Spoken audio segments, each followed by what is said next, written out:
The Dark Crusader. Prologue. A small, dusty man in a small, dusty room. That's how I always thought of him. Just a small, dusty man in a small, dusty room. No cleaning woman was ever allowed to enter that office, with its soot-stained, heavily curtained windows overlooking Birdcage Walk, and no person, cleaner or not, was ever allowed inside unless Colonel Rain himself were there. And no one could ever have accused the Colonel of being allergic to dust. It lay everywhere. It lay on the oak-stained, polished floor surrounds that flanked the threadbare carpet. It filmed the tops of bookcases, filing cabinets, radiators, chair arms, and telephones. It lay, smeared streakily, across the top of the scuffed knee-hole desk, the dust-free patches marking where the papers or books had recently been pushed to one side. Motes danced busily in a sunbeam that slanted through an uncurtained crack in the middle of a window, and, trick of the light or not, it needed no imagination at all to see a patina of dust on the thin, brushed-back grey hair of the man behind the desk, to see it embedded in deeply trenched lines on the grey, sunken cheeks, the high, receding forehead. And then you saw the eyes below the heavy, wrinkled lids, and you forgot all about the dust. Eyes with the hard, jewelled glitter of a peridot stone. Eyes of the clear, washed-out aquamarine of a Greenland glacier, but not so warm. He rose to greet me as I crossed the room, offered me a cold, hard, bony hand like a gardening tool, waved me to a chair directly opposite the light-coloured veneered panel so incongruously let into the front of his mahogany desk, and seated himself, sitting very straight, hands clasped lightly on the dusty desk before him. "Welcome home, Bentel." The voice matched the eyes. You could almost hear the far-off crackling of dried ice. "You made fast time. Pleasant trip?" "No, sir. Some Midlands textile tycoon put off the plane to make room for me at Ankara wasn't happy. I'm to hear from his lawyers, and as a sideline he's going to drive the BEA off the European Airways. Other passengers sent me to Coventry, the stewardesses ignored me completely, and it was as bumpy as hell. Apart from that, it was a fine trip." "Such things happen," he said precisely. An almost imperceptible tick at the left-hand corner of the thin mouth might have been interpreted as a smile. All you needed was a strong imagination. But it was hard to say. 25 years of minding other people's business in the Far East seemed to have atrophied the Colonel's cheek muscles. "Sleep?" I shook my head. Not a wink. "Pity." He hid his distress well, and cleared his throat delicately. "Well, I'm afraid you're off on your travels again, Bentel. Tonight, 11 p.m., London Airport." I let a few seconds pass to let him know I wasn't saying all the things I felt like saying, then shrugged in resignation. "Back to Iran?" "If I were transferring you from Turkey to Iran, I wouldn't have risked the wrath of the Midlands textile industry by summoning you all the way back to London to tell you so." Again the faint suggestion of a tick at the corner of the mouth. "Considerably farther away, Bentel. Sydney, Australia. Fresh territory for you, I believe." "Australia?" I was on my feet without realizing I'd risen. "Australia? Look, sir, didn't you get my cable last week? 8 months' work, everything tied up except the last button. All I needed was another week, 2 at the most." "Sit down." A tone of voice to match the eyes. It was like having a bucket of iced water poured over me. He looked at me consideringly, and his voice warmed up a little to just under freezing point. "Your concern is appreciated, but needless. Let us hope for your own sake that you do not underestimate our antagonists as much as you appear to underestimate those who employ you. You have done an excellent job, Bentel. I am quite certain that in any other government department less forthcoming than ours, you would have been in line for at least an OBE or some such trinket. But your part in the job is over. I do not choose that my personal investigators shall also double in the role of executioners." "I'm sorry, sir," I said lamely. "I don't have the overall—" "To continue in your own metaphor, the last button is about to be tied." It was exactly as if he hadn't heard me. "This leak, this near-disastrous leak, I should say, from our Hepworth Ordnance and Fuel Research Establishment is about to be sealed. Completely and permanently sealed." He glanced at the electric clock on the wall. "In about 4 hours' time, I should say. We may consider it as being in the past. There are those in the cabinet who will sleep well tonight." He paused, unclasped his hands, leaned his elbows on the desk, and looked at me over steepled fingers. "That is to say, they should have been sleeping well tonight." He sighed, a faint, dry sound. "But in these security-ridden days, the sources of ministerial insomnia are almost infinite. Hence your recall. Other men, I admit, were available, but apart from the fact that there is no one else with your precise and, in this case, very necessary qualifications, I have a very faint, and uneasy feeling that this may not be entirely unconnected with your last assignment." He unsteepled his fingers, reached for a pink polythene folder, and slid it across the desk to me. "Take a look at these, will you?" I quelled the impulse to wave away the approaching tidal wave of dust, picked up the folder and took out the half-dozen stapled slips of paper inside. They were cuttings from the overseas vacancy columns of the Daily Telegraph. Each column had the date heavily penciled in red at the top, the earliest not more than 8 months ago, and each of the columns had an advertisement ringed in the same heavy red, except for the first column, which had 3 advertisements so marked. The advertisers were all technical, engineering, chemical or research firms in Australia and New Zealand. The types of people for whom they were advertising were, as would have been expected, specialists in the more advanced fields of modern technology. I had seen such adverts before from countries all over the world.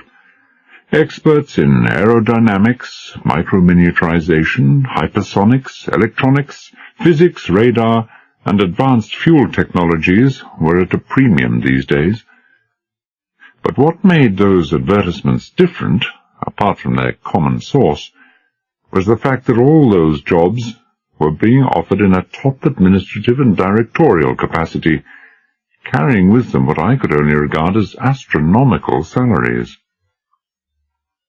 I whistled softly and glanced at Colonel Rain, but those ice-green eyes were contemplating some spot in the ceiling about 1,000 miles away. So I looked through the columns again, put them back in the folder and slid them across the desk. Compared to the Colonel, I made a noticeable ripple across the dust pond of the tabletop. 8 advertisements, the Colonel said in his dry, quiet voice. Each over 100 words in length, but you could reproduce them all word for word if need be. Right, Bentel? I think I might, sir. An extraordinary gift, he murmured. I envy you. Your comments, Bentel. That rather delicately worded advertisement for a thrust and propellant specialist to work on aero engines designed for speeds in excess of Mach 10. Properly speaking, there are no such aero engines. Only rocket engines, on which the metallurgical problems have already been solved. They're after a top-flight fuel boffin, and apart from a handful at some of the major aircraft firms and at a couple of universities, every worthwhile fuel specialist in the country works at the Hepworth Research Establishment. And there may lie the tie-in with your last job.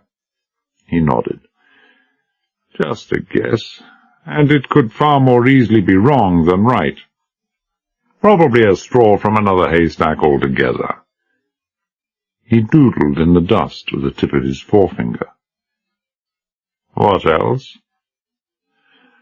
All advertisements from a more or less common source, I went on. New Zealand or the Eastern Australian seaboard. All jobs to be filled in a hurry.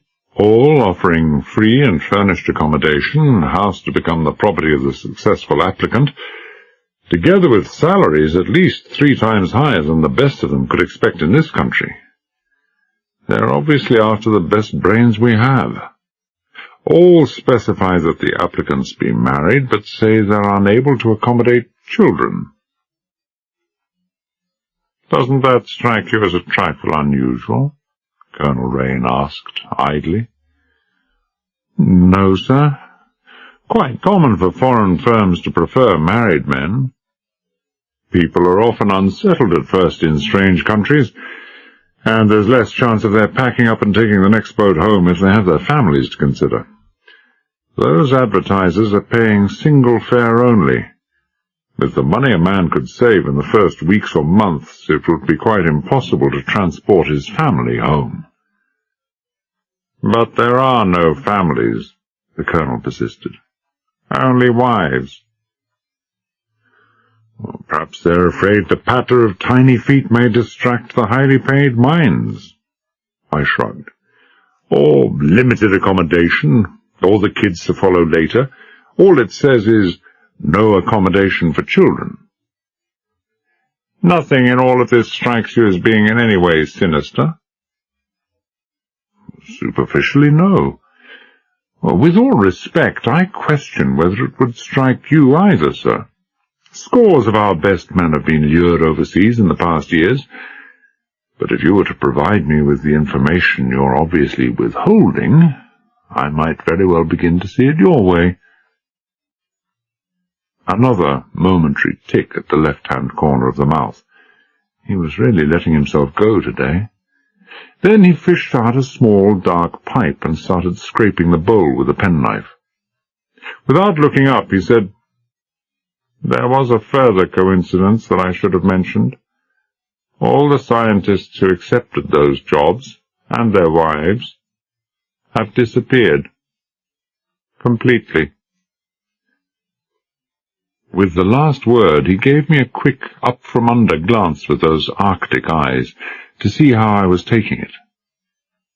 I don't much like being played cat and mouse with, so I gave him back his wooden Indian stare and asked, In this country, en route, or after arrival?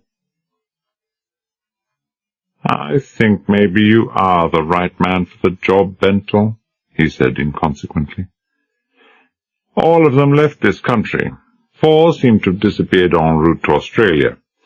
From the immigration authorities in New Zealand and Australia, we've learned that 1 landed in Wellington and 3 others in Sydney. And that's all they know about them. That's all any of the authorities in those countries know. They arrived, they vanished, finished. Any idea why? None. Could be several alternatives. I never waste my time guessing, Bentor.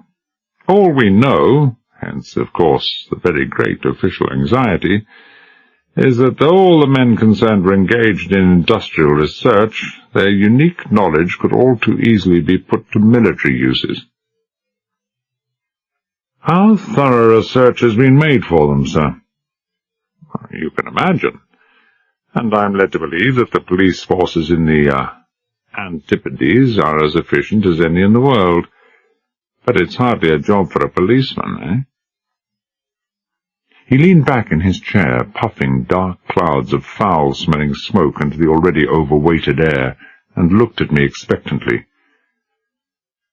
I felt tired, irritable, and I didn't like the turn the conversation was taking. He was waiting for me to be a bright boy. I supposed I'd better oblige. What am I going out as? A nuclear physicist? He patted the arm of his chair. I'll keep this seat warm for you, my boy. It may be yours some day. It's not easy for an iceberg to sound jovial, but he almost made it. No false colours for you, Bentor. You're going out as precisely what you were in the days you worked at Hepworth, and we discovered your unique gifts in another and slightly less academic field. You're going out as a specialist in fuel research. He extracted a slip of paper from another folder and tossed it across to me. Read all about it. The 9th advertisement appeared in the Telegraph a fortnight ago. I let the paper lie where it had fallen. I didn't even look at it. The 2nd application for a fuel specialist, I said. Who answered the first? I should know him. Does that matter, Bentor? His voice had dropped a few degrees. Certainly it matters. My tone matched his. Perhaps they, whoever they may be, picked on a dud. Perhaps he didn't know enough. But if it was one of the top boys, well, sir, the implication is pretty clear. Something's happened to make them need a replacement. It was Dr. Charles Fairfield. Fairfield? My old chief, the second-in-command at Hepworth? Who else? I didn't answer immediately. I knew Fairfield well, a brilliant scientist and a highly gifted amateur archaeologist. I liked this less and less, and my expression should have told Colonel Rain so. But he was examining the ceiling with the minute scrutiny of a man who expected to see it all fall down any second. "And you're asking me to—" I began. "That's all I'm doing," he interrupted. He sounded suddenly tired. It was impossible not to feel a quick sympathy for the man, for the heavy burden he had to carry. "I'm not ordering, my boy. I'm only asking." His eyes were still on the ceiling. I pulled the paper towards me and looked at the red-ringed advertisement. It was almost, but not quite, the duplicate of one I'd read a few minutes earlier. "Our friends required an immediate cable answer," I said slowly. "I suppose they must be getting pushed for time. You answered by cable?" "In your name and from your home address. I trust you will pardon the liberty," he murmured dryly. "The Allison and Holden Engineering Company, Sydney," I went on. "A genuine and respected firm, of course." "Of course, we checked. And the name is that of their personnel manager, and an airmail letter that arrived 4 days ago confirming the appointment was on the genuine letterhead of the firm, signed in the name of the personnel manager. Only it wasn't his signature." "What else do you know, sir?" "Nothing. I'm sorry. Absolutely nothing. I wish to God I could help more." There was a brief silence. Then I pushed the paper back to him and said, "Haven't you rather overlooked the fact that this advert is like the rest? It calls for a married man." "I never overlook the obvious," he said flatly. I stared at him. "You never—" I broke off, then continued, I suppose you've got the banns already called and the bride waiting in the church. I've done better than that. Again the faint tick in the cheek. He reached into a drawer, pulled out a 9x4 buff envelope, and tossed it across to me. Take care of that, Bentor. Your marriage certificate. Caxton Hall 10 weeks ago. You may examine it if you wish, but I think you'll find everything perfectly in order. I'm sure I will, I muttered mechanically. I should hate to be a party to anything illegal.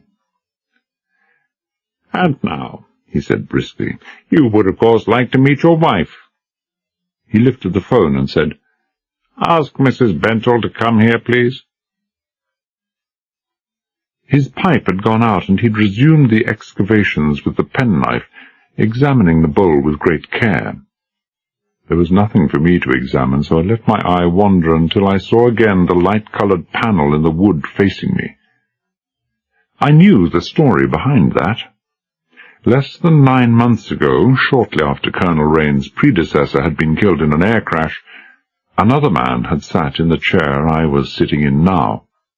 It had been one of Rain's own men, but what Rain had not known was that the man had been subverted in Central Europe and persuaded to act as double agent. His first task, which would also probably have been his last, was simple and staggering in its audacity.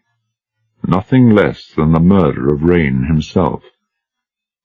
Had it been successful, the removal of Colonel Rain, I never knew his real name, Chief of Security and the receptacle of 1,000 secrets, would have been an irreparable loss. The colonel had suspected nothing of this until the agent had pulled out his gun. But what the agent did not know, what nobody had known before then, was that Colonel Rain kept a silenced Luger with the safety catch permanently off, fastened to the underside of his chair by a spring clip. I did think he might have had a better job made of repairing that splintered panel in the front of his desk. Colonel Rain had had no option, of course, but even had he had the chance of disarming or just wounding the man, he would probably still have killed him. He was, without exception, the most utterly ruthless man I had ever met. Not cruel, just ruthless. The end justified the means, and if the end were important enough, there were no sacrifices he would not make to achieve it. That was why he was sitting in that chair. But when ruthlessness became inhumanity, I felt it time to protest. I said, "Are you seriously considering sending this woman out with me, sir?" "I'm not considering it." He peered into the bowl of his pipe with all the absorbed concentration of a geologist scanning the depths of an extinct volcano. "The decision is made." My blood pressure went up a couple of points. "Even though you must know that whatever happened to Dr. Fairfield probably happened to his wife, too?" He laid pipe and knife on the desk and gave me what he probably imagined was a quizzical look. With those eyes of his, it felt more as if a couple of stilettos were coming my way. "You question the wisdom of my decisions, Bentor?" "I question the justification for sending a woman on a job where the odds-on chances are that she'll get herself killed." There was anger in my voice now, and I wasn't bothering very much about concealing it. "And I do question the wisdom of sending her with me. You know I'm a loner, Colonel Rain. I could go by myself, explain that my wife had taken ill. I don't want any female hanging round my neck, sir." "With this particular female," Rain said dryly, "most men would consider that a privilege. I advise you to forget your concern. I consider it essential that she go. This young lady has volunteered for this assignment. She's shrewd, very, very able, and most experienced in this business. Much more so than you are, Bentor. It may not be a case of you looking after her, but vice versa. She can take care of herself admirably. She has a gun and never moves without it. I think you'll find—" He broke off as a side door opened and a girl walked into the room. I say walked because it's the usual word to describe human locomotion, but this girl didn't locomote. She seemed to glide with all the grace and more than the suggestion of something else, of a Balinese dancing girl. She wore a light, grey-ribbed wool dress that clung to every inch of her hour-and-a-half glass figure, as if it fully appreciated its privilege, and round her waist she wore a narrow belt of darker grey to match her court shoes and lizard handbag. That would be where the gun was, in the bag. She couldn't have concealed a pea-shooter under that dress. She had smooth, fair, gleaming hair parted far over on the left and brushed almost straight back, dark eyebrows and lashes, clear hazel eyes, and a delicately tanned fair skin. I knew where the tan came from. I knew who she was. She'd worked on the same assignment as I had for the past 6 months, but had been in Greece all the time, and I'd only seen her twice in Athens. In all, this was only the 4th time I'd ever met her. I knew her, but knew nothing of her, except for the fact that her name was Marie Hopeman, that she'd been born in Belgium but hadn't lived there since her father, a technician in the ferry aviation factory in that country, had brought herself and her Belgian mother out of the continent at the time of the fall of France. Both her parents had been lost in the Lancastria. An orphan child brought up in what was to her a foreign country, she must have learned fast how to look after herself. Or so I supposed. I pushed back my chair and rose. Colonel Rain waved a vaguely introductory hand and said, "Mr. and, Mrs. Bentor. You have met before, have you not?" "Yes, sir." He knew damn well we'd met before. Marie Hopeman gave me a cool, firm hand and a cool, level look. Maybe this chance to work so closely with me was the realization of a life's ambition for her, but she was holding her enthusiasm pretty well in check. I'd noticed this in Athens, this remote and rather aloof self-sufficiency, which I found vaguely irritating. But that wasn't going to stop me from saying what I was going to say. "Nice to see you again, Miss Hopeman. Or it should be. But not here, and not now. Don't you know what you're letting yourself in for?" She looked at me with big hazel eyes wide open under her raised dark brows. Then the mouth curved slowly into an amused smile as she turned away. "Has Mr. Bentor been coming all over chivalrous and noble on my account, Colonel Rain?" she asked sweetly. "Well, yes, I'm afraid he has, rather," the Colonel admitted. "And please, we must have none of this Mr. Bentor, Miss Hopeman talk, among young married couples, I mean." He poked a pipe cleaner through the stem of his pipe, nodded in satisfaction as it emerged from the bowl, black as a chimney-sweep's brush, and went on almost dreamily, "John and Marie Bentor. I think the names go rather well together." "Do you feel that too?" the girl said with interest. She turned to me again and smiled brightly. "I do so appreciate your concern. It's really most kind of you." A pause, and then she added, "John." I didn't hit her because I hold the view that that sort of thing went out with the cavemen, but I could appreciate how the old boys felt. I gave her what I hoped was a cool and enigmatic smile, and turned away.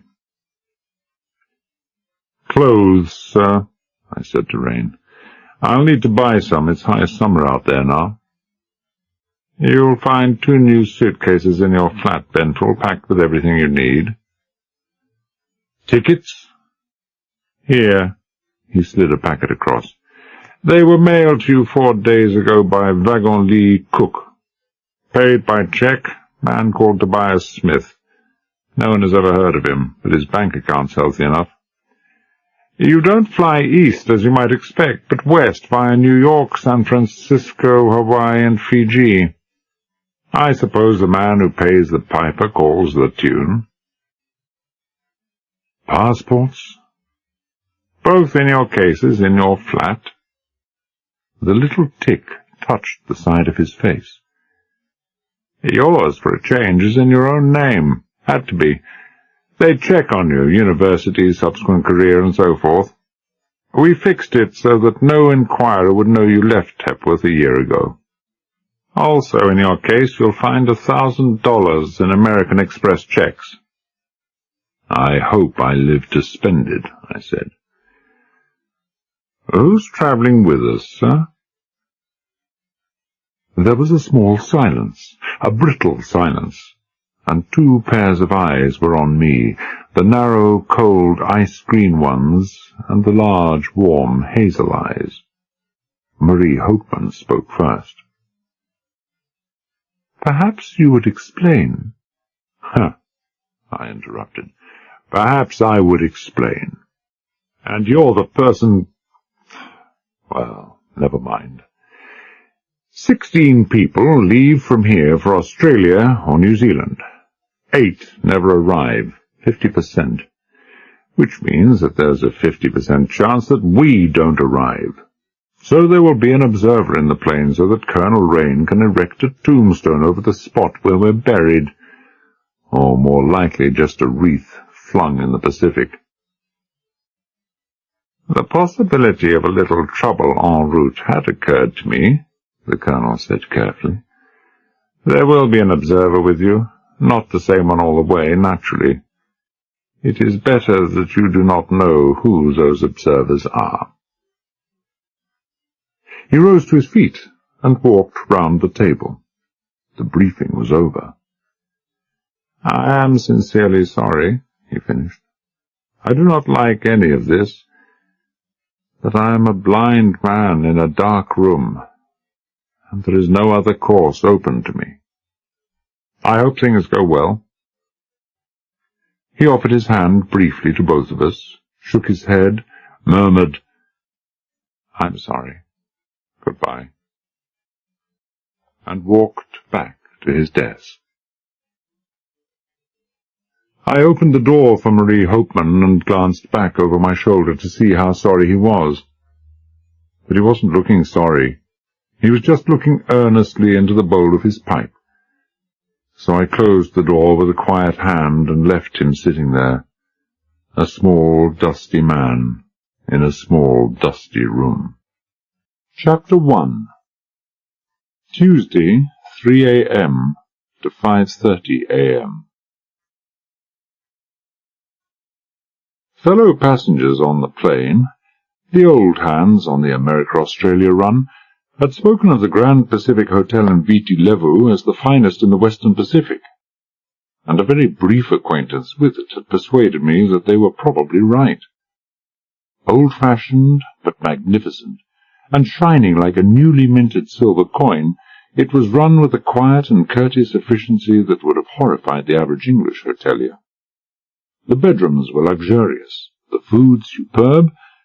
The memory of the 7-course dinner we'd had that night would linger for years, and the view from the veranda of the haze-softened mountains across the moonlit bay belonged to another world. But there's no perfection in a very imperfect world. The locks on the bedroom doors of the Grand Pacific Hotel were just no good at all. My first intimation of this came when I woke up in the middle of the night in response to someone prodding my shoulder. But my first thought was not of the door locks, but of the finger prodding me. It was the hardest finger I've ever felt. It felt like a piece of steel. I struggled to open my eyes against weariness and the glare of the overhead light, and finally managed to focus them on my left shoulder. It was a piece of steel.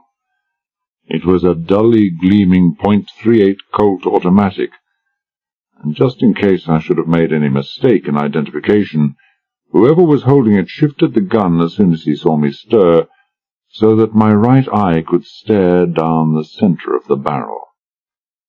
It was a gun, all right. My gaze travelled up past the gun, the hairy brown wrist, the white-coated arm, to the brown, cold, still face with battered yachting cap above, then back to the automatic again. "Okay, friend," I said. I meant it to sound cool and casual, but it came out more like the raven, the hoarse one, croaking on the battlements of Macbeth's castle. "I can see it's a gun, cleaned and oiled and everything. But take it away, Blaze. Guns are dangerous things." "A wise guy, eh?" he said coldly. "Showing the little wife what a hero he is. But you wouldn't really like to be a hero, would you, Bentor? You wouldn't really like to start something." I would have loved to start something. I would have loved to take his gun away and beat him over the head with it. Having guns pointed at my eye gives me a nasty, dry mouth, makes my heart work overtime, and uses up a great deal of adrenaline. I was just starting out to think what else I would like to do to him when he nodded across the bed. "Because if you are, you might have a look there first." I turned slowly so as not to excite anyone. Except only for the yellow of his eyes, the man on the other side of the bed was a symphony in black. Black suit, black sailor's jersey under it, black hat, and one of the blackest faces I had ever seen. A thin, taut, pinch-nosed face, the face of a pure Indian. He was very narrow and very short, but he didn't have to be big on account of what he held in his hands.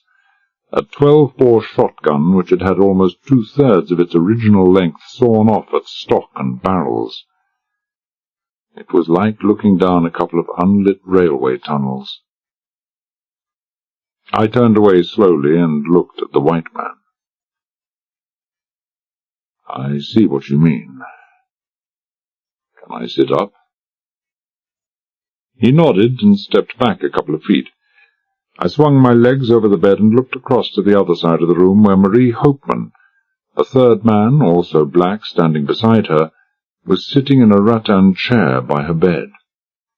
She was dressed in a blue and white sleeveless silk dress, and because it was sleeveless I could see the 4 bright marks on the upper arm where someone had grabbed her, not too gently.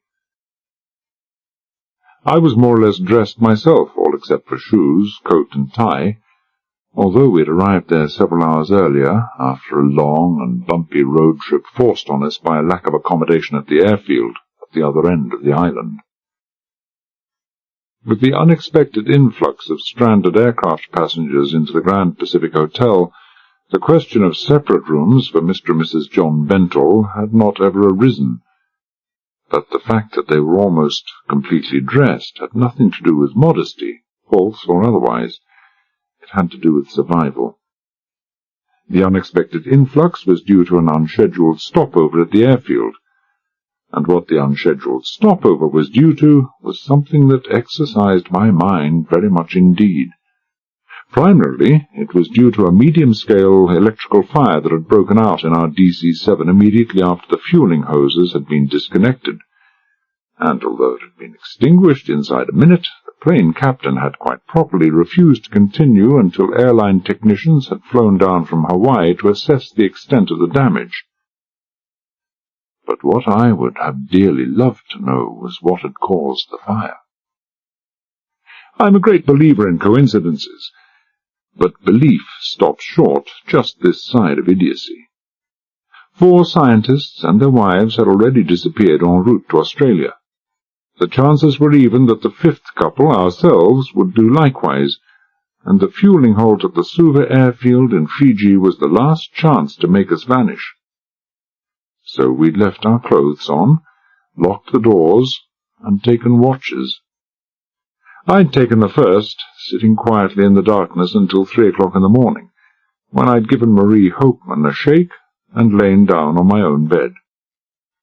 I'd gone to sleep almost immediately, and she must have done exactly the same, for when I now glanced surreptitiously at my watch, I saw it was only 20 minutes past 3. Either I hadn't shaken her hard enough, or she still hadn't recovered from the effects of the previous sleepless night, a San Francisco-Hawaii hop so violent that even the stewards had been sick. Not that the reasons mattered now. I pulled on my shoes and looked across at her. For the moment, she no longer looked serene and remote and aloof. She just looked tired and pale, and there were faint blue shadows under her eyes. She was a poor traveller, and had suffered badly the previous night. She saw me looking at her and began to speak. I'm afraid I— "Be quiet," I said savagely. She blinked as if she'd been struck across the face, then tightened her lips and stared down at her stockinged feet.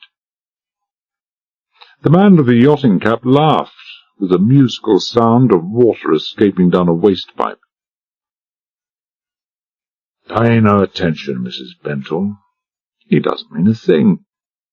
The world's full of Bentles, tough crusts, and jelly inside. And when they're nervous and scared, they've just got to lash out at someone. Makes them feel better. But of course, they only lash out in a safe direction."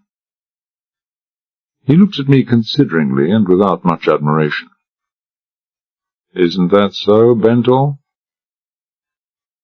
"What do you want?" I asked stiffly. "What is the meaning of this intrusion? You're wasting your time. I have only a few dollars in currency, about 40. There are traveller's checks. Those are no good to you. My wife's jewellery—" "Why are you both dressed?" he interrupted suddenly. I frowned and stared at him. "I fail to see." Something pressed hard and cold and rough against the back of my neck. Whoever had hacksawed off the barrels of that 12-bore hadn't been too particular about filing down the outside edges. My wife and I are priority passengers," I said quickly. It is difficult to sound pompous and scared at the same time. "My business is of the greatest urgency. I have impressed that on the airport authorities. I understand that planes make occasional overnight refueling stops in Suva, and have asked that I should be notified immediately of any vacancies on a westbound plane. The hotel staff have also been told, and we're on a minute's notice." It wasn't true, but the hotel day staff were off duty, and there would be no quick way of checking. But I could see, believe me. "That's very interesting," he murmured, "and very convenient. Mrs. Bentle, you can come and sit by your husband here and hold his hand. It doesn't look too steady to me." He waited till she had crossed the room and sat down on the bed, a good 2 feet from me and staring straight ahead, then said, "Krishna?" "Yes, Captain?" This from the Indian who had been watching Marie. "Go outside. Put a call through to the desk. Say you're speaking from the airport, and that there's an urgent call for Mr. and Mrs. Bentle. There's a KLM plane with 2 vacant seats due in for refueling in 2 or 3 hours. They've to go at once. Got it?" "Yes, Captain." A gleam of white teeth, and he started for the door. "Not that way, fool!" The white man nodded to the French doors leading to the outside veranda. "Want everyone to see you?" "When you put the call through, pick up your friend's taxi, come to the main door, say you've been phoned for by the airport, and come upstairs. They'll carry the bags down." The Indian nodded, unlocked the French doors, and disappeared. The man with the yachting cap dragged out a cheroot, puffed black smoke into the air, and grinned at us. Neat, eh? Just what is it you intend to do with us? I asked tightly. Taking you for a little trip. He grinned, showing irregular and tobacco-stained teeth. And there'll be no questions. Everyone will think you've gone on to Sydney by plane. Ain't it sad? Now stand up, clasp your hands behind your head and turn around. With 3 gun barrels pointing at me, and the farthest not more than 18 inches away, it seemed a good idea to do what he said. He waited till I had a bird's-eye view of the 2 unlit railway tunnels, jabbed his gun into my back, and went over me with an experienced hand that wouldn't have missed even a book of matches. Finally, the pressure of the gun in my spine eased, and I heard him taking a step back. "Okay, Bentel, sit." "Surprising, maybe. Tough-talking pansies like you often fancy themselves enough to pack a gun. Maybe it's in your grips. We'll check later." He transferred a speculative glance to Marie Hopeman. "How about you, lady?" "Don't you dare touch me, you horrible man!" She jumped to her feet and was standing there erect as a guardsman, arms stretched stiffly at her sides, fists clenched, breathing quickly and deeply. She couldn't have been more than 5'4" on her stocking soles, but outraged indignation made her seem inches taller. It was quite a performance. "What do you think I am? Of course I'm not carrying a gun on me." Slowly, thoughtfully, but not insolently, his eyes followed every curve of the more than adequately filled sheath dress. Then he sighed. "It would be a miracle if you were," he admitted regretfully. "Maybe in your grip. But later. Neither of you will be opening those bags till we get where we're going." He paused for a thoughtful moment. "But you do carry a handbag, don't you, lady?" "Don't you touch my handbag with your dirty hands," she said stormily. "They're not dirty," he said mildly. He held one up for his own inspection. "At least, not really." "The bag, Mrs. Bentel?" "In the bedside cabinet," she said contemptuously. He moved to the other side of the room, never quite taking his eye off us. I had an idea that he didn't have too much faith in the lad with the blunderbuss. He took the grey lizard handbag from the cabinet, slipped the catch and held the bag upside down over the bed. A shower of stuff fell out, money, comb, handkerchief, vanity case, and all the usual camouflage kit and war paint. But no gun. Quite definitely no gun. "You don't really look the type," he said apologetically. "But that's how you live to be 50, lady, by not even trusting your own mother, and—" He broke off and hefted the empty bag in his hand. "Does seem a mite heavy, though, don't it?" He peered inside, fumbled around with his hand, withdrew it and felt the outside of the bag low down. There was a barely perceptible click, and the false bottom fell open, swinging on its hinges. Something fell on the carpet with a thud. He bent and picked up a small, flat, snub-nosed automatic. "One of those trick cigarette lighters," he said easily. "Or it might be for perfume, or sandblasting on the old face powder. Whatever will they think of next?" "My husband is a scientist, and a very important person in his own line," Marie Hopeman said stonily. "He has had 2 threats on his life. I have a police permit for that gun." "And I'll give you a receipt for it, so everything will be nice and legal," he said comfortably. The speculative eyes belied the tone. All right. Get ready to go out. Rabat, this to the man with the sawn-off gun.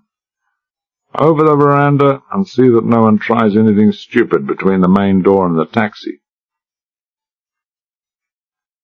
He'd everything smoothly organized. I couldn't have tried anything even if I'd wanted to. And I didn't. Not now. Obviously he'd no intention of disposing of us on the spot, and I wasn't going to find any answers by just running away. When the knock came to the door, he vanished behind the curtains covering the open French windows. The bellboy came in and picked up 3 bags. He was followed by Krishna, who had in the meantime acquired a peaked cap. Krishna had a raincoat over his arm. He had every excuse. It was raining heavily outside, and I could guess he had more than his hand under it. He waited courteously until we had preceded him through the door, picked up the 4th bag and followed. At the end of the long corridor, I saw the man in the yachting cap come out from our room and stroll along after us, far enough away so as not to seem one of the party, but near enough to move in quick if I got any funny ideas. I couldn't help thinking that he'd done this sort of thing before. The night clerk, a thin, dark man with the world-weary expression of night clerks the world over, had our bill ready. As I was paying, the man with the yachting cap, cheroot sticking up at a jaunty angle, sauntered up to the desk and nodded affably to the clerk. "Good morning, Captain Fleck," the clerk said respectfully. "You found your friend?" I did indeed. The cold, hard expression had gone from Captain Fleck's face, to be replaced with one that was positively jovial. "And he tells me the man I really want to see is out at the airport. Damn nuisance having to go all the way out there at this time of night. But I must. Get me a car, will you?" "Certainly, sir." Fleck appeared to be a man of some consequence in these parts. He hesitated. "Is it urgent, Captain Fleck?" "All my business is urgent," Fleck boomed. Of course.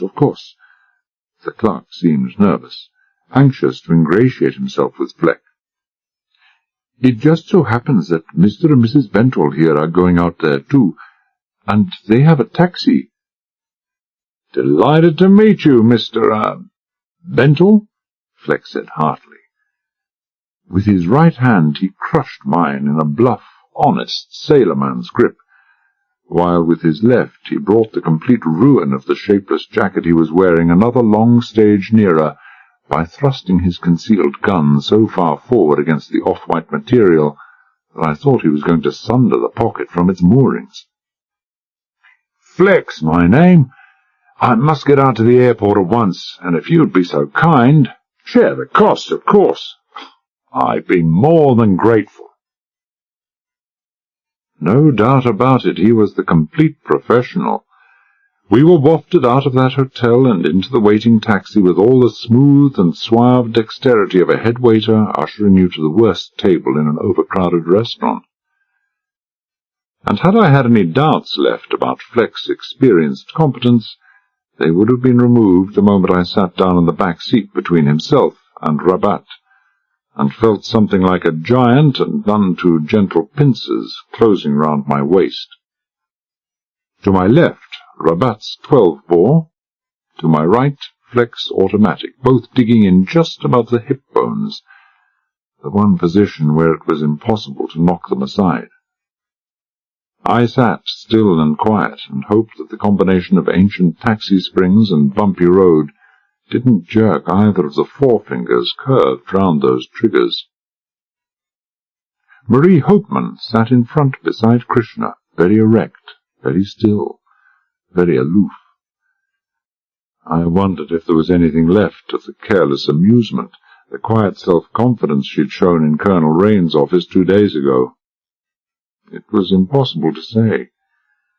We'd flown together, side by side, for 10,000 miles, and I still didn't even begin to know her. She had seen to that. I knew nothing at all about the town of Suva, But even if I had, I doubt whether I would have known where we were being taken. With 2 people sitting in front of me, one on either side, and what little I could see of the side screens blurred and obscured by heavy rain, the chances of seeing anything were remote. I caught a glimpse of a dark, silent cinema, a bank, a canal with scattered faint lights reflecting from its opaque surface, and, after turning down some narrow, unlighted streets and bumping over railway tracks, a long row of small railway wagons with CSR stamped on their sides. All of these, especially the freight train, clashed with my preconceptions of what a South Pacific island should look like, but I had no time to wonder about it. The taxi pulled up with a sudden jerk that seemed to drive the 12-bore about halfway through me, and Captain Fleck jumped out, ordering me to follow. I climbed down and stood there rubbing my aching sides while I looked around me. It was as dark as the tomb. The rain was still sluicing down, and at first I could see nothing except the vague suggestion of 1 or 2 angular structures that looked like gantry cranes. But I didn't need my eyes to tell me where I was. My nose was all that was required. I could smell smoke and diesel and rust, the tang of tar and hempen ropes and wet cordage, and pervading everything, the harsh, flat smell of the sea. What with the lack of sleep and the bewildering turn of events, my mind wasn't working any too well that night, but it did seem pretty obvious that Captain Fleck hadn't brought us down to the Suva docks to set us aboard a KLM plane for Australia. I made to speak, but he cut me off at once, flicked a pencil torch at 2 cases that Krishna had carefully placed in a deep puddle of dirty and oily water, picked up the other 2 cases himself and told me softly to do the same and follow him. There was nothing soft about the confirmatory jab in the ribs from Rabat's 12-bore. I was getting tired of Rabat and his ideas as to what constituted gentle prods. Fleck probably fed him on a straight diet of American gangster magazines. Fleck had either better night eyes than I had, or he had a complete mental picture of the whereabouts of every rope, hawser, bollard, and loose cobble on that dockside. But we didn't have far to go, and I hadn't tripped and fallen more than 4 or 5 times, when he slowed down, turned to his right, and began to descend a flight of stone stairs. He took his time about it, and risked using his flash, and I didn't blame him. The steps were green-scummed and greasy, and there was no handrail at all on the seaward side. The temptation to drop one of my cases on top of him and then watch gravity taking charge was strong, but only momentarily. Not only were there still 2 guns at my back, but my eyes were now just sufficiently accustomed to the dark to let me make out the vague shape of some vessel lying alongside the low stone jetty at the foot of the steps. If he fell now, all Fleck would suffer would be considerable bruising, and even greater damage to his pride, which might well make him pass up his desire for silence and secrecy in favour of immediate revenge. He didn't look like the kind of man who would miss, so I tightened my grip on the cases and went down those steps with all the care and delicate precision of Daniel picking his way through a den of sleeping lions. And there wasn't all that difference here, just that the lions were wide awake. A few seconds later, Marie Hopeman and the 2 Indians were on the jetty behind me. We were now only about 8 feet above water level, and I peered at the vessel to try to get a better idea of her shape and size, but the backdrop of that rain-filled sky was scarcely less dark than that of the land and sea. Broad-beamed, maybe 70 feet long, although I could have been 20 feet out either way. A fairly bulky midship superstructure, and masts, whether 2 or 3 I couldn't be sure. That was all I had time to see, when a door in the superstructure opened, and a sudden flood of white light completely destroyed what little night sight I'd been able to acquire. Someone, tall and lean, I thought, passed quickly through the bright rectangle of light, and closed the door quickly behind him. "Everything okay, boss?" I'd never been to Australia, but I'd met plenty of Australians. This one's accent was unmistakable. "Okay, got 'em. And watch that damned light. We're coming aboard." Boarding the ship was no trick at all. The top of the gunwale, amidships where we were, was riding just level with the jetty, and all we had to do was jump down the 30 inches to the deck below. A wooden deck, I noticed, not steel. When we were all safely down, Captain Fleck said, "We are ready to receive guests, Henry." He sounded relaxed now, relieved to be back where he was. "Stateroom's all ready, boss," Henry announced. His voice was a hoarse and lugubrious drawl. "Shall I show them to their quarters?" "Yeah, do that. I'll be in my cabin." "All right, Bendel, leave your grips here. I'll see you later." Henry led the way aft along the deck, with the 2 Indians close behind.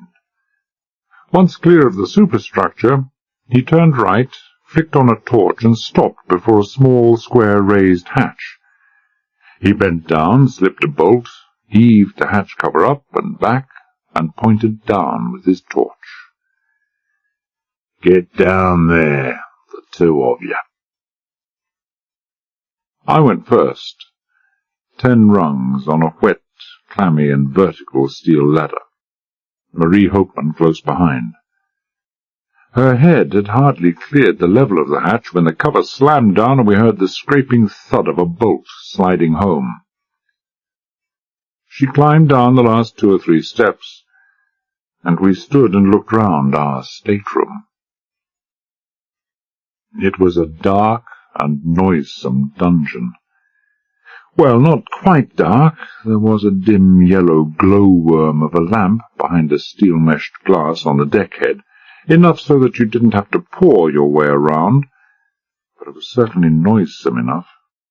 It smelled like the aftermath of the bubonic plague, stinking to high heaven of some disgusting odour that I couldn't identify. And it was all that could have been asked for in the way of a dungeon. The only way out was the way we had come in. Aft there was a wooden bulkhead clear across the width of the vessel. I located a crack between 2 planks, and though I couldn't see anything, I could sniff diesel oil. The engine room without doubt.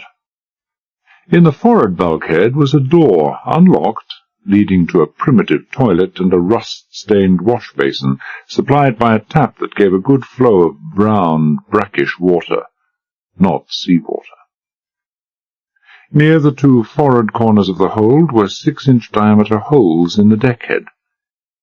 I peered up those, but could see nothing. Ventilators, probably, and they could hardly have been called a superfluous installation.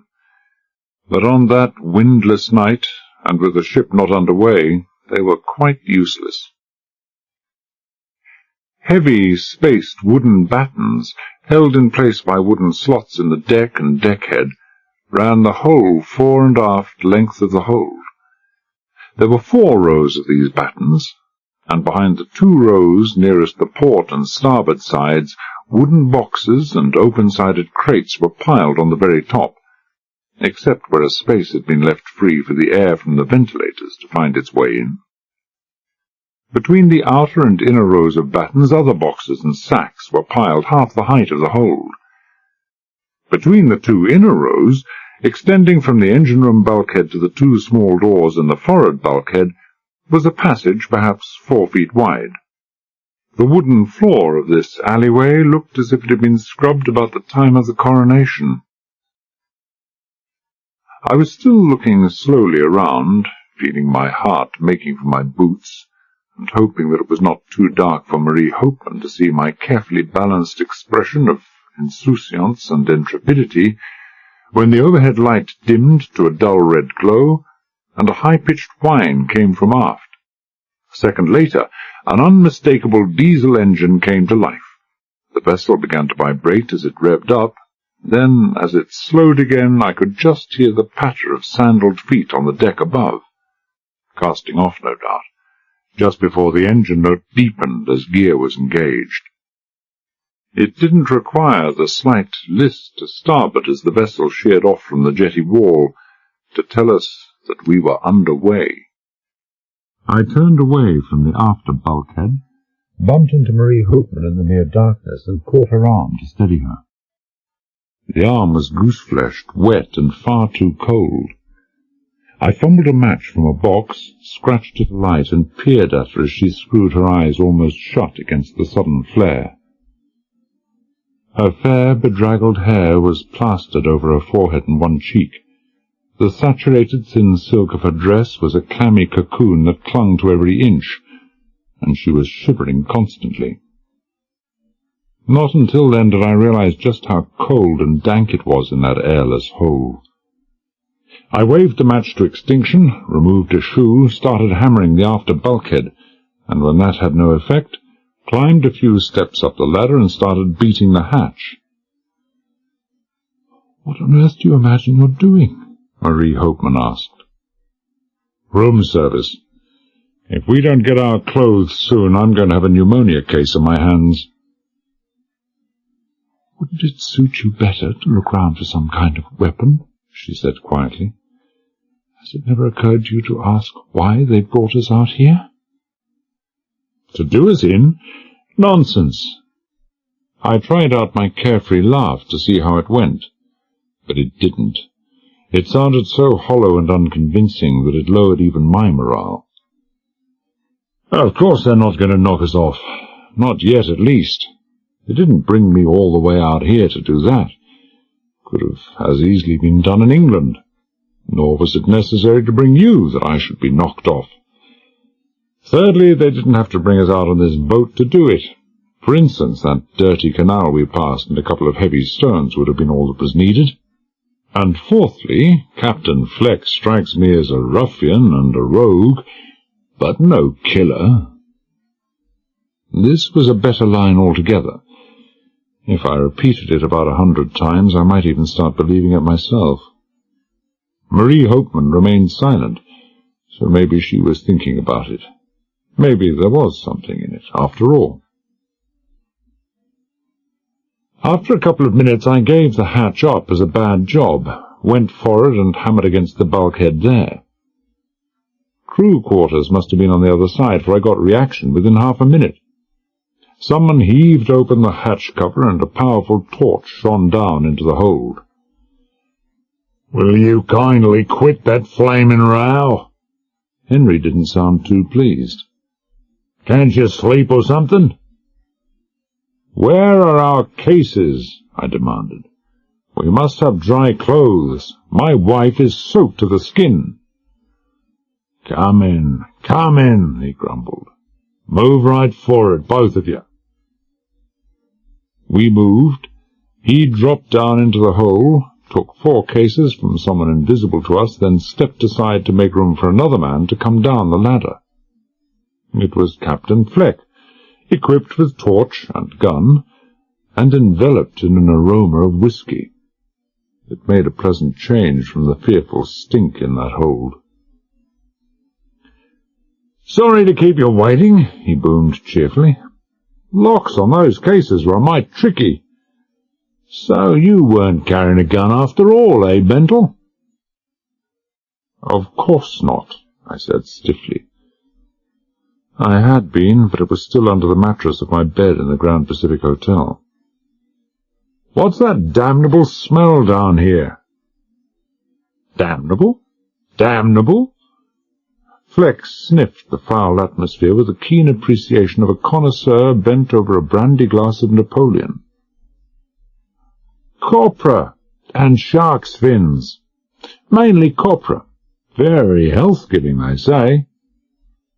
"I dare say," I said bitterly.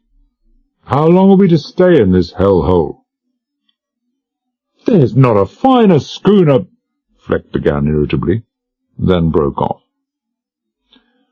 "We'll see. Few more hours, I don't know. You'll get breakfast at 8. He shone his torch around the hold and went on apologetically, "Well, we don't often have ladies aboard, ma'am, especially not ones like you. We might have cleaned it up more. Don't either of you sleep with your shoes off?" "Why?" I demanded. "Cockroaches," he explained briefly. "Very partial to the soles of the feet." He flicked his torch beam suddenly to one side and momentarily picked up a couple of brown, monstrous, beetle-like insects at least a couple of inches in length, that scuttled out of sight almost immediately. As big as that?" Marie Hopeman whispered. "It's the copra and diesel oil," Henry explained lugubriously. "Their favourite food, except for DDT. We give them gallons of that. And them are only the small ones. Their parents know better than to come out when there are people around." "That's enough," Flex said abruptly. He thrust the torch into my hand. "Take this. You'll need it. See you in the morning." Henry waited till Fleck's head was clear of the hatch, then pushed back some of the sliding battens that bordered the central aisle. He nodded at the 4-foot-high platform of cases exposed by this. "Sleep here," he said shortly. "There ain't no other place. See you in the morning." With that he was gone, and moments later the hatch shut to behind him. And so, because there was no other place, we slept there, perched shoulder to shoulder on the high platform. At least, Marie did. I had other things to think about.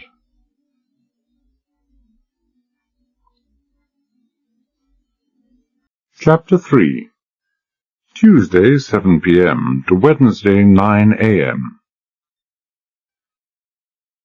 After the numbing, stinging cold of that torrential rain, the water in the sea was almost blissfully warm. There were no waves. Any that dared show its head was beaten flat by that deluge, and what little swell there was long enough to be no more than a gentle undulation on the surface of the sea. The wind still seemed to be from the east. That was if my assumption that the schooner had still been travelling south had been correct. For the first 30 seconds or so I couldn't see Marie.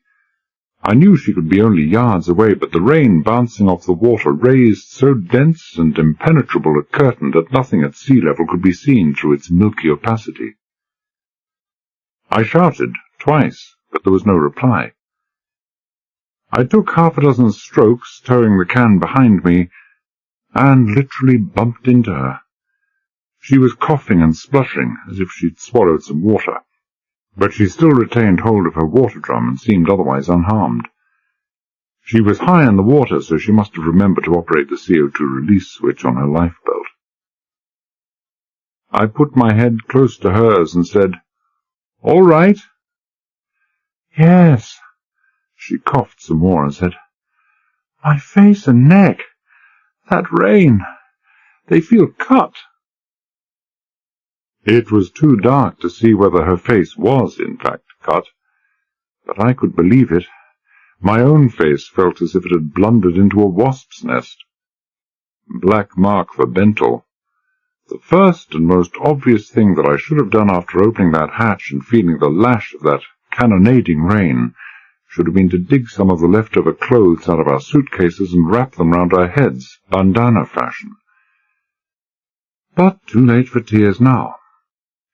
I reached for the plastic bag attached to my drum, ripped it open, and spread the blanket over our heads.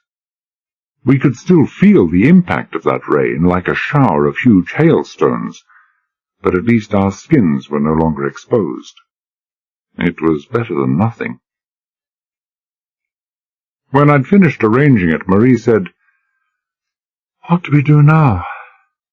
Stay here in our tent or start swimming?" I passed up all the obvious remarks about wondering whether we should swim for Australia or South America. They didn't even begin to seem funny in the circumstances, and said, I think we should try to move away from here. If this rain keeps up, Fleck will never find us, but there's no guarantee that it will last. We might as well swim west. That's the way the wind and the swell are running, and it's easiest for us. Isn't that the way Fleck would think, and move to the west looking for us? If he thinks we're only half as twisted as he is himself, he'll probably figure we've gone in the other direction. Heads you win, tails you lose. Come on. We made poor speed. As she'd said, she was no shakes as a swimmer, and those 2 drums and the soggy, heavy blanket didn't help us much. But we did cover a fair bit of ground in the first hour, swimming for 10 minutes, resting for 5. If it hadn't been for the thought that we could do this sort of thing for the next month and still not arrive anywhere, it would have been quite pleasant. The sea was still warm, the rain was beginning to ease, and the sharks stayed at home. After an hour and a half, or what I guessed to be approximately that, during which Marie became very quiet, rarely speaking, not even answering when I spoke to her, I said, "Enough. This'll do us. Any energy we have left we'll use for survival. If Fleck swings this far off course, it's just bad luck, and not much that we can do about it." I let my legs sink down into the sea, then let out an involuntary exclamation, as if I'd been bitten or stung. Something large or solid had brushed my leg, and although there are a lot of large and solid things in the sea, all I could think of was of something about 15 feet long, with a triangular fin, and a mouth like an unsprung bear trap. And then it came to me that I'd felt no swirl or disturbance in the water, and I cautiously lowered my legs again, just as Marie said, "What is it? What's the matter?" "I wish old Fleck would bring his schooner by here," I said yearningly. "That would be the end of both of them." It wasn't that something large and solid had brushed by my leg. It had been my leg brushing by something large and solid, which was a different thing altogether. "I'm standing in about 4 feet of water." There was a momentary pause, then she said, "Me too." It was the slow, dazed answer of one who cannot believe something. More accurately, of one who can't understand something, and I found it vaguely puzzling. "What do you think?" "Land, dear girl," I said expansively. I felt a bit light-headed with relief. I hadn't given tuppence for our chances of survival. "The way the seabed is sloping up, it can be nothing else. Now's our chance to see those dazzling sands and waving palms and the brown-skinned beauties we've heard so much about. Give me your hand." There was no answering levity or even gladness from her. She just took my hand in silence as I transferred the blanket to my other hand and started feeling my cautious way up the rapidly shelving seafloor. In less than a minute we were standing on rock, and on any other night we would have been high and dry. In that rain we were high and wet, but we were high. Nothing else mattered. We lifted both water drums onto the shore, and I draped the blanket over Marie's head. The rain had slackened, but slackening on that night was a comparative thing only. It was still fierce enough to be hurtful. I said, "I'm just going to take a brief look round. Back in 5 minutes." "All right," she said dully. It didn't seem to matter whether I came or went. I was back in 2 minutes, not 5. I'd taken 8 steps and fallen into the sea on the other side, and it didn't take me long to discover that our tiny island was only 4 times as long as it was broad, and consisted of nothing but rock. I would have liked to see Robinson Crusoe making out on that little lot. Marie hadn't moved from where I'd left her. "It's just a little rock in the middle of the sea," I reported. "But at least we're safe. For the present, anyway." "Yes." She rubbed the rock with the toe of her sandal. "It's coral, isn't it?" "I suppose so." As with many others, the sun-drenched coral islands of the Pacific had formed a staple part of my earlier reading diet. But when I incautiously sat down to take the weight off my feet and stock of the situation, my youthful enthusiasms vanished pretty rapidly. If this was coral, it felt like the sort of thing an Indian fakir might graduate to after he'd mastered the easier stuff, like sleeping on a bed of red-hot nails. The rock was hard, broken, jagged, and with frequent spiny, razor-sharp edges. I pushed myself quickly to my feet, careful not to cut my hands on the coral, picked up the 2 drums and set them down on the highest part of the reef. I went back for Marie, took her arm, and we sat down side by side on the drums, with our backs to the wind and the rain.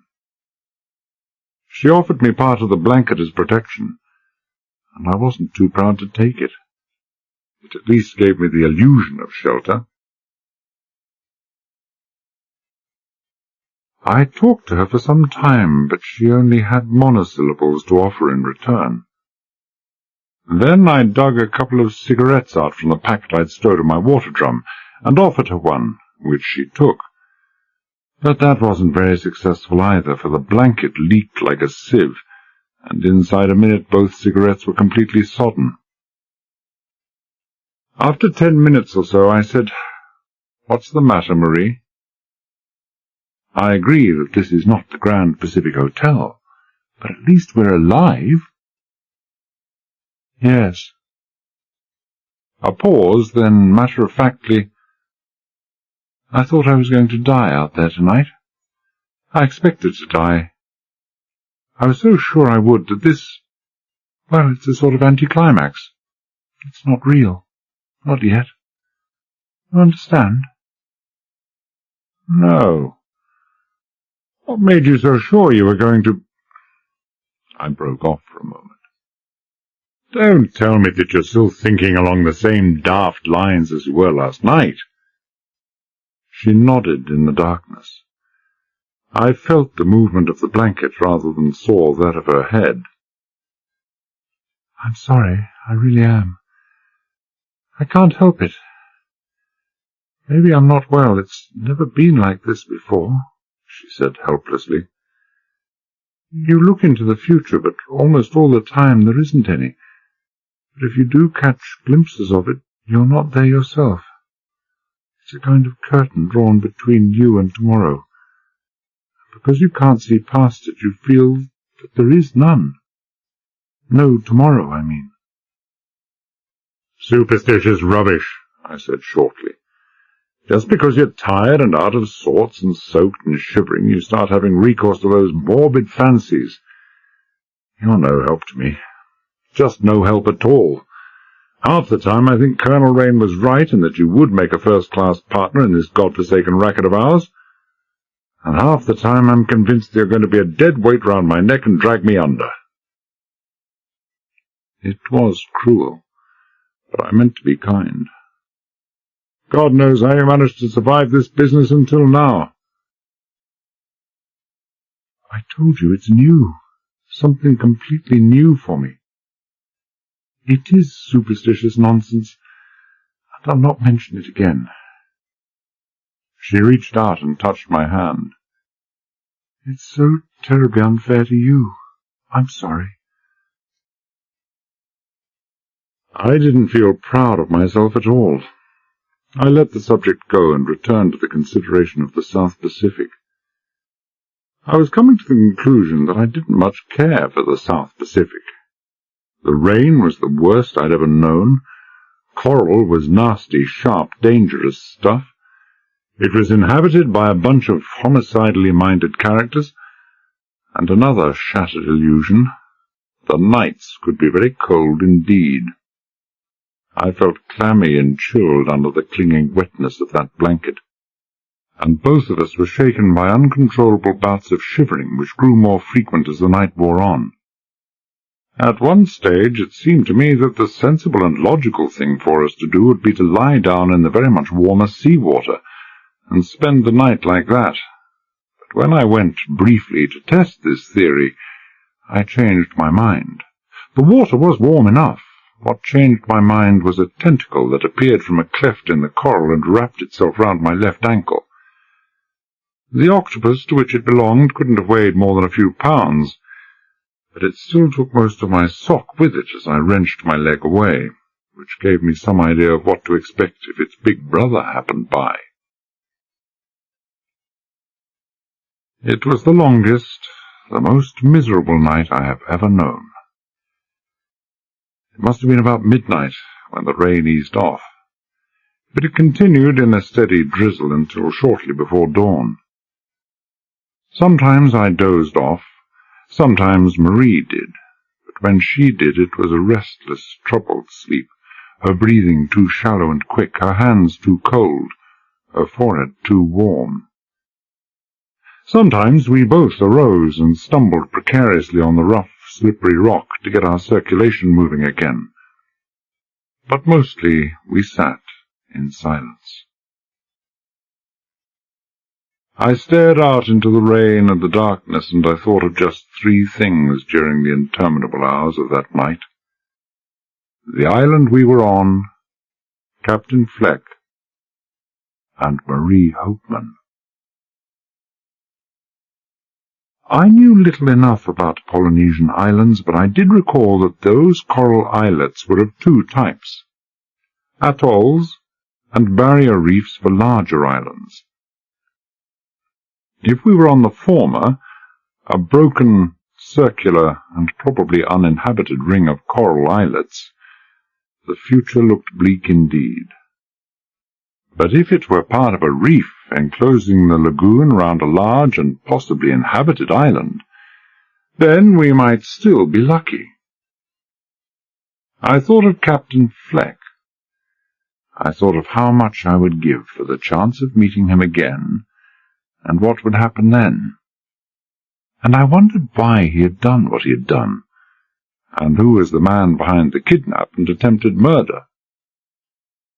One thing seemed certain, and that was that the missing scientists and their wives were going to stay missing. I had been classified as redundant, and would never now find out where they were or what had happened to them. Right then I wasn't so worried about them. The longing to meet up with Fleck was the predominant emotion in my mind. A strange man, a hard, callous, ruthless man, but a man I would have sworn was not all bad. But I knew nothing of him. All I did know now with certainty was his reason for deciding to wait till 9 o'clock before getting rid of us. He must have known that the schooner had been passing a coral reef, and if they'd thrown us overboard at 7 o'clock, we might well have been washed up before morning. If we had been found, identified, and traced back to the Grand Pacific Hotel, Fleck would have had a great deal of explaining to do.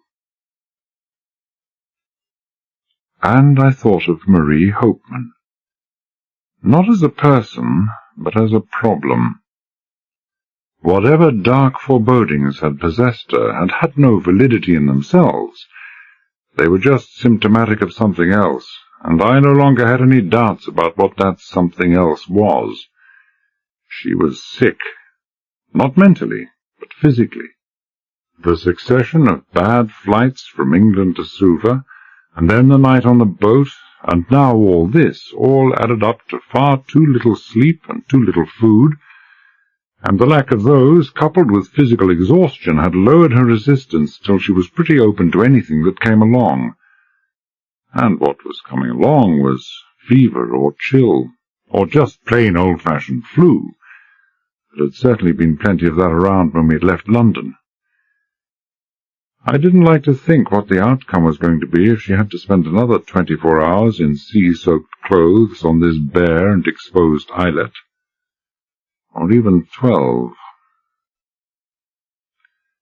Sometimes during the night my eyes became so tired from staring into the rain and the darkness that I began to have some mild forms of hallucination. I thought I could see lights moving in the rain-blurred distance, and that was bad enough. But when I began to imagine I could hear voices, I resolutely shut my eyes and tried to force myself into sleep. Sitting hunched forward on a water can with only a soaking blanket for cover, falling off to sleep is quite a feat. But I finally made it, about an hour before the dawn. I awoke with the sun hot on my back. I woke to the sound of voices, real voices this time. I awoke to the most beautiful sight I had ever seen. I flung back the overhanging blankets as Marie stirred and rubbed the sleep from her eyes. It was a gleaming, glorious, dazzling world, a peaceful, sun-warmed panorama of beauty that made the long night just gone a dark nightmare that could never have been. A string of coral isles and reefs painted in the most impossible greens and yellows and violets and browns and whites, stretched away on both sides from us in two huge curving horns that all but encircled and enclosed a huge lagoon of burnished aquamarine, and beyond the lagoon, the most remarkably shaped island I had ever laid eyes on. It was as if some giant hand had cut a giant Stetson down the middle and thrown one half away. The island reached its highest point in the extreme north, where it plunged vertically down into the sea. From this peak it sloped down steeply to the east and south. I could only guess that it would be the same on the west, and where the wide brim of the Stetson would have been was a flat plain running down to beaches of dazzling white sand, which, even at that hour of the morning and at a distance of 3 miles, was positively hurtful to the eyes. The mountain itself, a rich bluish purple in that early sunlight, was bald and bare of any vegetation. The plain below was bare too, only scrub bushes and grass, with scattered palm down near the water's edge. But I didn't spend much time on the scenery. I'd like to think I'd be right in there with the next man when it came to appreciating the beauties of nature, but not after a rain-soaked and chilly night on an exposed reef. I was far more interested in the outrigger canoe that was coming arrowing in towards us through the mirror-calm waters of that green lagoon. There were 2 men in it, big, sturdy, brown-skinned men with huge mops of crinkly black hair, and their paddles were driving in perfect unison into and through the gleaming glass of those waters faster than I would have believed possible, moving so quickly that the flying spray from the paddles was a continuously iridescent rainbow glitter in the rays of the rising sun. Less than 20 yards away from the reef they dug their paddles deep, slowed down their outrigger canoe, and brought it slewing round to a standstill less than 10 feet away. One of the men jumped out into the thigh-deep water, waded towards us, then climbed nimbly up the coral. His feet were bare, but the sharp rock didn't worry him any that I could see. His face was a comical mixture of astonishment and good humour. Astonishment at finding 2 white people on a reef at that hour of the morning. Good humour because the world was a wonderful place, and always would be. You don't see that kind of face often, but when you do, you can never mistake it. Good humour won. He gave us a huge white grin and said something that meant nothing at all to me. He could see that it meant nothing at all, and he wasn't the kind of man to waste time. He looked at Marie, shook his head and clucked his tongue as his eyes took in the pale face, the 2 unnaturally red patches on her cheeks, and the purplish shadows under her eyes. Then grinned again, ducked his head as in greeting, picked her up, and waded out to the canoe. I made it under my own steam, lugging the 2 water drums along. The canoe was fitted with a mast, but there was no wind yet, so we had to paddle across the lagoon to the island. At least, the 2 brown men did, and I was glad to leave it to them. What they did with that canoe would have had me gasping and wheezing in 5 minutes and in a hospital bed in 10. They'd have been a sensation at Henley. They kept it up non-stop for the 20 minutes it took us to cross the lagoon, churning up the water as if the Loch Ness Monster was after them, but still finding time and energy to chatter and laugh with each other all the way. If they were representative of the rest of the island's population, we'd fallen into good hands. And that there were others on the island was obvious. As we came close to the shore, I could count at least 6 houses, stilted affairs with a floor about 3 feet off the ground, and enormously deep-eaved thatched roofs that swept down steeply from high ridge-poles to within 4 or 5 feet of the ground. The houses had neither doors nor windows, understandably enough, but they had no walls either, except for one, the largest in a clearing near the shore, close in to a stand of coconut palms. The other houses were set farther back and to the south. Still farther south was a metal and corrugated iron eyesore, grey in colour, like an old-fashioned crushing plant and hopper in a quarry. Beyond this again was a long low shed, with a slightly sloping corrugated iron roof. It must have been a real pleasure to work under that when the sun was high in the sky. We were heading in just to the right of a small pier, not a real landing stage with anchored piles, but a 30-foot-long floating platform of bound logs, secured on the shore end by ropes tied round a couple of tree stumps, when I saw a man lying on the shore. A white man, sunbathing. He was a lean, wiry old bird with a lot of white hair all over his face, dark spectacles on his eyes, and a grubby towel strategically placed across his midriff. He appeared to be asleep, but he wasn't, for when the bow of the canoe crunched into the sand, he sat up with a jerk, whipped off his dark glasses, peered myopically in our direction, pawed around the sand till he located a pair of slightly tinted spectacles, stuck them across the bridge of his nose, and said, "God bless my soul," in an agitated voice, jumped to his feet with remarkable speed for such an old duffer, and hurried into a nearby palm-thatched hut, clutching his towel around him. "Quite a tribute to you, my dear," I murmured. "You look like something the tide washed up and the old boy about 99, but you can still knock him for 6. "He didn't seem any too pleased to see us, I thought," she said doubtfully. She smiled at the big man who'd just lifted her from the canoe and set her on her feet on the sand, and went on, "Maybe he's a recluse. Maybe he's one of those remittance men beachcombers and other white people are the last he wants to see." "He's just gone for his best bib and tucker," I said confidently. "He'll be back in a minute to give us the big hand." And he was. We'd hardly reached the top of the beach when he reappeared from the hut, dressed in a white shirt and white ducks, with a Panama on his head. He'd a white beard, flowing white moustache, and plentiful thick white hair. If Buffalo Bill had ever worn tropical whites and a straw hat, he'd have been a dead ringer for Buffalo Bill.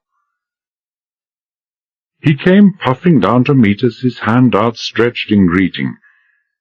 I'd made no mistake about the warmth of welcome, but I had about the age. He wasn't a day over 60, perhaps only 55, and a pretty fit 55 at that. "God bless my soul! God bless my soul!" He wrung our hands as if we'd brought him the first prize in the Irish sweepstake. "What a surprise!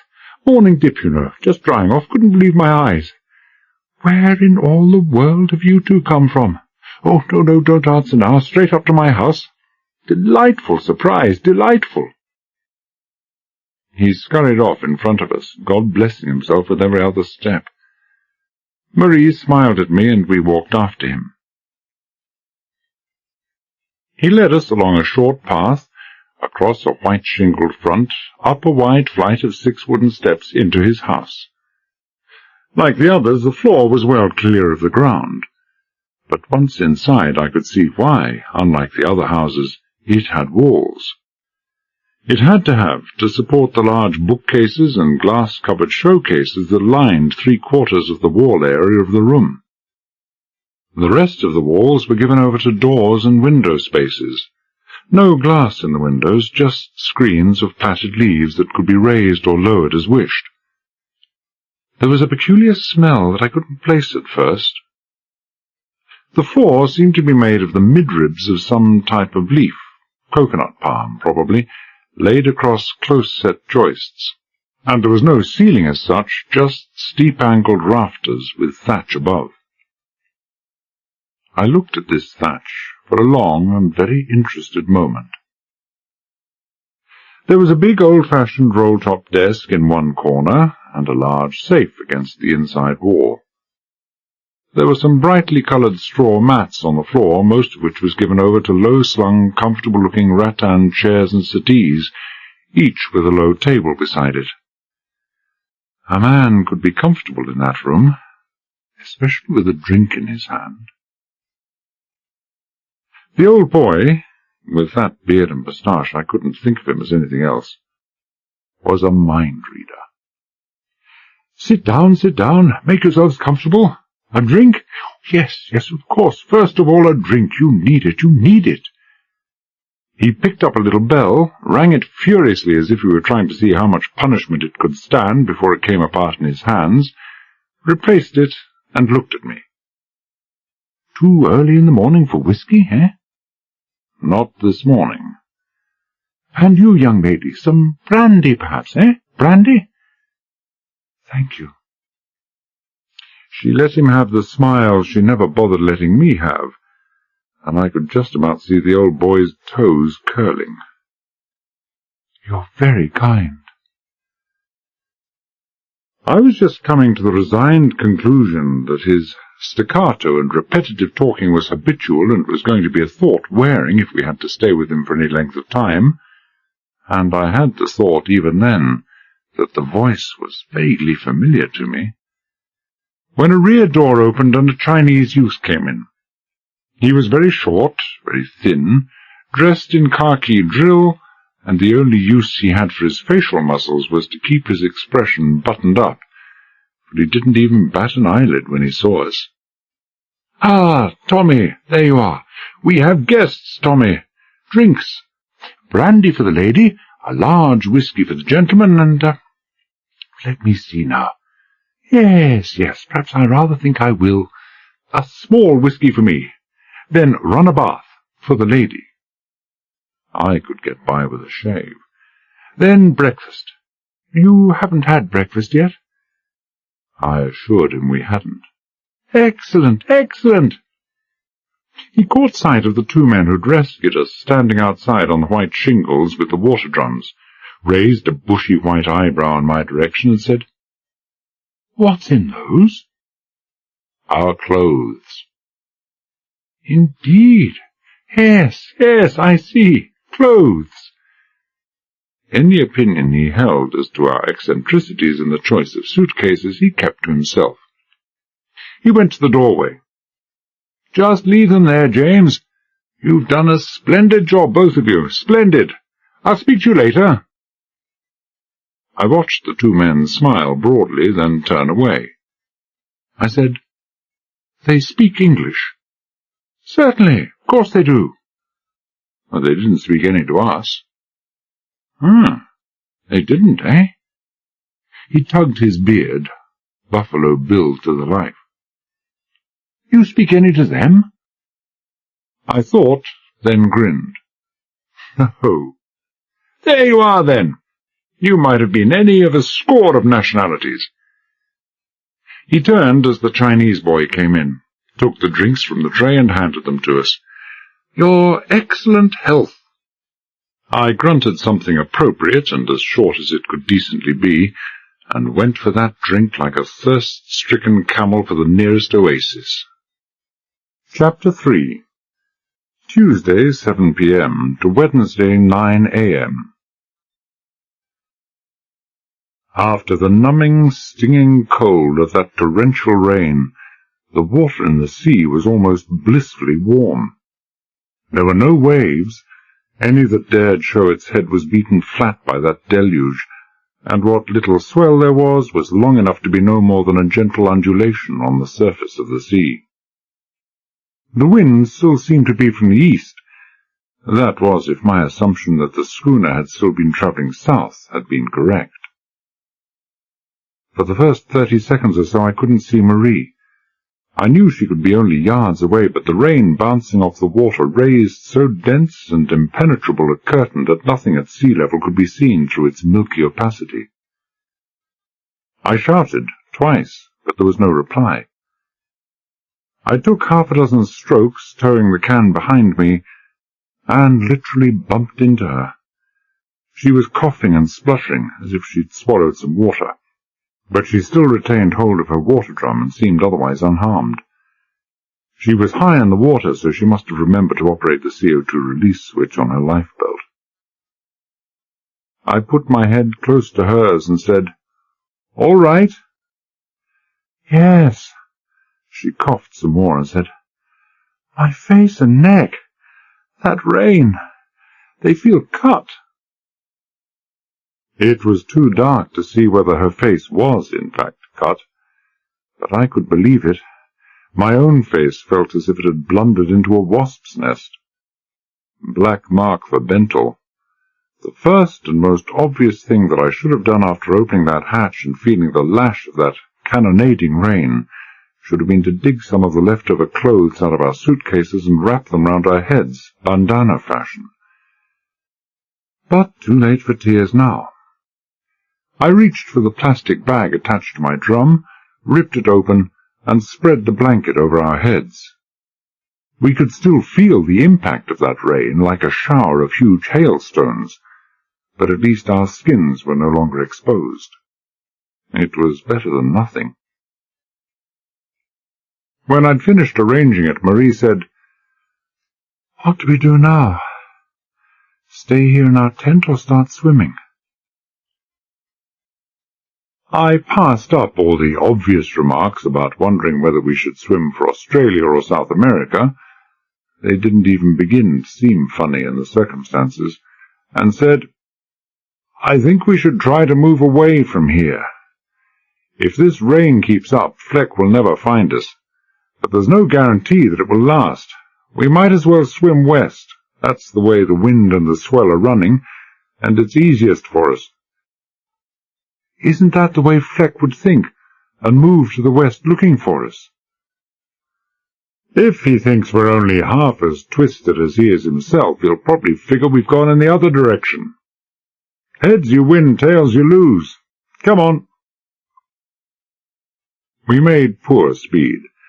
As she'd said, she was no shakes as a swimmer, and those 2 drums and the soggy, heavy blanket didn't help us much. But we did cover a fair bit of ground in the first hour, swimming for 10 minutes, resting for 5. If it hadn't been for the thought that we could do this sort of thing for the next month and still not arrive anywhere, it would have been quite pleasant. The sea was still warm, the rain was beginning to ease, and the sharks stayed at home. After an hour and a half, or what I guessed to be approximately that, during which Marie became very quiet, rarely speaking, not even answering when I spoke to her, I said, "Enough. This'll do us. Any energy we have left we'll use for survival. If Fleck swings this far off course, it's just bad luck, and not much that we can do about it." I let my legs sink down into the sea, then let out an involuntary exclamation, as if I'd been bitten or stung. Something large or solid had brushed my leg, and although there are a lot of large and solid things in the sea, all I could think of was of something about 15 feet long, with a triangular fin, and a mouth like an unsprung bear trap. and then it came to me that I'd felt no swirl or disturbance in the water, and I cautiously lowered my legs again, just as Marie said, "What is it? What's the matter?" "I wish old Fleck would bring his schooner by here," I said yearningly. "That would be the end of both of them." It wasn't that something large and solid had brushed by my leg. It had been my leg brushing by something large and solid, which was a different thing altogether. "I'm standing in about 4 feet of water." There was a momentary pause, then she said, "Me too." It was the slow, dazed answer of one who cannot believe something. More accurately, of one who can't understand something, and I found it vaguely puzzling. "What do you think?" "Land, dear girl," I said expansively. I felt a bit light-headed with relief. I hadn't given twopence for our chances of survival. The way the seabed is sloping up, it can be nothing else. Now's our chance to see those dazzling sands and waving palms and the brown-skinned beauties we've heard so much about. Give me your hand." There was no answering levity or even gladness from her. She just took my hand in silence as I transferred the blanket to my other hand and started feeling my cautious way up the rapidly shelving seafloor. In less than a minute we were standing on rock, and on any other night we would have been high and dry. In that rain we were high and wet, but we were high. Nothing else mattered. We lifted both water drums onto the shore, and I draped the blanket over Marie's head. The rain had slackened, but slackening on that night was a comparative thing only. It was still fierce enough to be hurtful. I said, "I'm just going to take a brief look round. Back in 5 minutes." "All right," she said dully. It didn't seem to matter whether I came or went. I was back in 2 minutes, not 5. I'd taken 8 steps and fallen into the sea on the other side, and it didn't take me long to discover that our tiny island was only 4 times as long as it was broad, and consisted of nothing but rock. I would have liked to see Robinson Crusoe making out on that little lot. Marie hadn't moved from where I'd left her. "It's just a little rock in the middle of the sea," I reported. "But at least we're safe. For the present, anyway." "Yes." She rubbed the rock with the toe of her sandal. "It's coral, isn't it?" "I suppose so."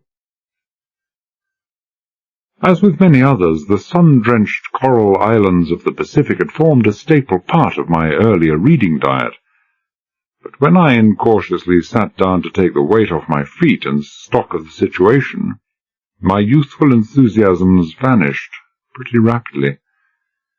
If this was coral, it felt like the sort of thing an Indian fakir might graduate to after he'd mastered the easier stuff, like sleeping on a bed of red-hot nails. The rock was hard, broken, jagged, and with frequent spiny, razor-sharp edges. I pushed myself quickly to my feet, careful not to cut my hands on the coral, picked up the 2 drums and set them down on the highest part of the reef. I went back for Marie, took her arm, and we sat down side by side on the drums, with our backs to the wind and the rain. She offered me part of the blanket as protection, and I wasn't too proud to take it. It at least gave me the illusion of shelter. I talked to her for some time, but she only had monosyllables to offer in return. Then I dug a couple of cigarettes out from the packet I'd stowed in my water drum, and offered her one, which she took. But that wasn't very successful either, for the blanket leaked like a sieve, and inside a minute both cigarettes were completely sodden. After 10 minutes or so, I said, "What's the matter, Marie?" "I agree that this is not the Grand Pacific Hotel, but at least we're alive." "Yes." A pause, then matter-of-factly, "I thought I was going to die out there tonight. I expected to die. I was so sure I would that this, well, it's a sort of anticlimax. It's not real. Not yet. You understand?" "No. What made you so sure you were going to—" I broke off for a moment. "Don't tell me that you're still thinking along the same daft lines as you were last night." She nodded in the darkness. I felt the movement of the blanket rather than saw that of her head. "I'm sorry, I really am. I can't help it. Maybe I'm not well. It's never been like this before," she said helplessly. "You look into the future, but almost all the time there isn't any. But if you do catch glimpses of it, you're not there yourself.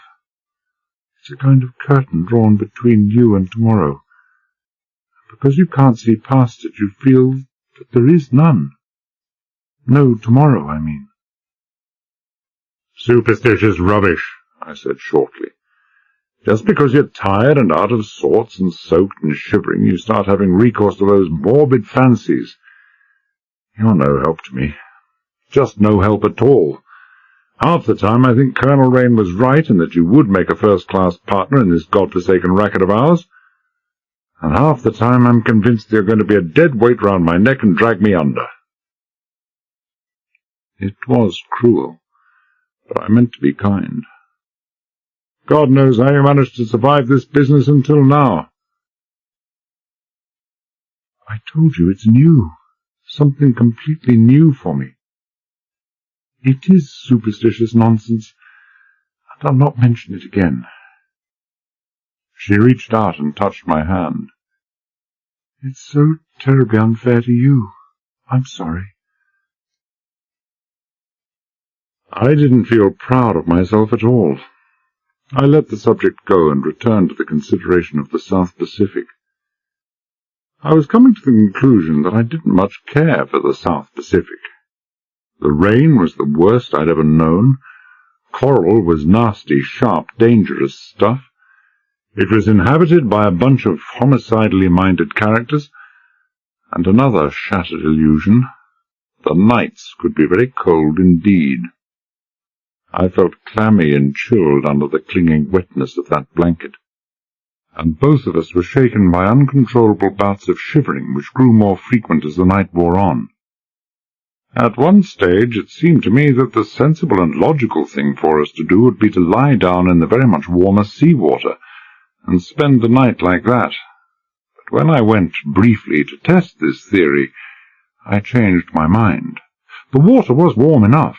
What changed my mind was a tentacle that appeared from a cleft in the coral and wrapped itself round my left ankle. The octopus to which it belonged couldn't have weighed more than a few pounds, but it still took most of my sock with it as I wrenched my leg away, which gave me some idea of what to expect if its big brother happened by.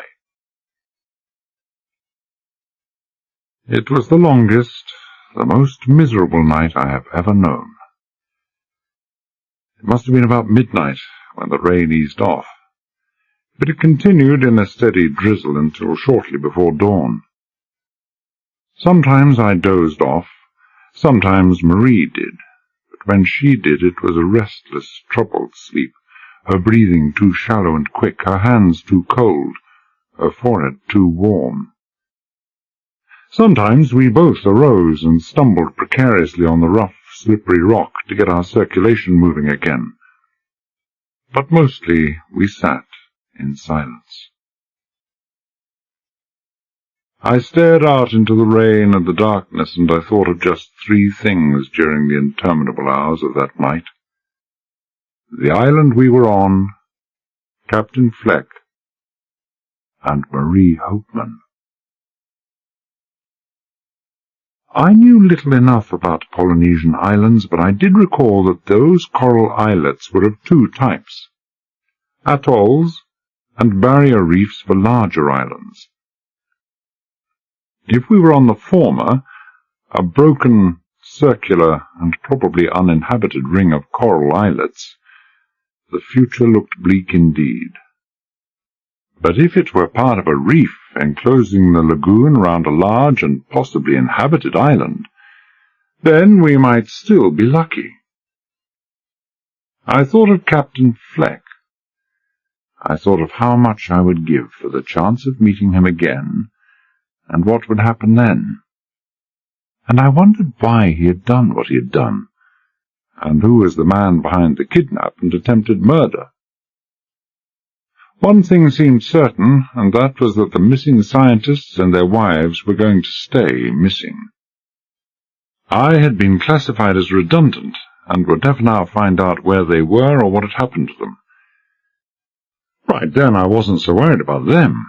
The longing to meet up with Fleck was the predominant emotion in my mind.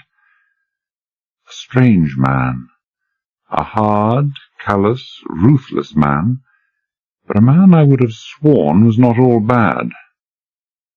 But I knew nothing of him. All I did know now with certainty was his reason for deciding to wait till 9 o'clock before getting rid of us.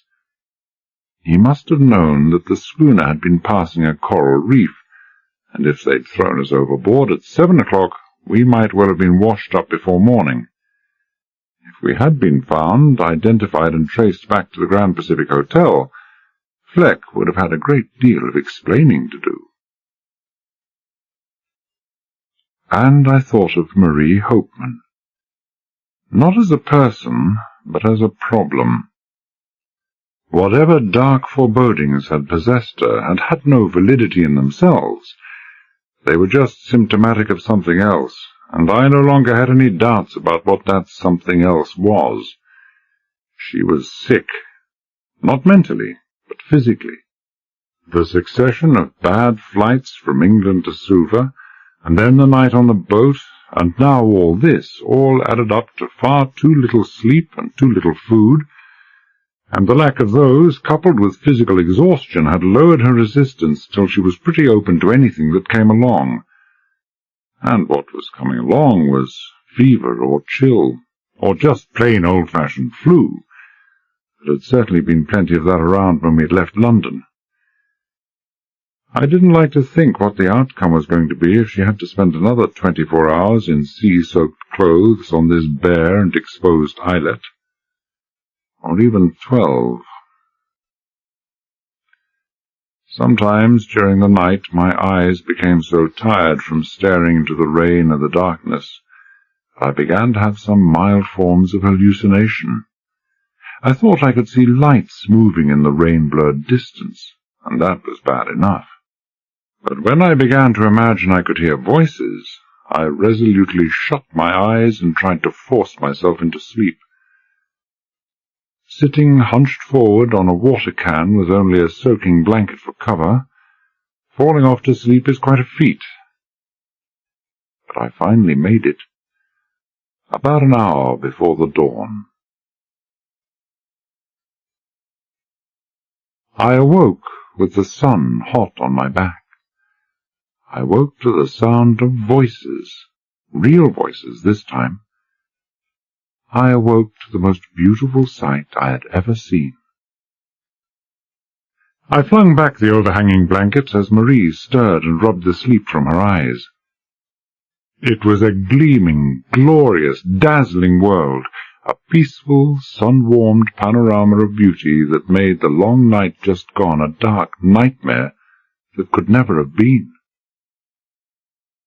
A string of coral isles and reefs painted in the most impossible greens and yellows and violets and browns and whites, stretched away on both sides from us in two huge curving horns that all but encircled and enclosed a huge lagoon of burnished aquamarine, and beyond the lagoon, the most remarkably shaped island I'd ever laid eyes on. It was as if some giant hand had cut a giant Stetson down the middle and thrown one half away. The island reached its highest point in the extreme north, where it plunged vertically down into the sea. From this peak it sloped down steeply to the east and south.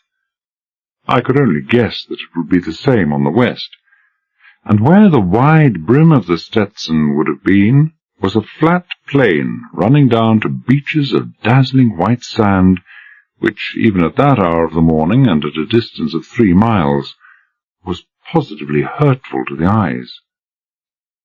The mountain itself, a rich bluish purple in that early sunlight, was bald and bare of any vegetation. The plain below was bare too, only scrub bushes and grass, with scattered palm down near the water's edge.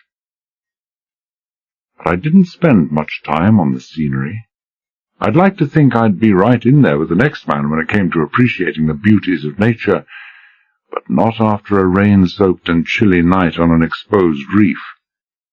I was far more interested in the outrigger canoe that was coming arrowing in towards us through the mirror-calm waters of that green lagoon. There were 2 men in it, big, sturdy, brown-skinned men with huge mops of crinkly black hair, and their paddles were driving in perfect unison into and through the gleaming glass of those waters faster than I would have believed possible, moving so quickly that the flying spray from the paddles was a continuously iridescent rainbow glitter in the rays of the rising sun. Less than 20 yards away from the reef they dug their paddles deep, slowed down their outrigger canoe, and brought it slewing round to a standstill less than 10 feet away. One of the men jumped out into the thigh-deep water, waded towards us, then climbed nimbly up the coral. His feet were bare, but the sharp rock didn't worry him any that I could see. His face was a comical mixture of astonishment and good humour. Astonishment at finding 2 white people on a reef at that hour of the morning. Good humour because the world was a wonderful place, and always would be. You don't see that kind of face often, but when you do, you can never mistake it. Good humour won. He gave us a huge white grin and said something that meant nothing at all to me. He could see that it meant nothing at all, and he wasn't the kind of man to waste time. He looked at Marie, shook his head and clucked his tongue as his eyes took in the pale face, the 2 unnaturally red patches on her cheeks, and the purplish shadows under her eyes. Then grinned again, ducked his head as in greeting, picked her up, and waded out to the canoe. I made it under my own steam, lugging the 2 water drums along. The canoe was fitted with a mast, but there was no wind yet, so we had to paddle across the lagoon to the island. At least, the 2 brown men did, and I was glad to leave it to them. What they did with that canoe would have had me gasping and wheezing in 5 minutes and in a hospital bed in 10. They'd have been a sensation at Henley. They kept it up non-stop for the 20 minutes it took us to cross the lagoon, churning up the water as if the Loch Ness Monster was after them, but still finding time and energy to chatter and laugh with each other all the way. If they were representative of the rest of the island's population, we'd fallen into good hands. And that there were others on the island was obvious. As we came close to the shore, I could count at least 6 houses, stilted affairs with a floor about 3 feet off the ground, and enormously deep-eaved thatched roofs that swept down steeply from high ridge-poles to within 4 or 5 feet of the ground. The houses had neither doors nor windows, understandably enough, but they had no walls either, except for one, the largest in a clearing near the shore, close in to a stand of coconut palms. The other houses were set farther back and to the south. Still farther south was a metal and corrugated iron eyesore, grey in colour, like an old-fashioned crushing plant and hopper in a quarry. Beyond this again was a long low shed, with a slightly sloping corrugated iron roof. It must have been a real pleasure to work under that when the sun was high in the sky. We were heading in just to the right of a small pier. Not a real landing stage with anchored piles, but a 30-foot-long floating platform of bound logs, secured on the shore end by ropes tied round a couple of tree stumps. when I saw a man lying on the shore. A white man, sunbathing. He was a lean, wiry old bird with a lot of white hair all over his face, dark spectacles on his eyes, and a grubby towel strategically placed across his midriff.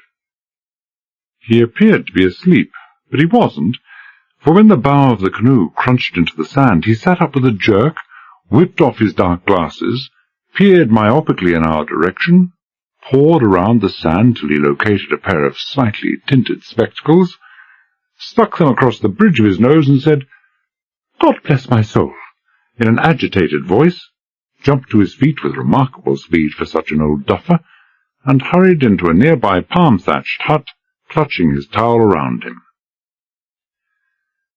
"Quite a tribute to you, my dear," I murmured. "You look like something the tide washed up and the old boy about 99, but you can still knock him for 6. "He didn't seem any too pleased to see us, I thought," she said doubtfully. She smiled at the big man who'd just lifted her from the canoe and set her on her feet on the sand, and went on, "Maybe he's a recluse. Maybe he's one of those remittance men beachcombers and other white people are the last he wants to see." "He's just gone for his best bib and tucker," I said confidently. "He'll be back in a minute to give us the big hand." And he was. We'd hardly reached the top of the beach when he reappeared from the hut, dressed in a white shirt and white ducks, with a Panama on his head. He'd a white beard, flowing white moustache, and plentiful thick white hair. If Buffalo Bill had ever worn tropical whites and a straw hat, he'd have been a dead ringer for Buffalo Bill. He came puffing down to meet us, his hand outstretched in greeting. I'd made no mistake about the warmth of welcome, but I had about the age. He wasn't a day over 60, perhaps only 55, and a pretty fit 55 at that. "God bless my soul! God bless my soul!" He wrung our hands as if we'd brought him the first prize in the Irish sweepstake. "What a surprise! Morning dip, you know, just drying off, couldn't believe my eyes. Where in all the world have you two come from? Oh, no, don't answer now, straight up to my house. Delightful surprise, delightful." He scurried off in front of us, God blessing himself with every other step. Marie smiled at me, and we walked after him. He led us along a short path, across a white-shingled front, up a wide flight of 6 wooden steps into his house. Like the others, the floor was well clear of the ground, but once inside I could see why, unlike the other houses, it had walls. It had to have, to support the large bookcases and glass-covered showcases that lined 3/4 of the wall area of the room. The rest of the walls were given over to doors and window spaces. No glass in the windows, just screens of plaited leaves that could be raised or lowered as wished. There was a peculiar smell that I couldn't place at first. The floor seemed to be made of the midribs of some type of leaf, coconut palm probably, laid across close-set joists, and there was no ceiling as such, just steep-angled rafters with thatch above. I looked at this thatch for a long and very interested moment. There was a big old-fashioned roll-top desk in one corner, and a large safe against the inside wall. There were some brightly coloured straw mats on the floor, most of which was given over to low-slung, comfortable-looking rattan chairs and settees, each with a low table beside it. A man could be comfortable in that room, especially with a drink in his hand. The old boy, with that beard and moustache, I couldn't think of him as anything else, was a mind-reader. Sit down, make yourselves comfortable. A drink? Yes, of course. First of all, a drink. You need it. He picked up a little bell, rang it furiously as if he were trying to see how much punishment it could stand before it came apart in his hands, replaced it, and looked at me. Too early in the morning for whiskey, eh? Not this morning. And you, young lady, some brandy, perhaps, eh? Brandy? Thank you. She let him have the smile she never bothered letting me have, and I could just about see the old boy's toes curling. "You're very kind." I was just coming to the resigned conclusion that his staccato and repetitive talking was habitual and was going to be a thought wearing if we had to stay with him for any length of time, and I had the thought even then that the voice was vaguely familiar to me, when a rear door opened and a Chinese youth came in. He was very short, very thin, dressed in khaki drill, and the only use he had for his facial muscles was to keep his expression buttoned up, for he didn't even bat an eyelid when he saw us. "Ah, Tommy, there you are. We have guests, Tommy. Drinks. Brandy for the lady, a large whisky for the gentleman, and, let me see now. Yes, perhaps I rather think I will. A small whisky for me. Then run a bath for the lady." I could get by with a shave. "Then breakfast. You haven't had breakfast yet?" I assured him we hadn't. "Excellent, excellent." He caught sight of the two men who'd rescued us standing outside on the white shingles with the water drums, raised a bushy white eyebrow in my direction, and said, "What's in those?" "Our clothes." "Indeed. Yes, I see. Clothes." Any opinion he held as to our eccentricities in the choice of suitcases he kept to himself. He went to the doorway. "Just leave them there, James.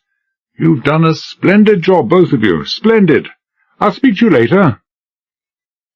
I watched the two men smile broadly, then turn away. I said, "They speak English?" "Certainly, of course they do." "Well, they didn't speak any to us." They didn't, eh?" He tugged his beard, Buffalo Bill to the life. "You speak any to them?" I thought, then grinned. "Oh, there you are, then. You might have been any of a score of nationalities." He turned as the Chinese boy came in, took the drinks from the tray and handed them to us. "Your excellent health." I grunted something appropriate and as short as it could decently be, and went for that drink like a thirst-stricken camel for the nearest oasis. I insulted a perfectly good Scotch by swallowing half of it at one gulp, but even so it tasted wonderful, and I was about to start on the remainder when the old boy said, "Preliminaries over, decency is observed. Your story's done, let's have it." It broke me up short, and I looked at him cautiously. I could be wrong about him being a happy old fussbot. I was wrong. The bright blue eyes were shrewd, and what little distaste was available for expression seemed to indicate a certain carefulness, if not actual wariness. Being a little odd in your behavior doesn't necessarily mean that you're a little odd in the head. I gave it to him, short and straight. I said, "My wife and I were en route to Australia by plane. During an overnight stop at Suva, we were taken from our hotel at 3 a.m. by Captain Fleck and 2 Indians, forced aboard his schooner and locked up. Last night we heard them planning to murder us, so we broke out from the hold where they'd put us. It was a bad night and they didn't see us go. Jumped over the side and after some time washed up on a coral reef. Your men found us there this morning." God bless my soul. What an extraordinary tale. Extraordinary. He kept on blessing himself and shaking his head for a bit, then looked up at me from under bushy white eyebrows. "If we could have it with a little more detail, perhaps." So I gave it to him again, telling him everything that had happened since we'd arrived in Suva. He peered at me through those tinted glasses all the time I was speaking, and when I finished he sighed, did some more head-shaking, and said, "Incredible. The whole thing's quite incredible." "Do you mean that literally?" "What? Who says I don't believe you? But I do believe it, young man. It's just that everything is so bizarre, so fantastic. Oh, of course it's true. How else would you be here? But why should this villainous fellow, this Captain Fleck, kidnap you and talk of killing you? It all seems so purposeless, so mad. I've no idea, I said. The only thing I can think of, and even that is ridiculous, is that I'm a scientist, a specialist in fuel technology, and maybe someone wanted to extract some information from me. Why on earth they should want to do that, I just can't imagine. And how the skipper of an obscure schooner knew that we should be flying out to Australia via Fiji, well, it doesn't make any kind of sense at all. As you say, it makes no sense at all, Mr. Bless my soul, you must forgive me. I haven't even asked your names yet. Bentle, John Bentle, and this is my wife, Marie. I smiled at him. And you don't need to tell me who you are. It's just come back to me. Dr. Harold Witherspoon, Professor Witherspoon, I should say, the doyen of British archaeologists. You know me, then? You recognized me? The old boy seemed bucked about it. Well, you do get a good deal of newspaper space, I said tactfully. Professor Witherspoon's love for the public limelight was a byword. And I saw your series of lectures on television about a year ago. He didn't look so pleased any longer. He suddenly looked downright suspicious, and his eyes narrowed as he said, You interested in archaeology, Mr. Bentle? Know anything about it, I mean? I'm like a million others, Professor. I know about this Egyptian tomb and this lad Tutankhamun who was in it, but I couldn't begin to spell his name. I doubt if I'm even pronouncing it properly. So, good. Oh, forgive my asking. I'll explain later. I am being most remiss. This young lady here is far from well. Fortunately, I'm a bit of a doctor. Have to be, you know, living your life at the back of beyond. He hustled out of the room, returned with a medical case, took out a thermometer, and asked Marie to put it in her mouth while he took her wrist. I said, I don't want to appear ungrateful or unappreciative of your hospitality, Professor, but my business is rather urgent. How soon will we be able to leave here and get back to Suva? Oh, not long, he shrugged. There's a ketch from Kandavu. That's about 100 miles or so north of here. Calls in about every 6 weeks. It was last here, let me see. Yes, about 3 weeks ago. So another 3 weeks. That was handy. 3 weeks. Not long, he said, but they probably had a different time scale on those islands. And looking over that shimmering lagoon with coral reefs beyond, I found it easy to understand why. But I didn't think Colonel Rain would be so happy if I just sat back and admired the lagoon for 3 weeks, so I said, Any planes ever pass this way? No ships, no planes, nothing. He shook his head and kept on shaking it as he examined the thermometer. Bless my soul! 103 and a pulse of 120. Dear, dear, you're a sick young lady, Mrs. Bentle. Probably taken it from London with you. Bath, bed, and breakfast in that order. He held up his hand as Marie murmured a token protest. I insist. You can have Carstairs' room. Red Carstairs, my assistant, he explained. In Suva at present, recuperating from malaria. Rife in those parts. Expect him back on the next ship. And you, Mr. Bentle, I expect you'd like a sleep, too? He gave a deprecating little laugh. I dare say you didn't sleep too soundly out on that reef last night. Clean up, shave, and a couple of hours on one of those very inviting chairs on your veranda will do me, I said. No planes either, eh? Any boats on the island I could hire? The only boat on the island is the one belonging to James and John. Oh, not their right names. Those natives from Kandavu have unpronounceable names. They're here on contract to supply fresh fish and whatever food and fruit they can gather. They wouldn't take you anyway, even if they would. I'd absolutely forbid it. Absolutely. Too dangerous? If it was, I was right with him. Of course. And illegal. The Fijian government forbids inter-island proa travel in the cyclone season. Heavy penalties, very heavy penalties, for breaking the law. No radio we could use to send a message. No radio? Not even a radio receiver. The professor smiled. When I'm investigating something that happened many thousands of years ago, I find contact with the outside world disturbing in the extreme. All I have is an old-fashioned hand-wound gramophone. He seemed a harmless old duffer, so I didn't tell him what he could do with his gramophone. Instead, while Marie bathed, I had another drink, then, after a shave, change, and first-class breakfast, stretched out on a low rattan armchair in the shade of the veranda. I meant to do some heavy thinking, for it seemed to me that the situation was such that it was long past time that I showed some rudimentary signs of intelligence. But I'd reckoned without my weariness, the warmth of the sun, the effects of a couple of double scotches on an empty stomach, and the soporific sound of the trade wind whispering its sibilant clicking way through the nodding palms.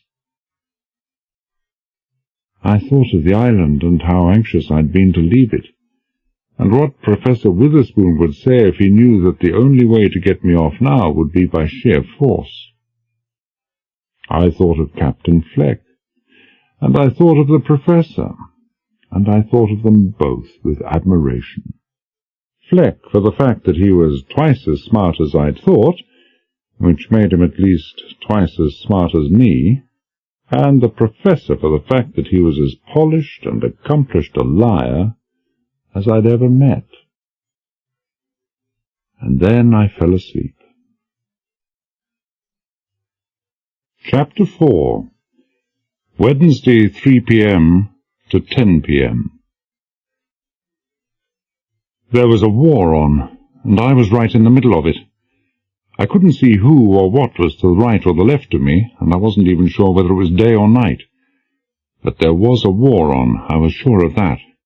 Heavy artillery, laying down a barrage before an attack. I was no hero. Let me get out of the way. I wasn't going to be cannon fodder for anyone. I moved, seemed to stumble, and felt a sharp pain in my right arm. Shrapnel, perhaps, or a bullet. Maybe they didn't lead me out. It would be a change from the front line. Then I opened my eyes and found that I wasn't in the front line. I'd achieved the near impossible feat of falling out of an armchair and landing on the wooden floor of Professor Witherspoon's veranda. I seemed to have made a neat one-point landing on my right elbow. My elbow hurt. I'd been dreaming, but I hadn't been dreaming about the rumble of the explosions and the earth shaking. As I got to my feet, clutching my arm and trying not to hop around too much, I heard another couple of distant, muffled thuds, and the floor of the veranda shook both times quite violently. I hadn't even had time to try to guess at the source of those disturbances when I caught sight of Professor Witherspoon standing in the doorway, leading in off the veranda, his face filled with concern. At least his voice was, so I assumed that what lay behind the foliage would reflect his voice. "My dear fellow! My dear fellow!" He came hurrying forward, hands outstretched, as if he thought I was going to collapse at any moment. "I heard the sound of the fall. By Jove, it was loud. You must have hurt yourself. What happened?" "I fell out of my chair," I said patiently. "I thought it was the second front. It's my nerves." "Dear me, dear me, dear me!" He fussed and fluttered around without achieving anything. Have you damaged anything?" "Only my pride." I felt my elbow with cautious fingers. "Nothing broken, just numbed. What's making all that damned racket?" "Ah," he smiled, relieved. "I thought you'd want to know that. I'm just about to show you. Thought you'd like to have a look over the place, anyway." He regarded me with quizzical eyes.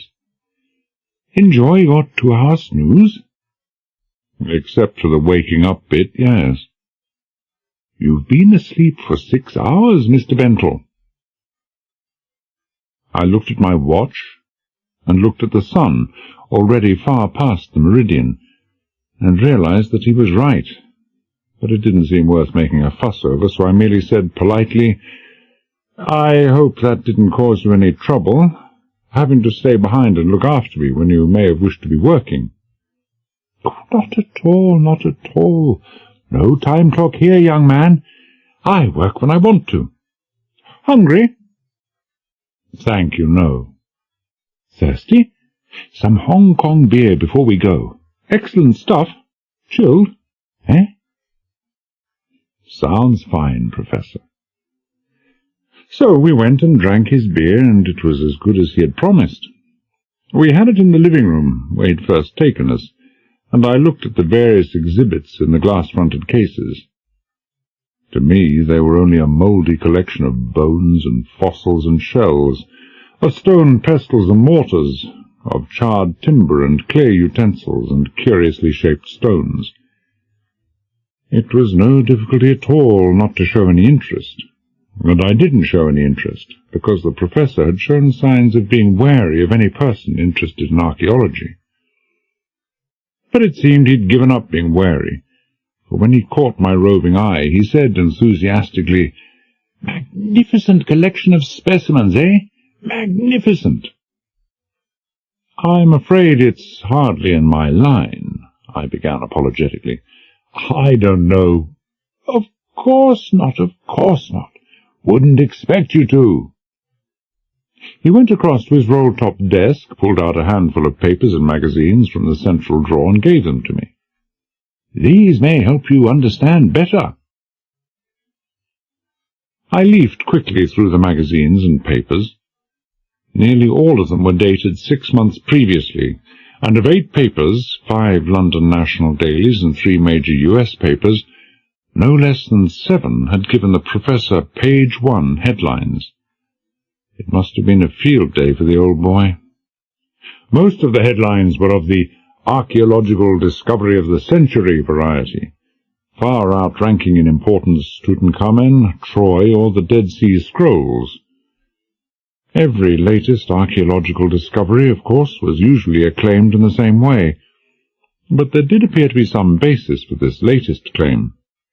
Oceania, it seemed, had long been the dark continent of archaeological research, but now Professor Witherspoon claimed to have discovered on the island of Vadu, south of the Fijis, complete proof of the migration of the Polynesians from the southeast of Asia, and of there being some form of primitive civilization on those islands as far back as 5000 BC, some 5,000 years before the previous, earliest estimate.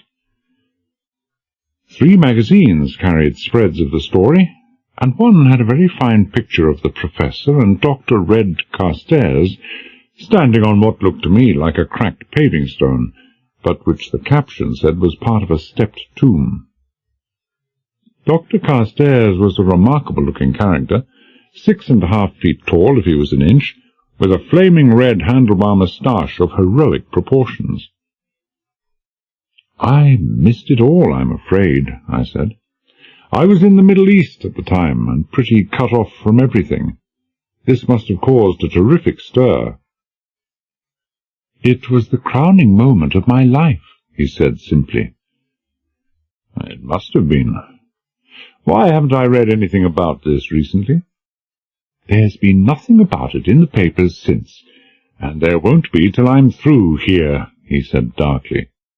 "I foolishly granted news agencies, papers and magazines facilities to come here after my first announcement had caused some stir.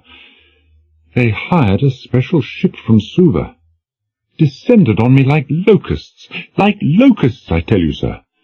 All over the shop, interfering, poking, ruining weeks of intensive work. Helpless. I was completely helpless." The anger deepened. And there were spies among them. Spies? You must forgive me. Rival archaeologists, trying to steal my thunder. That would be just about the ultimate crime as far as the old boy was concerned. Trying to steal other things, too. Some of the most valuable finds ever made in the Pacific. Never trust a fellow archaeologist, my boy, he said bitterly. Never trust 'em. I said I wouldn't, and he went on. One of them actually had the effrontery to arrive here in a yacht a couple of months ago. American millionaire who does archaeology as a hobby. Just wanted the credit.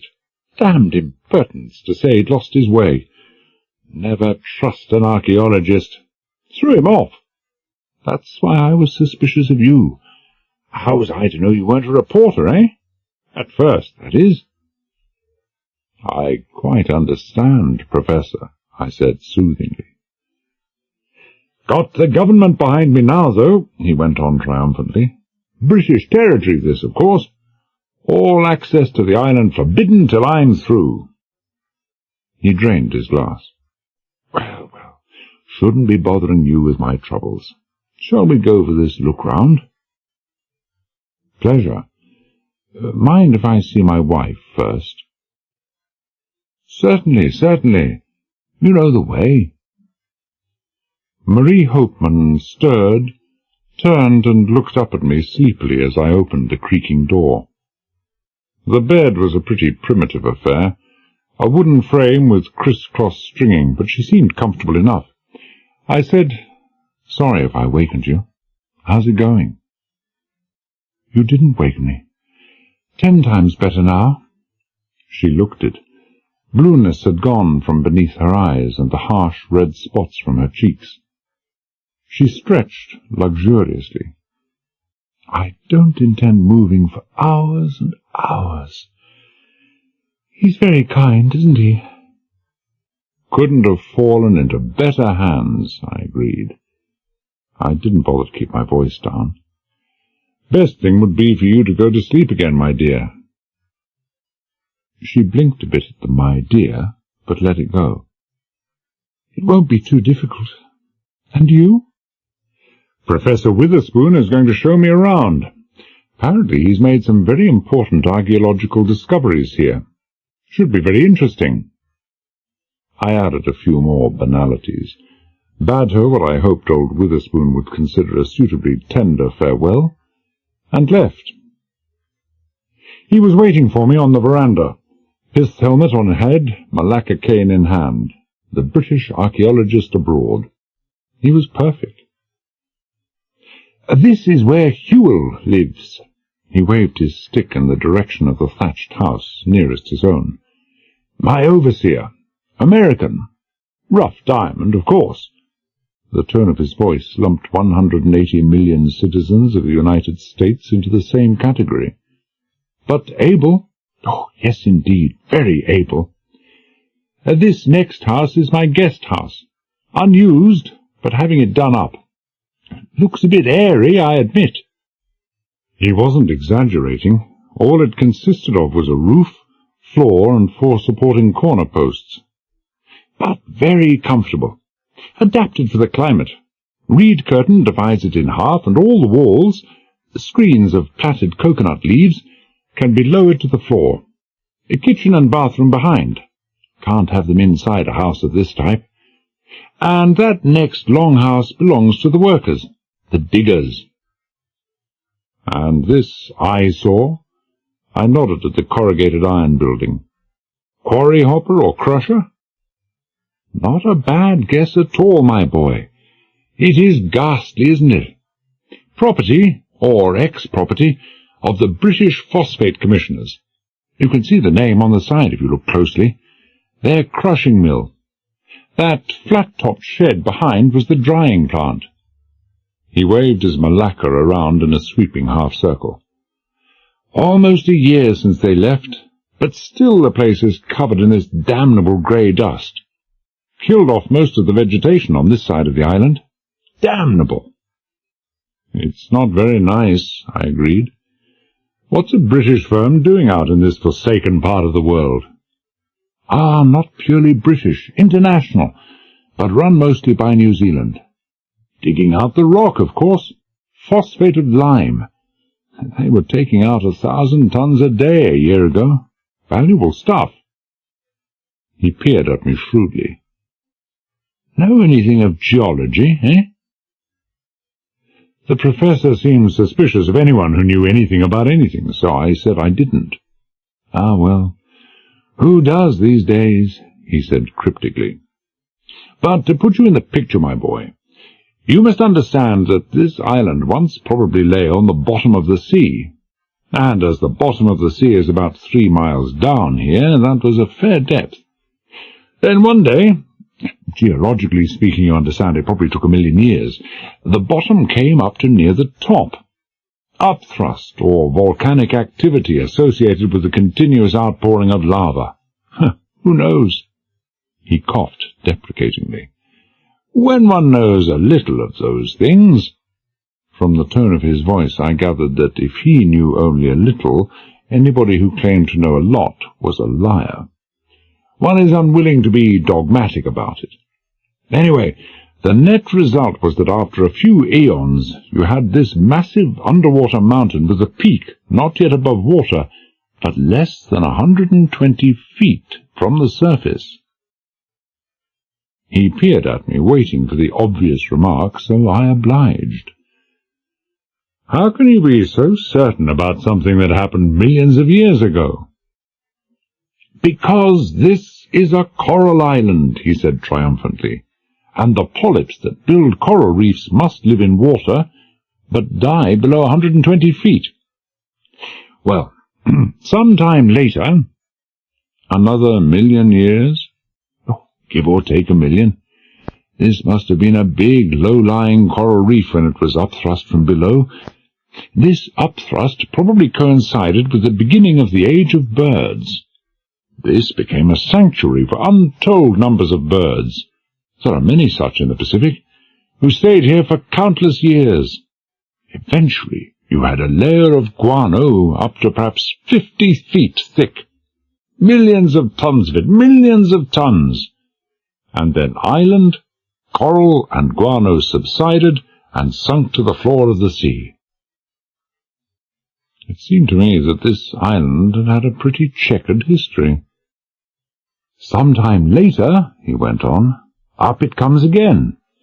By this time the actions of sea deposits and salt water had changed the guano into a very rich phosphate of lime.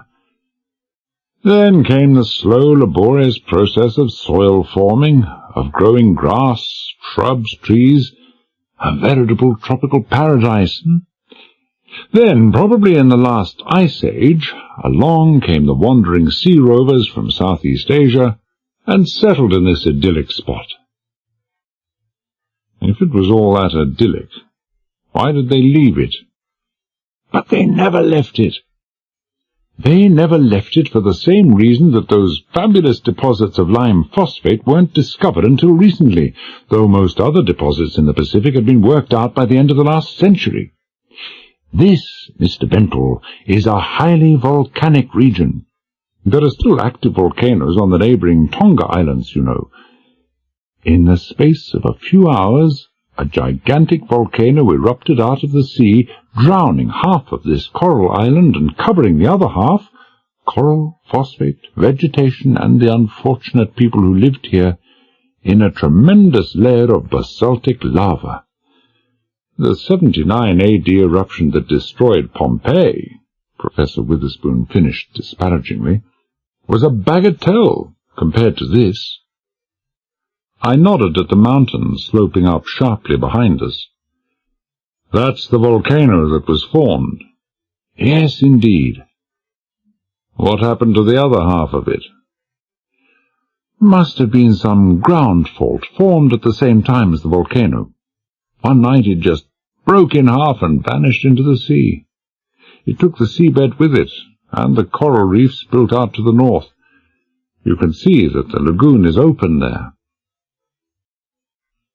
He marched on at a brisk pace, apparently undisturbed by the thoughts that he lived in a very dicey spot, The cataclysmic upheavals of a very final nature were the order of the day. He was angling his way slightly uphill. At less than 300 yards from the crushing mill we came to a sudden cleft in the side of the mountain. It was about 70 feet high and 30 wide, vertical at the side and back, and with a flat floor leading to a circular hole in the mountainside.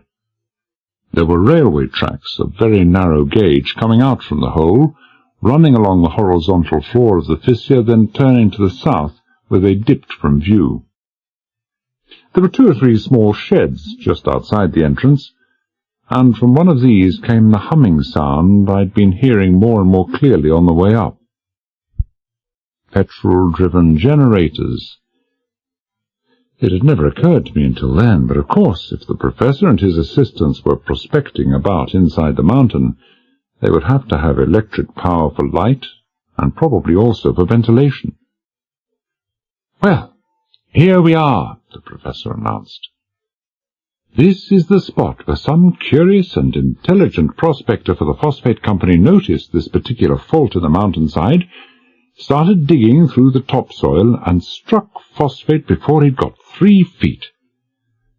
Heaven knows how many million tons of rock they took out.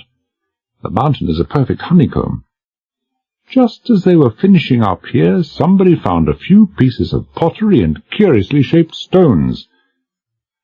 An archaeologist in Wellington must show them and immediately send them to me." The professor coughed modestly. "The rest, of course, is history." I followed the history-maker through the entrance and along the winding horizontal passageway until we came to a huge circular excavation in the rock. It was a gigantic cavern, 40 feet high, 20 by the encircling walls, supported by concrete columns and about 200 feet in diameter.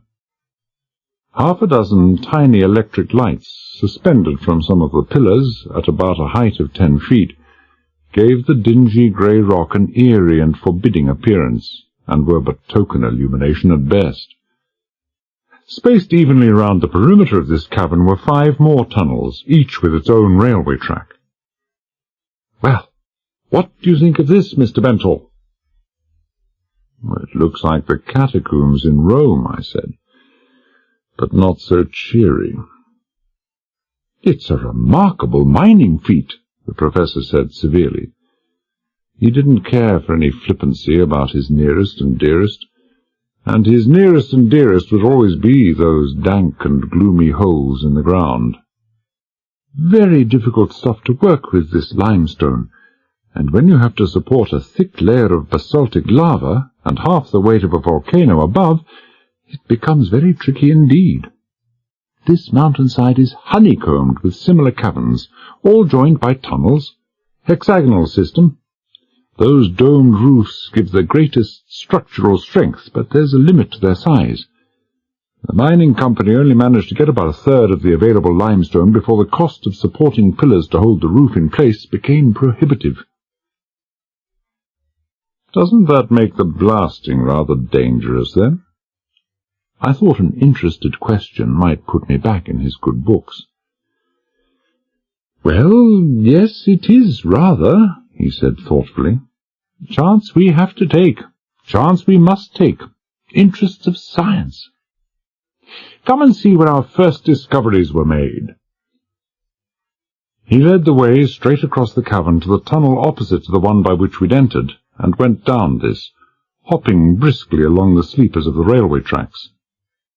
After about 20 yards, we entered another cavern, in height, width, and number of exit tunnels the duplicate of the one we'd just left. There was no illumination here, other than one single lamp suspended from the electric light cable that traversed the width of the cavern and vanished down the faraway tunnel. But it was enough to let me see that the 2 tunnels to the left had been blocked off by heavy vertical balks of timber. "What happened there, Professor? Cave-in?" "Afraid so." He shook his head. 2 tunnels and parts of the caverns to which they led collapsed at the same time. Had to shore up the tunnel entrances in case the collapse spread to this chamber. Before my time, of course. I believe 3 men perished in the right-hand cavern in there. They'd just started to excavate it. Bad business, a bad business. He paused for a few moments to let me see how bad he thought it had been, then said brightly, "Well, this is the historic spot." It was a 5-foot niche in the wall, just to the right of the tunnel by which we'd entered the cavern. To me it was just a 5-foot niche, but to Witherspoon it was a temple, and he himself the officiating priest.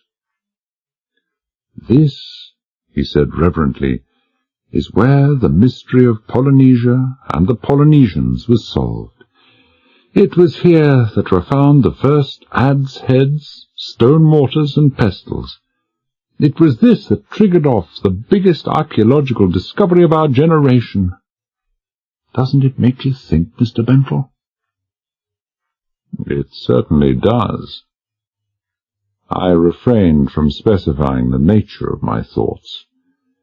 Instead, I reached out for a spur of rock, damp and slimy to the touch, and pulled it off with little effort. I said in surprise, "Pretty soft stuff, this. You'd think picks or pneumatic drills would be almost as effective as blasting for removing this stuff."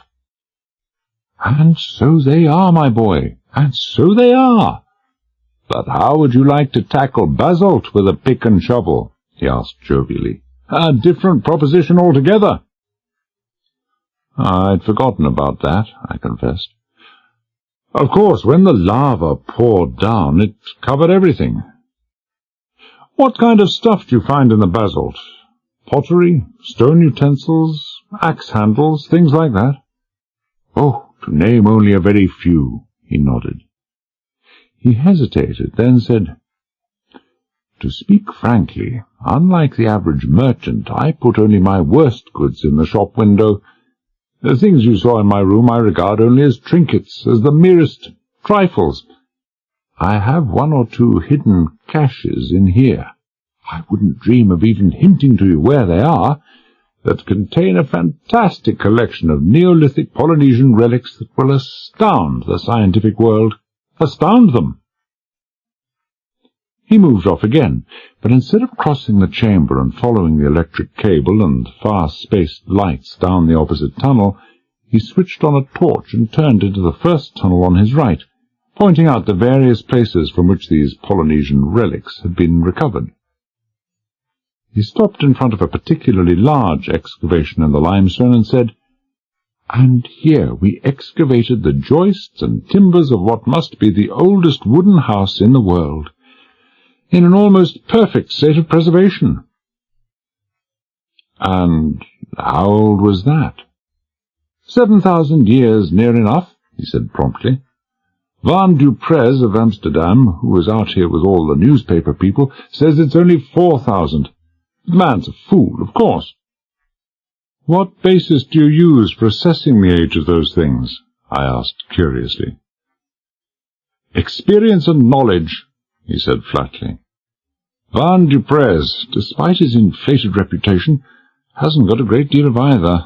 Man's a fool." "Ah," I said non-committally. I looked apprehensively at the 3rd chamber now opening out before us. "How deep are we here?" "About 100 feet, I should say. Perhaps 120. Moving into the side of the mountain, you know." "Nervous, Mr. Bentle?" "Sure, I'm nervous.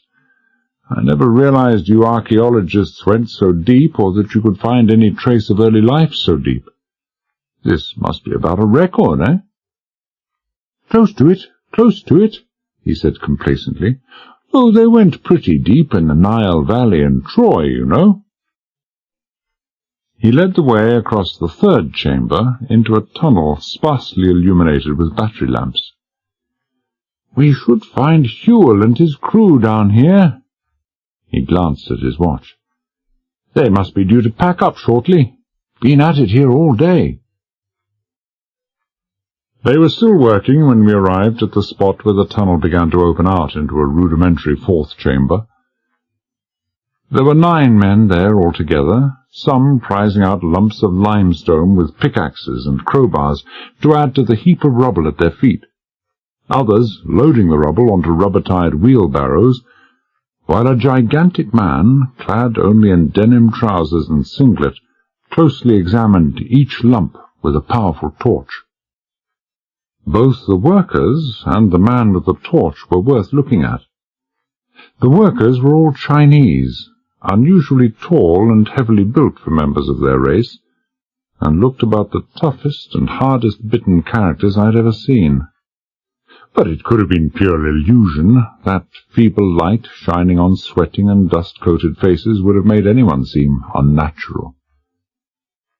But there was no illusion about the foreman, who straightened from his examination of the rock and came to meet us. He was the toughest and hardest-bitten character I'd ever seen. He was about 6 feet 3 inches tall, but stunted for his breadth, with a couple of massive arms ending in 5-fingered shovels that almost brushed his knees. His face looked as if it had been carved from solid rock by a sculptor whose only ambition was to get the job done in a hurry. There wasn't a curve worth calling a curve in his entire face, just a granitic mass of crudely interesting planes that would have had the old Cubist boys jumping for joy.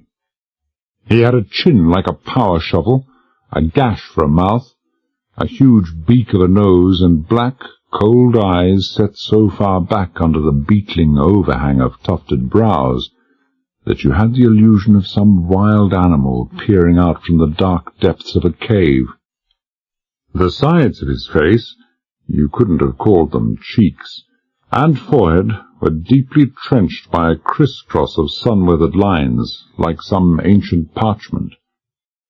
He would have had a terrible time making the romantic lead in a musical comedy.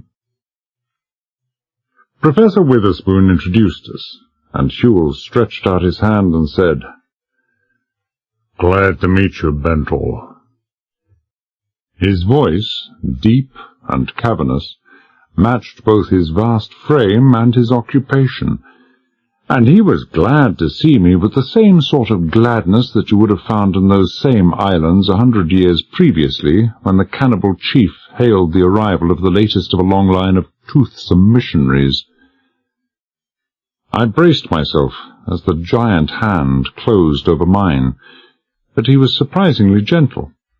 It felt as if I was being pulled through a power wringer, but when he gave me back my hand, all the fingers were still there. Bent and mangled a bit, but still there. "Heard about you this morning," he boomed. Canada or the American Northwest, I couldn't be sure. "Heard your wife wasn't so well, neither. The islands, anything can happen in the islands. Must have had a terrible time." We talked a bit about the terrible time I'd had, and then I said curiously, "You've had to go a fair way to recruit labor for this job." "Had to, my boy, had to." It was Witherspoon who answered. "Indians no damn good. Sullen, uncooperative, suspicious, haven't the physique. Fijians have, but they'd have a heart attack if you suggested they do any work. Same with any white man you could pick up. Loafers and wasters to a man. But the Chinese are different." "Best workers I've ever had," Whewell confirmed. He had a curious trick of speaking without appearing to move his mouth. "When it comes to building railroads and driving tunnels, you can't beat 'em. Never have built the western railroads of America without them." I made some suitable remark and peered around me. Witherspoon said sharply, "What are you looking for, Bentel?" "Relics, of course." The right note of surprise. "Be interesting to see one being excavated from the rock." "Won't see none today, I'm afraid," Whewell boomed. "Lucky to find anything once a week. Ain't that so, Professor?" "If we're very lucky," Witherspoon agreed. Well, mustn't hold you back, Whewell, mustn't hold you back. Just brought Bentel along to show him what all the bangs were about." We'll see you at supper time." Witherspoon led the way back through the mine, out into the brilliant sunshine and down to his house, chattering away all the time. But I wasn't listening any more. I'd heard and seen all I wanted to hear and see. When we got back, he excused himself on the ground that he had some work to catch up on, and I went to see Marie. She was sitting up in bed with a book in her hands, and there wasn't anything much the matter with her that I could see. I said, "I thought you said you were going to sleep." "I said I wasn't going to move. Different thing altogether." She lay back luxuriously on her pillow. Warm day, cool breeze, sound of the wind in the palms, the sea on the surf, and all the blue waters of the lagoon and white sand out there. Wonderful, isn't it? Sure. What's that you're reading there? Book on Fiji. Very interesting. She gestured at the books piled on the table beside her. Some more on Fiji, some on archaeology. Tommy, the Chinese boy, brought them to me. You should read them. Later. How are you feeling? Took your time in getting round to ask me, didn't you? I frowned at her, at the same time jerking my head backwards. She caught on fast. I'm sorry, dear. The impulsive cry, very well done. Shouldn't have said that. Much better, I'm feeling much better. Bright as rain tomorrow. Had a nice walk round? The banal touch, like the cry, perfectly done. I was in the middle of telling her about the nice walk I'd had when there came a diffident tap on the door, a clearing of the throat, and Witherspoon came in. By my reckoning, he'd been outside the door for about 3 minutes. Behind him I could see the brown-skinned forms of John and James, the 2 Fijian boys. Good evening, Mrs. Bentall, good evening. How are you? Better? Yes, better? You certainly look better. His eyes fell on the books by the bedside, and he checked and frowned. Where did these come from, Mrs. Bentall? Oh, I hope that I haven't done anything wrong, Professor Witherspoon, she said anxiously. I asked Tommy for something to read, and he brought me these. I just started the first one. Those are rare and valuable editions, he said testily. Very rare, very rare. Personal library and all that. We archaeologists never lend them out. Tommy had no right. Well, never mind. I have an excellent selection of novels, detective fiction. You can have what you like. He smiled, the incident magnanimously forgotten. I've come to bring you some good news. You and your husband are to have the guest house for yourselves during the remainder of your stay here. I've had John and James here at work most of the day, clearing it up. Why, Professor! Marie stretched out her hand and took his. How very, very nice. It's so kind of you. It's really far too kind of you. Nothing at all, my dear. Nothing at all. He patted her hand and held on to it longer than was necessary. About 10 times longer than was necessary. I just thought you might appreciate the privacy. I dare say, this with a crinkling of half-closed eyes which I took to be a dyspeptic twinge, but it wasn't dyspepsia, it was meant as a roguish twinkle, that you haven't been married very long. Now, tell me, Mrs. Bentall, will you be fit enough to join us for supper tonight? She could be quick as a cat. She caught the all but imperceptible shake of my head, and she wasn't even looking in my direction. I'm so sorry, Professor Witherspoon. It takes some doing to combine a dazzling smile with a tone of deep regret, but she managed to do it. There's nothing I'd like better, but I really do feel so weak still. If I could be excused until the morning, Of But of course. Mustn't overdo the convalescence, must we?" He seemed to be on the point of grabbing her hand again, but thought better of it. "We'll send a tray along. And we'll also send you along. No need to stir." At a signal from him, the two Fijians caught an end of the bed apiece and lifted. Not such a feat, as the bed itself probably didn't weigh even 30 pounds. The Chinese boy came in to carry all the clothes we had, the professor led the way, and there was nothing for me to do but to take her hand as we walked between the two houses, bend over her solicitously and murmur, "Ask him for a torch." I didn't suggest a reason why she should ask for one, for the excellent reason that none occurred to me, but she handled it beautifully. When the professor had dismissed the bearers and was expatiating at length on how the guest-house was built entirely from the products of two trees, the pandanus and coconut palm, she interrupted diffidently to ask, Is there a bathroom here, Professor Witherspoon?" "But of course, my dear. How remiss of me. Down the steps, to the left, and it's the first small hut you come to, the next to the kitchen. For obvious reasons you can't have fire and water in houses like these." "Oh, of course not. But doesn't it get rather dark at night here? I mean—" "God bless my soul, what must you think of me? A torch, of course. You shall have a torch. You shall have it after our evening meal." He glanced at his watch. "Expect you in about half an hour, Bentall."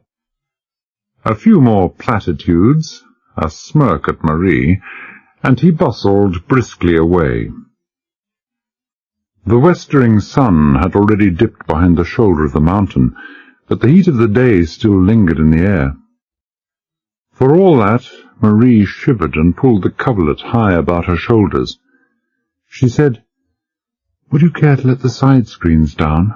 Those trade winds aren't what they're cracked up to be. Not when the darkness comes." Let the screen down, and have a dozen listening ears pressed against them in a couple of minutes. You think so?" she said slowly. "You feel there's something wrong here? With Professor Witherspoon?" "I've long passed the feeling stage. I know damn well there's something wrong.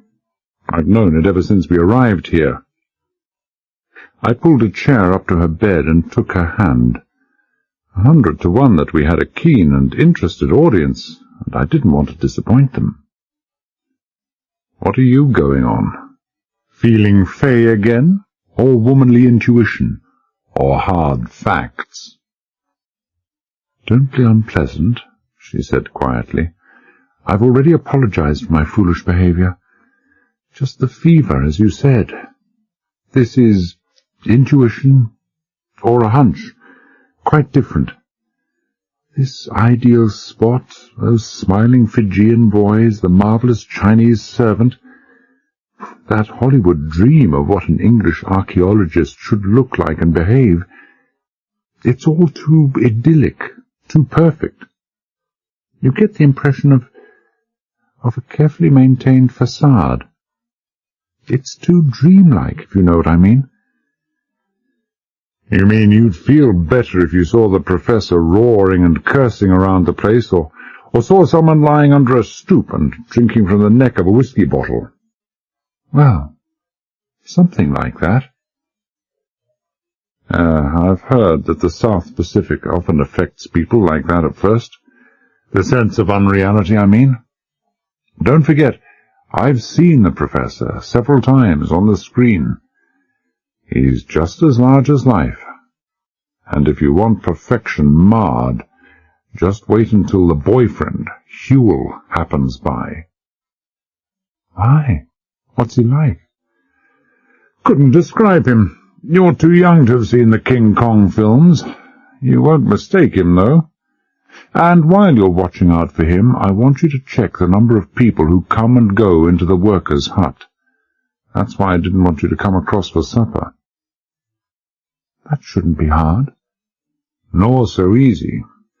They're all Chinese, the ones I've seen so far anyway, and they'll all probably look alike to you. Check what they're doing, how many stay in, whether the ones that come out are carrying anything or not. Don't let anyone guess you're checking. Let down the screens when it's dark enough, and if there are no window cutouts, you can peek through. Why don't you write it all down for me? She said sweetly. Okay, so you've been at this longer than I have. Just a cowardly concern for my own neck. I'm going to take a walk around during the middle of the night, and I'd like to know what the score is. She didn't put her hand to her mouth, or gasp, or try to dissuade me. I couldn't even have sworn to it that the pressure of her hand had increased. She said, matter-of-factly, "Do you want me to come with you?" "No. I just want to look around, and there's nothing wrong with my own eyes. And while I don't expect trouble, I can't see you'd be much help if any did come along. No offence, of course." "Well," she said doubtfully, "Fleck's got my gun. There wouldn't be much point in calling the cops, and I don't suppose I could do very much if someone jumped me. But if someone jumped you, then I—" "You have the wrong idea entirely," I said patiently. "You're not built for speed. I am. You never saw anyone who could run away from a fight as fast as Benthall." I crossed the coconut floor and pulled over a made-up string bed, placing it close up to hers. "Do you mind?" "Suit yourself," she said agreeably. She looked at me lazily under half-closed eyelids, and an amused smile curved across her mouth. But it wasn't at all the same amused smile as she'd given me in Colonel Rain's office in London. "I'll hold your hand. I think you're just a sheep in wolf's clothing." "Wait till I get off duty," I threatened. "You and me and the lights of London. You'll see." She looked at me for a long moment, then turned to gaze out over the darkening lagoon. She said, "I don't see it." "Ah, well, wrong type. Lucky I'm not the sensitive kind. About this bed. I know this is going to be a big disappointment to you, but it occurred to me that when I take a walk tonight it might be a good thing to shove some sort of dummy in here. And it's not likely they'll investigate its genuineness when the bed is so near yours." I heard the sound of voices, looked up and saw Huel and his Chinese come into sight around a corner of the crushing mill. Huel was a walking mountain.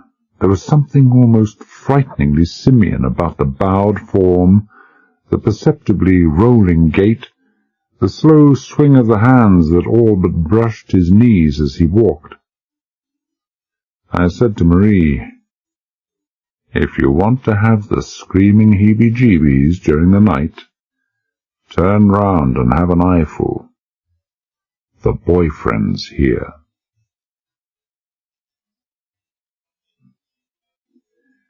If it hadn't been for the boyfriend's face, the professor's incessant chatter, and the bottle of wine he'd produced to mark, he said, the occasion, it would have been quite a pleasant meal. The Chinese boys certainly knew how to cook, and there was none of this nonsense of birds' nests and shark's fins either. But I couldn't keep my eyes off that gaunt and ravaged face opposite me. The immaculate white drills into which he'd changed only emphasized the Neanderthalic hideousness of it. I couldn't shut my ears to Witherspoon's banalities. The wine, a Burgundy, was quite excellent if your tastes ran to sweetened vinegar, but I was thirsty and managed to force some down. But it was Huel, curiously enough, who made the meal tolerable. Behind that primitive, broken face lay a keen mind. At least he was smart enough to stay away from the Burgundy and drink Hong Kong beer by the quart. And his stories of life as a hard rock mining engineer in what seemed to have been half the countries in the world made good listening. Or they would have made good listening if he hadn't stared unwinkingly at me all the time he was speaking, the black eyes so far back in their sockets that the illusion of a bear peering out from his cave was stronger than ever. He had the Ancient Mariner whacked to the wide.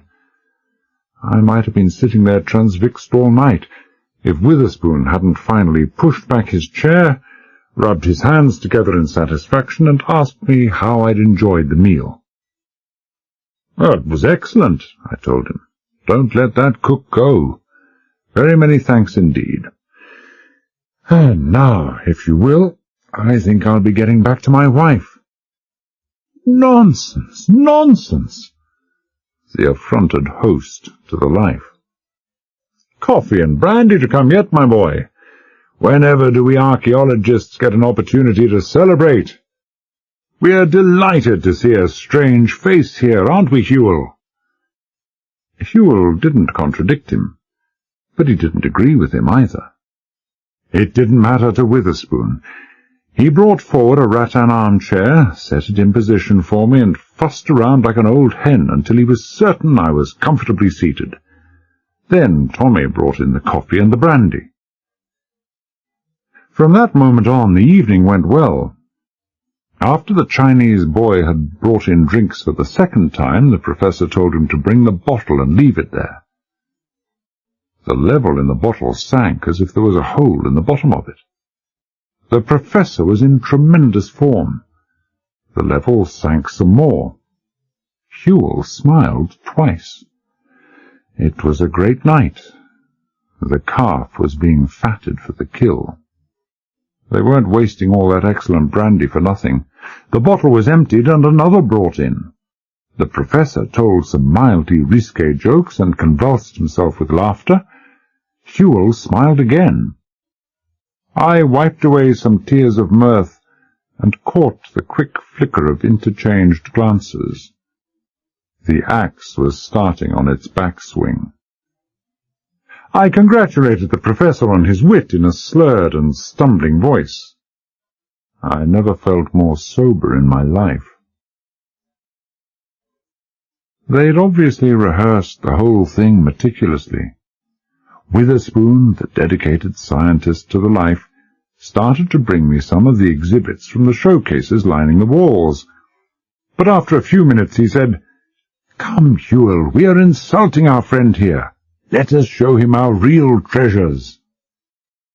Hewell hesitated doubtfully, and Witherspoon actually stamped his foot on the floor. "I insist!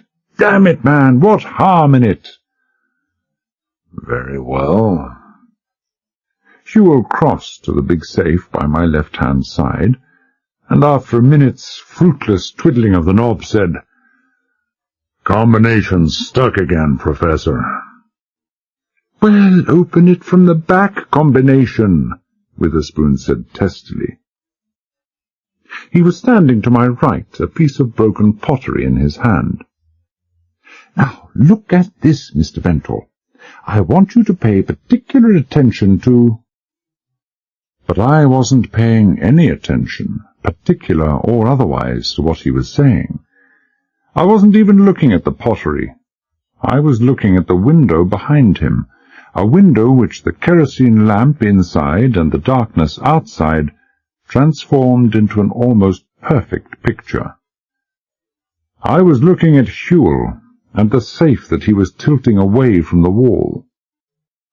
That safe weighed 300 weights if it weighed an ounce, and the way I was sitting, leaning to the right in the armchair and left leg crossed over the right, my right foot was sticking out directly in its path if it toppled.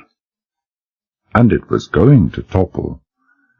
The safe was now a good foot away from the wall at the top, and I could see Hewell actually sighting along its side to see if my foot was in the line of fall. And then he gave it a push. "My God!" Professor Witherspoon shouted. "Look out!"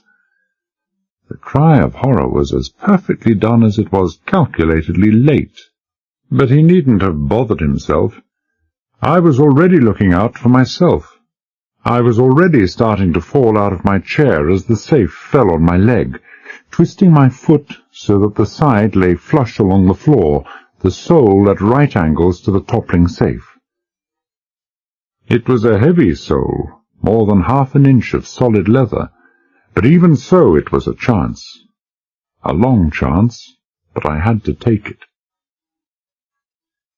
There was nothing faked about my shout of pain. That stout leather sole felt as if it was being bent in half, and so did my foot. But the safe didn't touch any other part of my foot or leg. I lay there, gasping, trapped by the weight of the safe, until Hewell rushed round to the front to heave it up, while Witherspoon dragged me clear. I struggled painfully to my feet, shook off the professor's arm, took one step on my injured foot, and collapsed heavily to the floor. What with the safe and myself, the floor was certainly taking a beating that night. Are you badly hurt?" The professor was aghast with anxiety. "Hurt? No, I'm not hurt. I just felt tired and laid down for a rest." I glared up at him savagely, both hands cradling my right foot. "How far do you think you could walk with a broken ankle?" Chapter 5.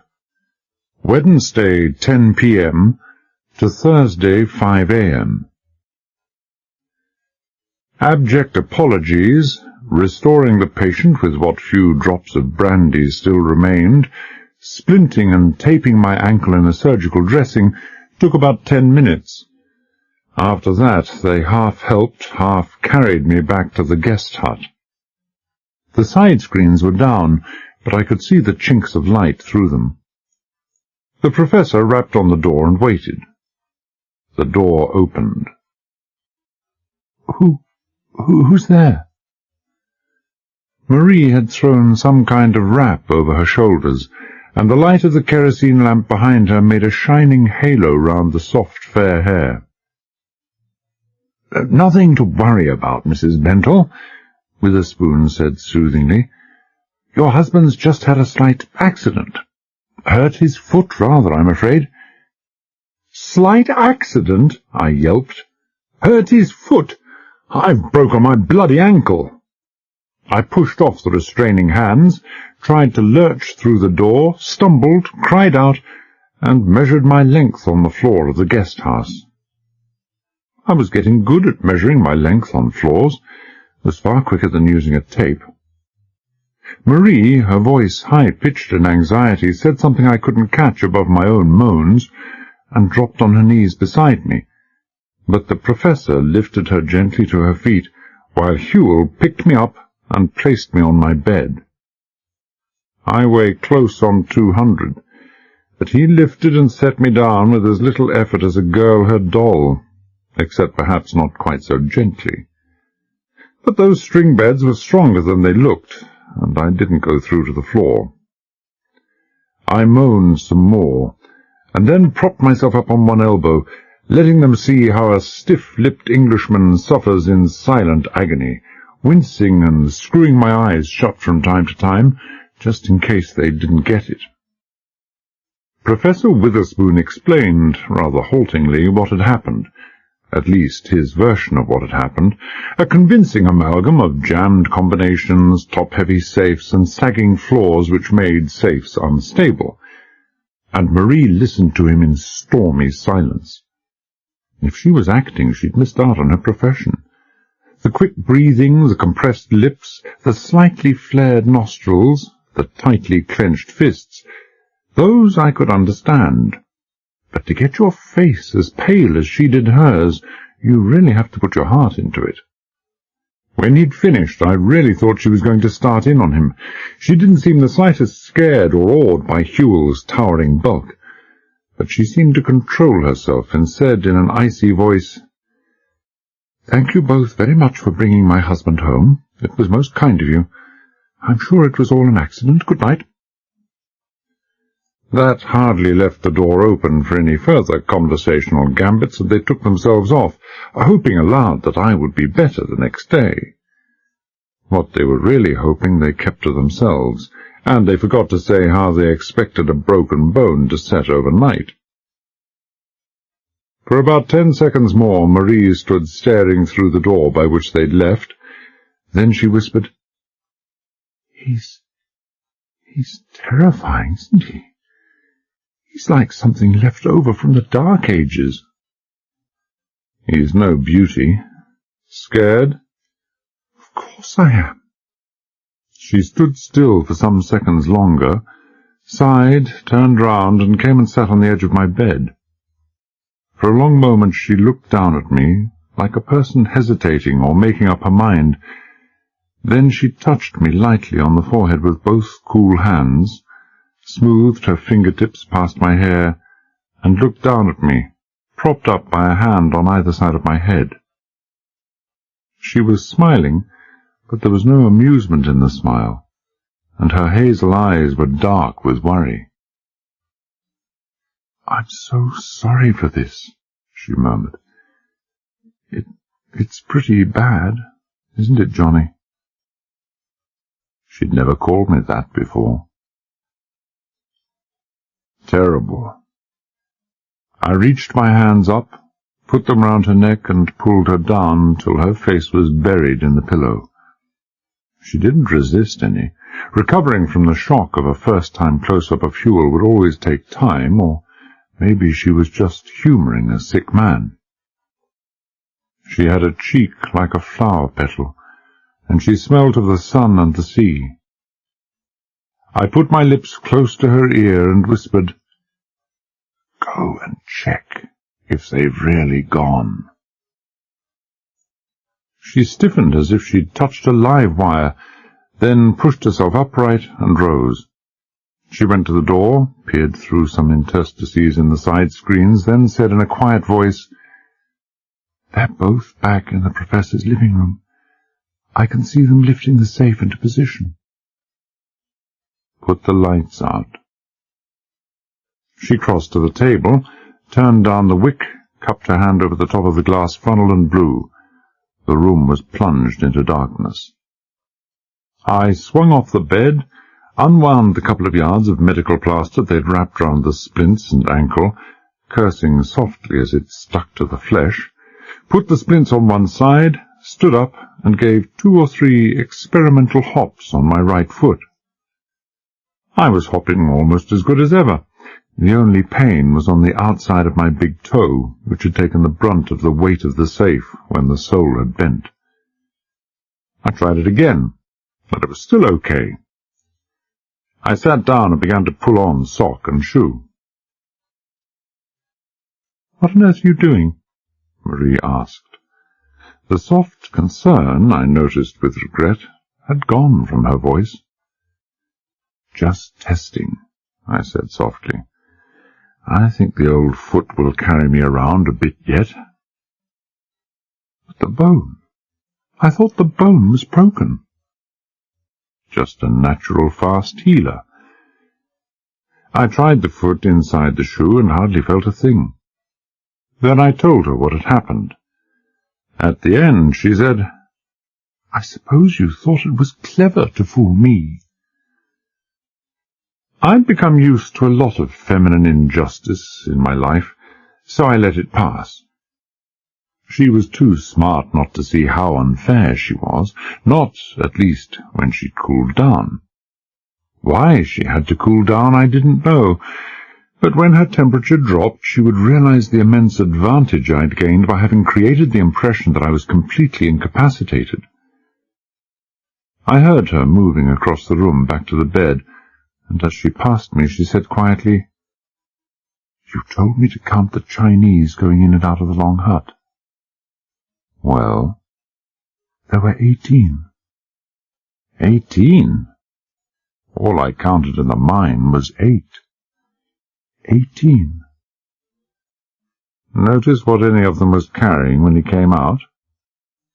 I didn't see any come out. Not before it was dark.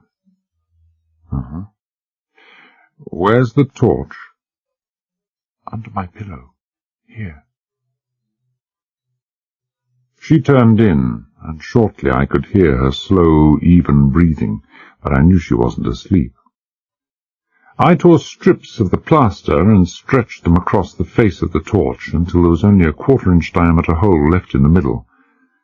Then I took up position by a crack in the side screens where I could watch the professor's house. Hewell left shortly after 11 o'clock, went to his own house. I saw a light come on, then go out after about 10 minutes. I crossed to the cupboard where the Chinese boy had put our clothes, hunted around with the tiny spotlight of light until I'd found a pair of dark grey flannels and a blue shirt, and quickly changed in the darkness. Taking a midnight walk in white shirt and white ducks was something Colonel Rain wouldn't have approved of at all. Then I went back to Marie's bed and said softly, "You're not sleeping, are you?" "What do you want?" No warmth in the voice, just none at all. "Look, Marie, don't be silly. To fool them, I had to fool you too when they were here. Don't you see the advantage of being mobile when they think I'm completely immobilized?" "What did you expect me to do? Stand there at the door, supported by Hewell and the Prof, and sing out cheerily, 'Don't worry about this, dear, I'm only kidding'?" "I suppose not," she said after a minute. "What did you want? Just to tell me that?" "As a matter of fact, it wasn't that. It was your eyebrows." "My what?" "Eyebrows. Your hair so blonde, the eyebrows so black. Are they real? The colour, I mean." "Are you all right?" "I want to blacken my face. Mascara. I thought you might have some." "Why didn't you say that in the first place, instead of trying to be clever?" Whatever her intelligence said about forgive, some other part of her mind was against it. "No mascara. All I have is black shoe polish. Top drawer, right side." I shuddered at the thought, but said thanks and left her. An hour later I left her altogether. I'd made up a rough dummy in my bed, checked every side of the house for interested spectators, and left by the back, lifting a corner of the side screens just sufficiently to squirm under. There were no cries or shouts or shots. Bental abroad unobserved, and mighty glad of it. Against a dark background you couldn't have seen me from 5 yards, although you could have smelt me at 10 times the distance downwind. A certain makes of boot polish are like that. On the first part of my trip between our house and the Professor's, it wouldn't really have mattered whether my foot had been in commission or not. To anyone looking out from Hewell's house or the worker's hut, I would have been silhouetted against the likeness of the sea and the white glimmer of the sands, so I made it on my hands, elbows, and knees, heading for the rear of the house, out of sight of all the others. I passed the corner of the house and rose slowly and soundlessly to my feet, pressing close in against the wall. 3 long, quiet steps, and I was at the back door. Defeat had come almost before I'd started. Because there had been a hinged wooden door at front, I had assumed there would be the same at the rear, but it was a plaited bamboo screen, and as soon as I touched it, it rustled and clicked with the sound of 100 distant castanets. I flattened myself against the door, hand clenched round the base of my torch. 5 minutes passed. Nothing happened. Nobody came, and when finally a passing cat's paw of wind brushed my face, the reeds rustled again, just as they had done before. It took me 2 minutes to gather up 20 reeds in one hand, without making too much racket about it, 2 seconds to pass through into the house, and another 2 minutes to let those reeds fall one by one into place. The night wasn't all that warm, but I could feel the sweat dripping down my forehead and into my eyes. I wiped it away, hooded my hand over the tiny hole in the centre of the torch face, slid on the switch with a cautious thumb, and started going over the kitchen. I didn't expect to find anything there that I wouldn't have found in any other kitchen, and I didn't, but I found what I was after, the cutlery drawer. Tommy had a fine selection of carving knives, all of them honed to a razor's edge. I picked a beauty, a 10-inch triangular job, serrated on one side and straight on the other, that tapered from 2 inches below the hilt to just nothing at all. It had the point of a surgeon's lancet. It was better than nothing. It was a lot better than nothing. If I could find the gap between the ribs, not even Hewell would think I was tickling him. I wrapped it carefully in a kitchen cloth and stuck it under my belt. The inside kitchen door, the one giving on the central passage, was made of wood, to keep the cooking smells from percolating throughout the house, I supposed. It opened inwards on oiled leather hinges. I eased myself through into the passage and stood there listening. I didn't have to listen very hard. The professor was something less than a silent sleeper, and the source of the snoring, a room with an open door about 10 feet up the passage on the right, was easy to locate. I had no idea where the Chinese boy slept. I hadn't seen him leaving the house, so I assumed that he must be in one of the other rooms, and I didn't intend to find out which. He seemed to me like a boy who would sleep very lightly indeed. I hoped the professor's adenoidal orchestration would blanket any noise I might make, but for all that I went up the passage towards the living-room door with all the rush and clatter of a cat stalking a bird across a sunlit lawn. I made it in safety, and closed the door behind me without even a whisper of sound. I didn't waste any time looking around the room. I knew where to look, and went straight for the big knee-hole desk. If the direction of the burnished copper wire, not quite buried in the thatch, that had caught my eye when I'd first sat in the rattan chair that morning hadn't been guide enough, my nose would have led me straight there. The pungent smell, however faint, of sulphuric acid is unmistakable. Most knee-hole desks are lined on either side with a row of drawers, but Professor Witherspoon's was an exception. There was a cupboard on either side, and neither of them was locked. There was no reason why they should have been. I opened the left-hand door first, and shone the pencil beam of light inside. The compartment was big, 30 inches high by 18 wide, and perhaps 2 feet in depth. It was packed with lead-acid accumulators and dry batteries. There were 10 of the accumulators on an upper shelf, big glass-sided 2.5-volt cells wired together in series. Below were 8 X-side 120-volt dry-cell batteries, wired up in parallel. Enough power there to send a signal to the moon, if a man had a radio transmitter. And the man had a radio transmitter. It was in the locker on the other side. It took up the entire space of the locker. I know a little of transmitter receivers, but this metallic grey mass with its score or more of calibrated dials, wave bands, and tuning knobs was quite unknown to me.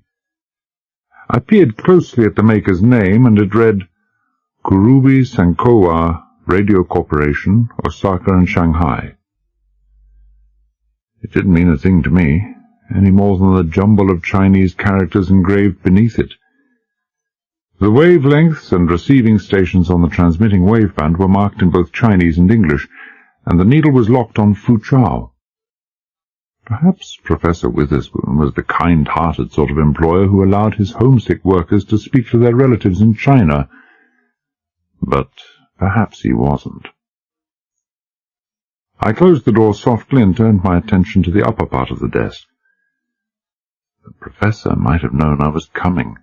He hadn't even bothered to pull down the roll top.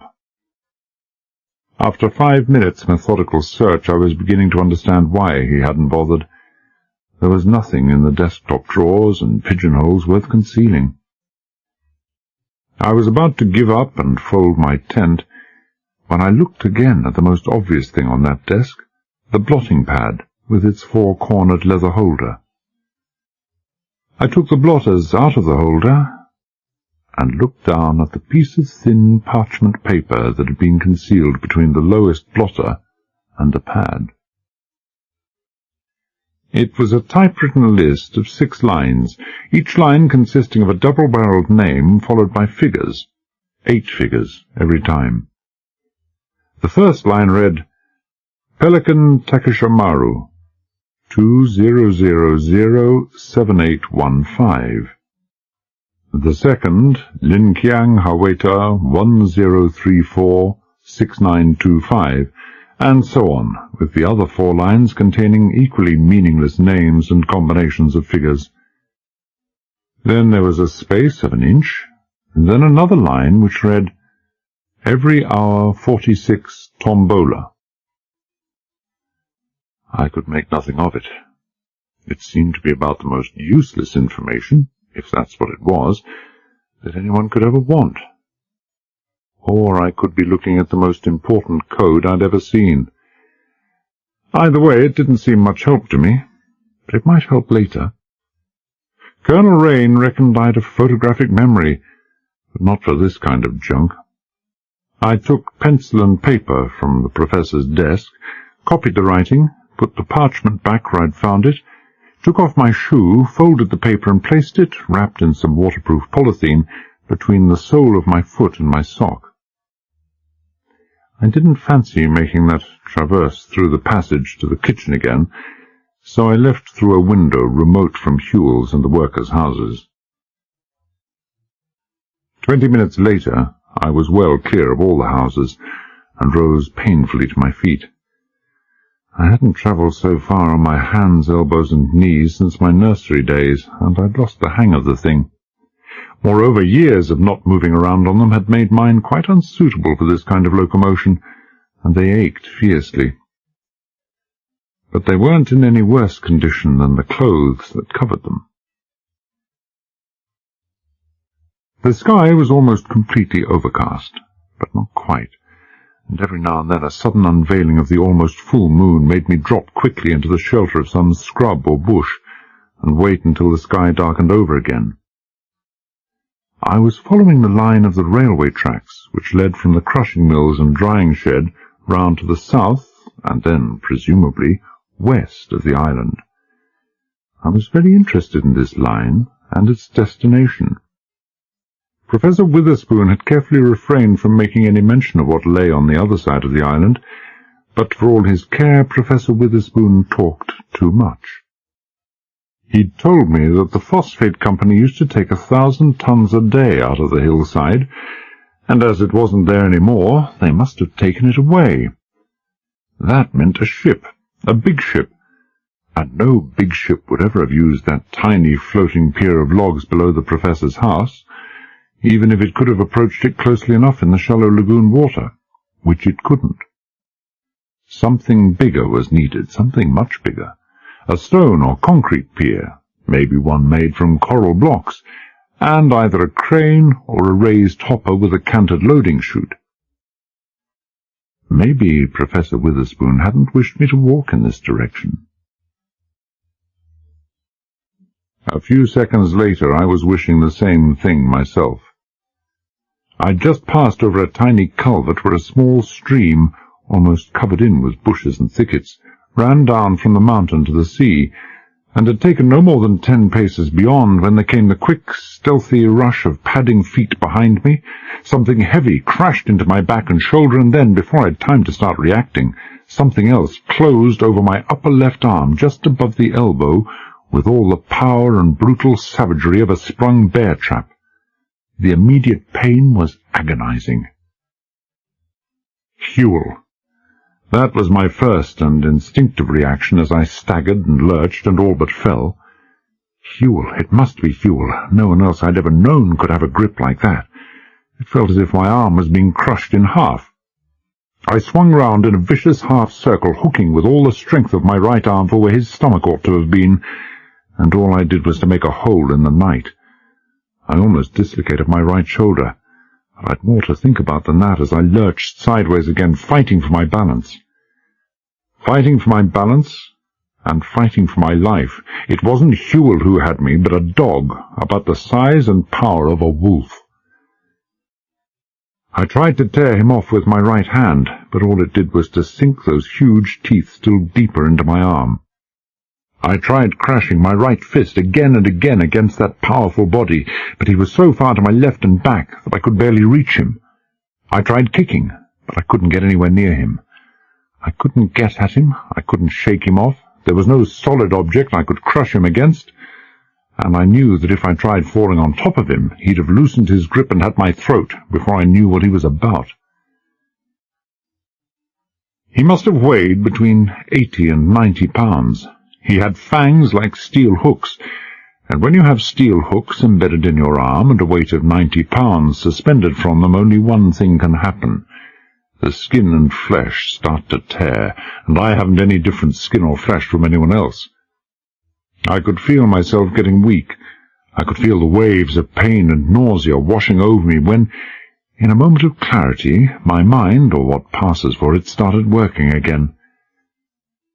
I'd no trouble in getting the knife clear of my belt, but it took almost 10 interminable and pain-filled seconds before I could free it one-handed from its cloth wrapping.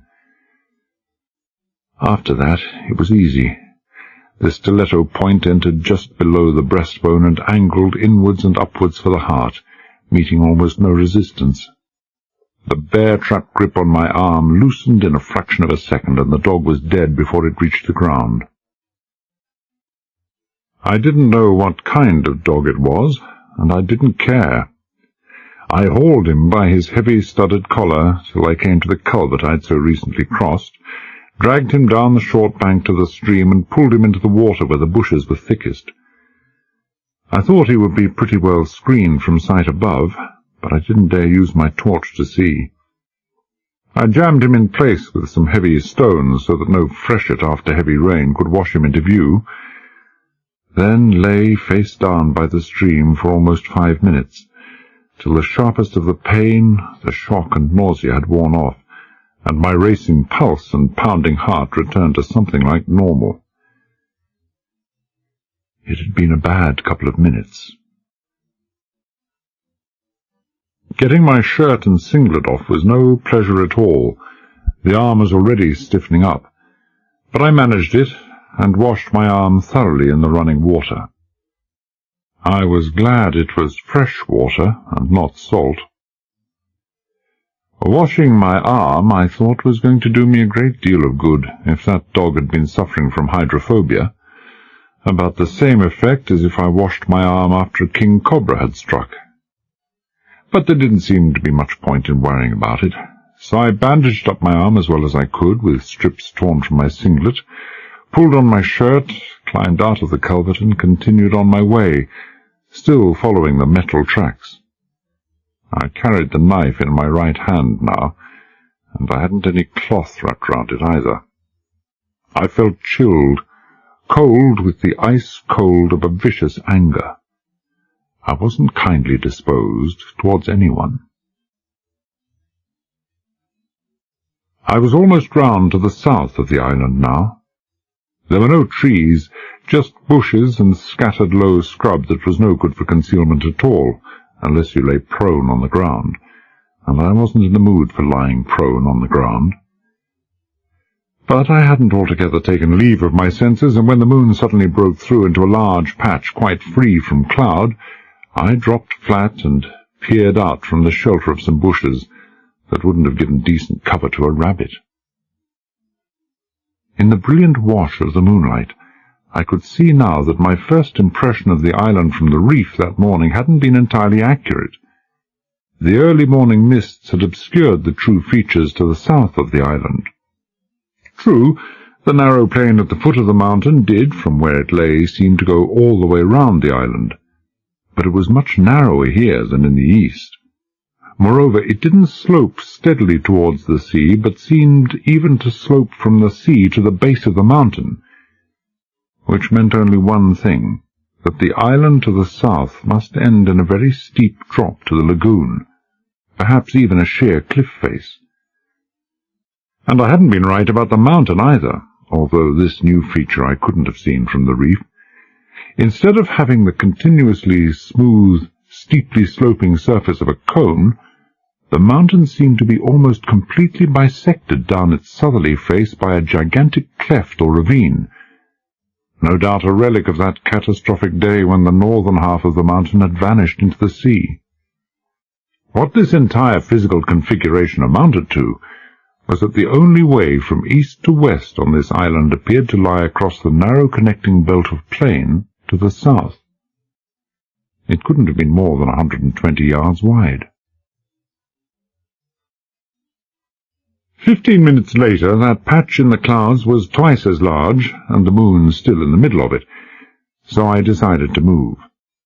In that bright moonlight, a move backwards would have been just as conspicuous as a move forwards, so I decided I might as well keep going on. I cursed that moon pretty steadily. I said things about that moon that the poets and the Tin Pan Alley merchants wouldn't have approved of at all. But they would have approved of the unreserved apology I made to the moon only a couple of minutes later. I had been inching forward on what was left of my elbows and knees, with my head about 9 inches above the ground, when suddenly I saw something else about 9 inches above the ground, and less than a couple of feet from my eyes. It was a wire, strung above the ground on little steel pins with looped heads, and I hadn't seen it farther away because it was painted black. The paint, its low height above the ground, the presence of a dog wandering round, and the fact that the wire wasn't strung on insulators made it pretty clear that it wasn't an electric circuit carrying some kind of lethal current. It was an old-fashioned tripwire. It would be connected up with some kind of mechanical warning device.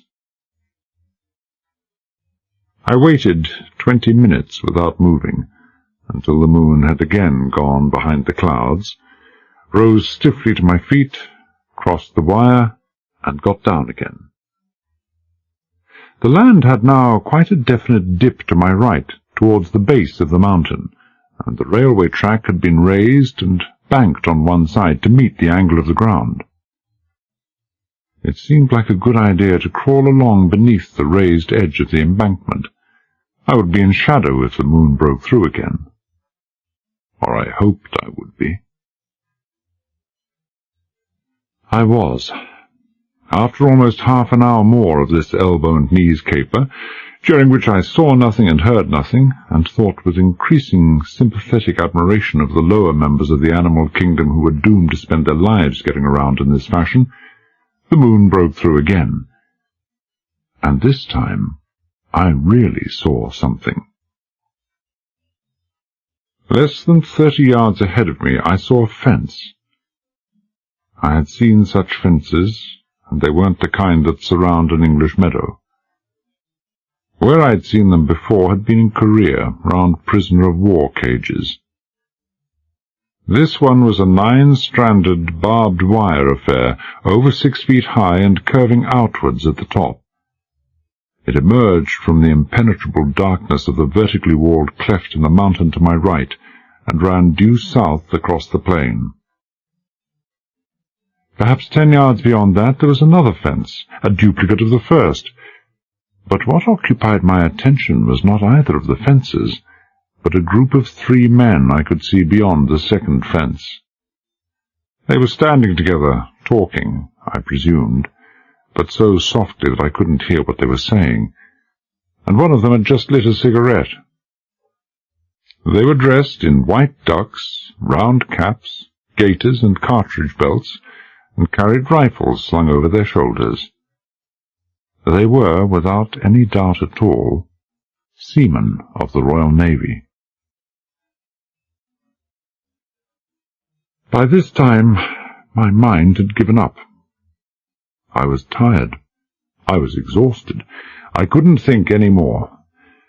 Given time, I could maybe have thought of a couple of good reasons why I should suddenly on this remote Fijian island stumble across 3 seamen of the Royal Navy. But that seemed a daft sort of thing to do when all I had to do was to stand up and ask them.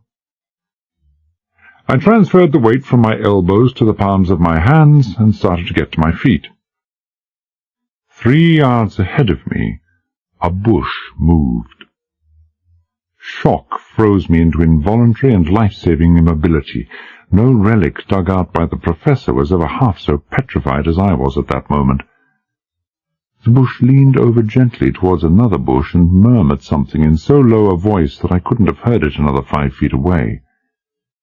But surely they must be hearing me. My heart was reverberating in my ears like a riveter's hammer. It was going about the same speed, too. And even if they couldn't hear me, they must surely have felt the vibrations being transmitted through my body and the ground. I was as near to them as that. A seismograph could have picked me up in Suva. But they heard nothing. They felt nothing. I lowered myself back to the ground like a gambler laying down the last card that is going to lose him his fortune. I made a mental note that all this stuff about oxygen being necessary for life was a tale invented by the doctors. I had completely stopped breathing. My right hand ached. In the moonlight I could see the knuckles of the fist clenched round the hilt of the knife, gleaming like burnished ivory. It took a conscious effort of will to relax the grip even slightly. But even so, I still clung on to the handle of that knife harder than I'd ever clung on to anything before. 7 or 8 eons passed. By and by the 3 naval guards, who had that liberal interpretation of their duties possessed by naval guards the world over, disappeared. At least they seemed to disappear, until I realized that what I had taken for a dark patch in the ground behind them was really a hut. A minute passed. Then I heard the metallic clacking and hissing of a Primus stove being pumped into life. The bush in front of me moved again. I twisted the knife in my hand until the blade was pointing up, not down. But he didn't come my way. He crawled off silently, parallel to the wire, heading for another bush about 30 yards away, and I could see that other bush stir as he approached. The place was full of moving bushes that night. I changed my mind about asking the guards what they were doing there. Another night, perhaps. Tonight, the wise man went to bed and thought about things. If I could get to my bed without being chewed to pieces by dogs or knifed by one of Whewell's Chinese, I would think about things. I made it back to the house in one piece. It took me 90 minutes altogether, half of it to cover the first 50 yards, but I made it. It was coming on for 5 in the morning when I raised the corner of the seaward screen and slipped into the house. Marie was asleep, and there seemed to be no point in wakening her. Bad news could wait. I washed off the bootblack in a basin in the corner of the room, but I was too tired to do anything about rebandaging my arm. I was too tired even to think about things. I climbed into bed and had only the faintest recollection of my head touching the pillow. Even if I had had a dozen arms, and each one throbbing with pain as was my left, I don't think they would have kept me awake that night.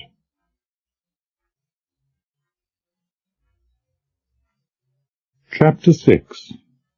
Thursday noon to Friday 1:30 a.m. It was afternoon when I woke.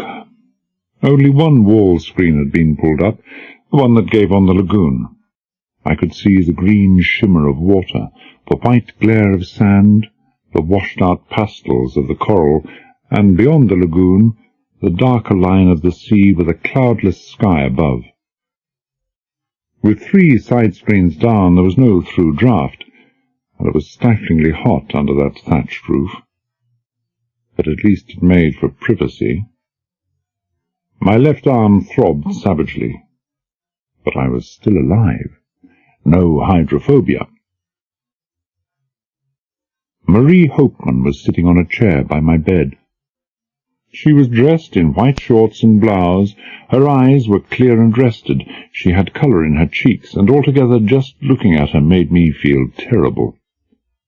She was smiling down at me, and I could see that she had made up her mind not to be sore at me any more. She had a nice face, far nicer than the one she'd worn in London. I said, "You look fine. How do you feel?" Original, that was me. "Right as rain. Fever all gone. Sorry to wake you up like this, but there'll be lunch going in half an hour. The professor had one of his boys make those so that you could get over there." She pointed to where a pair of remarkably well-made crutches lay against a chair. "Or you can have it here. You must be hungry, but I didn't want to wake you up for breakfast." "I didn't turn in till about 6 o'clock. "That explains it." I took my hat off to her patience, to her ability to suppress her curiosity. "How do you feel?" "I feel awful." "You look it," she said candidly. "Just not tough at all." "I'm falling to pieces." "What have you been doing all morning?" "Been squired around by the professor. I went swimming with him this morning. I think the professor likes going swimming with me. Then after we'd had breakfast he took me round a bit and into the mine." She shivered, mock earnest. "I don't care for the mine very much." "Where's your boyfriend now?" "Away, looking for a dog. They can't find it anywhere. The professor's very upset. It seems that this was a particular pet, and he was very attached to it." "Huh, a pet. I've met the pet, and he was very attached to me. The clinging type." I freed my left arm from the blanket and unwrapped the blood-stained strips of cloth. "You can see where he was clinging." "My God!"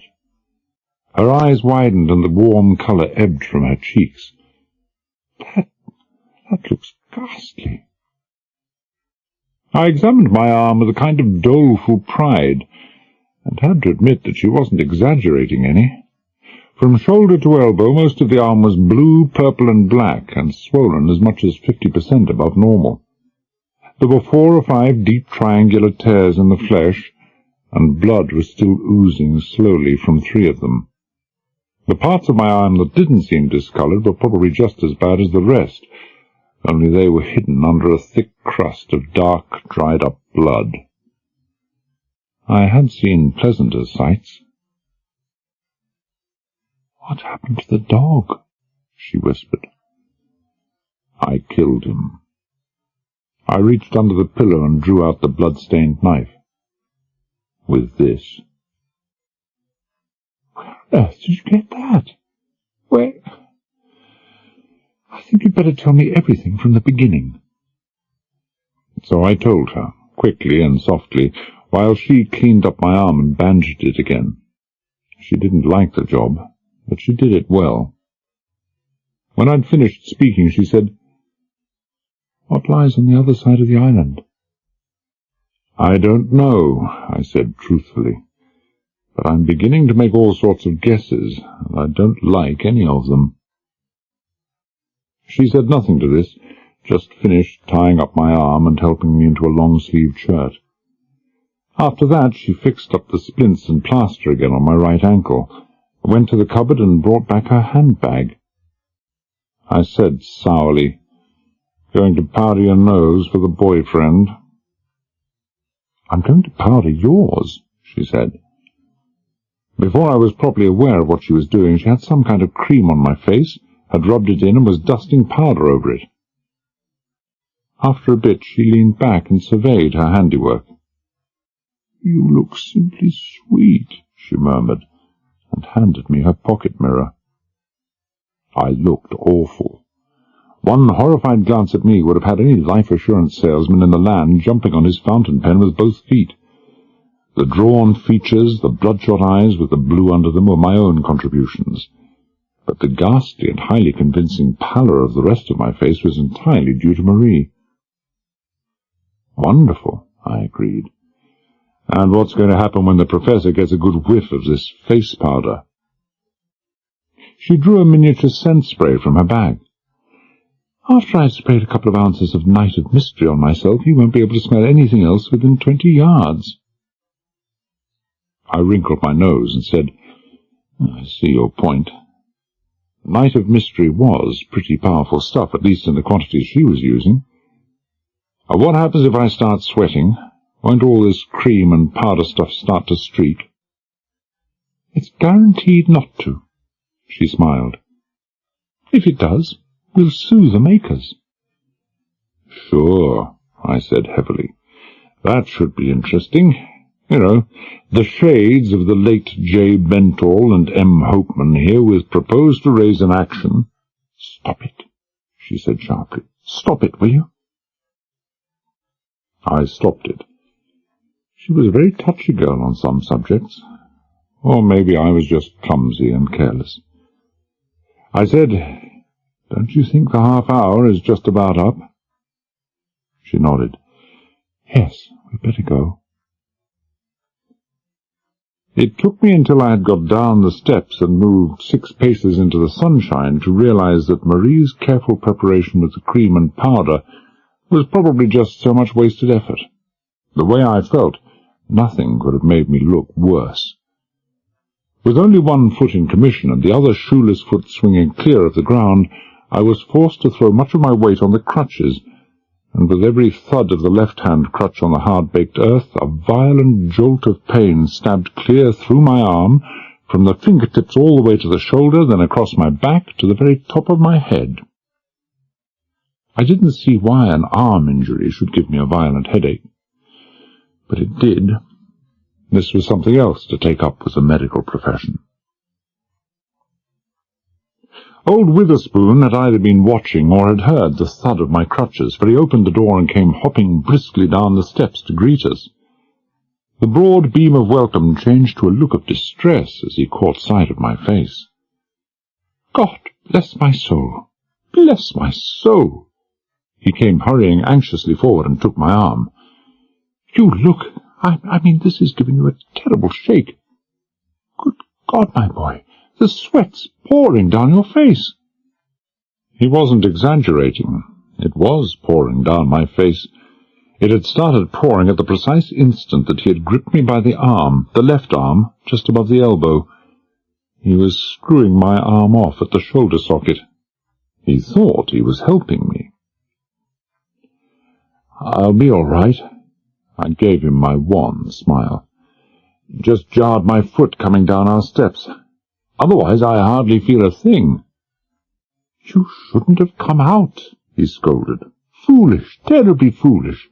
We would have sent lunch across.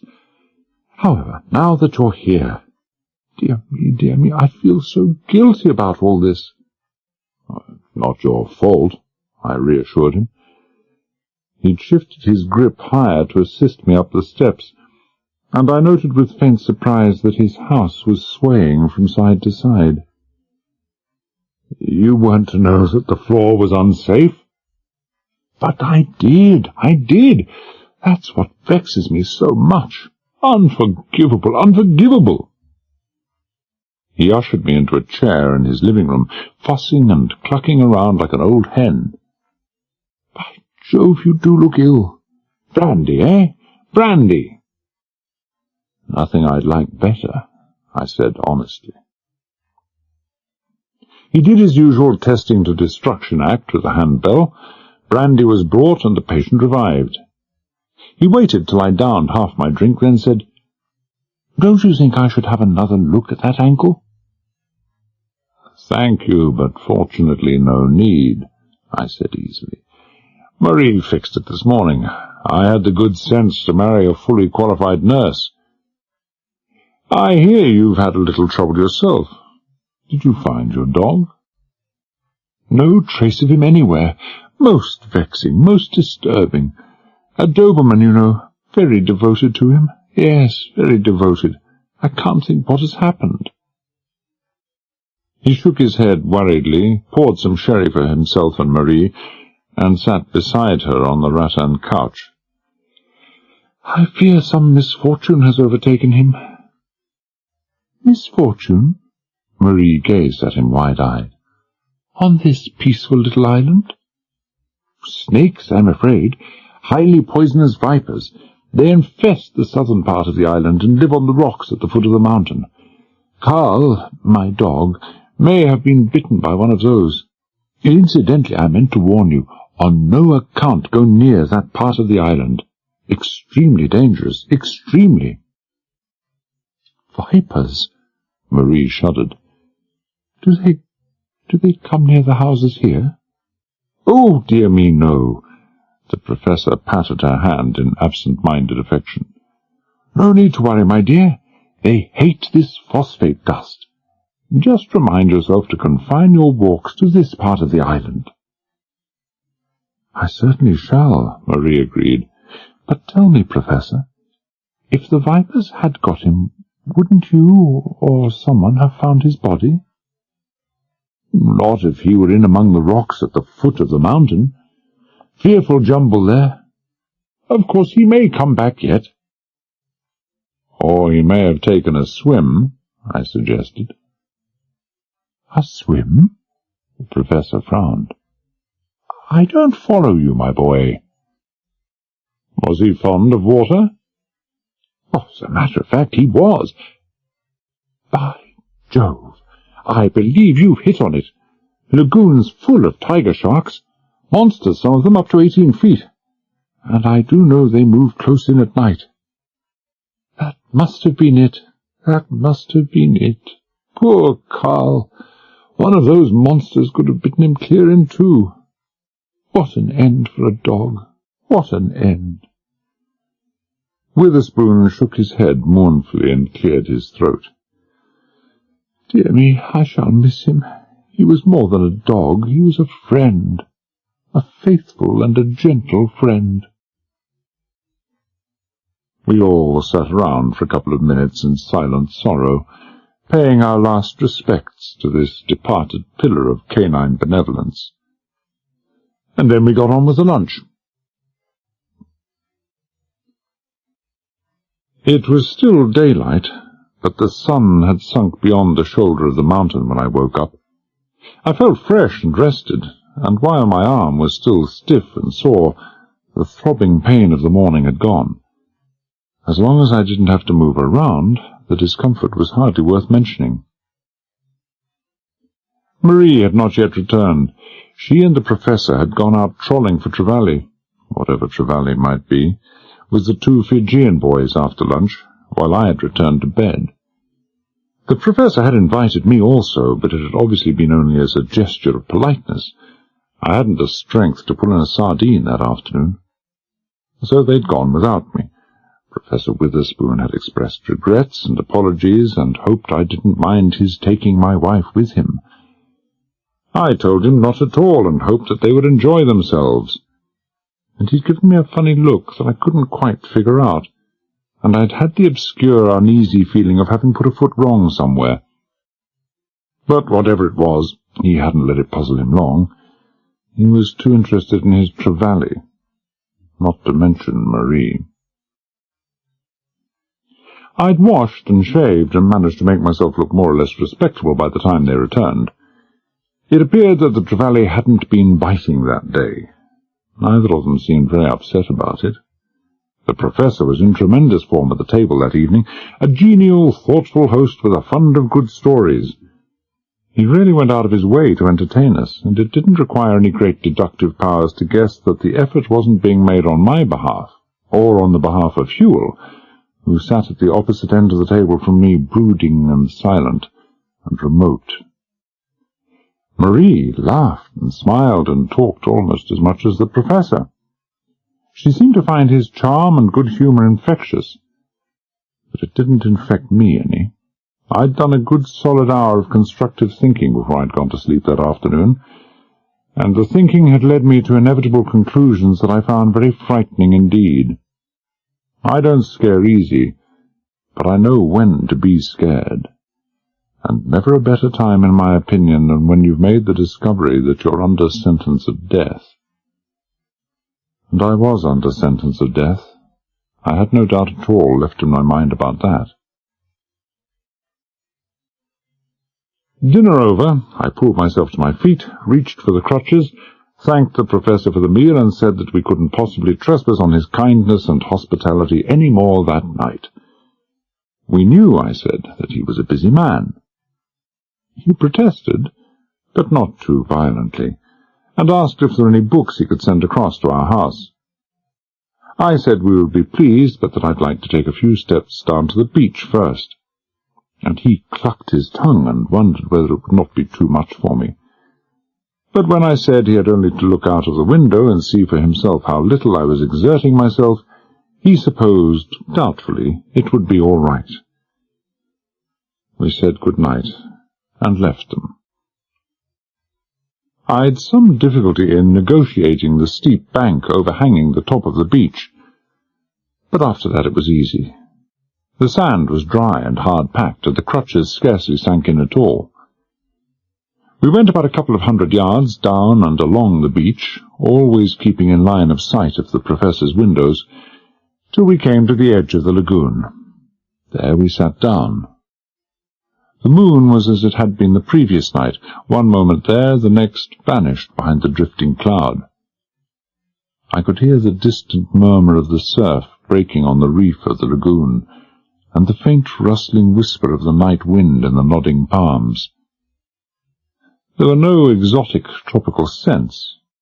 I suppose that suffocating grey phosphate dust had crushed the life out of all but the trees and the tougher plants. All I could smell was the sea. Marie touched my arm with gentle fingers. "How does it feel?" "Improving." "Enjoy your afternoon out?" "No." "I didn't think so. You were too happy by half." "Learn anything that might be useful?" "How could I?" she asked disgustedly. "He did nothing but babble and talk nonsense all afternoon." "It's the night of mystery, and those clothes you wear," I pointed out kindly. "You're driving the man out of his mind." "I don't seem to be driving you out of your mind," she said tartly. "No," I agreed. Then, after a few seconds, added bitterly, "You can't drive me out of what I haven't got." "What strange modesty is this?" "Look at this beach," I said. "Has it ever occurred to you that 4 or 5 days ago in London, before we even took off, someone knew that we would be sitting here tonight? My God, if ever I get out of this, I'm going to devote the rest of my life to tiddlywinks. I'm out of my depth in this line. I knew I was right about Fleck. I knew I was. He was no killer." "You're hopping about too much," Marie protested. "Sure, he wasn't going to kill us, not nice Captain Fleck. He was just going to tap us on the head and push us over the side. The sharks would have done the dirty work for him." "Remember when we were sitting on that upper deck? Remember I told you that I felt there was something wrong, but I couldn't put my finger on it? Remember?" "Yes, I remember." "Good old Bentall," I said savagely. "Never misses a thing." "The ventilator. The ventilator we used as a hearing aid, the one facing the radio room. It shouldn't have been facing the radio shack. It should have been facing forward. Remember we got no air down there? No bloody wonder." "There's no need to—" "Sorry. But you see it all now, don't you? He knew that even a fool like me would discover that voices from the radio room could be heard down that pipe. 10 to 1 he had a concealed mic down in that hold, which let him know whenever Bentall, the Einstein of espionage, made such shattering discoveries. He knew there were cockroaches there, and he knew that they would discourage us from sleeping on a low bunk. So Henry pushes back some battens, which coincidentally happened to be at the very spot where we can start searching for tinned food and drink after we'd passed up that deliberately awful breakfast they gave us. More coincidences.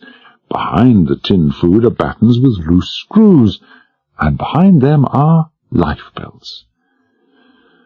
Fleck didn't exactly hang up a sign saying lifebelts in this box, but he came pretty close to it. Then Fleck puts the wind up me, good and proper, without in any way appearing to do so, and more or less lets us know that the decision to execute or not will be coming through at 7. So we latch ourselves onto that ventilator, and when the word comes through we leave, complete with lifebelts. What do you bet that Fleck had even loosened the screws on the hatch to make things easy? I could probably have forced it with my little finger. But we could still have drowned, Marie said slowly. We might have missed the reef or lagoon. What? Miss a 6-mile-wide target? You said old Fleck seemed to be changing course pretty often, and you were right. He wanted to make good and sure that when we jumped, we did so opposite the middle of the reef where we couldn't miss. He even slowed right down so that we wouldn't hurt ourselves when we jumped overboard. Probably standing there killing himself laughing when Bentall and Hopeman, 2 stooges in search of a comedian, pussyfooted it down to the stern. And those voices I heard on the reef that night. John and James out in their canoe, seeing that we didn't even put a foot wrong and sprain an ankle. God, how much of a sucker can you be? There was a long silence. I lit a couple of cigarettes and gave her one. The moon had gone behind a cloud, and her face was only a pale blur in the darkness. Then she said, Fleck and the Professor, they must be working hand in hand. Can you see any other possibility? What do they want with us? I'm not sure yet. I was sure, but this was one thing I couldn't tell her. But why all the fake build-up? Why couldn't Fleck have sailed right in and handed us over to the Professor? There's an answer to that, too. Whoever is behind this is a very smart boy indeed. There's a reason for everything he does. Do you think the Professor, is he the man behind? I don't know what he is. Don't forget the barbed wire. The Navy is there. They may have come to play skittles, but I don't think so. There's something big, very big, and something very secret going on the other side of the island. Whoever is in charge there will be taking no chances. They know Witherspoon is there, and that fence doesn't mean a thing. That's just to discourage wandering employees. They'll have investigated him down to the last nail in his shoes. The services have some very clever investigators indeed, and if they're content to have him there, that means he's got a clean bill of health. And he knows the Navy is there. Fleck and the Professor in cahoots. The Professor and the Navy in cahoots. What kind of sense do you make of it? You trust the Professor, then? You're saying, in effect, that he's on the level. I'm not saying anything. I'm just thinking out loud. No, you're not, she insisted. If he's accepted by the Navy, he must be on the level. That's what you say. If he is, then why the Chinese crouching in the darkness down by the fence? Why the man-killing dog? Why the tripwire? I'm just guessing. He may have warned his employees to keep clear of that place, and they know of the dog and the wire. I'm not saying those were his Chinese employees I saw. I only assumed it. If there's something big and secret happening on the other side of the island, don't forget that secrets can be lost by people breaking out, as well as by people breaking in. The Navy may well have some top men on this side to see that no one breaks out. Maybe the Professor knows all about it. I think he does. We've lost too many secrets to the communist world during the past decade through sheer bad security. The government may have learnt its lesson. But where do we come in? She said helplessly. It's so terribly complicated. And how can you explain away the attempt to cripple you? I can't. But the more I think of it, the more convinced I am that I'm only a tiny pawn in this, and that nearly always tiny pawns have to be sacrificed to win the chess game. But why? She insisted. Why? And what reason can a harmless old duffer like Professor Witherspoon have for— If that harmless old duffer is Professor Witherspoon, I interrupted heavily, then I'm the Queen of the May. For almost a minute there was only the far-off murmur of the surf, the whisper of the night wind in the trees. I can't stand much more of this, she said at last, wearily. You said yourself you've seen him on television, and very reasonable facsimile he is, too, I agreed. His name may even be Witherspoon. But he's certainly no professor of archaeology. He's the only person I ever met who knows less about archaeology than I do. Believe me, that's a feat. But he knows so much about it. He knows nothing about it. He's boned up on a couple of books on archaeology and Polynesia and never got quarter of the way through either. He didn't get far enough to find out that there are neither vipers nor malaria in these parts, both of which he claims to exist.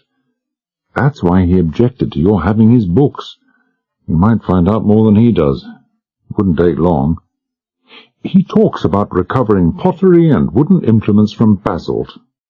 The lava would have crushed the one and incinerated the other.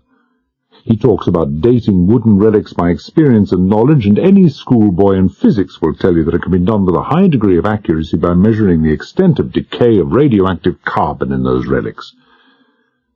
He gave me to understand that those relics were the deepest ever found, at 120 feet.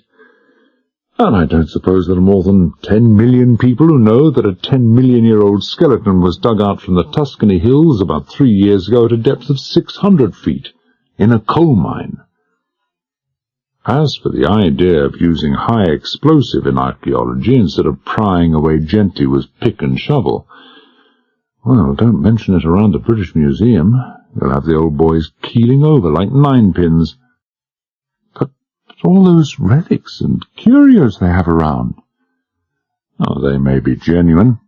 Professor Witherspoon may have made a genuine strike. And then the idea occurred to the Navy that here would be the perfect setup for secrecy.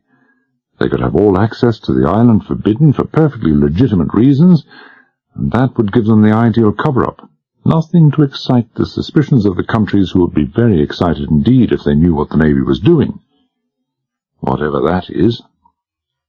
The strike may be finished long ago, and Witherspoon kept under wraps with someone very like him to put up a front for accidental visitors.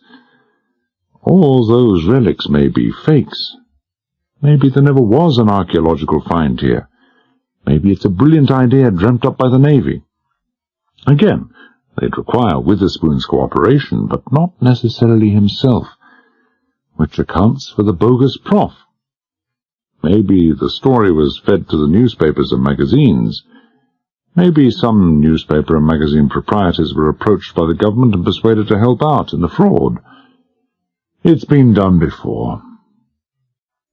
But there were also American papers, American magazines. Maybe it's an Anglo-American project.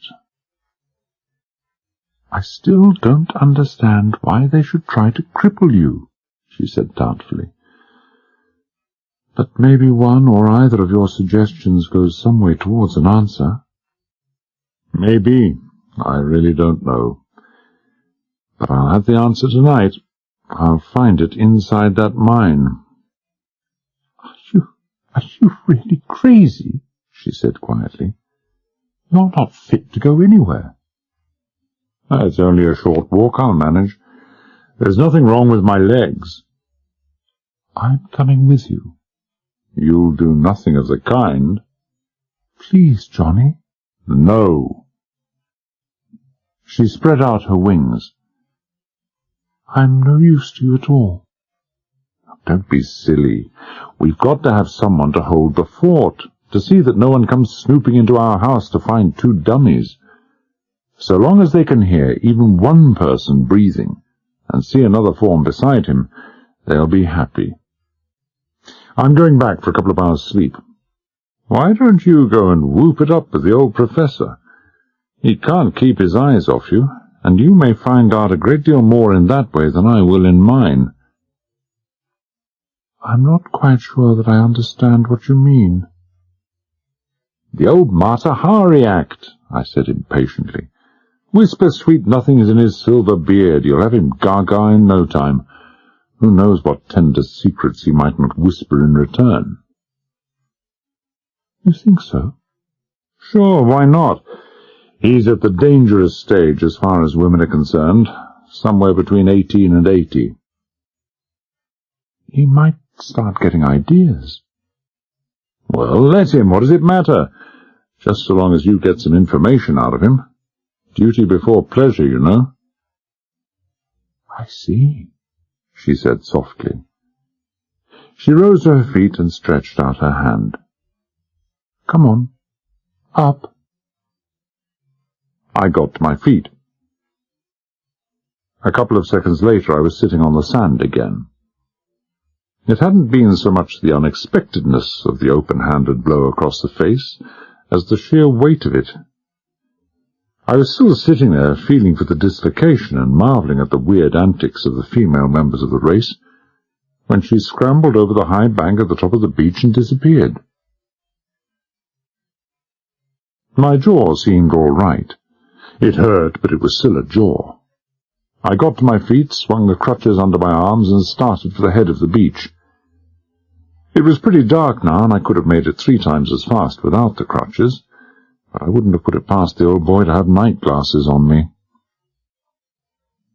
The bank at the top was only 3 feet high, but it was still too high for me.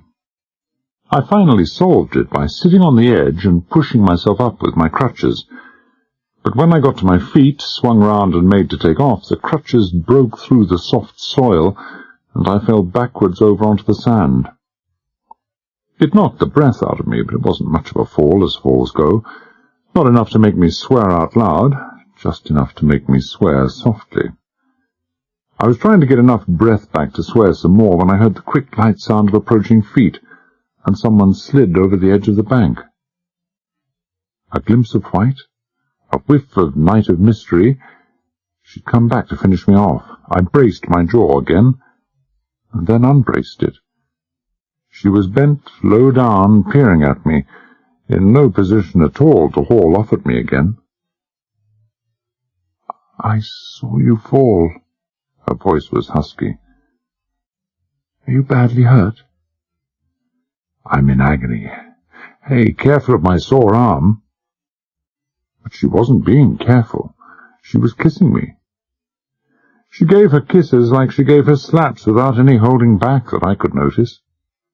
She wasn't crying, but her cheek was wet with tears. After a minute, maybe 2, she murmured, I'm so ashamed. I'm so sorry. So am I said. I'm sorry too. I'd no idea what either of us was talking about, but it didn't seem to matter very much at the moment. By and by she rose and helped me over the edge of the bank, and I tip-tapped my way back to the house, her arm in mine. We passed by the professor's bungalow on the way, but I didn't make any further suggestions about her going in to see him.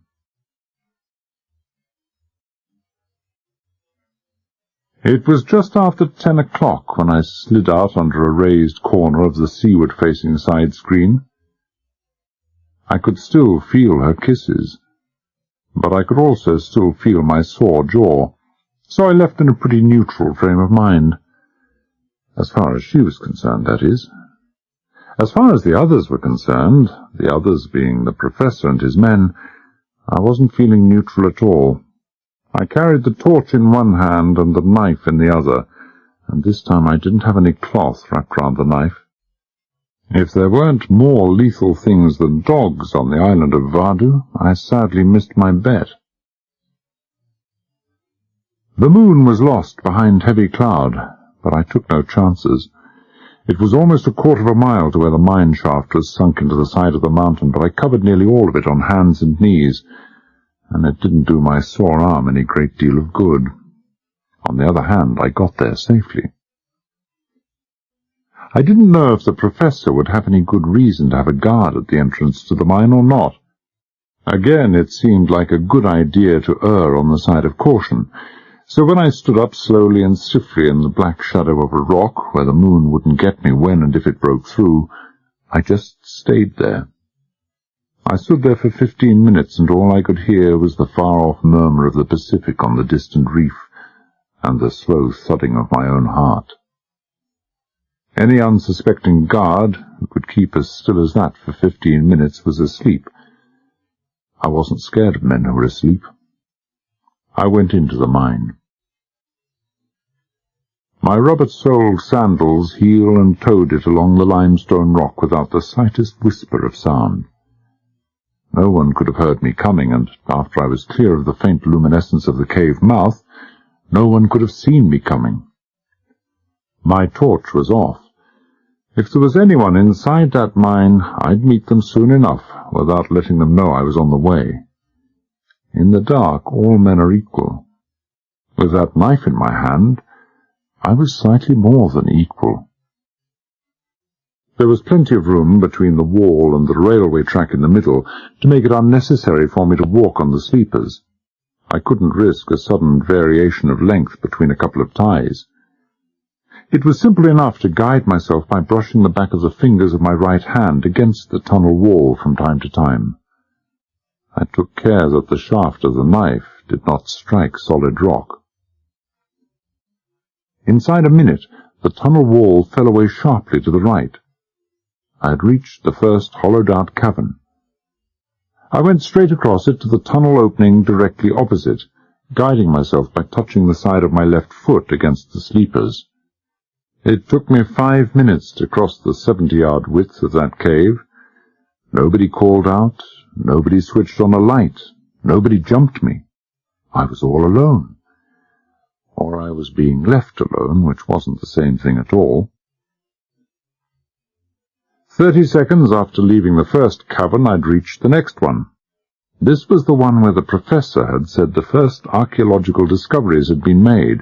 The cavern was at 2 shored-up entrances to the left, the railway going straight ahead, and, to the right, the tunnel where we'd found Hewell and his crew working.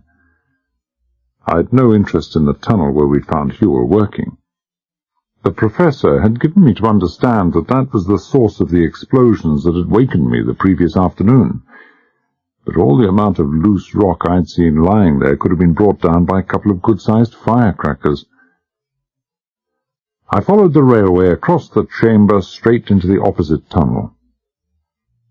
This led to a third chamber, and then a fourth. Neither of those had any exits to the north, into the side of the mountain, as I found by walking around a complete semicircle to my right before regaining the railway track again. I completed the circle in both chambers, and found 2 openings to the south in each.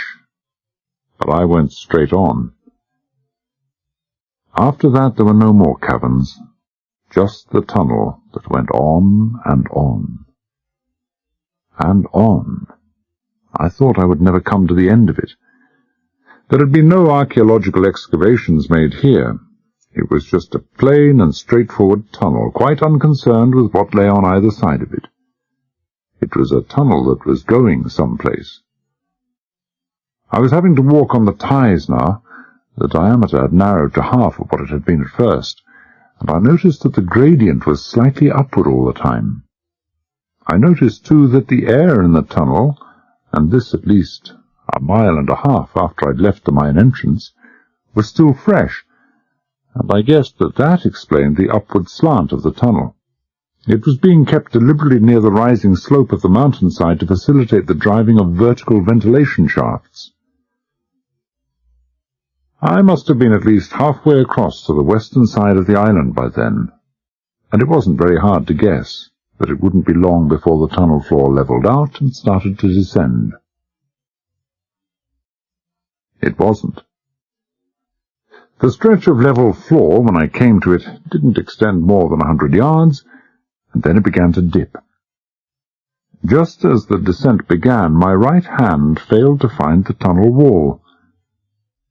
I risked a quick snap of the torch and saw a 30-foot deep cavern to my right, half full of rock and debris.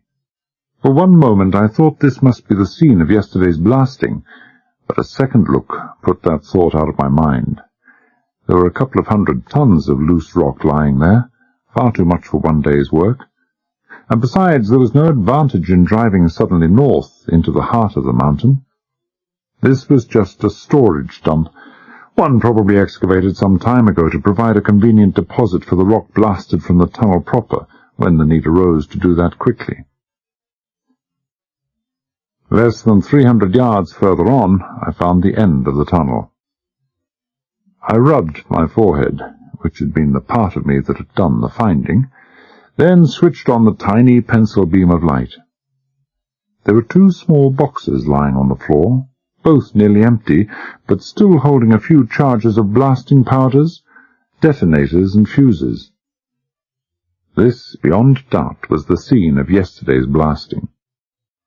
I played the torch beam over the end of the tunnel, and that was all it was, just the end of a tunnel, a 7-foot-high by 4-foot-wide solid face of rock.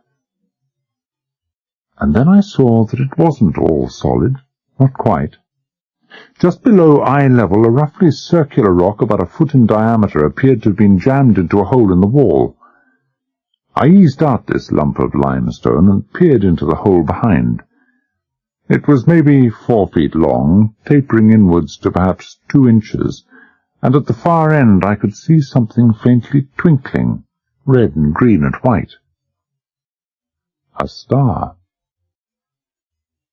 I put the rock back in position and left.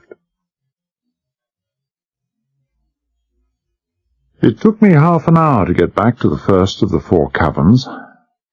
I investigated the 2 openings leading off to the south, but they led only to 2 further caverns, neither of them with exits.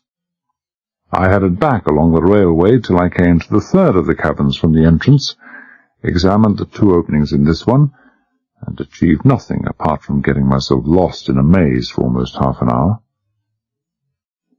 And then I came to the 2nd cavern. Of the 2 tunnels leading off to the north, I passed up the one where Hewell had been working.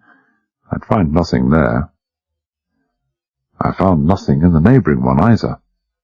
And of course there would be nothing behind the timber balks holding up the entrances to the 2 collapsed tunnels to the south. I made for the exit leading to the outer cavern when the thought occurred to me that the only reason I had for believing that those balks of timber supported the entrances to a couple of caved-in tunnels was that Professor Witherspoon himself had told me they did, and apart from the fact that he knew nothing about archaeology, the only certain fact that I had so far established about the professor was that he was a fluent liar. But he hadn't been lying about the first of these 2 tunnels. The heavy vertical 3x6 timbers that blocked the entrance were jammed immovably in place, and when I pressed my torch against a half-inch gap between 2 of the timbers and switched it on, I could clearly see the solid mass of stone and rubble that completely blocked the passage behind, all the way from the floor to the collapsed roof. Maybe I'd been doing the professor an injustice. And then again, maybe I hadn't. 2 of the timber balks guarding the entrance to the 2nd barricade tunnel were loose. No pickpocket ever lifted a wallet with half the delicate care and soundless stealth that I used to lift one of these balks out of position and lean it against its neighbour. A brief pressure on the torch button showed no signs of a roof collapse anywhere, just a dingy, grey, smooth-floored tunnel stretching and dwindling away into the darkness. I lifted a 2nd batten out of place and squeezed through the gap into the tunnel beyond. It was then that I discovered that I couldn't replace the battens from the inside. One, yes, but even then only roughly in place, but it was impossible to maneuver the other through the 6-inch gap that was left. There was nothing I could do about it. I left it as it was, and went down the tunnel. 30 yards, and the tunnel turned abruptly to the left. I was still guiding myself as I had done earlier on, by brushing the back of my right hand against the wall, and suddenly the wall fell away to the right. I reached in cautiously and touched something cold and metallic. A key hanging on a hook. I reached beyond it and traced out the outlines of a low, narrow wooden door hinged on a heavy vertical post of timber. I took down the key, located the keyhole, softly turned the lock, and opened the door a fraction of an inch at a time. My nostrils twitched to the pungent combined smells of oil and sulphuric acid. I eased the door another 2 inches. The hinges creaked in sepulchral protest. I had the sudden vision of a gibbet and a swaying corpse turning in the night wind, and the corpse was myself. Then I snapped abruptly to my senses, realized that the time for pussyfooting was over, passed quickly round the door and closed it behind me as I switched on the torch. There was no one there. One quick traverse of the torch beam round a cave no more than 20 feet in diameter was enough to show me that someone had been there, and very recently. I moved forward, stubbed my toe heavily against something solid, looked down and saw a large lead-acid accumulator. Wires from this led to a switch on the wall. I pressed the switch, and the cave was flooded with light. Perhaps flooded is the wrong word. It was just by comparison with the weak beam from my torch. A naked lamp, 40 watts or thereabouts, suspended from the middle of the roof, but it gave all the illumination I wanted. Stacked in the middle of the chamber were 2 piles of oiled yellow boxes.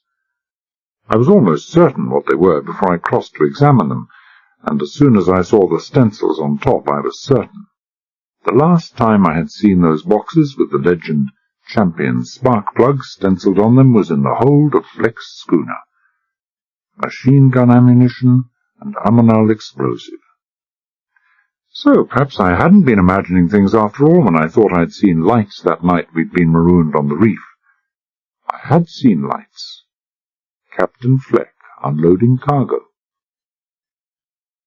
By the right-hand wall were 2 wooden racks holding 20 machine pistols and automatic carbines of a type I'd never seen before. They were heavily coated with grease against the drippingly damp atmosphere of the cave. Stacked beside the racks were 3 squarish metal boxes, for a certainty ammunition for the guns. I looked at the racked guns and the boxes, and for the first time in my life I could understand how a gourmet felt when he sat down to an 8-course dinner prepared by a cordon bleu chef. And then I opened the first box, the second, and the third, and I knew exactly how the same gourmet would have felt if, while adjusting his napkin, the maître d'hôtel had come along and told him that the shop was shut for the night. The boxes contained not a single round of carbine or machine pistol ammunition. One box contained black blasting powder, another beehive blocks of ammonal explosive, and a drum of .44 shotgun ammunition. The third, primers, fulminate of mercury detonators, about 100 yards of RDX fuses, and a flat tin case of chemical igniters, most of it stuff, presumably, that Hewell used in his blasting operations. And that was all.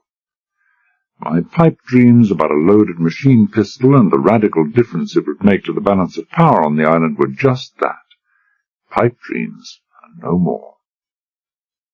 Ammunition without guns to fire them, guns without ammunition to let them. Useless. All useless.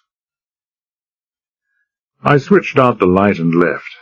It would have taken me only 5 minutes to wreck the firing mechanisms on every carbine and machine pistol there. I was going to spend the rest of my days bitterly regretting the fact that the thought had never even occurred to me. 20 yards further on I came to a similar door on the right of the tunnel wall. No key to this one. It didn't need it, for the door wasn't locked. I laid a gentle hand on the knob, turned it, and eased the door open a couple of inches. The stench of fetid air that issued through the narrow crack was an almost physical blow to my face, a putrescent nephritis that wrinkled my nostrils in nauseated repugnance and lifted all the hairs on the back of my head. I felt suddenly very cold. I opened the door farther, passed inside, and shut it behind me. The switch was in the same place as it had been in the previous cabin. I pressed it and looked round the cave. But this was no cave. This was a tomb.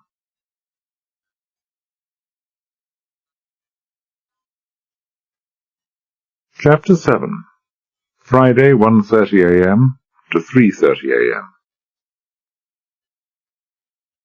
Some freak in the atmosphere of the cave, possibly a combination of the moisture and the phosphate of lime, had maintained the bodies in a state of almost perfect preservation.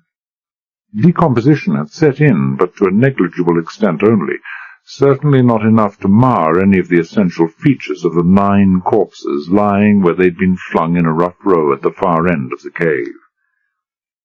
The dark stains on white and khaki shirt fronts made it easy to see how they had died.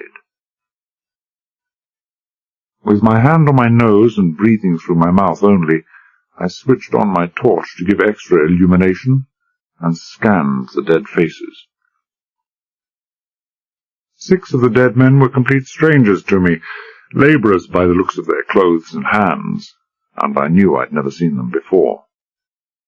But the 7th I recognized immediately. White hair, white moustache, white beard. Here was the real Professor Witherspoon. Even in death, his resemblance to the impostor who had taken his place was startling in its closeness. Beside him lay a giant of a man with red hair and a great red handlebar moustache. This, beyond any doubt, would be the Dr. Red Carstairs, whose portrait I'd been shown in a magazine. The 9th man, in a much better state of preservation than the others, I identified without a second glance. His presence there confirmed that the men who had advertised for a second fuel research specialist had indeed been in need of one. It was Dr. Charles Fairfield, my old chief in the Hepworth Ordnance and Fuel Research, one of the 8 scientists who had been lured out to Australia. Sweat was pouring down my face, but I was shivering with cold.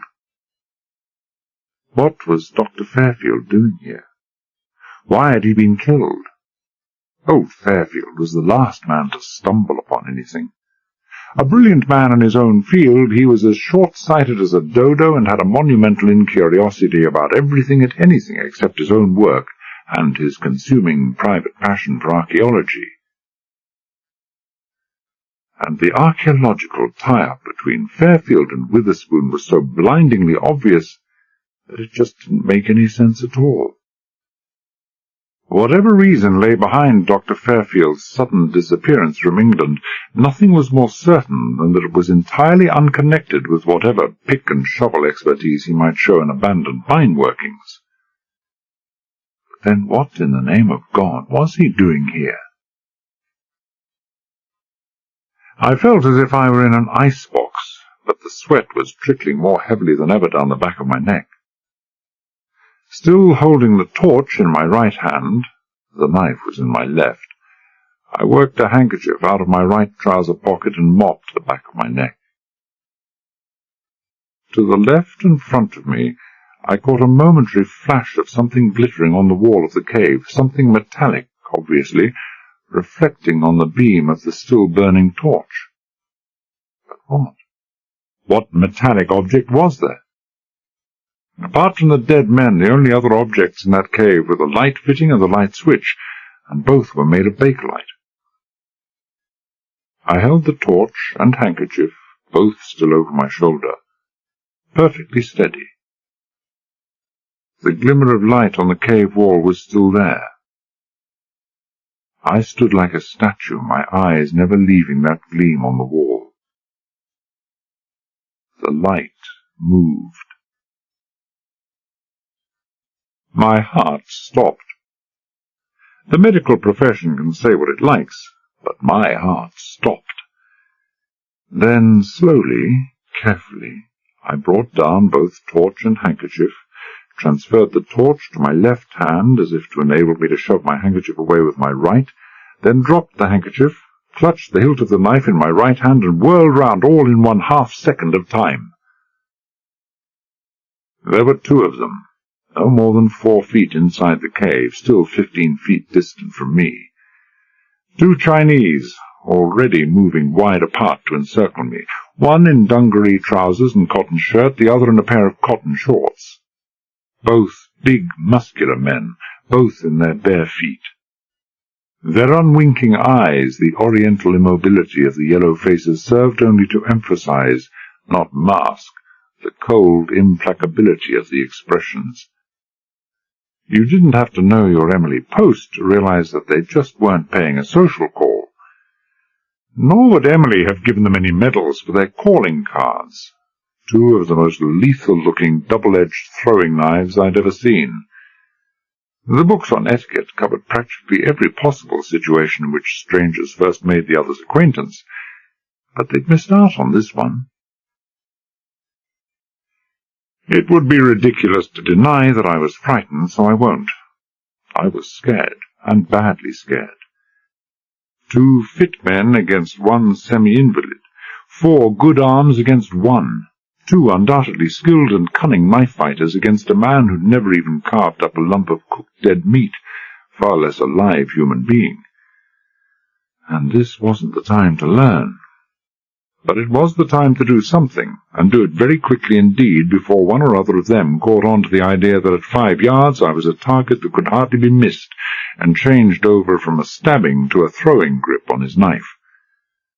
I rushed at them, right hand and knife over my shoulder as if I were wielding a club, and both of them fell back an involuntary couple of paces, maybe because of the foolhardy recklessness of it, more likely because of the respectful fear which Orientals habitually show in the presence of madness.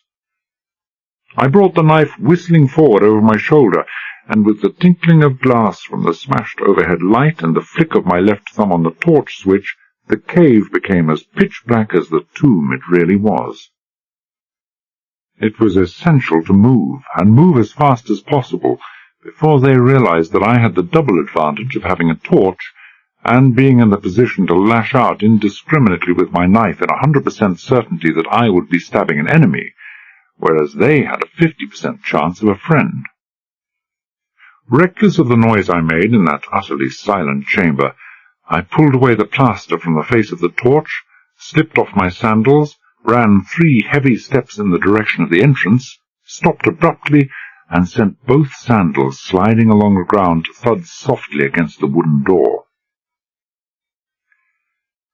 Had they been given another 10 seconds to take stock of their position, to work out the possibilities, probably the last thing they would have done would have been to rush headlong to the source of the sudden noise. As it was, they had been given barely 5 seconds altogether in which to think, and the immediate and inevitable reaction must have been that I was trying to escape. I heard the quick patter of bare feet, the sound of a brief scuffle, a soft thud, and an explosive gasp of agony that was lost in the clatter of something metallic falling to the floor. 4 swift, soundless steps on my stockinged feet, a flick of the left thumb, and they were pinned in the white glare of the torch, a tableau vivant, but for their unnaturally petrified rigidity which gave them for all the world the appearance of a group sculptured from marble. They stood face to face, their chests almost but not quite touching. The man on my right had his left hand twisted in his companion's shirt front, while his right hand was pressed against the other's body just below waist level. The man on the left, his face averted from me, was arched over backwards like an overstrung bow, both hands locked over the right hand of his companion.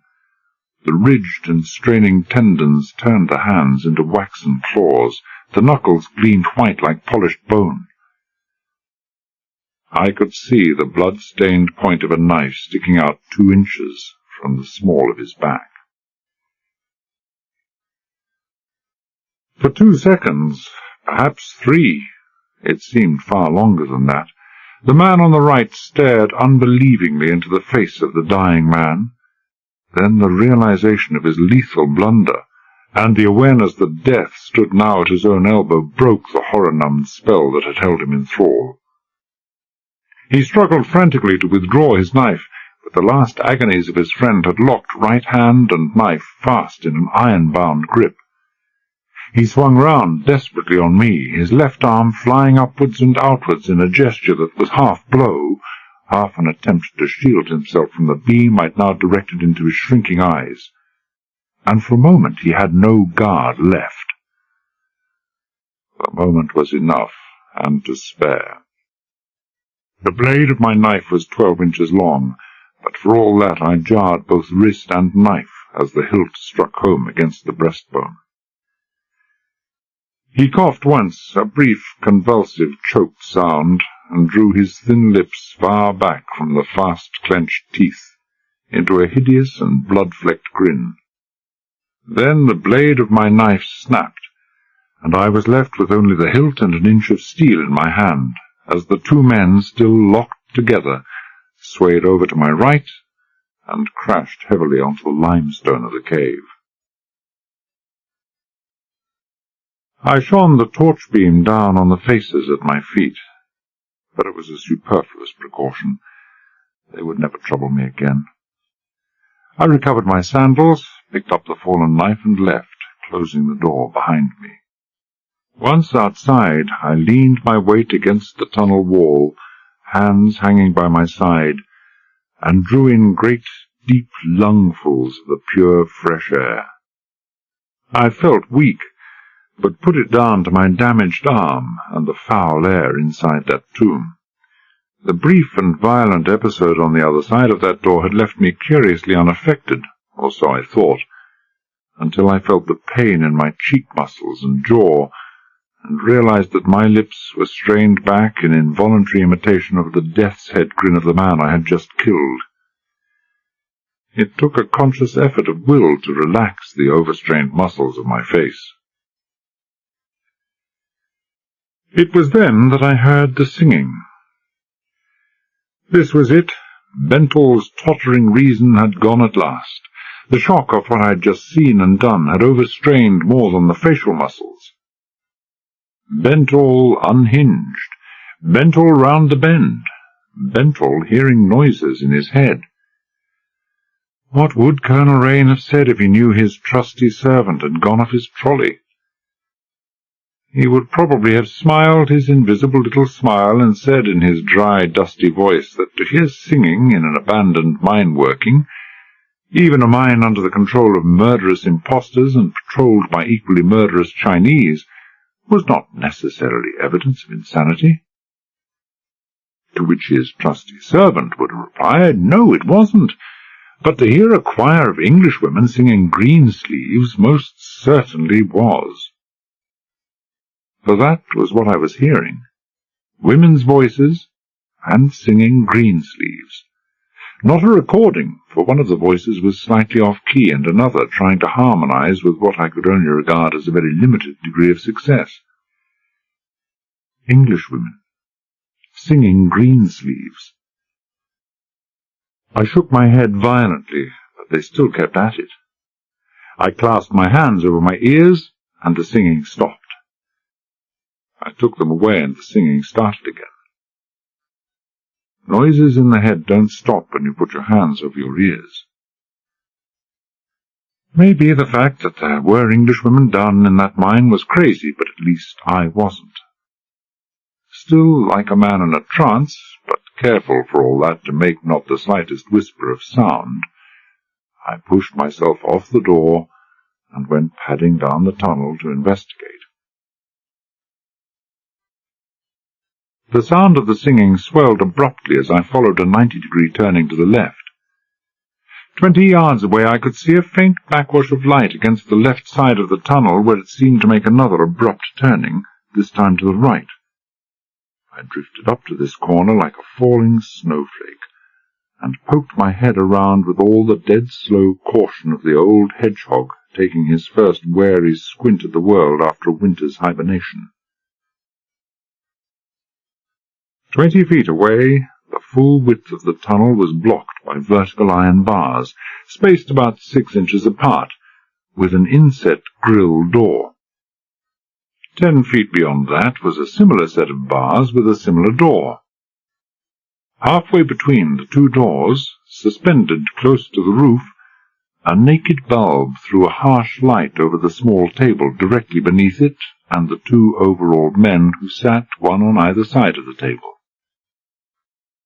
Between them were a pile of curiously shaped wooden blocks, and I assumed they were playing a game, but it wasn't any game I'd ever seen. But whatever it was obviously a game that called for concentration, to judge by the irritated looks both men gave in the direction of the darkened space that lay behind the second set of bars. The singing showed no sign of stopping. Why people should be singing after midnight struck me as inexplicable, until I remembered that to people imprisoned in a darkened cave, day and night must have no meaning. Why they should be singing at all, I couldn't even begin to imagine.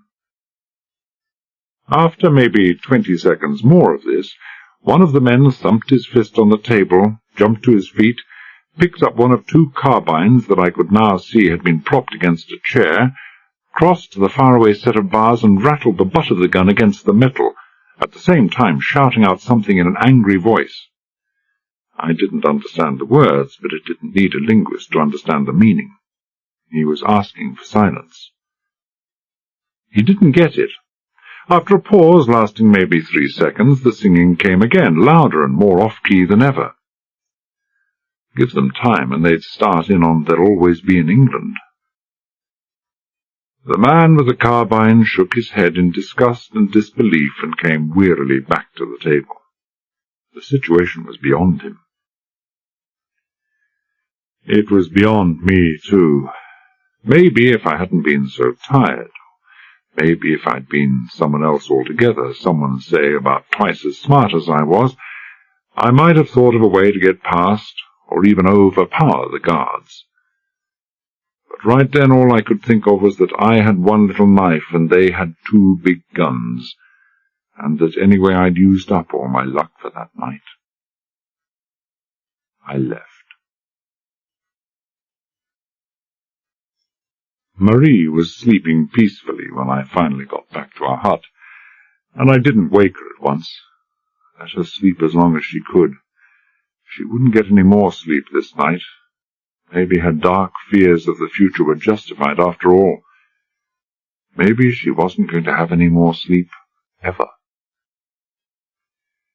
Mentally, physically, emotionally, I was exhausted.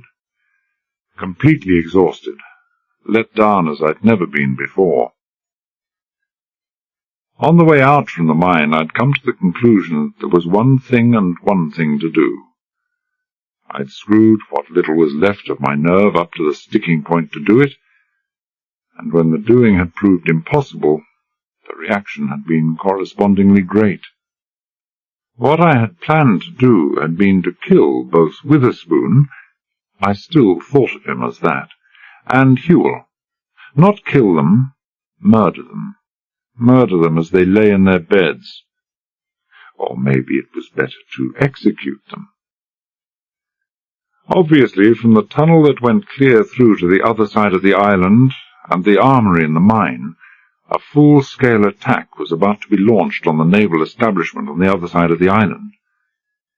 With Witherspoon and Hewell dead, it seemed unlikely that the leaderless Chinese would go through with it, and to me at that moment the prevention of the attack was the only thing that mattered. It mattered even more than the welfare of the girl asleep beside me, and I could no longer kid myself that my feelings towards her were the same as they had been 3 short days ago, but she still came second. But I hadn't killed them in their beds for the sufficient reason that neither of them had been in their beds. They'd both been across at the professor's house, drinking the chilled canned beer that the Chinese boy brought in from time to time, talking in soft voices, as they pored over charts. The General and his ADC preparing for D-Day. And D-Day was at hand. The disappointment, the bitterness of what had seemed the ultimate defeat, had taken the last of the heart from me. I'd withdrawn from the window of the Professor's house and just stood there, dully, unthinkingly, careless of the risk of discovery, until after maybe 5 minutes a few of my brain cells started trudging around again. Then I'd walked heavily back up to the mine. It says much for my state of mind that the thought of repeating my earlier hands and knees crawl-up there never entered my head. Picked up some RDX fuses and chemical igniters in the armory, came out again, rummaged around the generating plant until I found a can of petrol, and then returned. Now I got pencil and paper, hooded the torchlight, and started writing a message in block capitals. It took me only 3 minutes. When I was finished, I was far from satisfied with it. But it would have to do.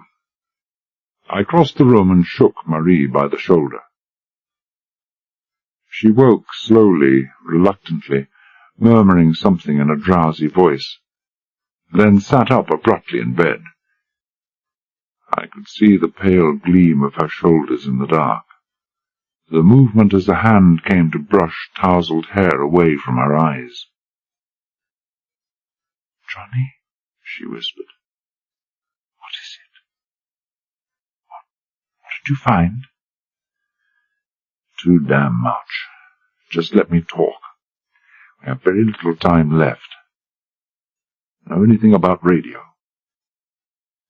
"Radio?" A brief pause. "I did the usual course.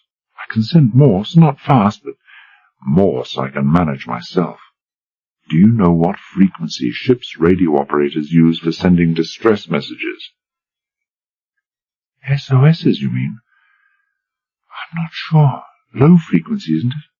Or long wave?" "Same thing. You can't remember the wave band." She thought for a few moments, and I sensed rather than saw the shake of the head in the darkness. "I'm sorry, Johnny." "It doesn't matter." It did matter. It mattered a very great deal, but I'd been crazy to even hope. "But you know Old Rain's private code, though?" "Of course." "Well, code this message, will you?" I thrust the paper, pencil, and torch into her hands. "As quickly as you can." She didn't ask me the purpose of what must have struck her as an idiotic request. She just hooded the torch under the blanket and read the message in a low voice. "Rydex Combon, London. Stop. Imprisoned Vadu Island, approx 150 miles south B2 Levu. Stop. Discovered murdered bodies, Dr. Charles Fairfield, archaeologists, Professor Witherspoon, Dr. Carstairs, 6 others. Stop. Bilex, wives missing scientists held prisoner here. Stop. Men responsible planning all-out assault Dawn Naval Installation, west side Vadu. Stop. Situation grave. Stop. Imperative airborne assistance immediately. Bentall." The faint glow of light died as the torch was switched off. For almost 20 seconds there was nothing to be heard but the far-off murmur of the surf on the reef. And when she finally spoke, her voice was unsteady. "You found all this out tonight, Johnny?" "Yes. They've driven a tunnel clear through to the other side of the island. They've a well-stocked armory hidden away in one of the caves, where they keep their blasting explosive. And I heard women's voices, singing." "Singing?" "I know it sounds crazy. It must be the scientists' wives. Who else could it be? Get busy on that code. I have to go out again." "Code? How are you going to send this message?" she asked helplessly. "Professor's radio." want to wake him up." "He isn't asleep. He and Huel are still talking. I'll have to draw them off. I thought first of going up to the north for half a mile or so and setting some delayed action amatol blocks, but that wouldn't work, so I'm going to set the workers' hut on fire. I've got the petrol and fuses here." "You're crazy." Her voice was still unsteady, but maybe she had something there. "The workers' hut is only 100 yards from the professor's house. You could let off those amatol blocks a mile away, give yourself plenty of time, and—" She broke off and then went on abruptly. "What's all the desperate hurry, anyway? What makes you so certain that they're going to attack at dawn?" "It's the same answer to everything," I said wearily. "Letting off a few bombs to the north might draw them off all right, but as soon as they came back they'd start wondering where all the fireworks came from. It wouldn't take them any time at all to realize that they must have come from the armory. The first thing they'll find up there is that a couple of their Chinese guards are missing. It won't take them long to find out where they are. Even if I don't set off bombs, their absence is bound to be noticed by dawn at the latest, I imagine. Probably long before that. But we won't be here. If we are, they'll kill us. Me, at any rate." "You said 2 guards were missing," she said carefully. "Dead." "You killed them," she whispered. "More or less." "Oh, God, must you try to be facetious?" I wasn't trying to be. I picked up the petrol can, fuse, and igniters. "Please code that as quickly as possible." "You're a strange person," she murmured. "I think you frighten me at times." "I know," I said. "I should have stood there turning both cheeks at once and let our yellow friends carve me into little ribbons. I just haven't got it in me to be a Christian, that's all." I dropped down under the back screen, lugging the can with me. The lights still burned in the professor's house. I skirted Huel's hut and brought up at the back of the longhouse at the point where the steep-pitched thatch of the roof swept down to within 4 feet of the ground. I had little hopes of, and no interest in, burning the house down completely. The huge saltwater butts which stood to the rear of every house precluded any chance of that. But the thatch should make a tidy enough blaze for all that.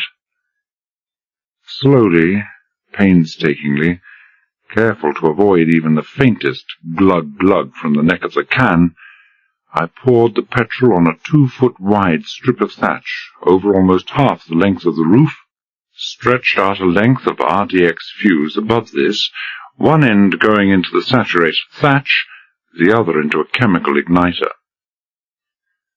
I placed the igniter on a small stone held in my hand, tapped it with the base of the knife, held the fuse long enough to feel through its braided cover the sudden warmth of the ignited powder train, then left at once.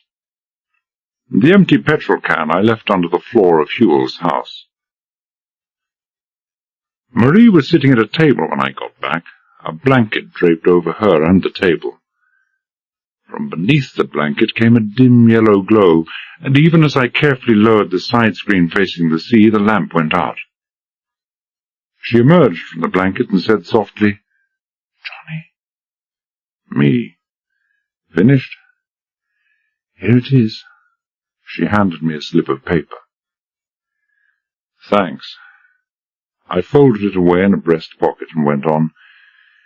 "The entertainment starts in about 4 minutes. When Huel and Witherspoon come ankling by, be at the doorway, wide-eyed, clutching your negligee or whatever, and asking the usual daft questions appropriate to such occasions. Then you will turn round and speak into the darkness, telling me to stay where I am, that I'm not fit to go anywhere. After that, get dressed quickly. Slacks, socks, shirt or cardigan, everything as dark as you can. Cover up as much as you can. Hardly the ideal bathing suit, but but in night waters you'll look a less appetizing snack to the inshore tiger sharks the Professor told us about than if you're wearing a bikini. Then take the shark-repellent canisters off the 2 spare lifebelts and fit them." "Swimming?" she interrupted. "We're going swimming? Why?" "For our lives. 2 canisters and 1 lifebelt apiece. We'll make better time that way." But your arm, Johnny. And the sharks?"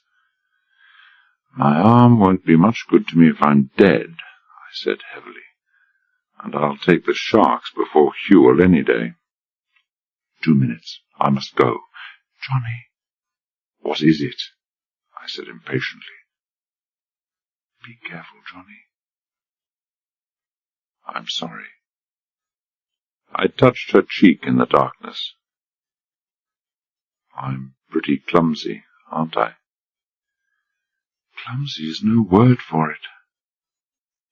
She reached up and pressed my hand against her cheek. "Just come back, that's all." When I got round to the back window of the Professor's house, he and Hewell were still pressing on with arrangements for the second front. The conference seemed to be going well. The Professor was talking in a low, emphatic voice, pointing towards a chart which seemed to be some section of the Pacific, while Hewell's granitic features cracked into a cold little half-smile from time to time. They were busy, but not too busy to drink their beer. It didn't seem to have any effect on them, but it did on me. It suddenly made me realize how dry and parched my throat was. I just stood there, waiting and wishing for 2 things, a beer and a gun. A beer to do away with my thirst, and a gun to do away with Hewell and Witherspoon. Good old Bentall, I thought bitterly. Nothing of the common touch about him. Whenever he wishes for something, it has to be really unattainable. Which, once more, just showed how wrong I could be. Within 30 seconds, one of those wishes was mine. The Chinese boy had just entered the room with fresh supplies for the strategists, when the black oblong window behind Hewell's head became no longer black. A vivid yellow flash suddenly lit the darkness behind the hut of the Chinese. From the Professor's house, the rear of the hut was invisible, and within 5 seconds the yellow had given way to a bright orangey red as the flames leaped up 15, even 20 feet, overtopping the high ridgepole of the hut. Petrol and thatch make a combustible combination of some note. The Chinese boy and the Professor saw it in the same instant. For a man who had consumed the amount of beer he seemed to have done, I must say the Professor didn't spend much time on double takes. He passed some comment which bore no resemblance to his usual "dear me's" and "God bless my souls," kicked over his chair and took off like a rocket. The Chinese boy had been even faster, but it had cost him a second to lay his tray down on the nearest flat surface, which happened to be the blotter on the open roll-top desk. He arrived at the door at the same instant as Witherspoon. For a moment they jammed in the doorway. The Professor made some other comment, not very learned in its nature, and then they were off, Hewell pounding along on their heels. 5 seconds later, I was seated at the roll-top desk. I tore open the right-hand door, unhooked from its inside the earpieces and the Bakelite-bonded transmitting key, leads from both of which led to the back of the set, clapped the earphones to my head and set the key on the table. There were a knob and a switch placed close together on the set. It seemed logical to suppose that they might be the on-off power switch and the transmitting switch. I turned the one and pressed the other, and I was right. At least I'd guessed right for the power switch. The earphones filled at once with a loud, insistent crackling, so obviously it drew the receiving antenna into circuit. Low frequency, Marie had said. She'd thought distress signals went out on low frequency. I stared at the 5 semicircular calibrated tuning dials, the middle one of which was already illuminated.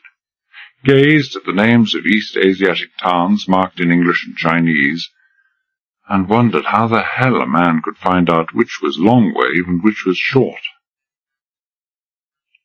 Whether I could also hear my own transmissions on the earphones, I didn't know. I tapped out a few experimental SOSs, but heard nothing. I shifted the switch on the set back to the position I'd found it, tapped the transmitter again, but still nothing. It was then that I caught sight of the small push-pull switch just beyond the key on the Bakelite transmitter. I pulled it towards me, made the signal again, and this time I heard it come clearly through on the phone. Obviously I could either transmit and receive at the same time, or transmit without receiving if I felt so like it. The tuning dials were calibrated in thin black lines to show wave bands, but there were no figures to indicate which bands they were. That would have made no difference to an expert operator, but it made a crippling difference to me. I peered even more closely, saw that the top two bands were marked KHZ at their outer ends, the lower three MHZ. For several seconds I failed to see their significance. My head was tired now and aching almost as much as my arm. And then, miraculously, I got it. K for kilocycles, M for megacycles. The topmost of the 5 bands would be the longest wavelength, lowest frequency of the lot.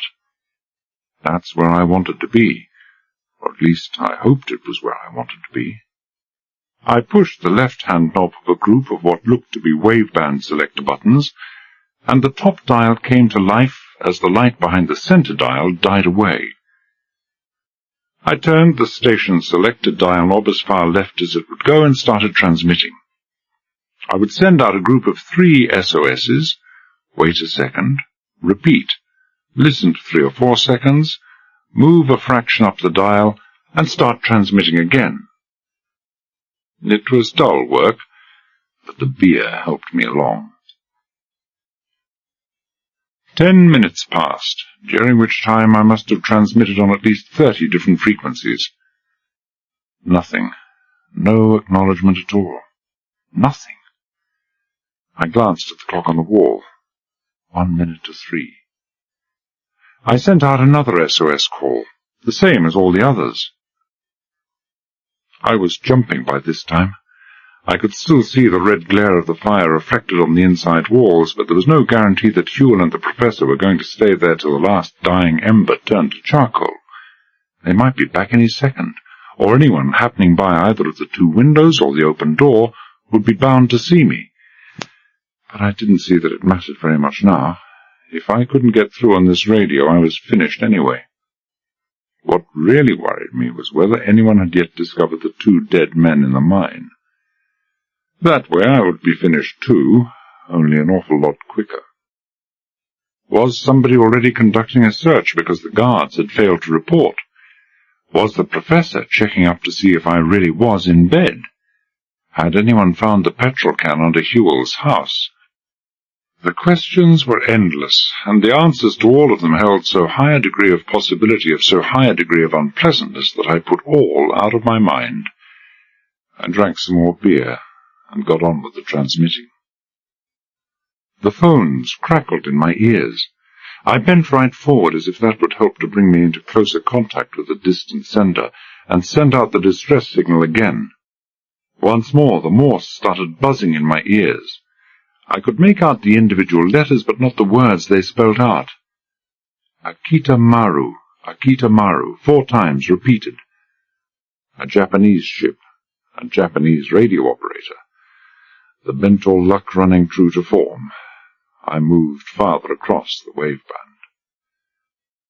I wondered how Marie was getting on. She would be set to go by now and trying to figure out what on earth had happened to me. She would be looking at the time and knowing that the dawn was only 3 hours to go, that those 3 hours might be all the time we had left. Unless the dead men were discovered, in which case the time would be less. Maybe a great deal less. I kept on sending and composed a little speech I was going to make to Colonel Rain. When I got back. If I got back. Fast, fluent Morse started stuttering through the earphones. First, the acknowledgement signal, followed by the U.S. frigate Novair County. Position, name. A U.S. frigate, maybe only 100 miles away. God, it would be the answer to everything. A frigate, guns, machine guns, armed men, everything. Then my elation ebbed a trifle. Position? Name? Of course, in a genuine SOS, position came first, always. 150 miles south of Fiji, I tapped. Vadu. Latin long, the operator cut in. He was sending so fast that I could hardly pick it up. Uncertain. What ship? No ship, island of Vadu. Again he overrode my transmission. Island? Yes. Get off the air, you damn fool, and stay off it. This is a distress frequency. With that, the transmission ended abruptly. I could have kicked that damned transmitter all the way into the lagoon. I could have done the same with the duty operator on the Novair County. I could have wept with frustration, but it was far too late for tears. Besides, I could hardly blame him.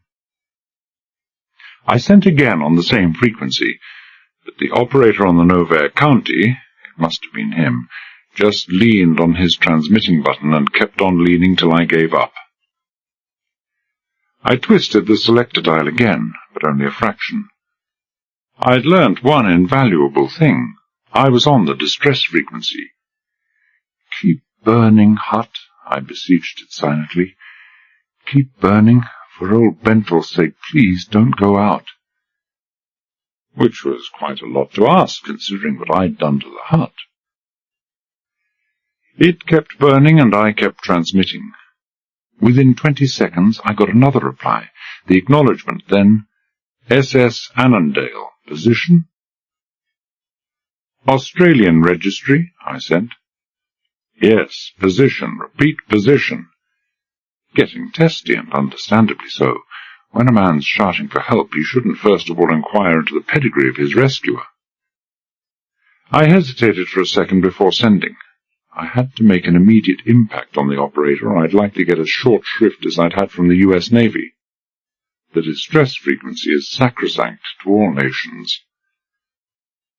Special British Government investigator John Bentle requesting immediate relay coded message via Portishead radio to Admiralty Whitehall, London. Desperately urgent. Are you sinking? I waited for a few assorted blood vessels to burst, but when none did, I sent yes.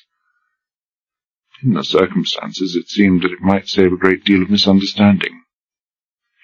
Please prepare, receive message. I was almost certain that the glare outside was beginning to die down. There wouldn't be much of the hut left by this time. There was a long pause. Someone was taking time to make up his mind. Then the single word, priority. It was a question.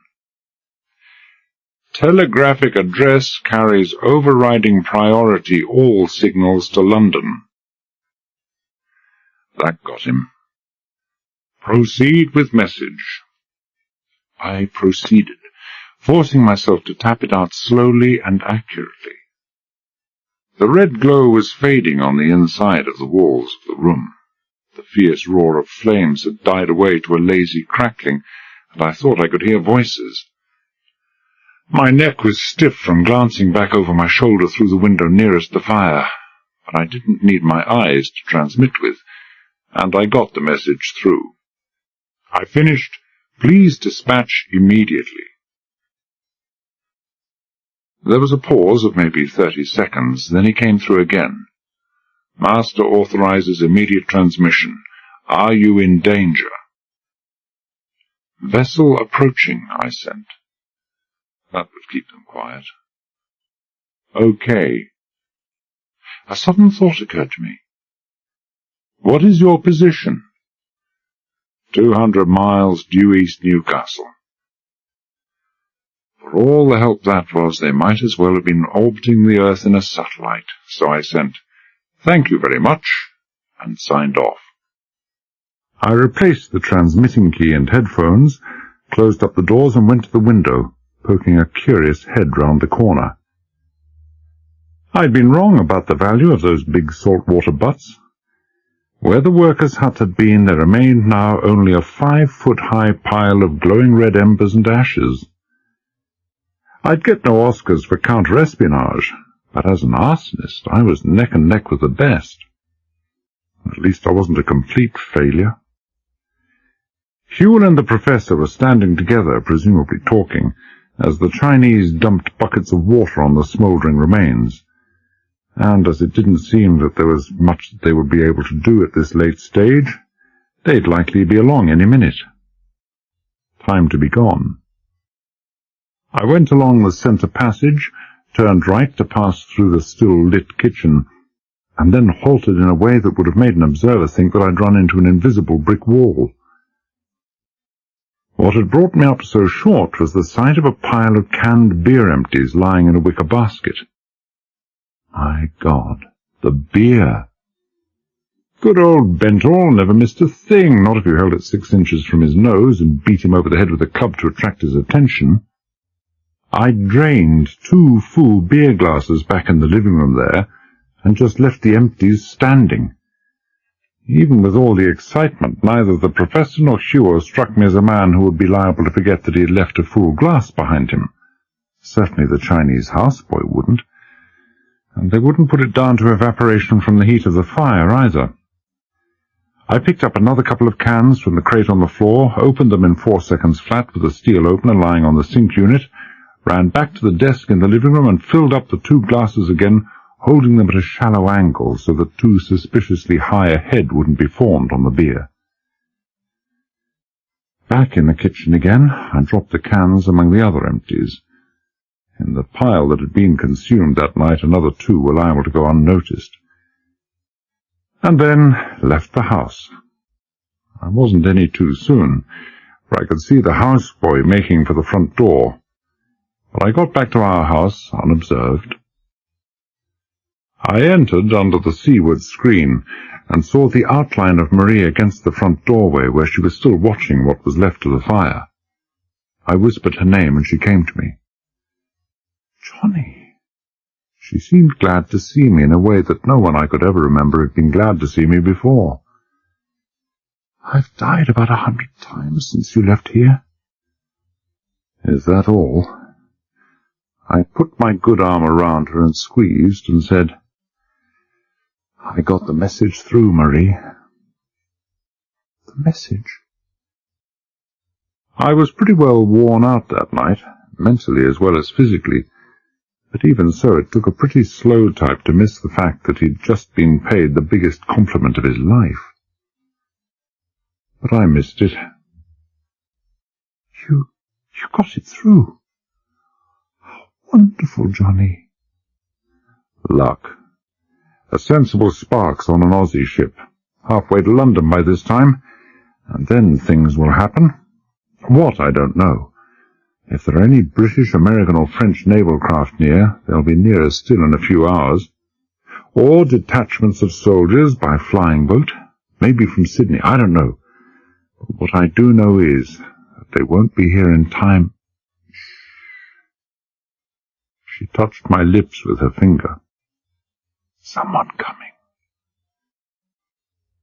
I heard the 2 voices, one quick and sharp, the other like a cement truck grinding up a grade in low gear. Witherspoon and Huell. Maybe 10 yards away, maybe not even that. Through the interstices in the screen wall I could see the swinging of the lantern that one or other of them was carrying. I leapt for the bed, fumbled desperately for a pyjama jacket, found one, shrugged into it, and buttoned it up to the neck and dived under a blanket. I landed on the elbow of my injured arm, and when I propped myself up on the other as a knock came and the 2 men entered without benefit of invitation, it was no difficulty at all to look sick and pale. Heaven knows I felt it.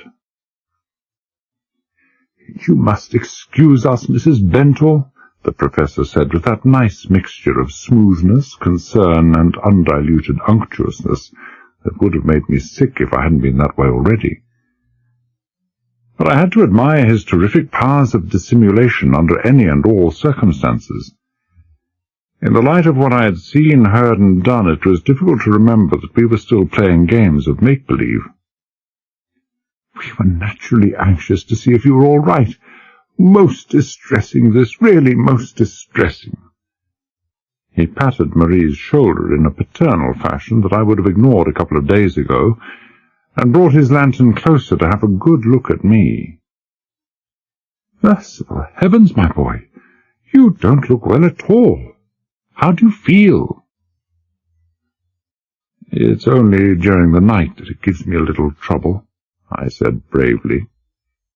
I had my head half turned away, ostensibly because the bright beam from the lantern was hurting my half-closed eyes, but actually because, in the circumstances, it seemed hardly advisable to waft too many beer fumes in his direction.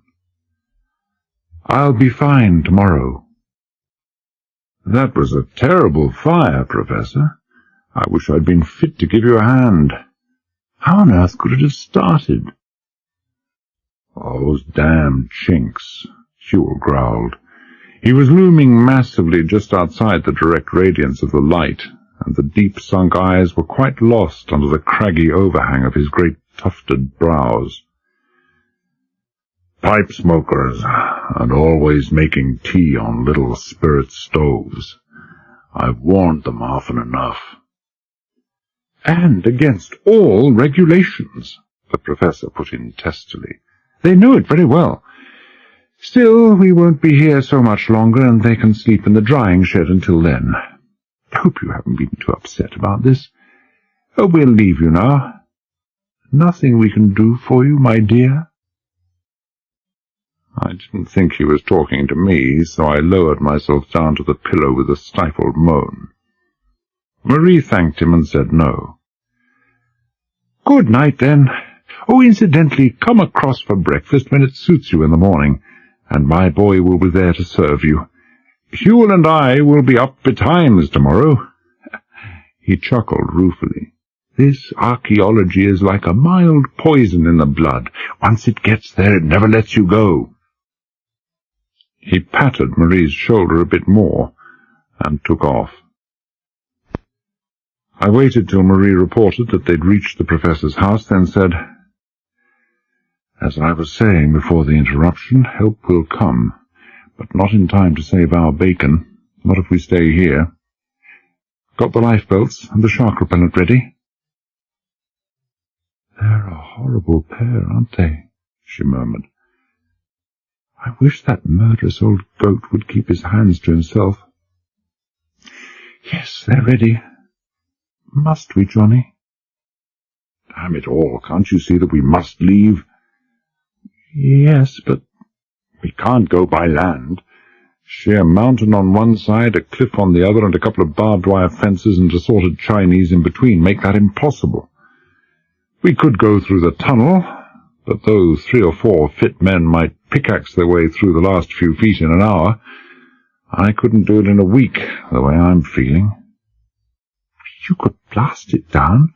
You know where the supply— Heaven help us both, I said. You're just as ignorant as I am. Tunneling is a skilled occupation. If we didn't bring the roof down on top of us, we'd certainly seal off the end of the tunnel, and then our pals would come along and nab us at their leisure. And we can't go by boat, for the simple reason that both boatmen sleep in the boathouse, and anyway it would be no good if that simple method of approach was open to Witherspoon and Hewell, and the doughty Captain Fleck available to them. They wouldn't tunnel all that way through rock. If the Navy takes such precautions with fences and guards against imagined friends, what are they going to take against the sea, where anybody may turn up?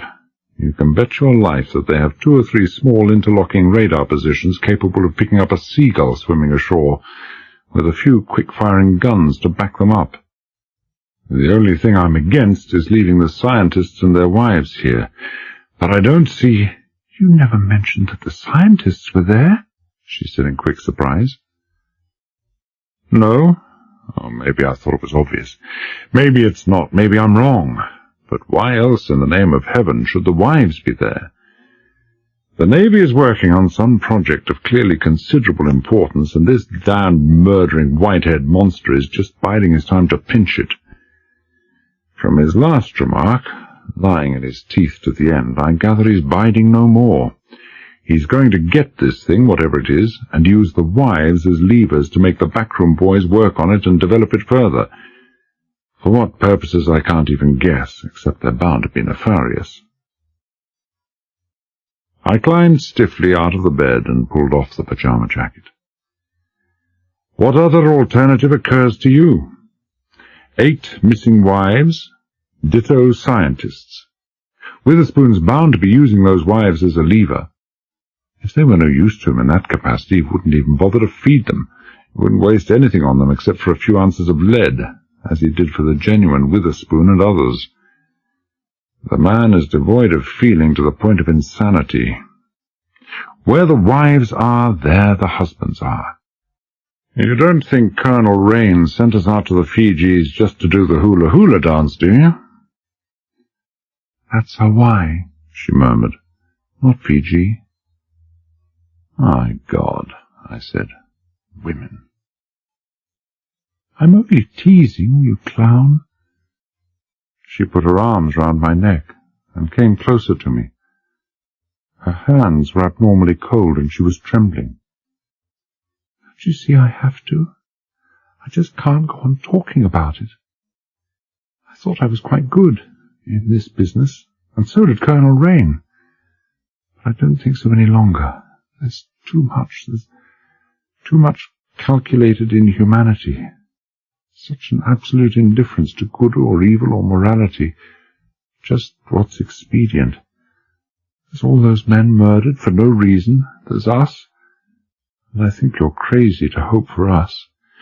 There's all those poor women, especially those poor women. She broke off, gave a long, quivering sigh, and whispered,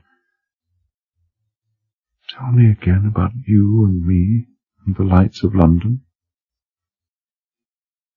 So I told her so that I half believed it myself. And I thought she did too, for by and by she grew still. But when I kissed her, her lips were like ice, and she turned away and buried her face in my neck. I held her so for all of a minute, then, on mutual impulse, at the same moment, we parted and started to fasten on the lifebelts. The remains of the workers' hut were now no more than an acrid-smelling dark red glow under the blackness of an overcast sky. The light still burned in the professor's window. I would have taken odds that he had no intention of going to sleep that night. I was beginning to know enough of his nature to suspect that the exhaustion of a sleepless night would be a small price to pay for the endless delights of savouring to the full the delightful anticipations of the pleasures of the day that was to come. It started to rain as we left, the heavy drops spluttering to sibilant extinction in the dying fire. It couldn't have been better for us. Nobody saw us go, for nobody could have seen us, unless they'd been within 10 feet.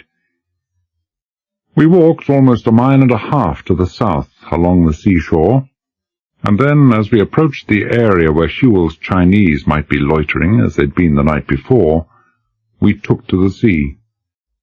We went out about 25 yards, to waist level, half walking, half swimming along. But when we came to the spot where I could just barely discern through the rain the dark overhang of the cliff that marked the beginning of the barbed wire, we made for the deeper water until we were over 200 yards out.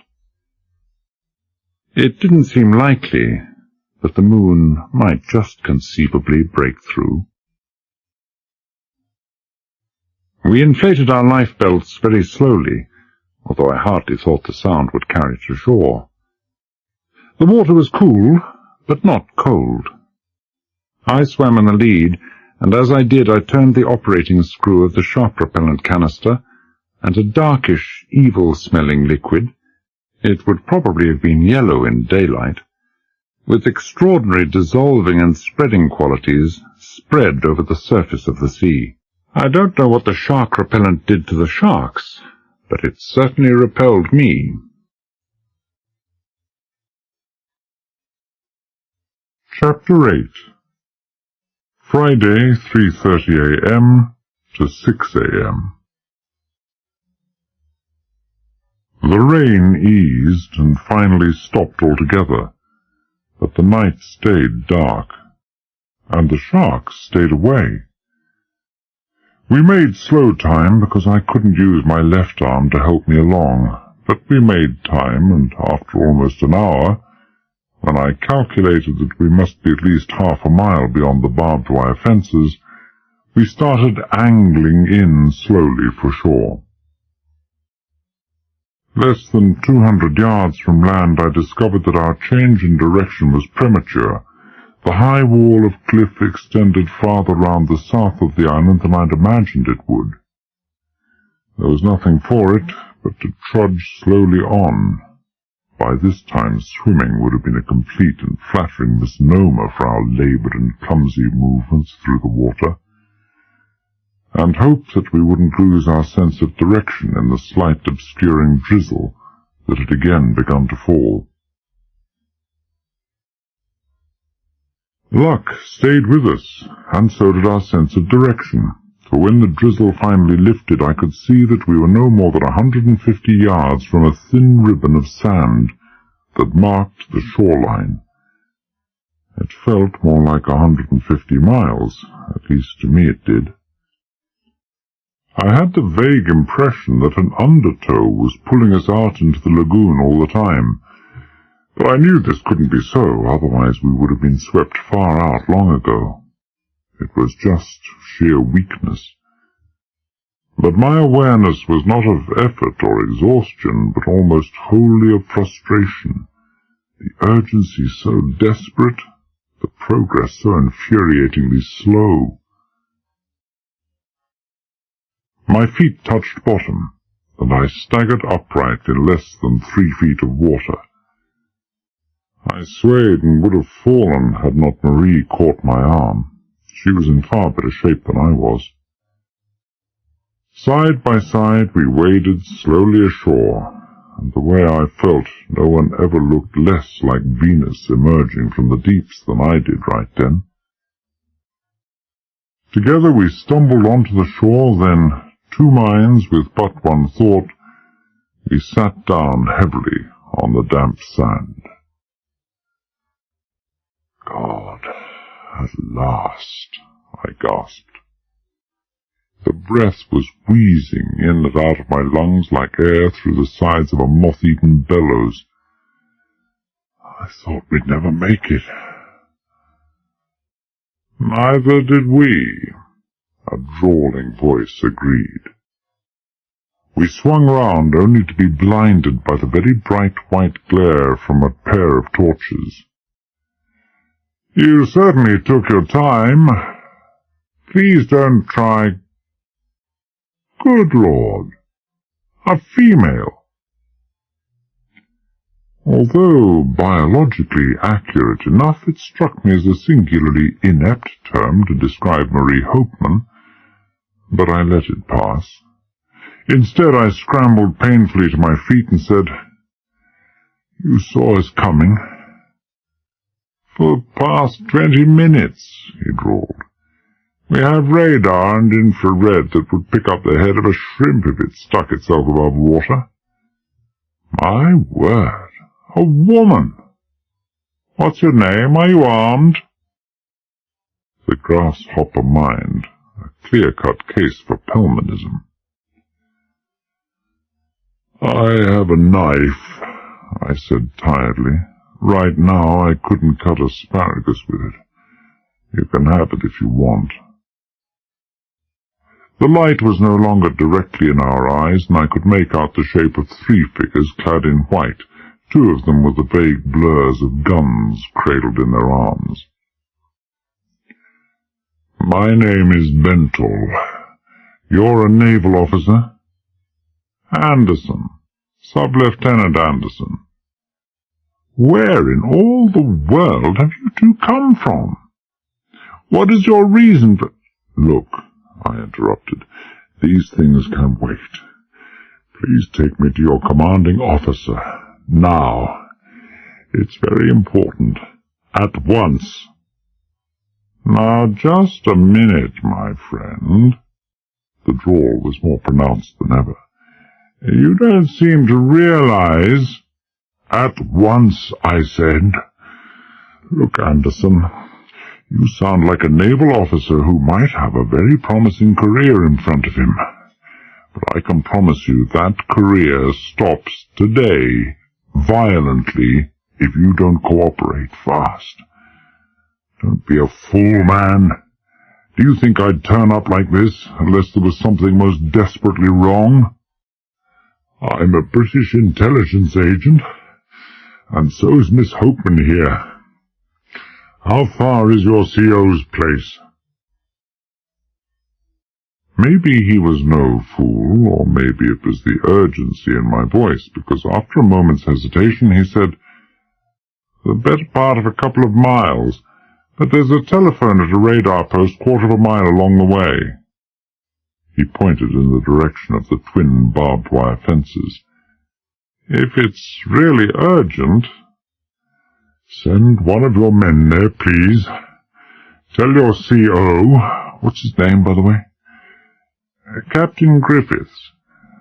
Tell Captain Griffiths that an attempt will almost certainly be made to overpower you and seize your installation very shortly. Perhaps in only an hour or two, I said quickly. Professor Witherspoon and his assistants, who worked on the archaeological excavations on the other side of the island, have been murdered by criminals who have driven— Murdered? He came close to me. Did you say murdered? Let me finish.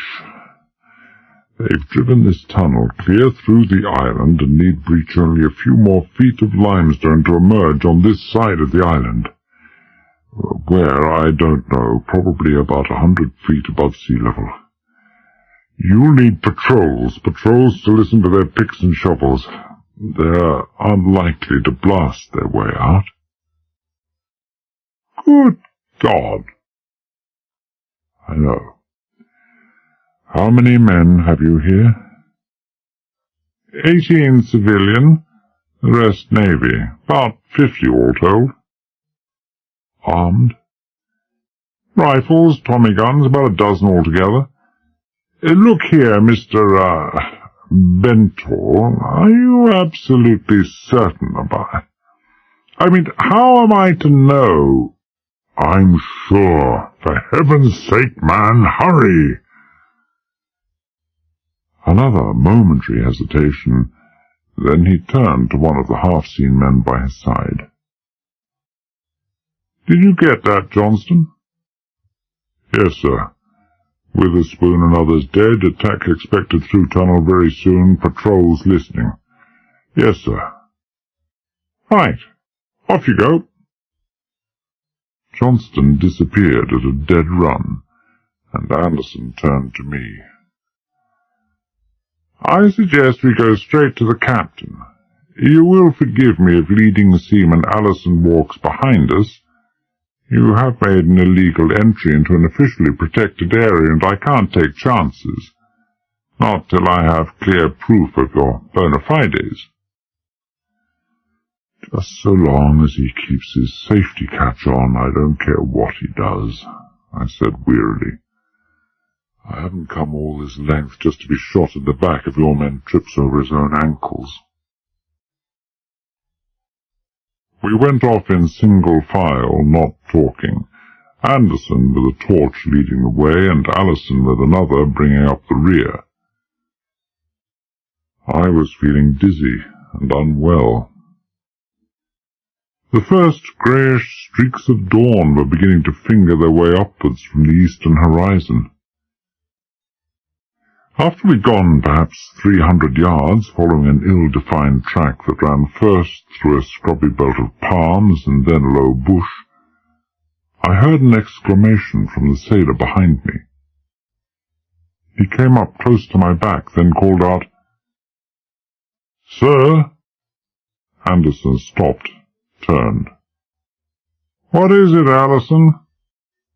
"This man's hurt, sir. Badly hurt, I should say. Look at his left arm."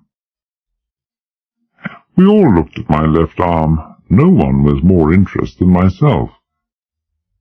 Despite my attempts to favour it as we'd been swimming, the exertion seemed to have opened up the major wounds again, and my left hand was completely covered with blood that had dripped down my arm. The spreading effect of the intermingled salt water made it seem worse than it actually was, but even so it was more than enough to account for the way I felt. Sub-Lieutenant Anderson went far up in my estimation. He spent no time on exclamations or sympathies, but said, "Mind if I rip this sleeve off?" "Go ahead," I said. "But mind you don't rip off the arm at the same time. I don't think there's a great deal holding it in place." They cut off the sleeve with the aid of Allison's knife, and I could see the tightening of Anderson's thin, brown, intelligent face as he studied the wounds.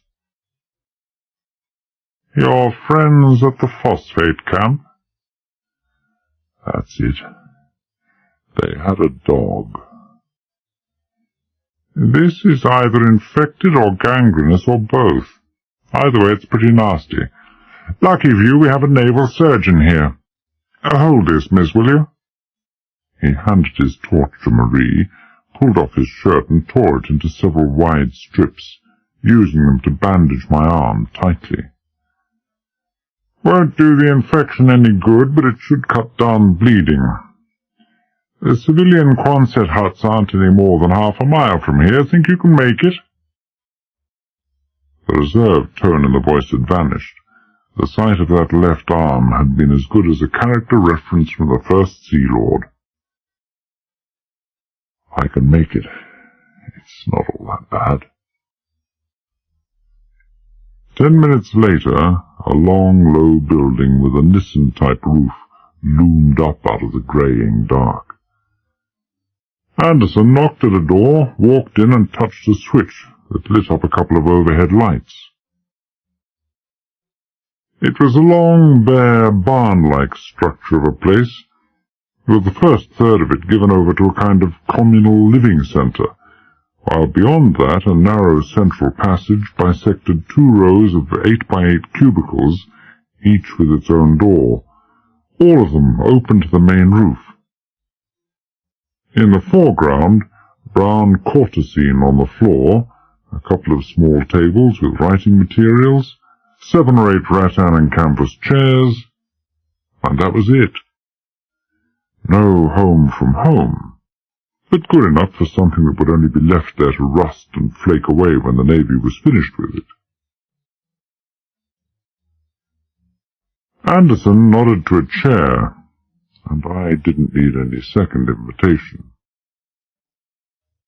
He crossed to a small alcove, picked up a phone I hadn't noticed, and cranked a naval-type generator. He listened for a few minutes, then hung it back on its rest. "Damn thing's gone dead," he said irritably. "Always when you need it most. Sorry, Allison, more walking for you. My apologies to Surgeon Lieutenant Brookman. Ask him to bring his kit. Tell him why. And tell the captain we'll be over as soon as possible." Allison left. I looked at Marie, seated across the table from me, and I smiled back. The first impression of Anderson had been a wrong one. If only they were all as efficient as he was. The temptation to relax, to let go and close the eyes was temptation indeed. But I'd only to think of those still prisoners in the hands of Witherspoon and Hewell, and I didn't feel sleepy any more. The door of the nearest cubicle on the left opened, and a tall, skinny, youngish man with prematurely grey hair and a pair of horn-rimmed pebbled glasses, clad only in a pair of undershorts, came out into the passage, glasses raised halfway up his forehead as he rubbed the sleep out of myopic eyes. He caught sight of Anderson, opened his mouth to speak, caught sight of Marie, dropped his jaw in astonishment, gave a peculiar kind of yelp, and hurriedly retreated. He wasn't the only one who was astonished. Compared to my own reactions, he was a selling plater in the jaw-dropping field. I rose slowly to my feet, propping myself up on the table, Bentor giving his incomparable impression of a man who has seen a ghost. I was still giving the impression when the man appeared a few seconds later, dressing gown flapping about his lanky ankles. And this time the first person he saw was me. He stopped short, peered at me with his head out-thrust at the end of a long, thin neck, then walked slowly to where I was standing. John Bentor.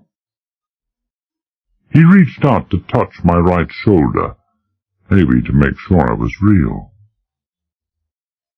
Johnny Bentor! I'd got my jaw closed far enough to speak. No other. Bentor it is. I didn't exactly look to find you here, Dr. Hargreaves. The last time I'd seen him had been over a year previously, when he'd been the chief of hypersonics in the Hepworth Ordnance Establishment. And the young lady?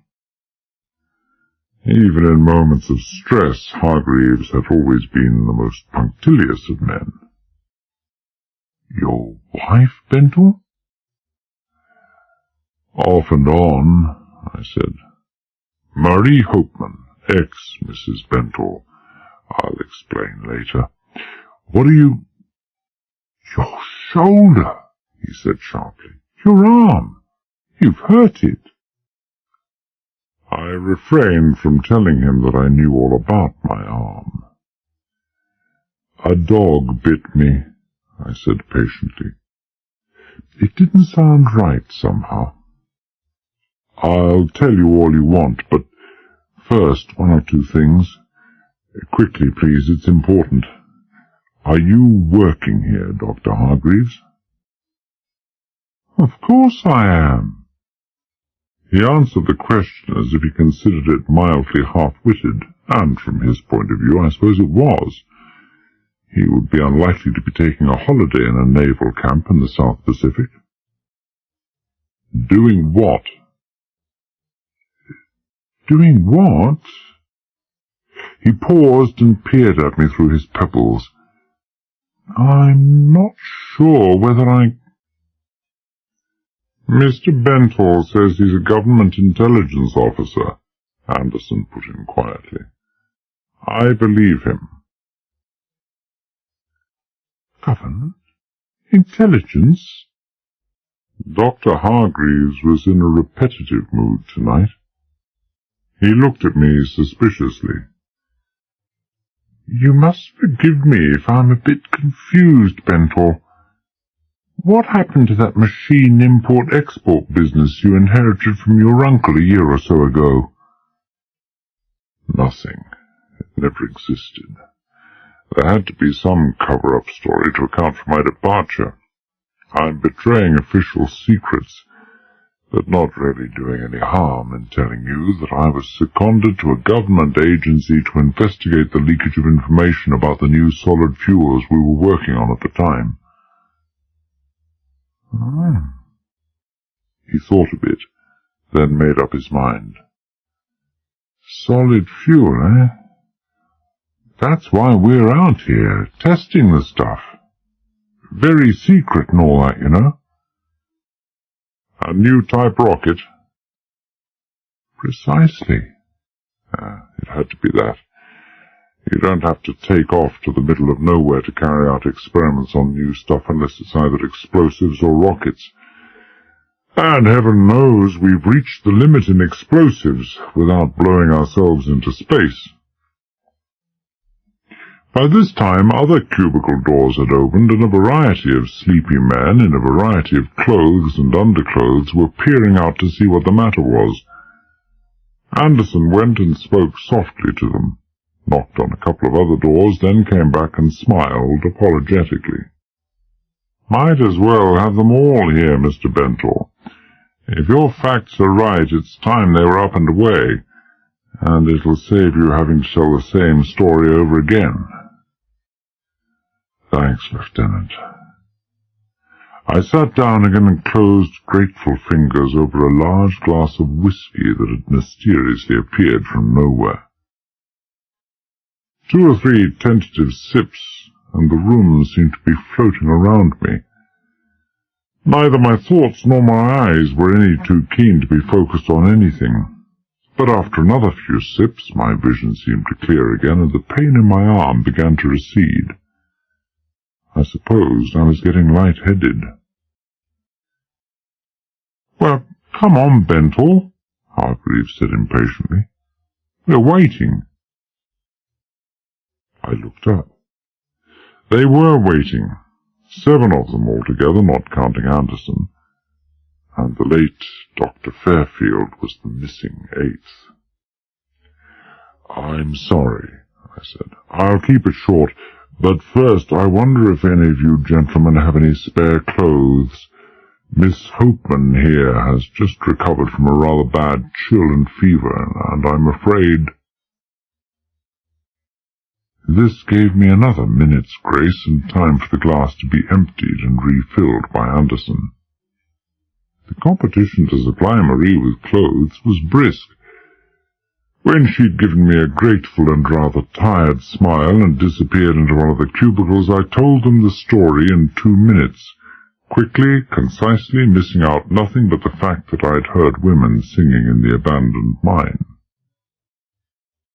When I'd finished, one of the scientists, a tall, florid-faced old bird who looked like an elderly retired butcher, and was, in fact, as I later discovered, the country's leading expert in inertial and infrared guidance systems, looked at me coldly and snapped, "Fantastic, absolutely fantastic.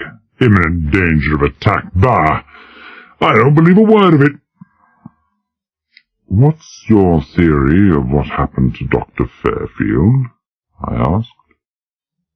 "My theory?" the retired butcher snapped. "No theory. We heard from Witherspoon. Fairfield used to visit him regularly. They were great friends. That they'd been out trolling for trevally, and he'd fallen overboard, and the sharks got him, I suppose. The more intelligent the mind, the more easily it falls for any old rubbish. I'd sooner rely on the babes in the wood than a scientist outside the 4 walls of his lab.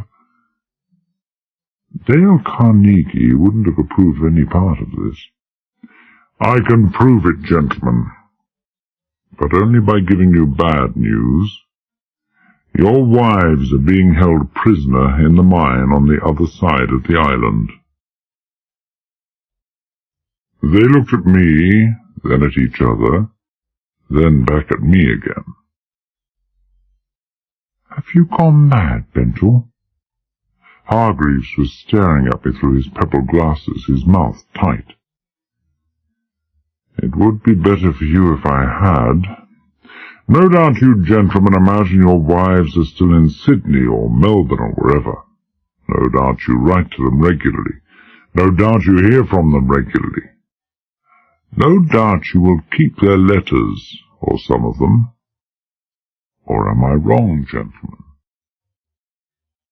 No one said I was wrong.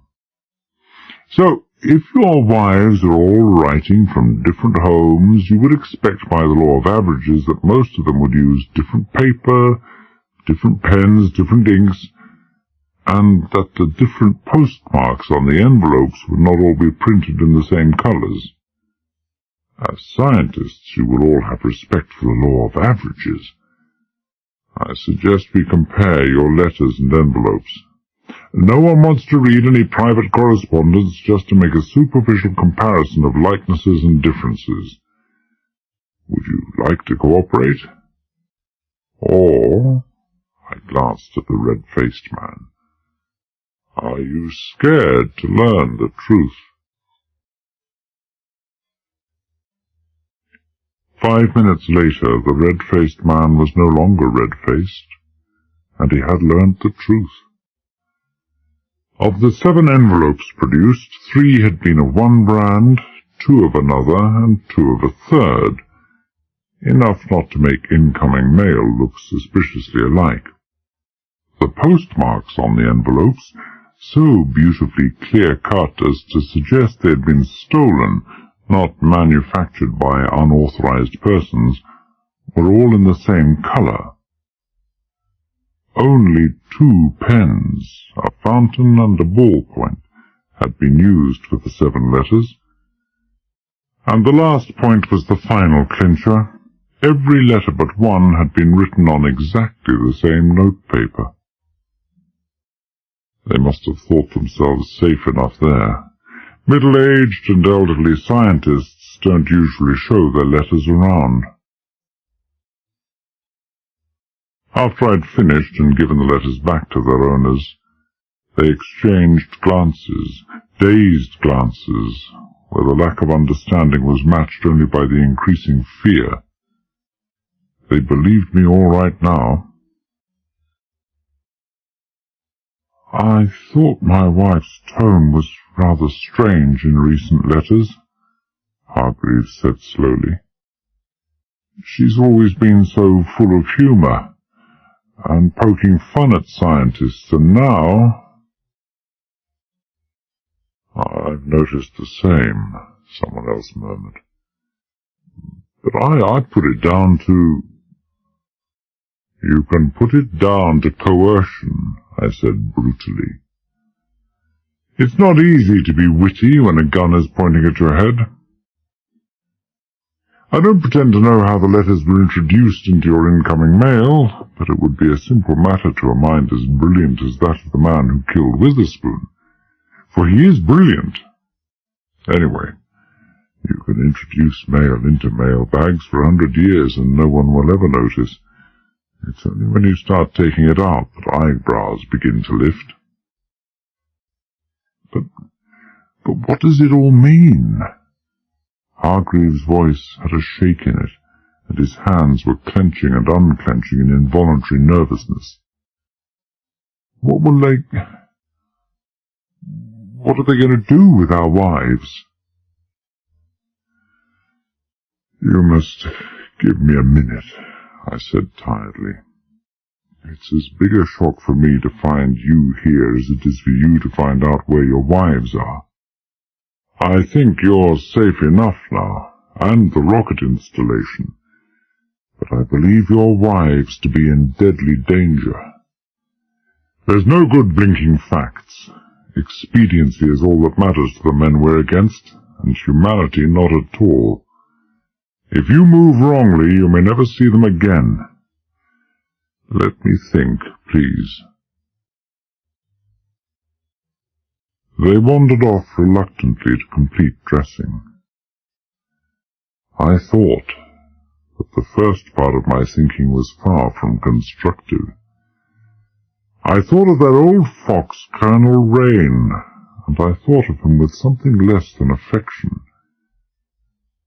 I supposed that after 25 years in the business it was impossible for him to let his right hand know what his left was doing. But more than that, he had made an extraordinarily accurate assessment of the Bentel character, what there was of it. I hadn't even bothered to ask the scientists whether they'd been a party to the advertisements in the Telegraph. Obviously they must have been. On a project involving the need for absolute secrecy and security, the last thing the government could have afforded was the sudden, simultaneous and unexplained vanishing of 8 of Britain's top scientists. The men for this job had been picked long before the advertisements had appeared, and the adverts had merely been a device to have them removed from the country without raising any questions or eyebrows. And as those scientists had been ostensibly leaving Britain for keeps, it had been essential that their wives accompany them. Rough on the wives, perhaps, but it had to be. No wives, no deception. When he's going to live permanently abroad, not even the most absent-minded scientist forgets to bring his wife along. Obviously, too, as it had been a government project, Rain had known all about it. In fact, he was probably the man who had made all the necessary undercover arrangements. I thought of how I had completely swallowed the old Colonel's story, and I cursed him for his devious and twisted mind. But for Rain it had been necessary, because somehow or other his contacts, his sources of information were legion. He had discovered, or strongly suspected, that the wives of the men who had gone to Vadu Island were no longer in their Australian homes. He would have come to the conclusion that they were being held captive or hostage. He would have worked out why, and come to the same conclusion as I recently had. But he would never have guessed that they were on Vadu, for it was almost certainly Colonel Rain himself who had worked out with the now murdered Witherspoon the scheme to have Vadu used as a protected area based on archaeological discovery. Whether discoveries were genuine or not was a matter of complete unimportance. Old Witherspoon and his associates would have been screened with a tooth-comb, and the idea of associating any skullduggery with that part of the island would have been fantastic. Vadu would have been the last place Rain would have thought of to look for them. He had just no idea at all where they were. So he had fed me this yarn about sending me out to find the missing scientists, but what he had actually intended was that Marie should find the missing scientists' wives. She would find them, he reasoned, by being seized as they had been, and for the same reasons, and all he could hope for was that she or I or both could do something about it. But if he'd let me think for a moment that that was what he had in mind, he knew I would never have gone along with it. He knew what I thought about throwing women to the wolves. Instead of Marie coming along as local colour for me, I was going as local colour, a little better than a stooge, for her. I remembered now what he had said about her being much more experienced than I was, that it might end up with her looking after me, not vice versa, and I felt about 6 inches tall. I wondered how much of all this, if any, was known to Marie herself. At this moment Marie made her appearance. She had dried and combed her hair and changed into slacks and t-shirt that fitted only where they touched, but they touched in enough places to show that it wasn't the original owner who was inside them. She smiled at me, and I smiled back, but it was a pretty mechanical sort of effort on my part. The more I thought of it, the more I suspected she must have known just how the land lay with Colonel Rain. Maybe neither she nor Rain regarded me as anything other than a lucky amateur, and in this business amateurs weren't trusted, not even lucky ones. But what hurt was not the lack of trust, but the fact that if I were right, then she'd fooled me throughout. And if she could fool me about that, then she could fool me about many other things too. I was tired and weak, and the thought was acid in my mind. She was looking at me with the kind of expression on her face with which I'd always dreamt that someone just like Marie would look at me, and I knew it was impossible that I was being fooled. I knew it for all of 2 seconds, which was all the time it took me to remember that she had survived 5 years in one of the most hazardous professions in the world, simply through an extremely highly developed gift of fooling everyone all the time. I was about to ask her some cunning leading questions when Dr. Hargreaves came up to me. The others trailed behind him. They were now all dressed in their day clothes. They were worried stiff, all of them, and they looked it. "We've been talking, and we've no doubt left in our minds that our wives are captive and in great danger," Hargreaves began without preamble. Our wives are our sole concern at this moment. What do you suggest we do?" He was holding himself well in check, but the tight mouth, the straining tendons of his clasped hands, gave him away. "Damn it, you old man!" The elderly butcher had the collar back in his face again. "We rescue them, that's what we do." "Sure," I agreed. "We rescue them." "How?" "Well, look, friend, you don't begin to know the score. Let me explain. There are 3 things we can do. We can let the Chinese break through the tunnel into the open, then a few of us nip smartly in there, go through to the other end, release your wives, and then what? Whewell's killers would be loose among the sailors here, and with all due respect to the Navy, it would be wolves among chickens. And after they'd gobbled up the chickens, they'd find we were missing and come back to finish us off, and your wives as well. And they might take some time finishing off your wives. Or we can blockade the tunnel exit and prevent them from coming out. We can prevent them for about an hour, which is all the time it would take for them to go back and collect your wives, and by either using them as shields or putting a gun to their heads, force us to lay down our arms." I paused for a moment to let this sink in, but one glance round the tense, still faces let me see that it had already sunk.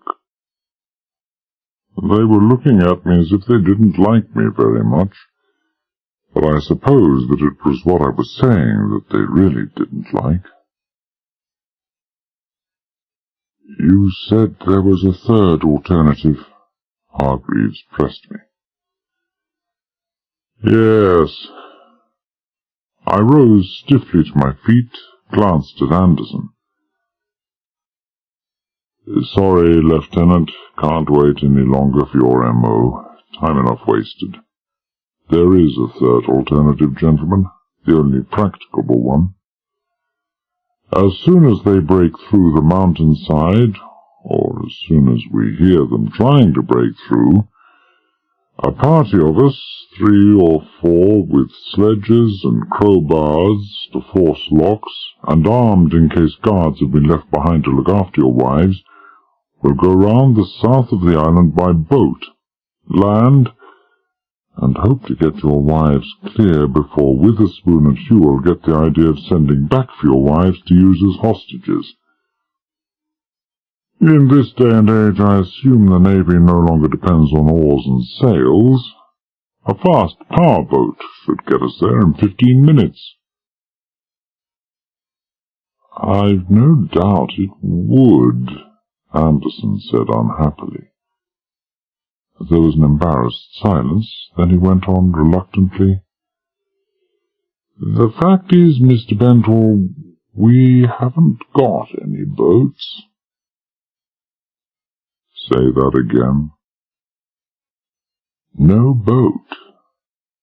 Not even a rowing boat. I'm sorry. Look, I said heavily, I know there have been some pretty drastic cutbacks in naval estimates, but if you would tell me how a navy can function without... We did have boats, Anderson interrupted. 4 of them, attached to the light cruiser Neckar, which has been anchored in the lagoon off and on for the past 3 months.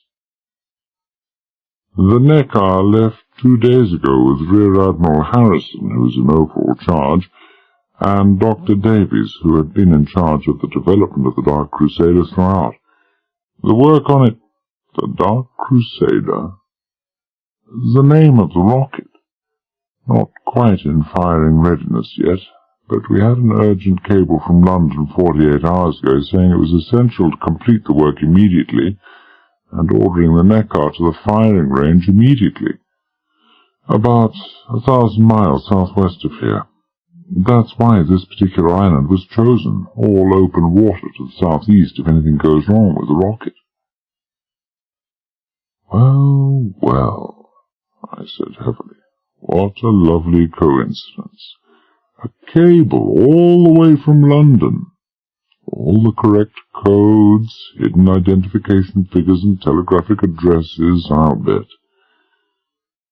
It wasn't the fault of your communication and coding boys that they fell for it. I'm afraid I don't understand. And why should the Neckar leave if the rocket wasn't in complete readiness? I interrupted. It wasn't much, Hargreaves put in. Dr. Fairfield had all his part of the job finished long before he disappeared. All that was required was that someone with a knowledge of solid fuels, I admit there aren't many, should complete the wiring up and fusing of the firing circuitry. The cable giving the sailing orders said that a solid fuel expert would arrive on the island today. I refrained from introducing myself. The cable must have been sent off within hours of Witherspoon's being told that Bentrell was spending a wet and uncomfortable night on a reef out in the lagoon. There was no question but that the man was a criminal, but there was equally no question that he was a criminal genius. I was no criminal, but I was no genius either.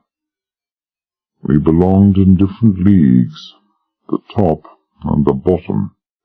I felt the way David would have felt if he'd happened across Goliath and discovered that he'd left his sling at home. I became vaguely aware that Anderson and the red-faced man, whom he addressed as Farley, were talking together, and then the vagueness vanished. I heard a couple of words that caught and transfixed my attention the way a tarantula in my soup would have done. "Did I hear someone mention Captain Fleck?" I asked carefully. "Yes," Anderson nodded. "Fleck, chap who runs a schooner and transfers all our stores and mail from Kandavu to here. But he's not due again until this afternoon." It was as well that I had risen to my feet. Had I still been sitting in my chair, I would probably have fallen out of it. I said stupidly, "Transfers your stores and mail, eh?" "That's right." It was Farley speaking, his voice impatient. "Australian, trader, mainly in government surplus. But he's also on charter to us. Rigorously investigated, security clearance, of course." Of course. My mind was occupied with visions of Fleck busily transferring mail from one end of the island to the other, and then back again. "Does he know what's going on here?" "Of course not," Anderson said. "All the work on the rockets, there are 2 of them, is carried on under cover. Anyway, does it matter, Mr. Bentrell?" "It doesn't matter." Not any more, it didn't. "I think, Anderson, that we'd better go and consult with your Captain Griffiths. We have little time left. I'm afraid we may have no time left." I turned to the door and halted as Knuckles rapped on the outside of it. Anderson said, "Come in," and the door opened. Leading Seaman Allison stood there, blinking in the sudden glare of light. "The Surgeon Lieutenant is here, sir." "Ah, good, good. Come in, Brookman, He broke off and said sharply, "Where's your gun, Allison?" Allison grunted in agony as something struck him from behind with tremendous force and sent him staggering into the room to crash heavily into Farley. Both men were still reeling, falling together against one of the cubicle walls when the massive form of Hewell appeared in the doorway. He loomed tall as Everest, the gaunt granitic face empty of all life, the black eyes far back and hidden under the tufted brows. He must have forced Allison to go first to give his own eyes time to become accustomed to the light. And in his huge fist was a gun fitted with a black cylindrical object screwed on the barrel, a silencer. Sub-Lieutenant Anderson made the last mistake of his life. He had a Navy Colt strapped to his waist, and the mistake he made was trying to reach for it. I shouted out a warning, tried to reach him to knock his arm down, but he was on my left side and my crippled arm was far too slow. I had a momentary glimpse of Hewell's face. I knew it was too late. His face was as still and as motionless and as empty of life as ever as he squeezed the trigger. A soft, muffled thud, a look of faint surprise in Anderson's eyes as he put both hands on his chest and started toppling slowly backwards. I tried to catch him and break his fall, which was a foolish thing to do. It didn't help either of us. All it did was to wrench my left shoulder violently, and there's not much point in hurting yourself trying to cushion the fall of a man who will never feel anything again.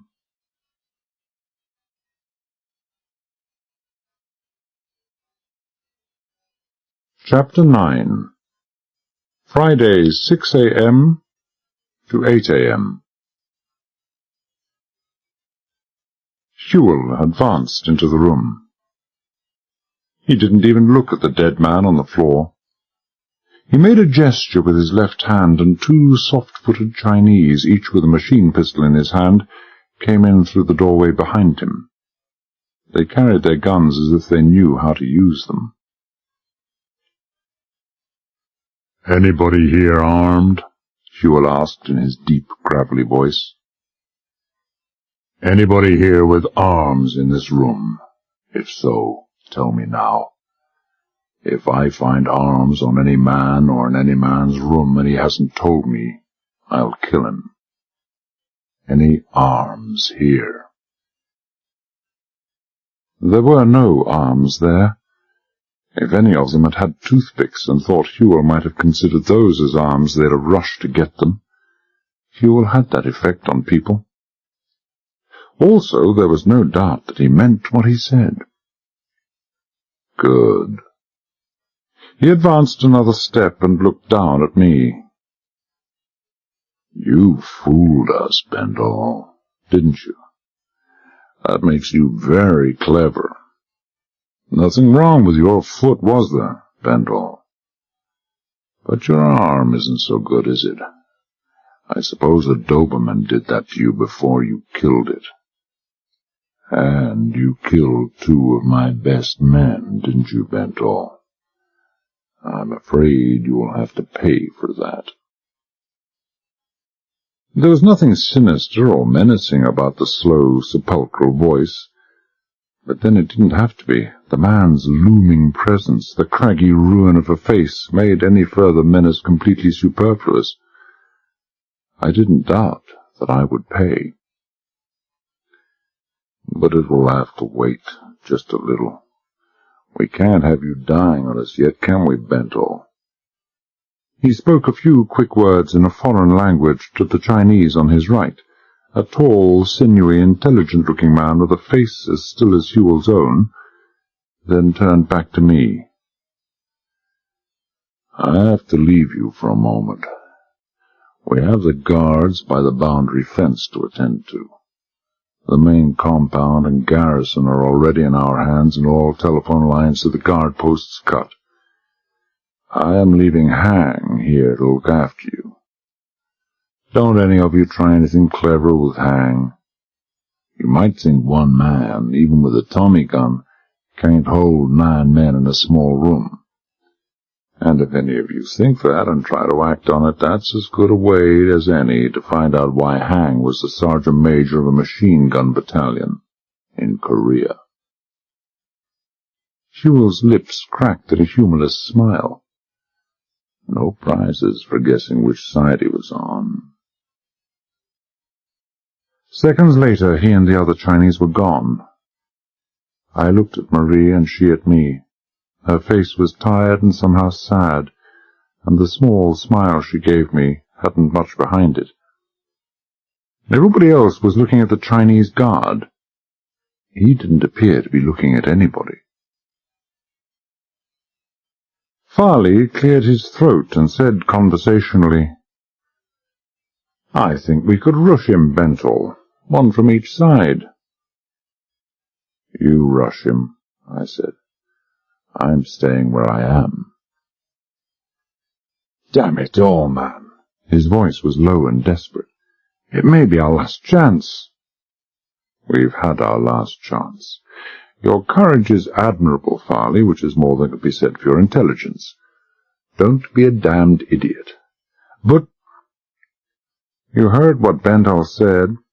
The guard spoke faultless English with a heavy American accent. "Don't be a damned idiot."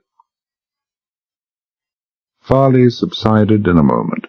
You could see the swift collapse of the stiffened sinews of his resolution, the draining of the insular arrogance which had led to the bland assumption that the guard could speak no language other than his own. "You will all sit and cross your legs," the guard went on. "That'll be safer for yourselves. I don't want to kill anyone." He paused, then added as an afterthought, "Except Bentall. You killed 2 members of my Tong tonight, Bentall." There didn't seem to be any suitable comment on that one, so I let it pass. "You may smoke if you wish," he continued. "You may talk, but do not talk in whispers." There was no hurry to take him up on his second offer. There are some situations which make it difficult to choose an agreeable topic of conversation, and this seemed to be one of them. Besides, I didn't want to talk. I wanted to think, if I could do it without damaging myself. I tried to figure out how Whewell and Company had got through so soon. It had been more or less a certainty I'd known that they were going to break through that morning, but it had come hours before I had expected it. Had they made a spot check to see if we were still in bed? Possible, but unlikely. They'd showed no signs of suspicion when we'd seen them after the fire. Or had they found the dead Chinese in the tomb? That was more likely, but even if true, it was still damnably hard luck. I suppose I ought to have been bent double under the weight of bitterness and chagrin, but strangely enough it hardly crossed my mind. The game was lost, and that was all there was to it. Or the game up till now was lost, which seemed to be about the same thing. Or maybe it wasn't. It was as if Marie had read my mind. "You're still figuring, aren't you, Johnny?" She gave me that smile again, the smile that I'd never seen her give anyone, not even Witherspoon, and my heart started capering around like a court jester in the Middle Ages, until I reminded it that this was a girl who could fool anyone. "It's like the Colonel said, sitting in the electric chair, the man's hand on the switch, and you're still figuring." "Sure, I'm figuring," I said sourly. I'm figuring how long I've got to live. I saw the quick hurt in her eyes and turned away. Hargreaves was regarding me thoughtfully. He was still scared, but he could still think, and Hargreaves had a good mind. "You're hardly a goner yet, are you?" he asked. "From what I gather, neither your friend Hewell nor this man here would hesitate to kill you. But they don't. Hewell said, 'We can't have you dying on us yet.'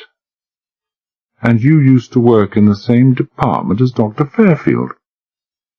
Could you be the fuel expert that we've been expecting?" "I suppose I am." There was no point in saying anything else. I hadn't known the bogus Witherspoon half an hour altogether before I'd told him that. I wondered if anywhere along the line there was a mistake I could have made and hadn't. Looking back, it seemed unlikely. "It's a long story. Some other time." "Could you do it?" "Do what?" "Fuse up the rocket." "I wouldn't even know how to go about it," I said untruthfully. "But you worked with Fairfield," Hargreaves persisted. "Not on solid fuel." "But I don't know a single thing about his latest solid fuel development," I said harshly. And to think I'd thought he had a good mind. Would the damn fool never shut up? Didn't he know the guard was listening? What did he want to do, put a rope round my neck? I could see Marie staring at him, her lips compressed, her hazel eyes very far from friendly. "They've been too damned secret about all this," I finished. "They've sent out the wrong expert." "Well, that's useful," Hargreaves muttered. "Isn't it? I never even knew of the existence of this Dark Crusader of yours. How about putting me in the picture about it? I'm one of those characters who believe a man should go on learning till the day he dies. This looks like the last chance to collect some fresh information." He hesitated, then said slowly, "I'm afraid—" "You're afraid it's all very top secret," I said impatiently. "Sure, it's very secret, but not to anyone on this island, not any longer." "I suppose not," Hargreaves said doubtfully. He thought for a moment and then smiled. "You'll remember the late and bitterly lamented Blue Streak rocket?" "Our one and only entrant in the intercontinental ballistic missile stakes," I nodded. "Sure, I remember it. They could do everything a missile should do, except fly." Everyone felt this was very awkward, considerable heartburning when the government dropped it. Much talk about selling out to the Americans, being absolutely dependent for nuclear defense on the Americans, Britain now a very second-rate power, if you could call her a power at all. I remember. Government was vastly unpopular. "Yes, and they didn't deserve any of it. They dropped the entire project because one or two of the better military and scientific minds in Britain, we have one or two, kindly pointed out to them that the Blue Streak was 100% unsuitable for its purpose anyway. It was based on American-type models such as the Atlas ICBM, which takes 20 minutes to count down and get underway from the moment of the first alarm, which is all very well for the Americans. With their new DEW lines and advanced radar stations, their infrared detectors and spies in the skies to detect exhaust trails of launched ICBMs, they're counting on getting half an hour when some maniac presses the wrong button. All the warning we can expect is 4 minutes. Hargreaves took off his spectacles, polished them carefully, and blinked myopically. Which means that if the Blue Streak had worked, and if the countdown had started the moment the warning had come through, it would still have been wiped out of existence by a 5-megaton Russian ICBM 16 minutes before it was due to take off. "I can count," I said. "You don't have to spell it out for me." "You had to spell it out for the Ministry of Defense," Hargreaves replied. "It took them 3 or 4 years to catch on, which is about par for the military mind." Look at the admirals and their battleships. The other great drawback of the Blue Streak, of course, is that it would have required a huge launching installation, all the ramps, gantries and blockhouses, the enormous trailers of helium and liquid nitrogen to pump in the kerosene and liquid oxygen under pressure, and finally the vast size of the rocket itself. This meant a permanent and fixed installation, and with all those hordes of British and American planes flying over Russian territories, Russian planes flying over American and British territories, and for all I know, British and American flying over one another's territories, those locations have become so well known that practically every launching base in the US and Russia had a corresponding ICBM from the other country zeroed in on it. All was wanted then was a rocket that could be fired instantaneously, and a rocket that was completely mobile, completely portable. This was impossible with any known missile fuel, certainly not with kerosene. Kerosene in this day and age, which along with liquid oxygen still powers most of the American rockets. Certainly either not with the liquid hydrogen engines the Americans are working on today. The boiling point of 423 degrees Fahrenheit makes them 10 times as tricky to handle as anything yet known, and they're far too big. They were working on cesium and ion fuels, I said. They'll be working on them for a long time to come. They've got a dozen separate firms working on those, and you know the old saw about too many cooks.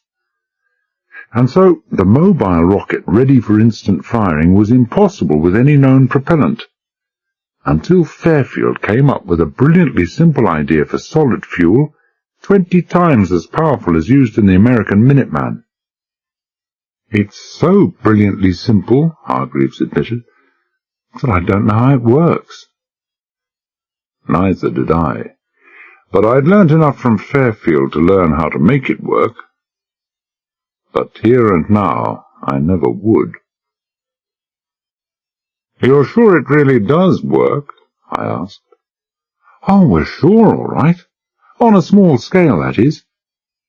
Dr. Fairfield fitted a 28-pound charge to a specially constructed miniature rocket and fired it from an uninhabited island off the west coast of Scotland. It took off exactly as Fairfield had predicted, very slowly at first, far more slowly than conventional missiles. Hargreaves smiled reminiscently. And then it started accelerating. We, the radar scanners, lost it about 60,000 feet. It was still accelerating and doing close on 16,000 miles an hour. Then more experiments, scaled down charges, till he got what he wanted. Then we multiplied the weight of the rocket, fuel, simulated warhead and brain by 400. And that's the Dark Crusader. Maybe multiplying by 400 brings in some fresh factors. That's what we've got to find out. That's why we're here. The Americans know about this? No. Hargreaves smiled dreamily. But we hope they will some day. We hope to supply them with it in a year or two. That's why it's been designed far in excess of our own requirements. Designed to carry a 2-ton hydrogen bomb 6,000 miles in 15 minutes, reaching a maximum speed of 20,000 miles per hour. 16 tons, compared to the 200 tons of their own ICBMs. 18 feet high, compared to 100. Can be carried and fired from any merchant ship, coaster, submarine, train, or heavy truck. All that, and instant firing. He smiled again, and this time the dreaminess was suffused with a certain complacency.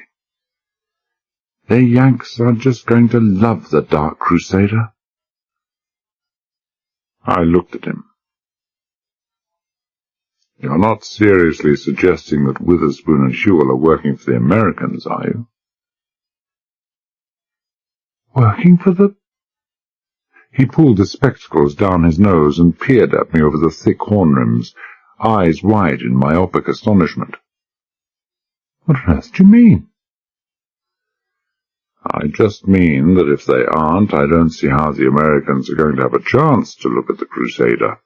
far less love it. He looked at me, nodded, looked away, and said nothing. It seemed a shame to destroy his scientific enthusiasm. The dawn was in the sky now. Even with the lamps still burning inside the Quonset, we could see the lightning grey patches where the windows lay. My arm felt as if the Doberman was still clinging to it. I remembered the half-finished glass of whisky on the table, reached up for it and said, "Cheers." No one said cheers back to me, but I disregarded their unmannerly attitude and downed it all the same. It didn't do me any good that I could feel. Farley, the infrared guidance expert, gradually recovered his colour, courage, and indignation, and carried on a long and bitter monologue in which the two words damnable and outrage were the recurring theme. He didn't say anything about writing to his MP. Nobody else said anything at all. Nobody looked at the dead man on the floor. I wished that someone would give me some more whisky, or even that I knew where Anderson had found the bottle. It seemed all wrong that I should be thinking more about the bottle than the dead man who'd given me my first drink from it. But then everything was wrong that morning, and besides, the past was past. The future, what remained of it, was to come, and while the whisky might help, nothing was surer than that Anderson would never help anyone again. Fuel returned at the dawn. He returned at the dawn, and he returned alone, and it didn't need the sight of his blood-stained left forearm to tell me why he had returned alone. The 3 guards by the wire must have been more watchful and more capable than he had imagined, but they hadn't been capable enough. If Fuel was worried by his wound, the death of yet another of his men, or the murder of 3 seamen, he hid his worry well. I looked round the faces of the men in the Quonset, faces grey and strained and afraid, and I knew I didn't need to spell out for them what had happened. In different circumstances, in very different circumstances, it would have been funny to watch the play of expression on their faces, the utter disbelief that this could be happening to them, struggling with the frightening knowledge that it was indeed happening to them. But right there and then it wasn't any strain at all not to laugh. Fuel wasn't in a word-wasting mood. He pulled out his gun, gestured to Hang to leave the hut, looked us over without expression, and said the single word, "Out." We went out. Apart from a sprinkling of palms down by the water's edge, there weren't any more trees or vegetation on this side of the island than there had been on the other. The central mountain was much steeper on this side, and the great gash that bisected its southward side was well in sight, with one of the spurs running down from the northeast, obscuring our view to the west and north. Fuel didn't give us any time to admire the view. He formed us into a rough column of 2, ordered us to clasp our hands above our heads. I paid no attention. I doubt whether I could have done it anyway, and he didn't press the matter, and marched us off to the northwest, over the low spur of rock. 300 yards on, just over the first spur, another still lay ahead of us, I noticed about 50 yards away on my right a pile of broken rock of very recent origin. From my lower elevation I couldn't see what was behind that pile, but I didn't have to see to know. It was the exit of the tunnel where Witherspoon and Fuel had broken through in the early hours of the morning. I looked carefully all round me, plotting and remembering its position against every topographical feature I could see until I felt fairly certain that I could find it without trouble even on the darkest night. I marvelled at my incurable penchant for assimilating and storing away information of the most useless character. 5 minutes later, we were over the low crest of the second spur, and could see the whole of the plain on the west side of the island stretched out in front of us. It was still in the shadow of the mountain, but it was full daylight now, and easy to make out every feature. The plain was bigger than the one to the east, but not much, maybe a mile long from north to south and 400 yards wide between the sea and the first slopes of the mountain. There wasn't a single tree to be seen. In the southwest corner of the plain, a long, wide pier stretched far out into the glittering lagoon. At our distance of 400 or 500 yards, this jetty seemed to be made of concrete, but it was more likely of coral blocks. At the far end of the pier, mounted on rails, with its supporting legs set very far apart, was a heavy crane of the type I'd seen in graving yards for ship repair work. The entire superstructure and jib, there was no counterbalance, were mounted on a ring of live rollers. This was the crane the phosphate company would have used to load its ships, and it was also the crane that must have formed one of the deciding factors in the Navy's decision to set up its rocket installation on the island. It wasn't often, I thought, that you would find ready-made unloading facilities with a pier and crane that looked as if it might be good for 30 tons on a deserted island in the South Pacific. 2 other much narrower sets of rails ran up the pier. A few years ago, I supposed, one of those would have brought loaded phosphate wagons down to the pier head, while the other took the empty ones away. Today one could still see one of the original sets of lines as it left the pier, curving away to the south, rusted and overgrown, towards the phosphate mine. But the other set had been removed and replaced by new lengths of fresh, shining rail that led straight inland for a distance of perhaps 200 yards. Halfway along its length it passed over a curious circular pad of concrete about 25 yards in diameter, and finally ended in front of a hangar-shaped building about 30 feet high, 40 wide, and 100 in length. From where we stood, almost directly behind the hangar, it was impossible to see either its doors or where the rails ended, but it was a safe guess that the latter went all the way inside. The hangar itself was dazzling. It appeared to have been painted in pure white, but it was covered not in paint, but in a painted white canvas, a measure, I suppose, designed to reflect the sun's rays and make work possible inside a building made of corrugated iron.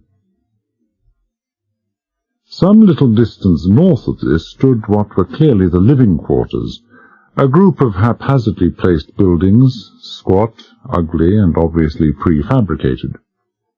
Farther to the north again, at a distance of almost 3/4 of a mile from the hangar, was what seemed to be a solid square of concrete set into the ground. At that distance it was hard to tell, but it didn't look to be any more than 2 or 3 feet high. At least half a dozen tall steel poles rose from this concrete, each pole topped with a meshed scanner or radio antenna, all different in design. Hang led us straight to the nearest and largest of the prefabricated huts. There were 2 men outside, Chinese, both with automatic carbines. One of them nodded, and Hang stood aside to let us pass through the open door. The room beyond was obviously the ratings mess. 15 feet wide by 40 long, it had 3-tiered bunks arranged the full length of both walls, with walls and bunks liberally decorated with pin-ups in every shape and form. Between each pair of vertical trios of bunks was a 3-part locker. More art. 4 mess tables joined end to end to make one table, and scrubbed as snowy white as the floor they stood on, ran the full length of the room. Set in the far wall of the room was a door. The sign above it read, P.O.'s Mess. On the benches round the 2 most distant tables sat about 20 men, petty officers and ratings. Some were fully dressed, others hardly dressed at all. One was slumped across the table like a man asleep, his head pillowed on his bare forearms, and his forearms and the table below covered with clotted blood. None of the men looked shocked or scared or worried. They just sat there with tight and angry faces. They didn't look the type to scare easily. There were no kids among them. The Navy would have picked its best, its most experienced men for this operation, which probably explained why Hewell and his men, even with the elements of surprise and ambush on their side, had run into trouble. 4 men sat side by side on a bench by the top table. Like the men at the lower tables, they had their hands clasped in front of them, resting on the wood. Each man had his epaulets of rank on his shoulders. The big grey-haired man on the left, with the puffed and bleeding mouth, the grey, watchful eyes, and the 4 gold bars, would be Captain Griffiths. Beside him, a thin, balding, hook-nosed man with 3 bars, spaced by purple, an engineer commander. Next to him, a blond young man with red between his 2 gold bars. That would be Surgeon Lieutenant Brookman. And finally another lieutenant, a red-haired youngster with bitter eyes and a white compressed line where his mouth should have been. 5 Chinese guards were spaced round the walls of the room. Each carried an automatic carbine. By the head of the first table, smoking a cheroot with a Malacca cane, no gun in his hand, and looking more benign and scholastic than ever, was the man I had known as Professor Witherspoon. Or so I thought, until he turned and looked directly at me, and then I saw, even although there was no particular expression on his face, that I could be wrong about the benign part of it. For the first time ever, I saw him without the tinted glasses, and I didn't like what I saw. Eyes with the lightest pupils I have ever seen, but misted. Eyes with the flat, dull look of inferior-coloured marbles. They were the eyes you sometimes see on men who are completely blind. He glanced at Hewell and said, "Well?" "Well," Hewell said. Every man in the room, except the red-haired lieutenant, was staring at him. I had forgotten the impact that the first sight of this moving Neanderthalic mountain could make. "We got them. They were suspicious and waiting, but we got them. I lost 1 man. "So," Witherspoon turned to the captain, "that accounts for everyone?" "You murdering fiends," the grey-haired man whispered. "You fiends! 10 of my men killed." Witherspoon gave a slight signal with his cane, and one of his guards stepped forward and placed his carbine barrel against the back of the neck of the rating next to the one who lay with his head pillowed on his arms. "That's all," Captain Griffiths said quickly. "I swear that is all." Witherspoon gave another signal, and the man stepped back. I could see the white mark where the gun had been pressing in the man's neck, the slow droop of the shoulders as he exhaled in a long, soundless breath. Hewell nodded at the dead man beside him. "What happened?" "I asked this young fool here," Witherspoon pointed at the red-haired lieutenant, "where all the guns and ammunition were stored. The young fool wouldn't tell me. I had that man there shot. Next time I asked, he told me." Hewell nodded absently, as if it was the most right and natural thing in the world to shoot a man if another withheld information. But I wasn't interested in Hewell. I was interested in Witherspoon. The absence of spectacles apart, he hadn't changed externally at all. But for all that, the change was complete. The quick, bird-like movements, the falsetto-affected voice, the repetitive habit of speech had vanished. Here now was a calm, assured, ruthless man, absolute master of himself and all around him, a man who never wasted an action or a word. "Those the scientists?" Witherspoon went on. Whewell nodded, and Witherspoon waved his cane towards the far end of the room. "They're in there." Whewell and a guard started to shepherd the 7 men towards the P.O.'s mess. As they passed by Witherspoon, Farley stopped and stood before him with clenched hands. "You monster," he said thickly. "You damn—" Witherspoon didn't seem even to look at him. His Malacca cane whistled through the air, and Farley screamed in agony and staggered back against the bunks, clutching his face with both hands. Whewell caught him by the collar and sent him staggering and stumbling the length of the room. Witherspoon never even looked at him. I had the vague idea that Witherspoon and I weren't going to get along very well in the near future. The door at the far end opened, the men were bundled inside, and then the door was closed again, but not before we all heard the high-pitched, excited, disbelieving voices of women. "So you kept them under wraps while the Navy was doing your work for you," I said slowly to Witherspoon. "Now that you no longer need the Navy, but do need the scientists, no doubt to supervise and develop the building of fresh rockets wherever you're going, well, you need the wives too. How else could you make their husbands work for you?" He turned to face me, the long, thin, whippy cane swinging gently in his hand. "Who asked you to speak?" "You hit me with that cane," I said, "and I'll choke out your life with it." Everything was suddenly, peculiarly still. Whewell, on his way back, halted in mid-stride. Everybody, for some reason best known to himself, had stopped breathing. The thunder of a feather falling on the floor would have had them all airborne. 10 seconds, each second about 5 minutes long, passed. Everyone was still holding his breath. Then Witherspoon laughed softly and turned to Captain Griffiths. "I'm afraid Bentall here is of a rather different caliber from your men and our scientists," he said, as if in explanation. "Bentall is, for instance, an excellent actor. No other man has ever fooled me so long or so successfully.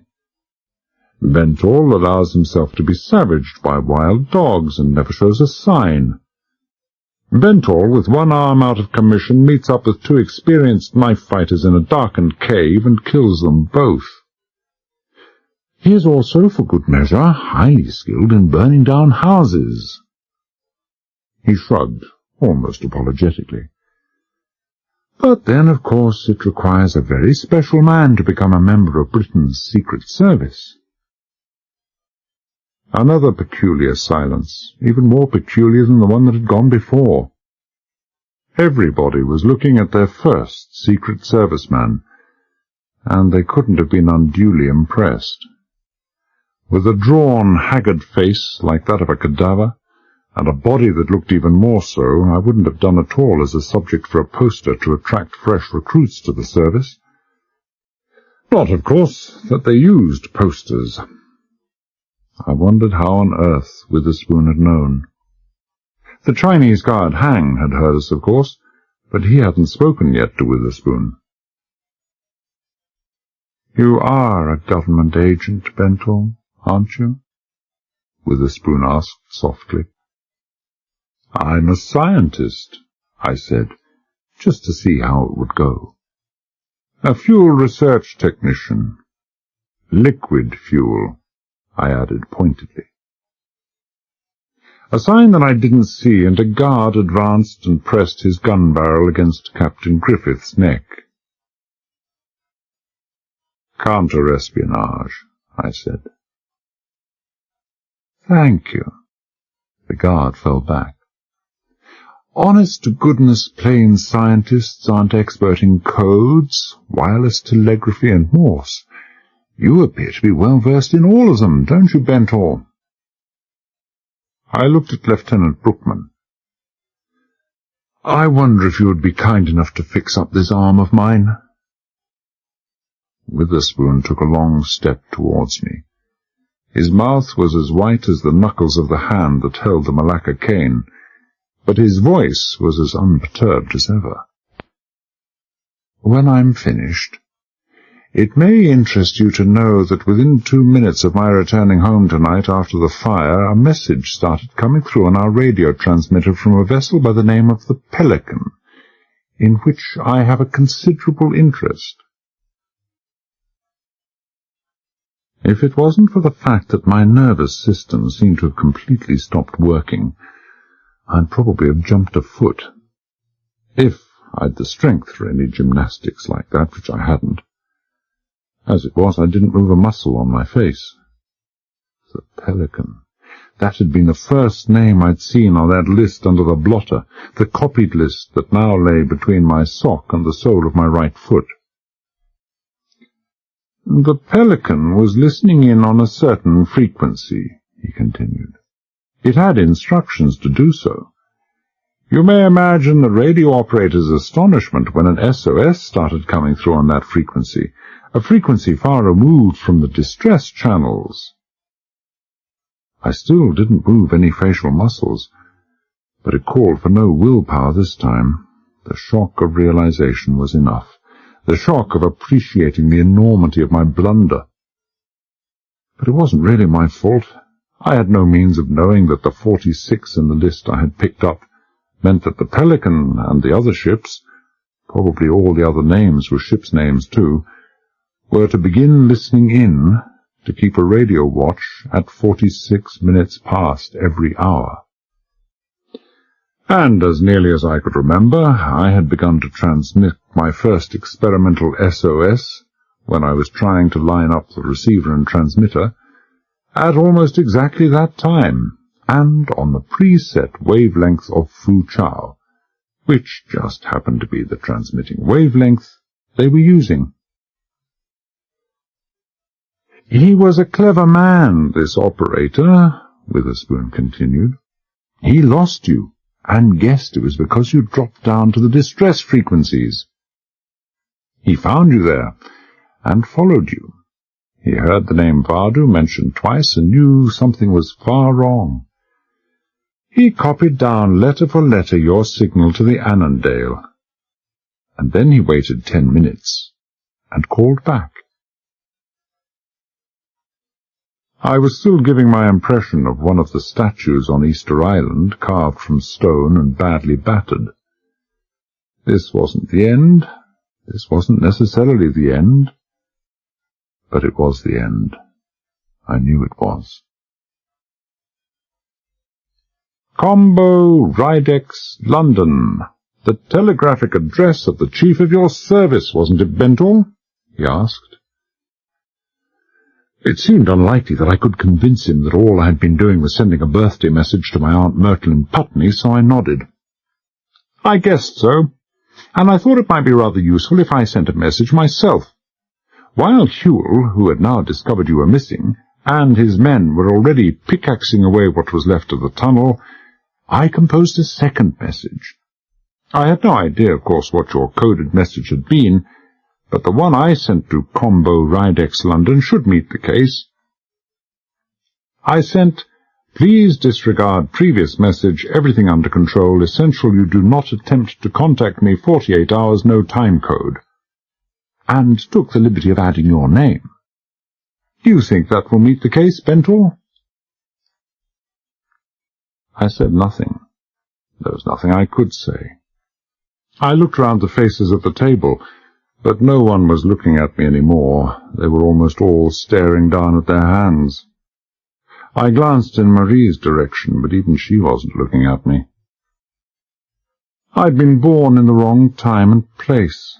I should have been in Rome 2,000 years ago, and toppling slowly forward onto my sword. I thought of the nasty big hole a sword would make, and then, by association of ideas, of the nasty big holes in my upper left arm. So I said to Witherspoon, Would you permit Surgeon Lieutenant Brookman to fix up my arm now? He looked at me long and consideringly, then said quietly, I could almost regret that life has placed us on opposite sides of the fence. I can well understand why your chief sent you on this mission. You are a highly dangerous man. I'm better than that, I said. I'm a lucky man. I'll carry your coffin yet. He looked at me for a brief moment, then turned to Brookman. Fix this man's arm. Thank you, Professor Witherspoon, I said politely. Leclerc, he said indifferently. Not Witherspoon. That babbling old idiot has served his purpose. Brookman made a good job. He opened and cleaned the wounds with something that felt like a wire brush, stitched them up neatly, covered them all with aluminium foil and bandage, fed me a variety of pills, then, for good measure, jabbed me a couple of times with a hypodermic syringe. Had I been alone, I'd have put any dancing dervish to shame, but I felt I'd done enough damage to future Secret Service recruitment, so I kept reasonably still. By the time he was finished, the room itself was beginning to go into a dancing dervish routine, so I thanked Brookman, and without a by or leave made shakily for the table and sat down heavily opposite Captain Griffiths. Witherspoon, or Leclerc, as I had to think of him now, sat beside me.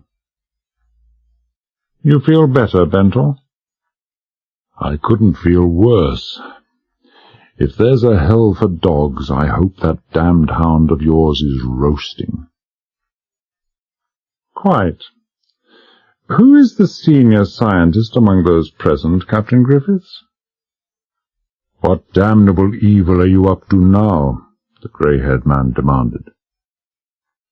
I won't repeat the question, Captain Griffiths, Leclerc said mildly. His misted white eyes flickered for a moment in the direction of the dead man collapsed on the table. Hargreaves, Griffith said wearily. He glanced in the direction of the sound of the voices behind the closed doors of the P.O.'s mess. Must you, Leclerc? He's only just met his wife for the first time in many months. He won't be fit to answer anything. There's not much going on that I don't know. I'm the man in overall charge, you understand, not Hargreaves. Leclerc considered, then said, Very well. In what state of readiness is the Dark Crusader? Is that all you want to know? That's all. The Dark Crusader is completely ready in every respect except for the wiring up and fusing of the firing circuitry. Why wasn't this done? Because of the disappearance of Dr. Fairfield. I tried to focus on Captain Griffith's face among the kaleidoscopic whirl of people and furniture, and dimly realized that it was only now that Griffiths was beginning to understand why Fairfield had disappeared. He stared at Leclerc for long moments, then whispered huskily, My God. Of course. Yes, of course, Leclerc snapped. But I didn't mean that. Why was the circuitry and fusing not finished earlier? I understand that the loading of the propellant charge was completed over a month ago. How in heaven's name do you know that? Answer my question. Fairfield feared that the propellant mixture might show inherent instability in very hot weather, and regarded that as sufficient risk in itself without the additional risk of fusing it. Griffiths rubbed a sun-tanned hand across his damp and bleeding face. You should know that no projectile or missile from a 2-pounder to a hydrogen bomb is ever fused until the last possible moment. How long did Fairfield say the fusing would take? I once heard him mention a period of 40 minutes. Leclerc said softly, "You're lying, Captain.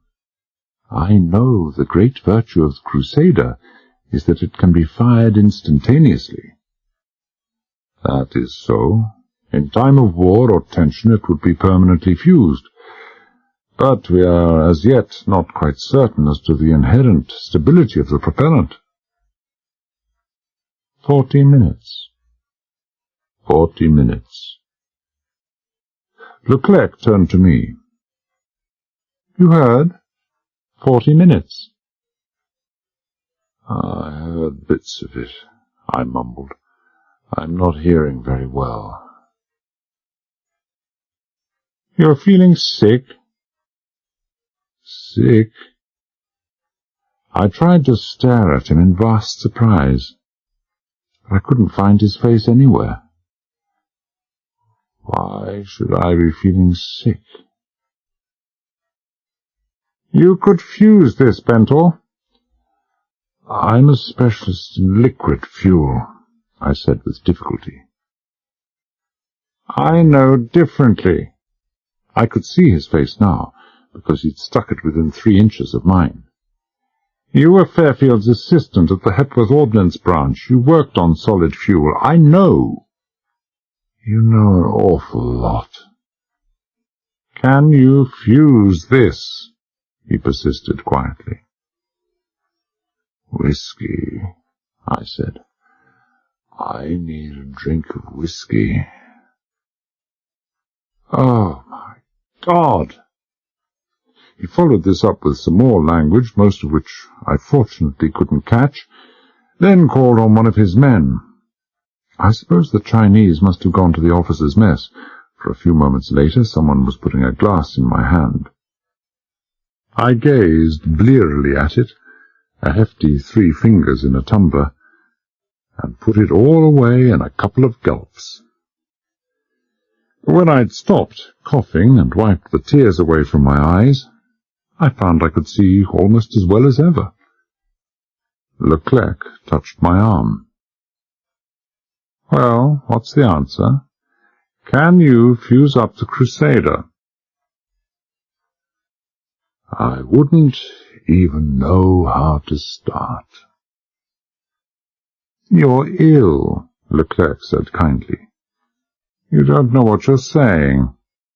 What you need is some sleep." Chapter 10. Friday, 10 a.m. to 1 p.m. I slept for 2 hours. When I awoke, the sun was high in the sky, and Dr. Hargreaves, the hypersonic specialist, was shaking me gently by the shoulder. At least he thought he was shaking me gently. It was probably the fact that I had a blanket drawn over me that caused him to forget that he shouldn't have been shaking me by the left shoulder. I told him to be more careful. He looked hurt. Maybe it was the way I said it. And then I pushed back the blanket and sat up. I felt stiff and sore practically everywhere. My shoulder and arm throbbed savagely, but much of the tiredness was gone, and my head was clear again. Which, of course, was what Leclerc had wanted. You can't have a man fusing and wiring up the complicated circuitry on a propellant with the disruptive potential of 100 tons of high explosive if he's peering, fumbling, and staggering around with exhaustion like a drunken man. From time to time I have cherished my share of illusions, but one which I didn't cherish was that Leclerc had finished with me. Hargreaves looked pale and distressed and unhappy. I didn't wonder. His reunion with his wife couldn't have been a very happy one. The circumstances hadn't been very favourable, and the immediate prospects even less so.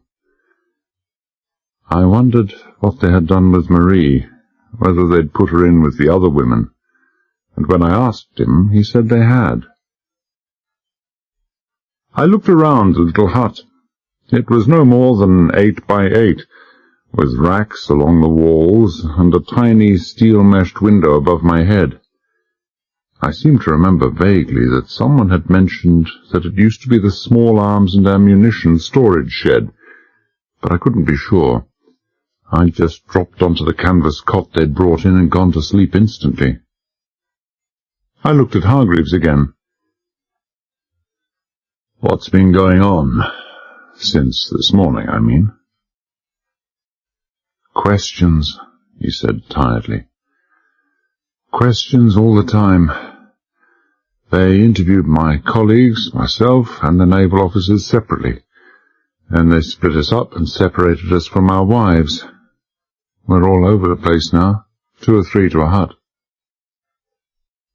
Leclerc's psychology was easy to understand. With the scientists and naval officers broken into tiny groups, agreement on a concerted plan of resistance or revolt would be impossible. And with the scientists separated from their wives and in a consequent and continuous state of fear and anxiety over their welfare, their cooperation with Leclerc would be absolute. "What did he want to see you about?" I asked. "Lots of things." He hesitated and looked away. "Mainly about the rocket. How much did any of us know about the fusing? At least that's what he asked me. I can't speak for the others."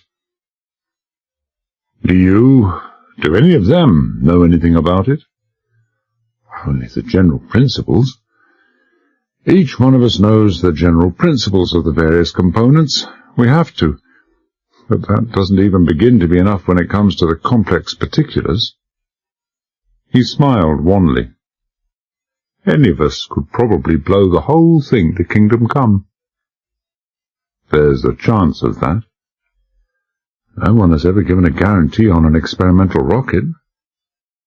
"Hence the blockhouse, that sunken concrete shelter to the north." "The test firing must have been carried out from there. Just a first-time precaution. It's also why they placed the scientists' Quonset so far away from the hangar." "The sailors are expendable, but not the scientists. Is that it?" He didn't answer, so I went on. "Have you any idea where they're intending to take this rocket, the scientists, and their wives? The naval officers and ratings, of course, won't be taken anywhere." "What do you mean?" "You know damn well what I mean. They're of no further use to Leclerc and will be eliminated." He shook his head in what was more an involuntary shudder than a shake, and buried his face in his hands. "Did Leclerc make no mention of his ultimate destination?" He shook his head again and turned away. He seemed badly upset about something, unwilling to meet my eye, but I couldn't find it in my heart to blame him. "Russia, perhaps?" "Not Russia." He stared at the floor. "Whatever it is, it's not Russia. They wouldn't look at this old steam engine affair." "They wouldn't?" It was my turn to stare. "I thought this was the most advanced—" "In the Western world, yes. But in the last few months it's been an open secret among our scientists, but one they're all frightened to talk about, that Russia has developed or is developing the ultimate rocket, the proton rocket. Hints dropped by Professor Stanyukovich, the leading Soviet expert on the dynamics of gases, don't leave much room for doubt, I'm afraid. Somehow or other they've discovered the secret of harnessing and storing antiprotons. We know about this antimatter, but have no conception of how to store it. But the Russians have. A couple of ounces of it would take the Dark Crusader to the moon." The implications of this were beyond me, but I agreed that it was unlikely that the Soviets would want the rocket. Red China, Japan. The presence of Chinese workers and Leclerc's Sino-Japanese transmitting set seemed to point that way, but the possibility was that those pointers were far too obvious. There were other countries in Asia, and outside Asia, who would dearly love to lay hands on the Dark Crusader. But even more important than the question of what nation could or would want such a rocket was the answer to the question how any nation in the world had known that we were building such a rocket. Far back in my mind, the first beginnings of an answer were beginning to shape themselves towards an impossible solution. I became gradually aware that Hargreaves was speaking again. "I want to apologize for my stupidity this morning," he was saying hesitantly. "Damn silly of me to persist in saying you were a solid fuel expert. I might have been putting a rope round your neck. I'm afraid I was too upset to think at all, far less think clearly. But I don't think the guard noticed." "That's all right. I don't think either that the guard noticed." "You're not going to cooperate with Leclerc?" Hargreaves asked. His hands were clasping and unclasping all the time. His nerves were no match for his brains. "I know you could do it, if you wanted." "Sure I could. A couple of hours with Fairfield's notes, diagrams, coding symbols, and examining the actual layout, I think I could. But time is on our side, Hargreaves. God knows it's the only thing on our side. As far as Leclerc is concerned, the fusing is the key. He won't leave till he gets the key. London knows I'm here. The Neckar may get suspicious over the delay. Anything can happen, and anything that can happen can only be to our advantage." I tried to think of anything that could be to our advantage, but failed. "So, I sit tight. Leclerc suspects I'm an expert on solid fuels. He can't possibly know." "Of course," Hargreaves muttered. "Of course. Time is on our side." He sat down on an empty ammunition box and stared down silently at the floor. He seemed to have lost all inclination to talk. I didn't feel much like talking myself. A key turned in the door, and Leclerc and Sewell came in. Leclerc said, "Feeling better?" "What do you want?" "Just wondering whether you might have changed your mind about your alleged ignorance on the subject of solid fuel." "I don't know what you're talking about." "Of course not. Sewell." The giant came forward and laid a squat leather-covered box on the floor. A tape recorder. "Perhaps you would care to hear the playback of a recent recording we made." I rose slowly to my feet and stared down at Hargreaves. His gaze was still fixed on the floor. "Thank you, Hargreaves," I said. "Thank you very much indeed." "I had to do it," he said dully. "Leclerc said he would shoot my wife through the back of the head." "I'm sorry." I touched him on the shoulder. "It wasn't your fault." "What now, Leclerc?" "It's time you saw the Dark Crusaders." He stood to one side to let me pass. The doors of the hangar were wide open, the lights burning high up near the roof. The rails ran all the way to the back of the hangar. They were there, all right, the Dark Crusaders, stubby, pencil-shaped cylinders with highly polished steel sides and water-cooled porcelain noses above great scalloped air scoops, the height of a 2-story house and perhaps 4 feet in diameter. They rested on flat, 8-wheeled steel bogies, and on either side of each rocket was a gantry crane almost as high as the rocket itself, each crane mounted on a 4-wheeled bogie. From the top and bottom of the gantries, protruding clamps reached out to hold the rockets firmly in position. Both rockets and all 4 gantries were resting on the same set of rails. Leclerc wasted no time, no words. He led me straight to the nearest rocket and mounted an open-sided lift fitted to the inner side of the nearest gantry. Sewell jabbed me painfully in the spine with his gun. I got the idea and climbed up beside Leclerc. Whewell stayed where he was. Leclerc pressed a button, an electric motor whined, and the lift slid easily upwards for about 5 feet. Leclerc took a key from his pocket, slid it into a tiny hole in the side of the rocket, pulled out a flush-fitting handle, and swung out a 7-foot-high door in the casing of the Dark Crusader. The door had been so meticulously machined, so beautifully fitted, that I hadn't even noticed its existence. "Take a good look," Leclerc said. "That's all you're here for, to take a good look." I took a good look. The outer hardened steel casing of the rocket was just that and no more, an outer case. Inside was another casing, and the gap between the two was at least 5 inches.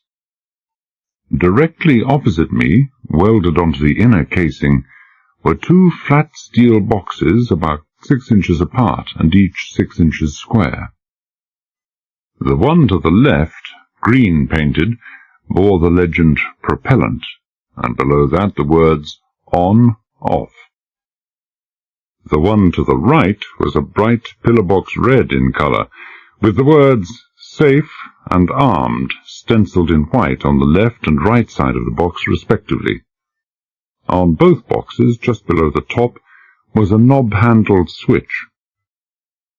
From the foot of both boxes issued flexible armoured cables, with plastic sheathing below the armour, a measure almost certainly designed to protect the underlying electric cables from the tremendous heat which would be generated in flight. The cable to the left, coming from the box marked "Propellant," was almost 1.5 inches in diameter. The other was 0.5 inches in diameter. The former ran down the inner casing and, about 3 feet away from the box, split into 7 separate cables, each one covered in the same plastic and armour. The latter crossed the gap to the outer casing and disappeared upwards out of sight. There were 2 other cables. One, a small 1/2-inch cable, joined the 2 boxes. The second, 2 inches in diameter, bridged the gap between the propellant box and a third box, larger than either of the 2, which was fitted to the inside of the outer wall. This third box had a hinged door facing me, secured by a couple of butterfly nuts. No other electric cables led either to or from it. And that was all there was to be seen. I saw it all in 10 seconds. Leclerc looked at me and said, "Got it?" I nodded and said nothing. "The photographic memory," he murmured cryptically. He closed the door, locked it, pressed the lift button, and we hummed upwards again for about 6 feet. Once more the routine with the key, the opening of a door, much smaller this time, barely 2 feet in height, the invitation to inspect. This time there was even less to see. A circular gap in the inner casing, a view beyond the gap of what appeared to be 15 or 20 round pipes, narrowing towards their tips, and, in the centre of those pipes, the top of some cylindrical object, about 6 inches in diameter, which vanished down among the tubes. In the centre of the top of this cylinder was a small hole, less than 1/2 inch across. Attached to the outer casing was an armoured cable of the same dimensions as the one which had issued from the box marked "Safe and Armed," and it seemed a pretty fair guess that it was the same cable. The end of this cable, which was tipped with a solid copper plug, bent right over and hung slackly downwards in the gap between the outer and inner casings. It seemed logical to suppose that this copper plug was intended to fit into the hole in the central cylinder, but here it would seem logic would have been in error. The hole in the cylinder was at least 4 times the size of the narrow copper plug. Leclerc closed the door, pressed the button, and the lift dropped down to the foot of the gantry. Another door, another key, and this time a view of the very base of the rocket, a foot below where the last of the pipes in the inner casing ended. There was no impression of a confusion of pipes here as there had been at the top. Everything was mathematically neat and completely symmetrical. 19 cylinders, all of which seemed to be sealed with a heavy plastic compound, each cylinder about 7 inches in diameter, 18 of them arranged in 2 concentric circles about an inner core. The cylinders, which completely filled the inner casing, were not entirely smooth-sided. At various distances above their lower ends they were smoothly indented in their sides, and those indentations, it was no trick at all to guess, were for the purpose of introducing the leads which hung in an untidy bunch between the 2 casings. I counted the leads, 19 in all, breaking out from the 7 armoured cables leading from the propellant box above. A pair of leads from each of 3 cables, 3 leads from each of 3 other cables, and 4 leads from the remaining cable. "You have it all, Bentel?" Leclerc asked. "I have it all," I nodded. It seemed simple enough. "Good." He closed the door, led the way towards the hangar entrance. "Now to have a look at Fairfield's notebooks, codes, and references. At least we were able to save those." I raised an eyebrow. It was one of the few muscular exercises I could perform without causing myself pain. "There are some things you couldn't save?" "The complete set of blueprints for the rocket. I must confess we did not think that the British would have had the intelligence to take such precautions. They were in the lower half of a sealed metal box, a standard wartime device, much faster and more foolproof than burning, the top half of which was a glass tank of concentrated hydrochloric with a metal plunger. The plunger was depressed, the glass broken, and the acid released before we realized what was happening." I remembered the captain's bleeding and battered face. "Good old Captain Griffiths. So now you're completely dependent on having a working model of the rocket, eh?" "That's so. If Leclerc was worried, he didn't show it. Don't forget we still have the scientists." He led me to a hut beyond the armory, a hut rather primitively fitted out as an office, with filing cabinets, a typewriter, and a plain wooden desk. Leclerc opened the cabinet, pulled out the top drawer, and dumped a pile of papers on the table. "I understand that those are Fairfield's papers, all of them. I'll come back in an hour." 2 hours at least, probably more. "I said an hour." "All right." I rose from the chair where I'd just seated myself and pushed the papers to one side. "Get someone else to work the damn thing out." He looked at me for a long moment, the slaty, milky eyes without expression. Then he said evenly, "You take very many chances, Bentel." "Don't talk rubbish." If I couldn't do anything else, I could at least sneer at him. When a man takes chances, he can either win or lose. I can't possibly win anything now, and God knows I've nothing to lose. "You're wrong, you know," he said pleasantly. "There is something you can lose. I can take your life away from you." "Have it and welcome." I tried to ease the burning pain in my shoulder and arm. The way I feel right now, I'm just about finished with it anyway. "You have a remarkable sense of humour," he said acidly. Then he was gone, banging the door shut behind him. He didn't forget to turn the key in the lock. Half an hour passed before I even bothered looking at Fairfield's papers. I'd more important things to think about than those. It was not the most pleasant half-hour of my life.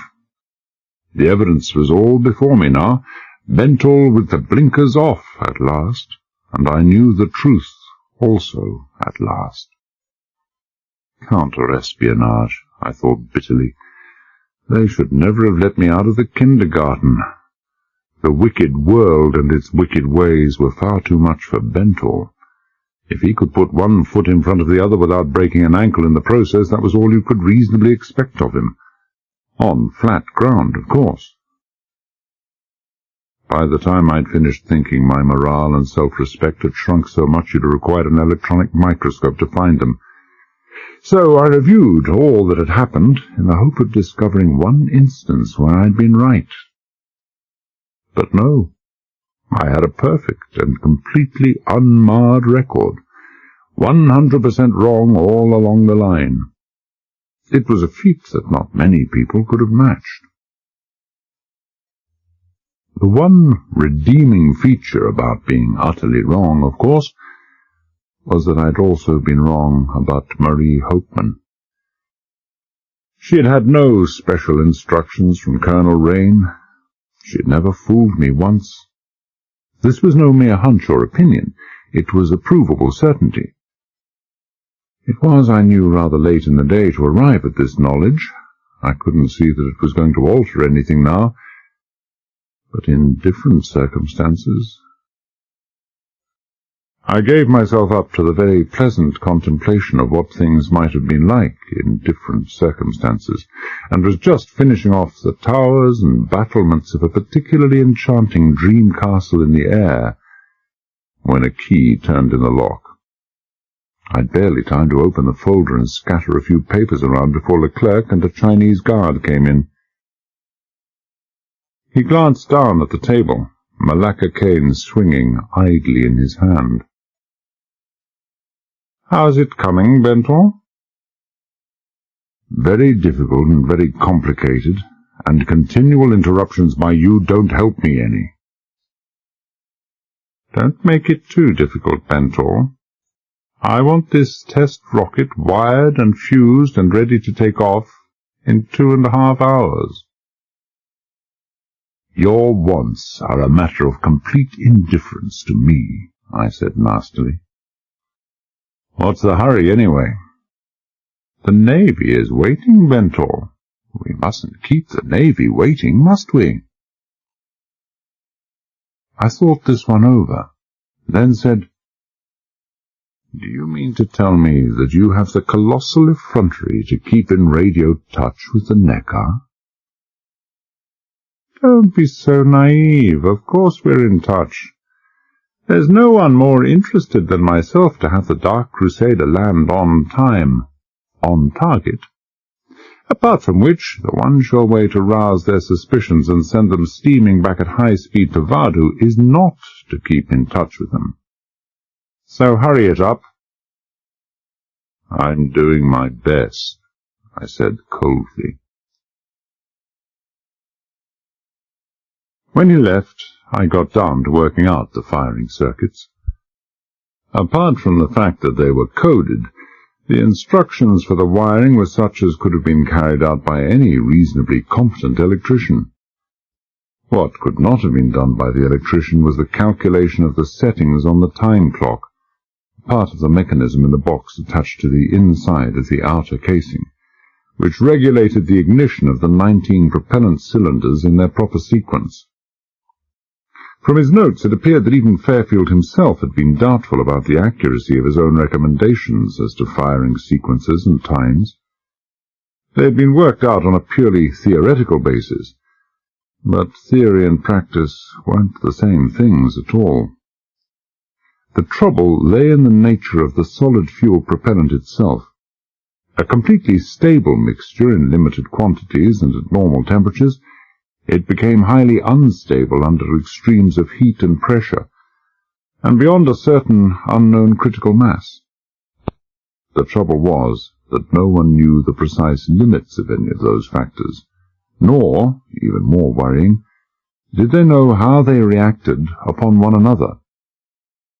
What was known was the highly lethal results of instability.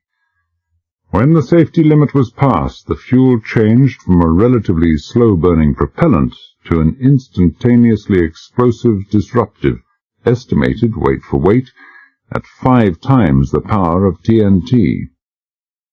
It was to reduce the danger of mass that the propellant had been fitted in 19 separate charges, and it was to reduce the danger of 2 suddenly applied pressure that the charges had been arranged to ignite in 7 consecutive stages. But, unfortunately, no one could do anything about the danger of heat. The propellant had its own inbuilt oxidizing agent, but not nearly enough to ensure complete combustion. 2 high-speed turbine fans, which started up 2 seconds before the ignition of the first 4 cylinders, supplied air in quantity and under high pressure for the first 15 seconds, until the missile reached a high enough speed to supply itself with sufficient air through its giant air scoops. But as the Dark Crusader was absolutely dependent on its air supply, it meant that it had to leave the Earth on a very flat trajectory indeed, in order not to run out of atmosphere before the propellant burnt out. It wasn't until all the fuel was consumed that the missile's automatic brain lifted it sharply out of the atmosphere. But the need for even half a minute's supply of air meant a tremendous air resistance, generating extremely high temperatures, and while it was hoped that the water-cooled porcelain nose would cope with part of the heat, no one knew what temperature would be generated in the heart of the rocket. All in all, I thought, it looked like a very dicey deal indeed. The 2 switch boxes I'd seen attached to the inner casing had both to be set before firing. The on switch closed the firing circuits. The armed switch closed the circuit for the suicide box. If anything went wrong with a rocket in flight, such as a deviation to land or shipping lanes, it could be electronically instructed to commit suicide. In normal missiles, fueled by LOX and kerosene, the flight could be stopped simply by sending out a radio message that automatically cut off the fuel supply. But there was no way of shutting off a solid fuel already in combustion. The cylinder I had seen in the middle of the propellant at the top of the rocket had been a 60-pound charge of TNT, fitted with a primer, and the hole I had seen in the center of the primer was to accommodate a 77-grain, electrically fired fulminate of mercury detonator, which was connected to the cable I'd seen dangling in the vicinity.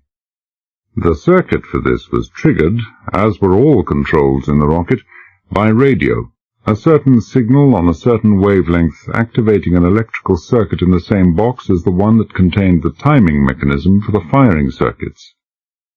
This current powered a coil, which in turn activated a solenoid switch, a soft iron core in the center of the coil, and this completed the circuit which fired the detonator in the TNT charge. Again, Fairfield had been very doubtful of the outcome. What was intended was that the explosion of the TNT should disintegrate the rocket. But it was just as likely, he had thought, that the instantaneous change in heat and pressure would cause the whole rocket to blow up in sympathetic detonation. If I was picked as the first man to go to the moon, I thought, I'd just as soon not travel on the Dark Crusader. Let someone else go first, while Bentall remained earthbound and watched for the explosion. I reached for the typewriter, made a list of which coloured and numbered firing cables marked which fuel cylinders, worked out an average of Fairfield's suggested figures for the timing sequences, and stuck the paper in my pocket. I'd just done this when Whewell appeared. "No, I'm damned well not finished," I said before he could open his mouth. "Why don't you leave me alone to get on with it?" "How much longer?" he asked in his rumbling, gravelly voice. "We're getting impatient, Bentall." "I'm worried stiff. Maybe 15 minutes. Leave one of your men outside and I'll knock when I'm finished." He nodded and left. I got to thinking some more, mainly about myself and my life expectancy. And then I started thinking of the psychologists who speak of the tremendous power of the human mind, the power of positive thinking. And if you say to yourself 1,000 times a day to be cheerful and optimistic and healthy, then you'll end up that way. And I tried it with a slight variation. I tried to see Benthall as a bent old man with silver hair. But somehow the positive thinking didn't seem to work in my case. I couldn't see anything of the kind. All I could see was Benthall with a hole in the back of his head. Tonight. It would probably come tonight. But the one certain thing I knew was that it would come. The other scientists could live, but not me. I had to die, and I knew why. I got up and tore the cord from the window blind, but not with the idea of hanging myself before Leclerc and Hewell got round to torturing me to death or shooting me. I rolled the cord into a coil, stuck it in my hip pocket, and knocked on the door. I heard the footsteps of the guard walking away. A few minutes later the door opened again. This time both Leclerc and Hewell were there, accompanied by a couple of Chinese. "Finished?" Leclerc asked abruptly. "Finished." "Right. Start wiring up right away." "No thank yous. No congratulations for Benthall's keen-witted intelligence in solving an abstruse problem. Just get started right away." I shook my head. "Not that easy, Leclerc. I must go to the blockhouse first." "The blockhouse?" The blind-seeming eyes looked at me for a long moment. "Why?" "You have the launch console there, that's why." "The launch console?" "The little box with all the knobs and buttons for remote radio control of the various circuits in the rocket," I explained patiently. "I know it," he said coldly. "You don't have to examine that before fusing up the rocket." "You're not the best judge of that," I said loftily. He had no option but to give in, which he might have done with better grace. He sent a guard to the captain's office for the keys while we walked in silence across the intervening half-mile, and not a very companionable silence either, but it didn't worry me. I didn't feel like talking. I felt like looking at the white glitter of the sands, the shimmering green-blue of the lagoon, the cloudless blue of the sky above. I took a long, long look at all of them. The look of a man who suspects that that look is going to have to last him a long, long time. The blockhouse had all the strength and solidity of a medieval fortress, with the notable difference that it was so deeply sunk in the ground that only the top 2 feet were visible. There were 3 radar scanners mounted on the top and 3 radio aerials, and, what I hadn't seen before, the tops of 4 periscopes, which could be tilted on a vertical axis and swung on a horizontal axis. The entrance was at the back, at the foot of a short flight of steps. The door was a massive steel affair, mounted on equally massive hinges that must have weighed close on 1/2 a ton. It was designed to keep more than the flies out. The possibility of the shock of the equivalent of 100 tons of high explosive detonating just over 1,000 yards away was something that made such a door very essential indeed, even though it was at the back. The Chinese arrived with 2 keys, heavy, chromed, flat-sided jobs like enormous Yale keys. He inserted one, turned it twice, and shoved the door slowly open on smoothly oiled hinges. We passed inside. "My God," I muttered. "What a dungeon." It looked exactly like that. A 10 by 20 room, concrete floor, concrete walls, concrete roof. The heavy door through which we'd just come, and another, only just less heavy door, in the opposite wall. And that was all, except for wooden benches round the wall, and the tiny glowworm of a lamp near the ceiling. Nobody took me up on my conversational gambit. The Chinese crossed the dungeon and opened the other door with the second key. This part of the blockhouse was about the same size as the other, but brilliantly lit.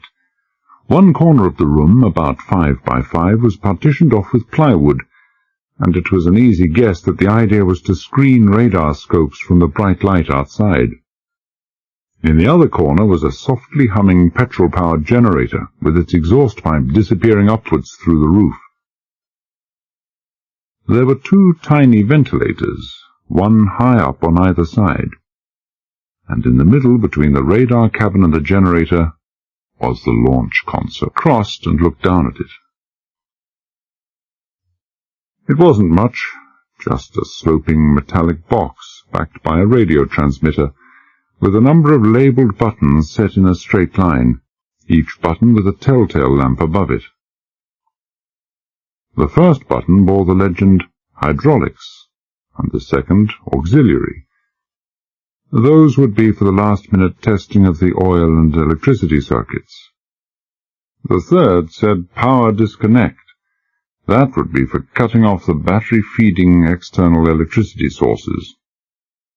The fourth read Flight Control, a radio signal to alert the guiding mechanism in the Crusader's electronic brain. The fifth, with the legend Clamps, would, when pressed, show by lighting up the telltale that the gantry clamps supporting the missile were ready for instantaneous withdrawal when the missile took off. The sixth, Gantry X, would move back the gantries, leaving only the extension arms of the clamps in place. The seventh, the Commit button, started up the power intake fans. 2 seconds after that I knew the revolving clock drum would trigger off the first 4 of the 19 cylinders. 10 seconds after that another circuit would close, and the suicide circuit would be ready and waiting. Waiting only for the moment when something went wrong, and the launch console operator pushed the 8th and last button. The last button. It was set well away from the other 7. There was no possibility of mistaking it, for it was a square white push, set in the middle of a 6-inch square patch of red, and labelled EGADS in steel letters.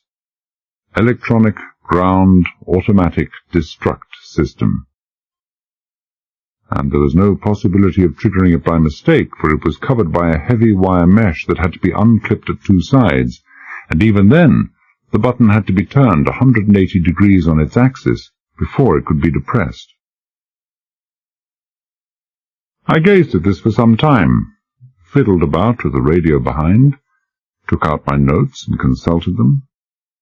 Fuel loomed over me, which would have made it very difficult for me to concentrate if I had had to, which fortunately I hadn't. The clerk just stood there looking at me with those blind white eyes of his, until one of the guards murmured something to him and pointed in the direction of the back door. The clerk left, and was back in 30 seconds. "All right, Bentel," he said curtly. "Hurry it up, will you? The Neckar has just reported that she's running into gale conditions, which will make observations of the test impossible when and if the weather deteriorates any further. Seen all you want to?" "I've seen all I want to. Sure, I can do it." "How long?" 15 minutes. 20 at the most." 15? He paused. "Dr. Fairfield said it would take 40 minutes. "I don't care what Dr. Fairfield said." "Right. You can start now." "Start what now?" "Wiring up the firing circuits, you fool." "There must be some mistake somewhere," I said. "I never said anything about wiring up those circuits. Can you recall my saying I would? I'd no intention of touching the damned circuits. The gentle swinging of the Malacca cane stopped. Leclerc took a step nearer me. You won't do it? His voice was harsh, blurred with anger. Then what the devil was the idea of wasting the past 2.5 hours pretending you were figuring out how to do it? That's it, I said. That's the whole point of it. Wasting time. You heard what I said to Hargreaves. Time is on our side. You made a recording of it. I knew it was coming, and I saw it coming. But I felt about 90 that day, and my reactions were correspondingly slow, and the vicious lash of that cane, with all Leclerc's fury and weight behind it across my left cheek and eye, was a razor-edged sword splitting my face in half. I choked in agony, staggered back a couple of paces, then flung myself at the blurred figure before me. I hadn't covered a foot when Hewell's 2 great hands closed over my bad arm and tore it off at the shoulder. A later inspection showed it was still there. He must have stuck it back on again. And I swung round, lashing out with all the power of my good right arm, but I was blind with agony and missed him completely. Before I could regain my balance, one of the guards had me by the right arm, and the cane was whistling towards me again. I somehow sensed it was coming, ducked, and took the full weight of the blow on the top of my head. The cane swung back for a third blow, but this time it didn't reach me. Hewell released my left arm, jumped forward, and caught Leclerc's wrist as it started on its downward swing. Leclerc's arm stopped short, as abruptly as if it had come to the limit of a chain attached to the roof. He struggled to free himself, throwing the whole weight of his body on Hewell's hand. Neither Hewell nor his hand moved an inch. "Damn you, Hewell, let me go!" Leclerc's voice was hardly more than a whisper, the trembling whisper of anger out of control. "Take your hand away, I tell you!" "Stop it, boss." The deep, authoritative boom brought normalcy, everyday sanity, back into the blockhouse. "Can't you see the guy's half dead already? Do you want to kill him? Who's going to fuse up the rocket then?" There was a few seconds' silence. Then Leclerc, in a completely changed tone, said, "Thank you, Hewell. You're quite right, of course. But I had provocation." "Yeah," Hewell said in his gravelly voice. "You had at that. A clever, clever Alec. I'd like to break his goddamn neck myself." I wasn't among friends, that was clear enough. But I wasn't worrying about them at that moment. I wasn't even thinking about them. I was too busy worrying and thinking about myself. My left arm and the left side of my face were engaged in a competition to see which could make me jump most, and the competition was fierce. But after a while they gave it up and joined forces, and the whole left side of my body seemed to merge into one vast and agonizing pain. I was staring down at the launch console, and the various buttons were swimming into focus and out again, one moment gone, the next hopping around like a tray full of jumping beans. Hewell hadn't exaggerated any. If there was one thing that was certain, it was that I couldn't take much more of this. I was slowly coming to pieces. Or perhaps not so slowly. I heard voices, but whether the voices were directed at me or not, I didn't know. I stumbled against a stool and sat down heavily, clinging to the launch console to keep myself from falling. The voices came again, and this time I could distinguish Leclerc's. He had advanced to within a couple of feet of me, the cane held in both hands, the backs of his thumbs gleaming white as if he were trying to snap the cane in half. "Do you hear me, Bentor?" he said in a low, cold voice that I liked even less than his hysterical outburst of a moment ago. "Do you understand what I'm saying to you?" I stared down at the blood dripping to the concrete floor. "I want the doctor," I mumbled. My jaws, my mouth were swelling, stiffened up already, and I found speech difficult. "My wounds have opened up again." "The hell with your wounds. The Good Samaritan to the life. You're going to start on that rocket, and you're going to start on it now." "Ah," I said. I forced myself to sit straight, and half shut my eyes until I had him more or less in focus, like an image and 6 ghosts on a badly adjusted TV screen. "How are you going to make me? Because you have to make me, you know." "How? Torture? Bring out the old thumbscrews and see if Bentor cares." I was half out of my mind with pain. I didn't know what I was saying. "One turn of the rack, and Bentor is in a better world. Besides, I wouldn't feel it anyway. And a hand like mine, trembling like a leaf." I held it up to let him see it, trembling like a leaf. "How do you expect me to fuse a tricky—" He gave me the back of his hand across my mouth, not lightly. "Shut up," he said coldly.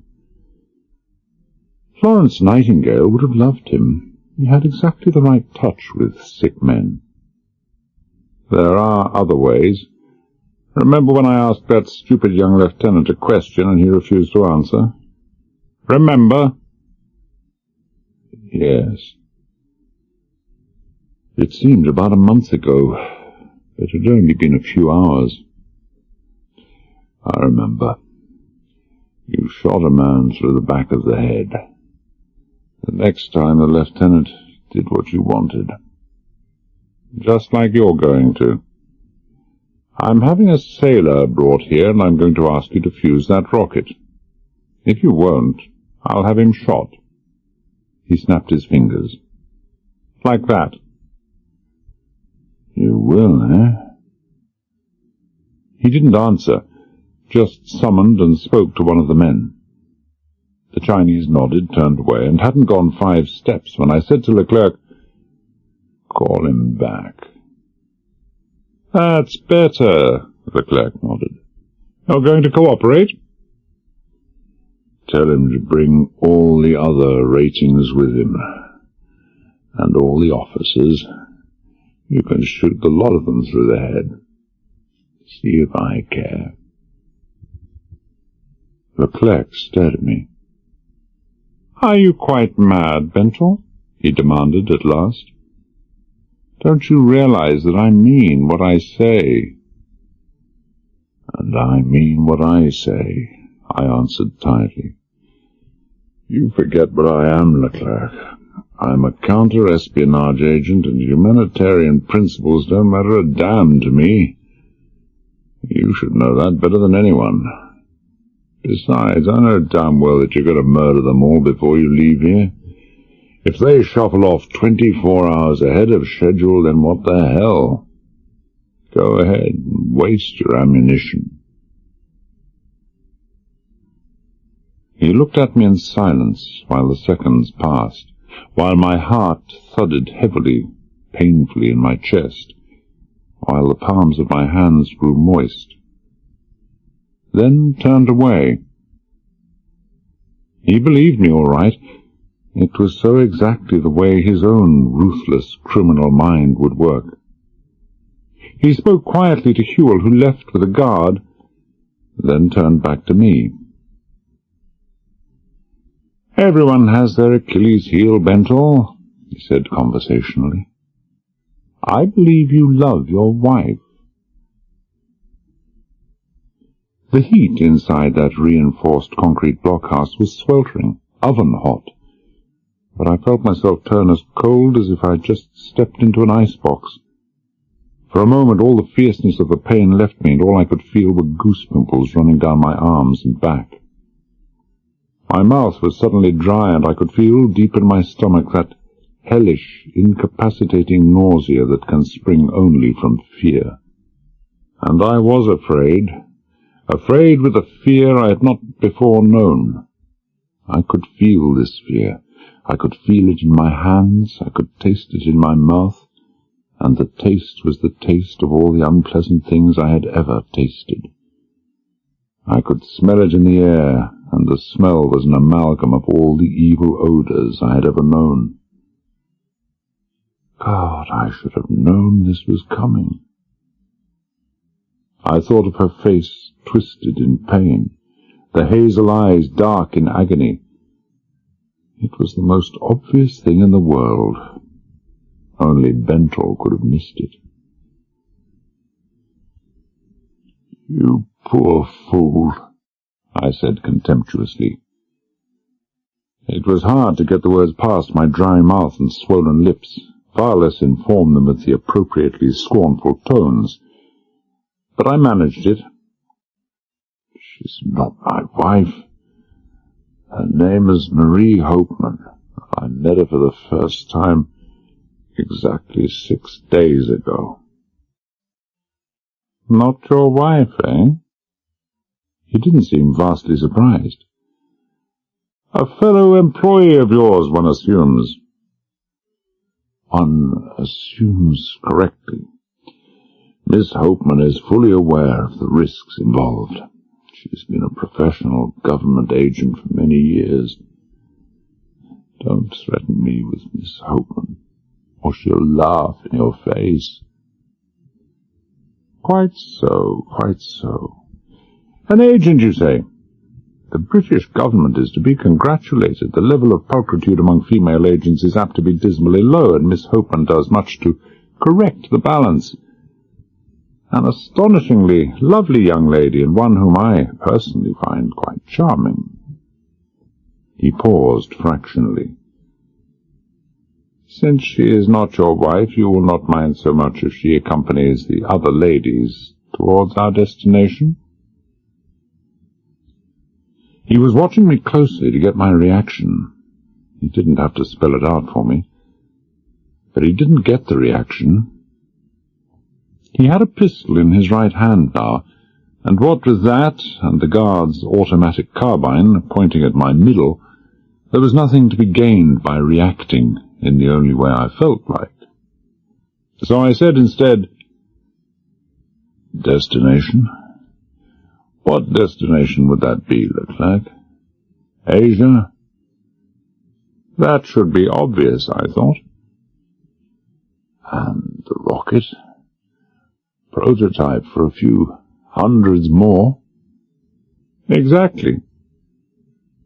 He seemed ready to talk, as all men are ready to talk about their obsessions. "Like many Asiatic nations, my adopted country has a genius more, shall we say, for refined imitation than original invention. In 6 months we shall be turning them out in quantity. Rockets, Bentrell, are today's bargaining counters on the table of world politics. We need Lebensraum for what the papers of the world are pleased to call our teeming millions. The desert of Australia could be made to blossom like a rose. We should like to move in there peacefully, if possible." I stared at him. He'd gone off his rocker. "Lebensraum? Australia? My God, you're mad. Australia? You couldn't catch up with the military potential of Russia or America in a lifetime." "By which you mean?" "Do you think either of those countries would stand by and let you run wild in the Pacific? You are mad." "They wouldn't," Leclerc said calmly. "I quite agree. But we can deal with Russia and America. The Dark Crusader will do it for us. Its great virtues, as you are well aware, are its complete mobility and the fact that it requires no special launching site. We fit out a dozen vessels, not our own, oh dear me, no, but flags of convenient ships from Panama or Liberia or Honduras, with 2 or 3 rockets apiece. 3 dozen missiles will be enough, more than enough. We dispatch those vessels to the Baltic and the Kamchatka Peninsula off the Russian coast, and off Alaska and the eastern seaboard of the United States. Those off the Russian coasts will have their rockets zeroed in on ICBM launching sites in America, those off the American coasts zeroed in on the corresponding sites in the USSR. And then they fire, more or less simultaneously. Hydrogen bombs rain down on America and Russia. The advanced radar stations, their long-range infrared scanners, their electronically relayed satellite photographs of intercontinental missile exhaust trails will show beyond dispute that those rocket-borne hydrogen bombs come from Russia and America. Any doubts left in their minds will be resolved by Moscow and Washington receiving radio messages, apparently from each other, each calling upon the other to surrender. The 2 great world powers then proceed to devastate each other. 24 hours later, there will be nothing to prevent us from doing exactly as we wish in the world. Or do you see a serious flaw in my reasoning? You're insane. My voice was strained and hoarse even in my own ears. You're completely insane. If we were to do exactly as I have outlined, I would tend to agree with you, although it may come in the last resort. But it would be most foolish, most ill-advised. Apart from the cloud of radioactive dust that would make the Northern Hemisphere rather unpleasant for some time, we wish to trade with those 2 rich and powerful nations. No, Benthall, the mere threat, the very possibility, will be more than enough. Both American and Russian observers will be asked to attend highly convincing tests of the Crusaders. We shall probably rename it. Power, load-carrying ability, accuracy, and range. Then we shall leak the information that those dozen vessels are strategically placed, and also leak our intention of triggering off a war in which the 2 nations will devastate each other. Then we move on Australia. Note then the extremely interesting and delicate situation that will develop. One or other of the 2 great powers may move against us. Immediately it does. Hydrogen bombs will fall on that country's territory. Say it was America that moved against us. Bombs devastate their ICBM launching sites, their strategic air command airfields. But where do those bombs come from? Do they come from us, because America has moved against us?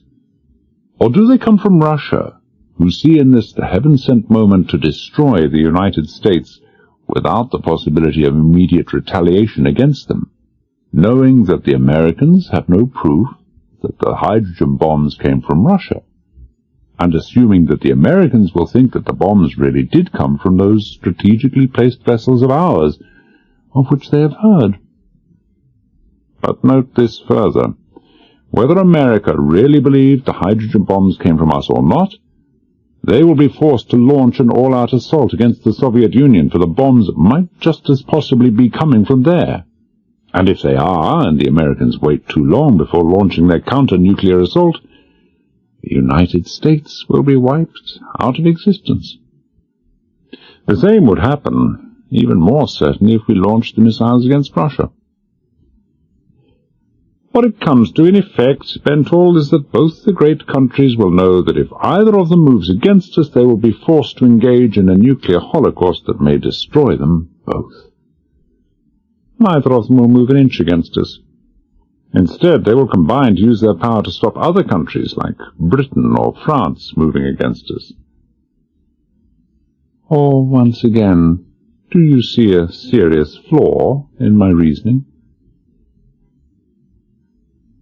You're insane, I repeated. Completely, hopelessly insane. But they were only words. All conviction had left my voice. He didn't look like a man who was insane. He didn't talk like a man who was insane. It was only what he said that sounded insane. But it only sounded insane because it was so preposterous. And it was only preposterous because of the gigantic, the unprecedented scale of the blackmail and bluff involved, of the unparalleled deadliness of the threat that backed up the blackmail. But there was nothing insane about blackmail and bluffs and threats.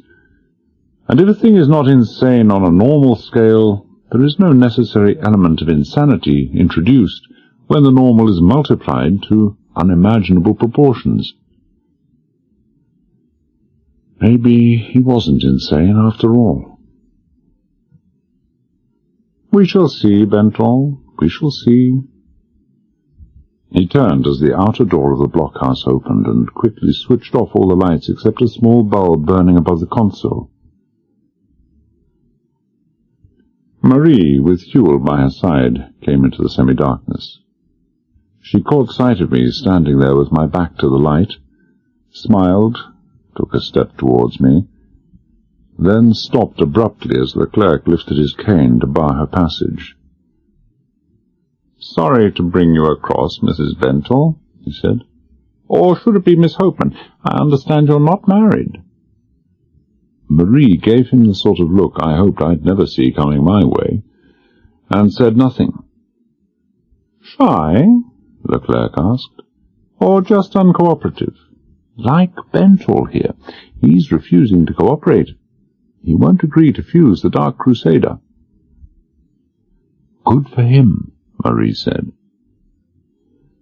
"I wonder. He may be sorry. Would you like to persuade him, Miss Hopeman?" "No." "No. But we might persuade him through you, if not by you." "You're wasting your time," she said contemptuously. "I'm afraid you don't know either of us, and we hardly know each other. I'm nothing to him, nor is he anything to me." "I see." He turned to me. "The stiff upper lip, the best traditions of the Secret Service. What do you say, Benthall?" "The same as Miss Hopeman. You're wasting your time." "Very well." He shrugged, turned to Huel. "Take her away." Marie gave me another smile, clear enough proof that she couldn't see my battered face in the shadow, and left. Her head was high. Leclerc paced up and down, head bent like a man lost in thought, and after a time he gave some order to the guard, and left. 2 minutes later the door opened, and I saw Marie, with Huel and Leclerc on either side of her. She had to hasten there because she couldn't walk. Her feet trailed on the floor. Her head lay far across her left shoulder, and she was moaning softly, her eyes shut. The frightening thing was that she bore no mark of violence. Not a hair of her head was out of place. I tried to get to Leclerc. There were 2 carbines and Huel's pistol on me. I never even knew they were there. I tried to get to Leclerc to smash his face in, to lash out, to maim, to kill, to destroy. But I couldn't even do that right. On my second step, one of the guards tripped me with his carbine, and I crashed heavily and full length on the stone floor. I lay there for some time, dazed. The guards hauled me to my feet, waiting one on either side of me. Huel and Leclerc stood as they had done. Marie's head had now fallen forward, so far forward that I could see where the fair hair parted on the nape of the neck. She was no longer moaning. "Do you fuse the Crusader?" Leclerc asked softly. "Someday I'll kill you, Leclerc," I said. "Do you fuse the Crusader?"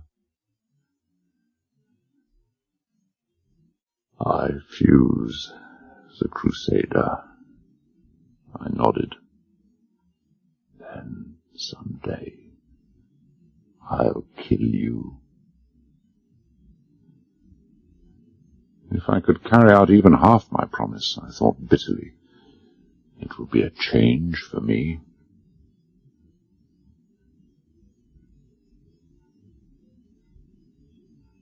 Chapter 11. Friday, 1 p.m. to 6 p.m. I'd said to Leclerc that I could close up the wiring circuitry and fuse the Dark Crusader in 15 minutes. In point of fact, it took me exactly an hour. Bent all wrong as usual, but this time it wasn't Benthall's fault. It wasn't my fault because my arm and face hurt so violently that it was impossible to concentrate on the job.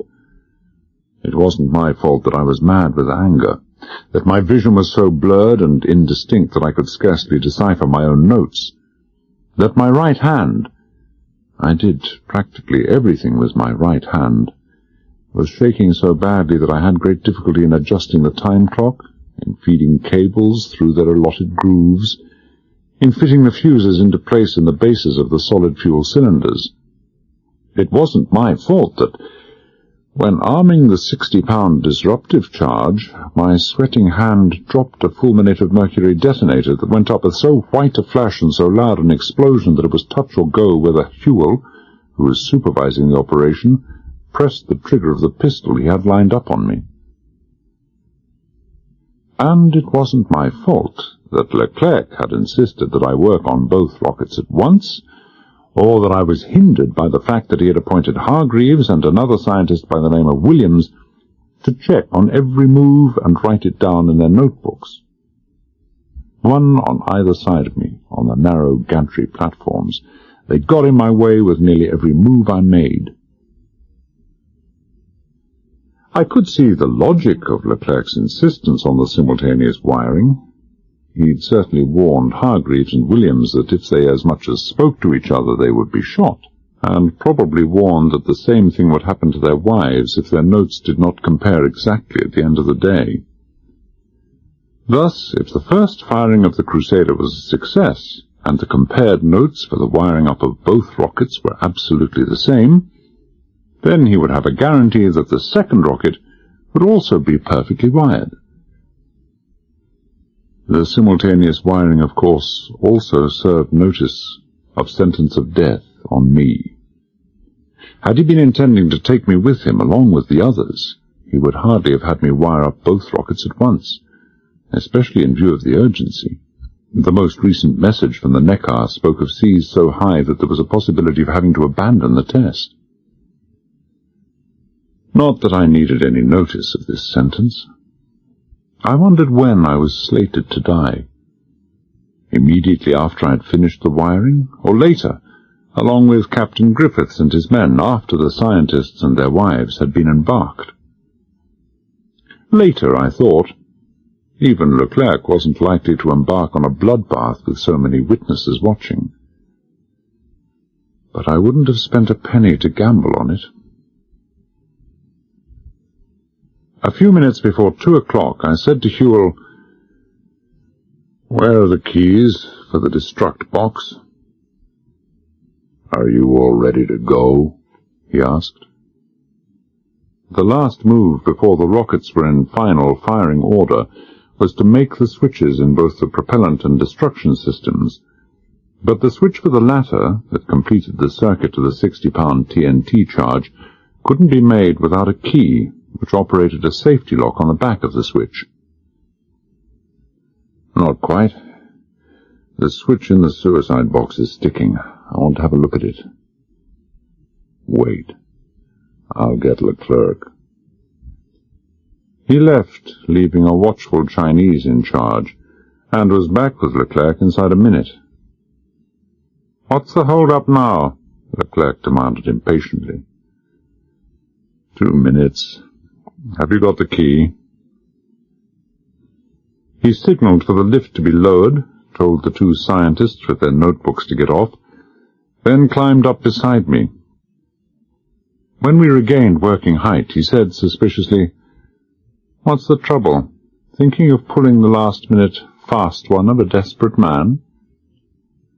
"Try the switch yourself," I snapped. "It won't move across." "It's not supposed to move more than halfway before the key is turned," he said angrily. "It won't even move at all. Try it for yourself and see." He tried it, moved it less than a quarter-inch, nodded and handed me the key. I unlocked the switch, undid the 4 butterfly nuts that held the switch cover in position, and as I eased the switch cover off over the switch, I managed to dislodge with the tip of my screwdriver the copper core of a piece of flex which I'd forced in between the switch and cover to make the former stick. The switch itself was of the common type, with the spring-loaded rocker arm where, when the switch handle was pushed over to the right, the 2 copper lugs jumped over from the 2 dead terminals on the right to the live terminals on the left. As quickly as my blurred vision and shaky right hand would permit, I unscrewed the central rocker arm, lifted out the switch, pretended to straighten out the copper lugs, and then screwed the switch back in place. "Fault in design," I said briefly. "Probably the same in the other." Leclerc nodded, said nothing, just watched carefully as I replaced the cover and flicked the switch from side to side several times to demonstrate how easily it worked.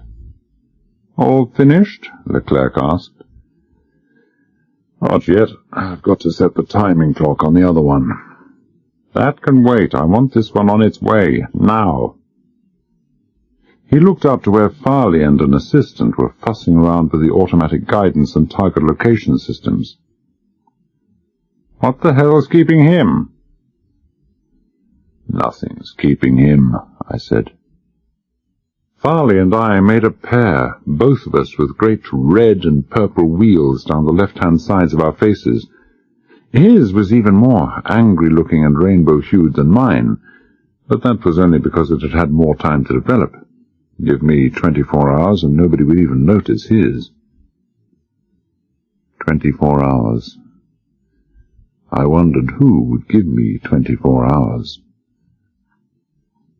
"He finished days ago," I went on. "He's just a last-minute fusser, wondering if he'd turned all the taps off before he left home." If I pushed Leclerc hard enough, I mused, he might break his neck on the concrete floor 10 feet beneath. On the other hand, he might not. And then I wouldn't have 24 seconds left me, far less 24 hours. Besides, Huell had his cannon pointing at me. "Good. Then we are ready to go." Leclerc turned the key in the switch cover, pushed the switch to the armed position, withdrew the key and closed and locked the door of the rocket. The lift sank down to the ground, and Leclerc beckoned to one of the guards.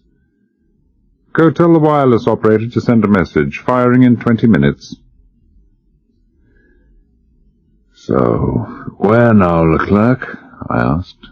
"The blockhouse?" He looked at me coldly. "So that you can hide there in safety while the rocket blows itself up because of some fix you made on it?" "What are you talking about?"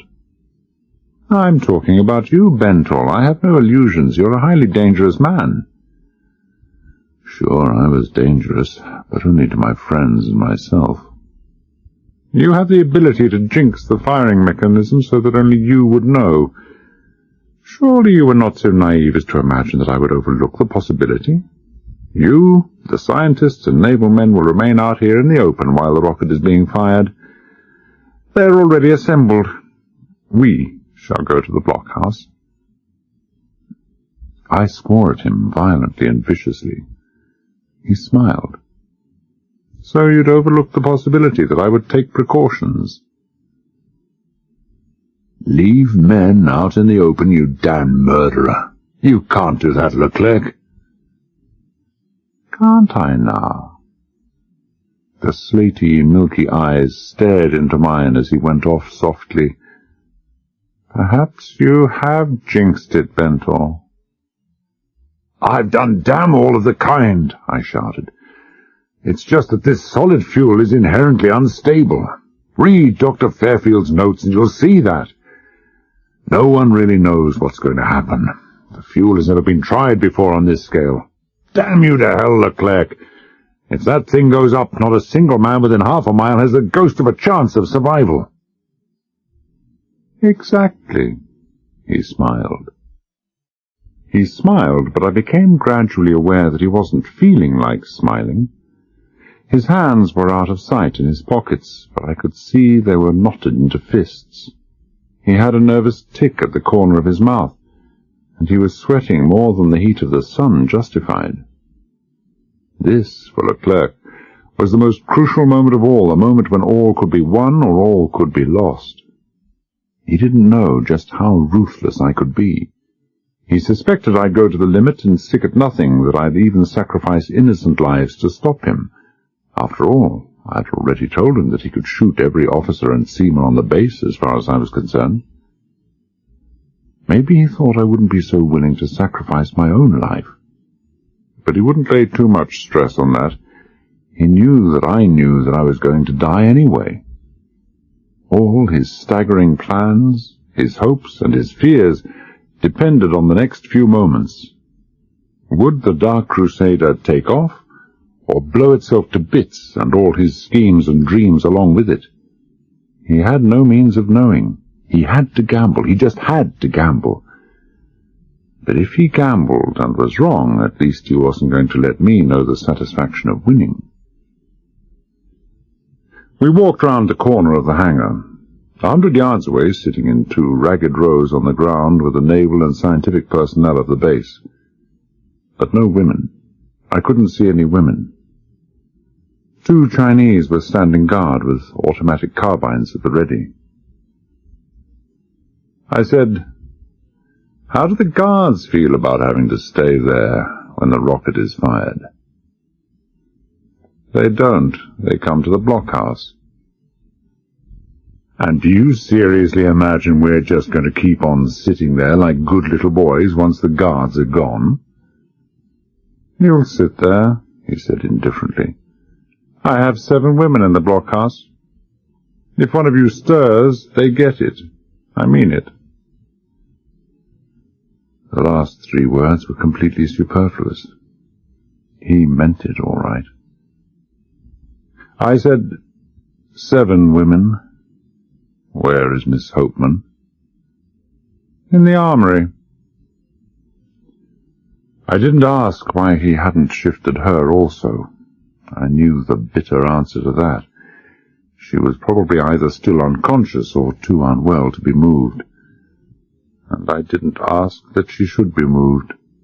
If the Dark Crusader exploded, she would have no more chance than we had. The armory was less than 100 yards from the hangar. But better that way than to survive in the blockhouse. I sat down at the end of one of the rows of men, Farley beside me. Nobody looked at me.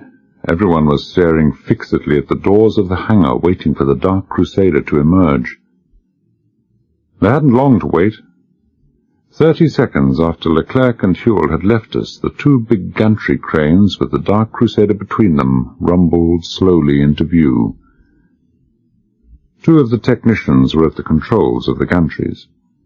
The bogies of the gantries were spanned by 2 connecting bars that spanned the rocket bogie, so ensuring that the gantry clamps holding the Dark Crusader remained in exactly the same relative positions. After about 30 seconds, the bogies stopped, leaving the Dark Crusader planted exactly in the center of the concrete launching pad. The 2 technicians jumped down, removed the connecting bars, and, at a gesture from one of the Chinese, came and sat beside us. Everything was now radio-controlled. The guards themselves left for the blockhouse at a dead run. "Well," Farley said heavily, "a grandstand seat, the murderous devil." "Where's your scientific spirit?" I asked. "Don't you want to see if the damn thing works?" He glared at me and turned away. After a moment he said significantly, "My part of it will work anyway. It's not that I'm worried about." "Don't blame me if it blows up," I said. "I'm only the electrician round here." "We can discuss it later, on a higher plane," he said with heavy humour. "What are the chances, you think?" "Dr. Fairfield thought it would work. That's good enough for me. I just hope that you haven't crossed any wires, and it doesn't come straight down on top of us." "It won't." He seemed glad to talk, as everybody around seemed glad to talk. The strain of just sitting and waiting in silence was too much. "Worked before, often. Never a failure. Our latest infrared guidance system is foolproof. Locks on a star and stays there." "I can't see any stars. It's broad daylight." "No," Farley said patiently, "but the infrared cell can. Heat detection. Wait and see, Bentor. 1,000 miles, and it'll be bang on target to a yard. To a yard, I tell you." "Yes? How's anybody going to pinpoint a yard in the South Pacific?" "Well, 8 foot by 6, he conceded magnanimously. "A magnesium raft. When the rocket re-enters the atmosphere, the stellar navigation unit is switched off, and an infrared homer in the nose takes over. The rocket is designed to home in on a heat source. A ship, of course, especially a ship's funnel, is also a heat source. So a magnesium raft, a source of tremendous heat, will be ignited by the Neckar's radio 90 seconds before the missile arrives. The rocket will make for the greater source of heat." "I hope so, for Neckar's sake. Just too bad if they're 90 seconds late in igniting the raft." "They won't be. A radio signal is sent from here when the rocket leaves." He paused. "Well, if it leaves. The Crusader will take exactly 3.5 minutes for the flight, so they ignite 2 minutes after receiving the signal." But I wasn't listening to him any more.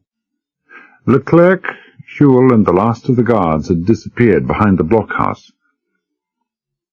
I looked away over the shining sands and the green gleam of the glass-smooth lagoon, and stiffened abruptly as I saw a vessel about 4 miles out heading for a break in the reef. I didn't stay stiff long. This wasn't any knight-errant naval vessel coming to the rescue. It was the intrepid navigator Captain Fleck coming to collect his wages. Hargreaves had mentioned that he was expected that afternoon. I thought about Captain Fleck, and I thought that if I were in his shoes I'd be steering my schooner in the diametrically opposite direction and putting as many sea miles as possible between myself and Leclerc. But then Captain Fleck didn't know what I knew, or I was reasonably certain he didn't. Captain Fleck, I thought, a shock awaits you. I twisted round as the rumble of bogie wheels came to my ears. The 2 gantry cranes, weirdly unmanned and controlled by radio, were moving slowly away in opposite directions, withdrawing their top clamps and leaving the Crusader supported only by the extensible clamps still gripping its base. 10 seconds to go, perhaps less. No one was talking any more. Finding a suitable conversational topic when you've perhaps only 8 seconds left to live isn't a thing that many people have had practice in. The big high-speed turbine induction fans near the nose of the Crusader whined abruptly into life. 2 seconds to go. 1. Everybody rigid as stone, with eyes half closed against the shattering shock they would never feel. The bass clamps leapt apart, a single thunderclap of sound, and a great seething ball of orange flame appeared at the foot of the Crusader, completely enveloping the bogey. Slowly, incredibly slowly, the Crusader lifted off the ground, the ball of orange flame riding up with it. And now the echoes of the thunderclap were replaced by a steady, continuous, shrieking roar, terrifying in its intensity, battering at our shrinking eardrums like the close-up thunder of giant jet engines, as a 50-foot-long, brilliant red tongue of flame pierced the flaming sphere at the base of the rocket and lifted the Dark Crusader on its way. Still it climbed slowly, unbelievably slowly. It seemed that it must topple over at any moment. Then at 150 feet, another violent explosion as the second set of fuel cylinders ignited. The Crusader doubled its rate of climb, a third explosion about 600 feet, and then it began to accelerate at fantastic speed. At about 5,000 or 6,000 feet it turned over abruptly and headed southeast on a trajectory that seemed almost to parallel the surface of the sea, and within 8 seconds was completely lost to sight with nothing to show that it had ever been, except the acrid stink of the burnt fuel, the flame-blackened bogey, and the thick white trail of exhaust which stretched bar straight across the hot blue sky. By this time my chest was hurting me, so I started breathing again. Well, it works! Farley smacked a fist into a palm in grinning exultation. He gave a long, tremendous sigh of satisfaction. He'd been without oxygen even longer than I had. "It works, Bento! It works!" "Of course it works. I never expected anything else." I rose stiffly to my feet, rubbing the wet palms of my hands against my drills, and crossed over to where Captain Griffith sat with his officers. "Enjoy the show, Captain?" He studied me coldly, not bothering to hide the dislike, the contempt in his eyes, and glanced at the left side of my face. "Leclerc seems to like using his cane, doesn't he?" he asked. "It's just an addiction he's got." "And so you collaborated with him?" He looked me up and down with all the enthusiasm of an art collector who's been promised a Cézanne and finds a comic-coloured postcard in front of him. "I didn't think you would, Bento." "Sure, I collaborated with them," I agreed. "No moral fibre at all. But the court-martial can wait, Captain Griffiths." I sat down, pulled off shoe and sock, removed a paper from its plastic cover, smoothed out the creases, and handed it to him. "What do you make of this? Quickly, please. I found it in Leclerc's office, and I'm certain it's in some way connected with his plans for shipping the second Crusader to its destination. Nautical stuff isn't my line." He took the paper reluctantly as I said, "The Pelican's a ship, we know that, because Leclerc himself told us. I suspect the others are too." "Pelican, Takishimaru 20007815, Captain Griffiths read. "Takishimaru is a Japanese ship name, no doubt about that. Linkyang Haweta 10346925. Probably all ships' names, all paired. What would that be for? Numbers.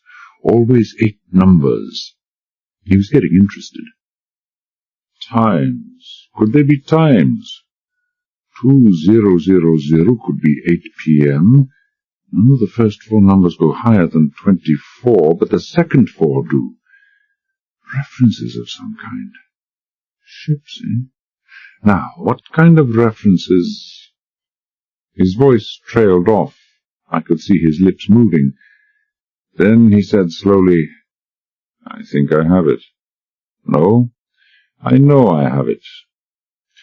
2000 is 20.00, latitude 20 degrees south. 7815 stands for 78.15 degrees east. Together they give a position less than 50 miles west of here. He studied the paper in silence for almost a minute while I looked over my shoulder to see if there was any sign of Leclerc approaching.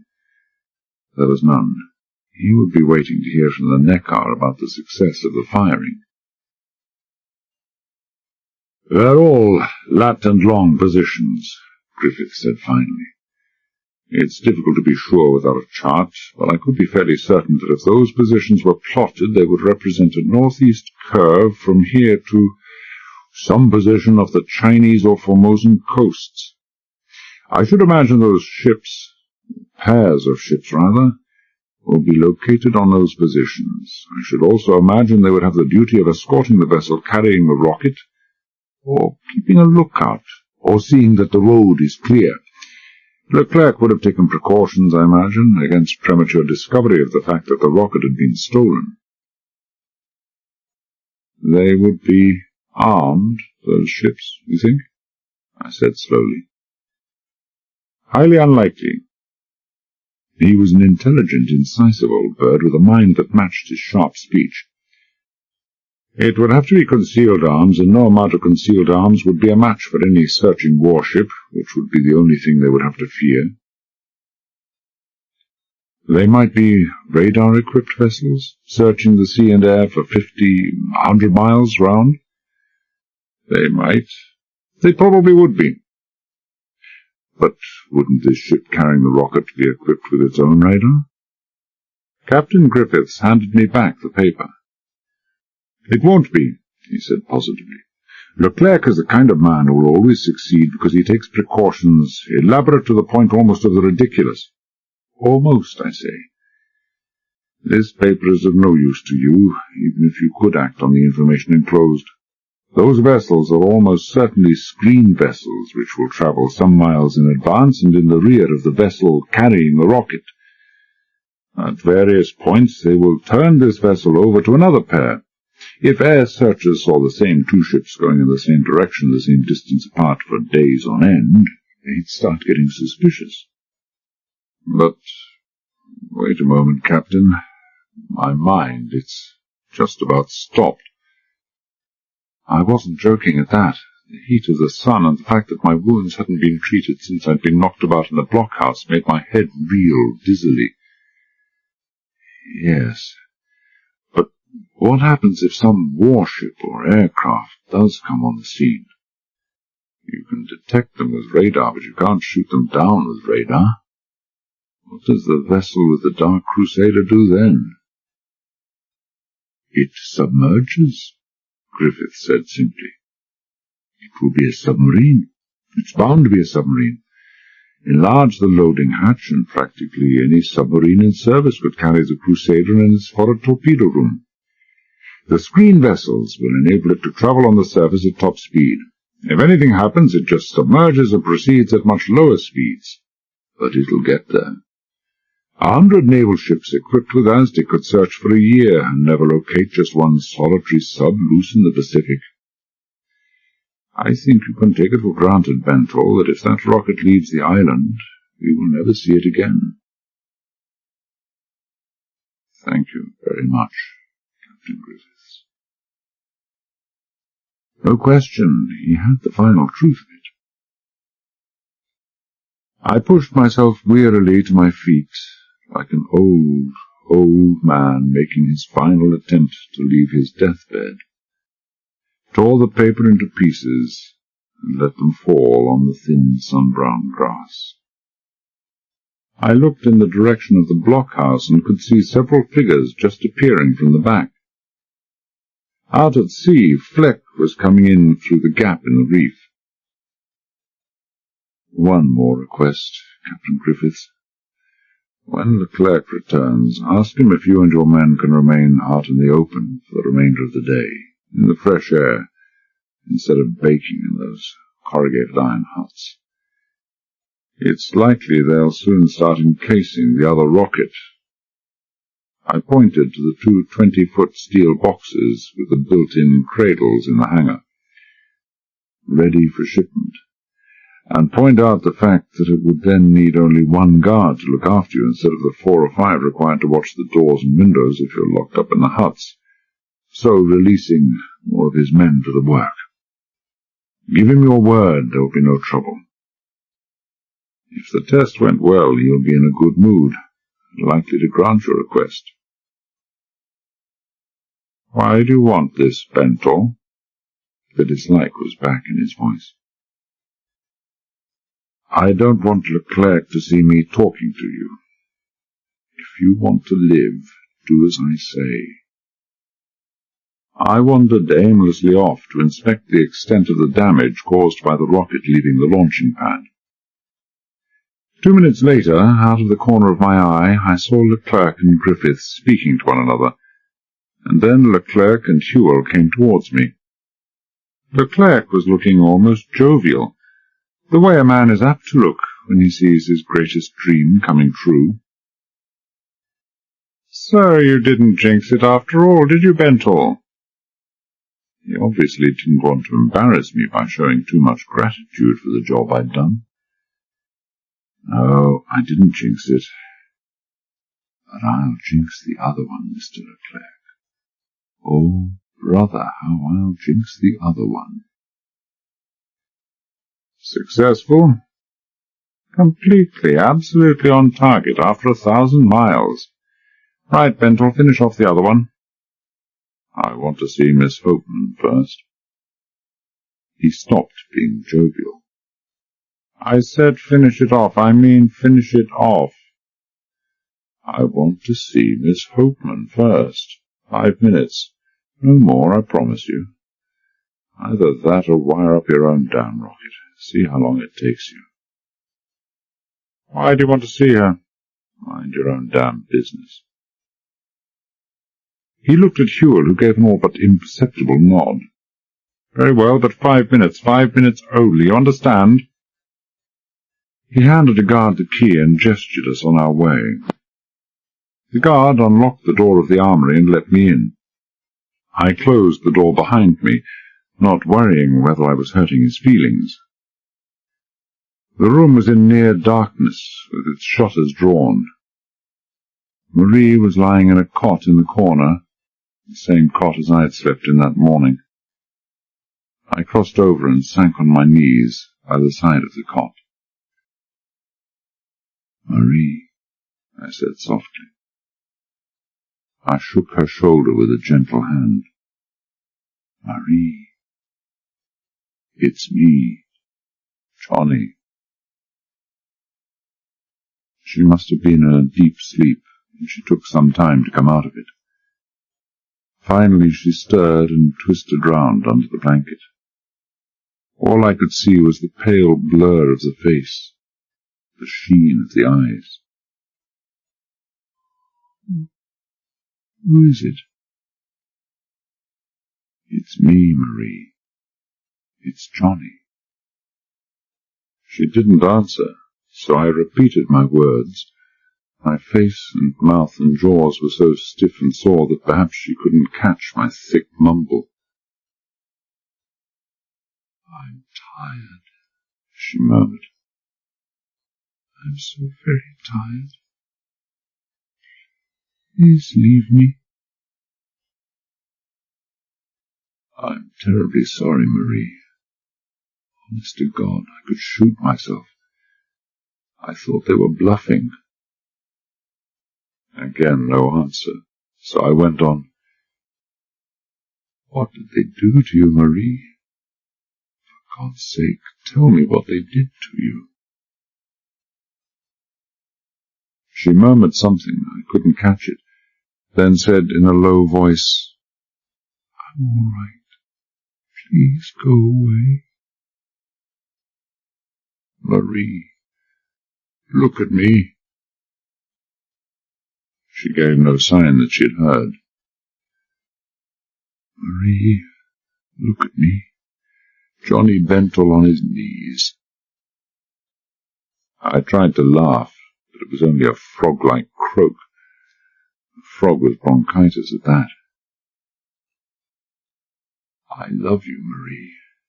That's why I fused up that damned rocket. That's why I'd fuse up 100 rockets. That's why I'd do anything in the world. Anything that's right. Anything that's wrong. Just so no harm would ever come to you again. I love you, Marie. I've been so long in seeing it, but you should know by now what to expect from a fool like me. I love you, and if we ever come home again, I want to marry you.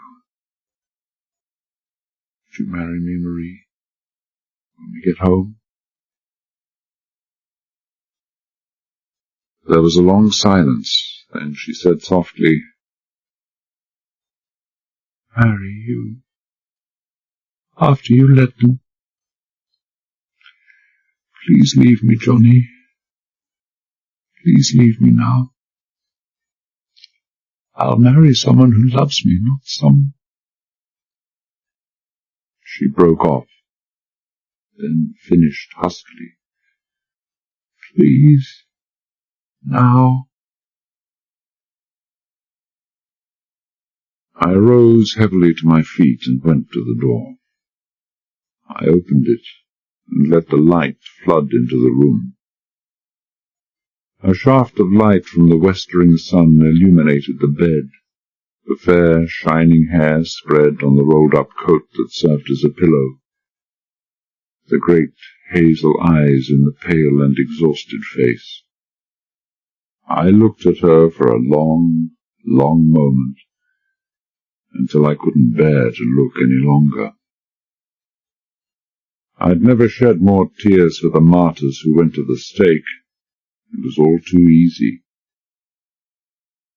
I looked at the only person I'd ever loved, and as I turned away, Bentall, the tough guy to the end, not wanting even his Marie to see the tears in his eyes, I heard her shocked whisper,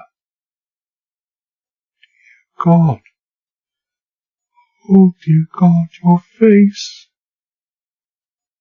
It'll do, I said. It won't have to last me a great deal longer. I'm sorry, Marie. I'm sorry. I closed the door behind me.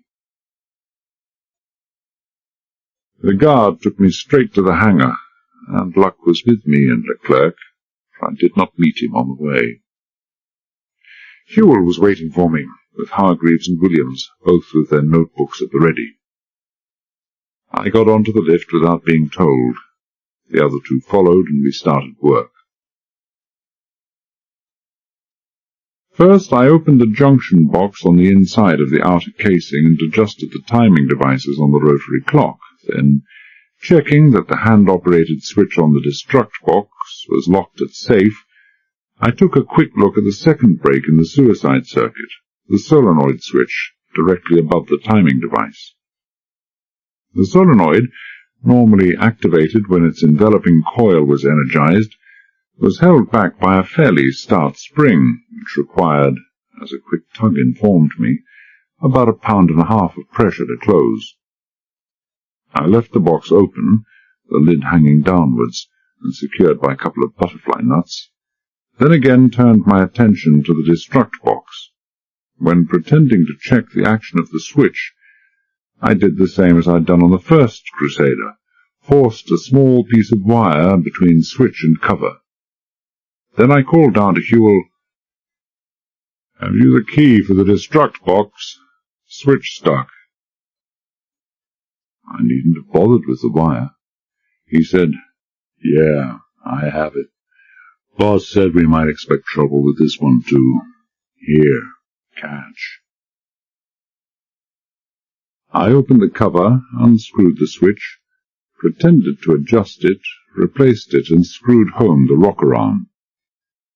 But before I replaced it, I turned it through 180 degrees, so that the brass lugs were in a reversed position. The switch was so small, my hand so completely covered it, that neither Hargreaves nor Williams saw what I was doing, nor had they any reason to expect anything amiss. This was exactly, they thought, the same as they'd seen me doing in the destruct box in the other rocket. I replaced the cover, shoved the lever to the safe position, and now the destruct box was armed, and it only awaited the closing of the solenoid switch to complete the suicide circuit. Normally the switch would be closed by radio signal, by pressing the EGADS button in the launch console. But it could also be done by hand. I said to Huell, "Right, here's the key." "Not quite so fast," he growled. He signalled for the lift to be brought down for him, rode up to the open door, and took the key from me. Then he tried the destruct box switch, checked that it was impossible to move it more than halfway towards armed, let it spring back to the safe position, nodded, pocketed the key, and said, "How much longer?" "Couple of minutes, final clock settings and buttoning up." The lift whined downwards again, Huell stepped off, and on the way up I murmured to Hargreaves and Williams, "Stop writing, both of you." The hum of the electric motor covered my words, and it wasn't any trick to speak without moving my lips. The left-hand side of my mouth was now so puffed and swollen that movement was almost impossible anyway. I leaned inside the door, the cord I'd torn from the blind concealed in my hand. To fasten one end of the cord to the solenoid should have taken maybe 10 seconds. My hand was shaking so badly, my vision and coordination so poor, that it took me almost 2 minutes. Then I straightened and started to close the door with my left hand while the cord ran out through the fingers of my right. When only a 4-inch crack remained between the door and the outer casing of the rocket, I peered inside, and the watching Huell must have had the impression that I had one hand on either side of the door handle, trying to ease its stiffness. It took only 3 seconds for my right hand to drop a round turn and 2 half-hitches round the inner handle. Then the door was shut, the key turned, and the job finished. The first man to open that door more than 4 inches, with a pressure of more than 1.5 pounds, would trigger off the suicide charge and blow the rocket to pieces. If the solid fuel went up in sympathetic detonation, as Dr. Fairfield had suspected it would, he would also blow himself to pieces, and everything within half a mile. In either case, I hoped the man who would open it would be Leclerc himself. The lift sank down, and I climbed wearily to the ground. Through the open doors of the hangar I could see the scientists and some of the sailors sitting and lying about the shore, an armed guard walking up and down, about 50 yards from them. "Giving the condemned boys their last few hours of sunshine, eh?" I asked Huell. "Yeah." "Everything buttoned up?" "All fixed." I nodded towards the group. "Mind if I join them? I could do with some fresh air and sunshine myself." "You wouldn't be thinking of starting something?" "What the hell could I start?" I demanded wearily. "Do I look fit to start anything?" "It's God's truth you don't," he admitted. "You can go. You too." This to Hargreaves and Williams. "The boss wants to compare your notes." I made my own way down to the shore. Some of the Chinese were manhandling the metal casing for the rocket onto a couple of bogies, with about a dozen sailors helping them under gunpoint.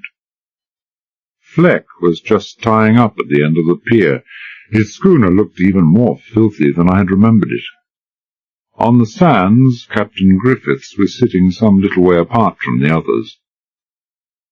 I lay on the sand not 6 feet away from him, face down in the sand, My head pillowed on my right forearm. I felt awful. Griffiths was the first to speak. "Well, Bento, I suppose you've just wired up the other rocket for them?" He wouldn't win many friends talking to people in that tone of voice. "Yes, Captain Griffiths, I've wired it up. I've booby-trapped it, so that the first man to open the door of the Dark Crusader will blow the rocket out of existence. That's why I did so good a job on the other rocket. This is now the only one left. They were also going to shoot you and every other sailor on the base through the back of the head, and torture Miss Hopeman. I was too late to stop them from getting at Miss Hopeman." There was a long pause. I wondered if he had managed to understand my slurred speech. Then he said quietly, "I'm so damnably sorry, my boy. I'll never forgive myself. Put a couple of your own men on watch," I said. "Tell them to warn us if Leclerc or Huel or any of the guards approach. Then you just sit there, staring out at sea. Speak to me as little as possible. No one will see me speaking in this position." 5 minutes later I'd finished telling Griffiths exactly what Leclerc had told me he planned to do after they had the Dark Crusader in production. When I was finished, he was quiet for almost a minute. "Well?" I asked. "Fantastic," he murmured. "It's utterly unbelievable." "Isn't it? It's fantastic. But is it feasible, Captain Griffiths?"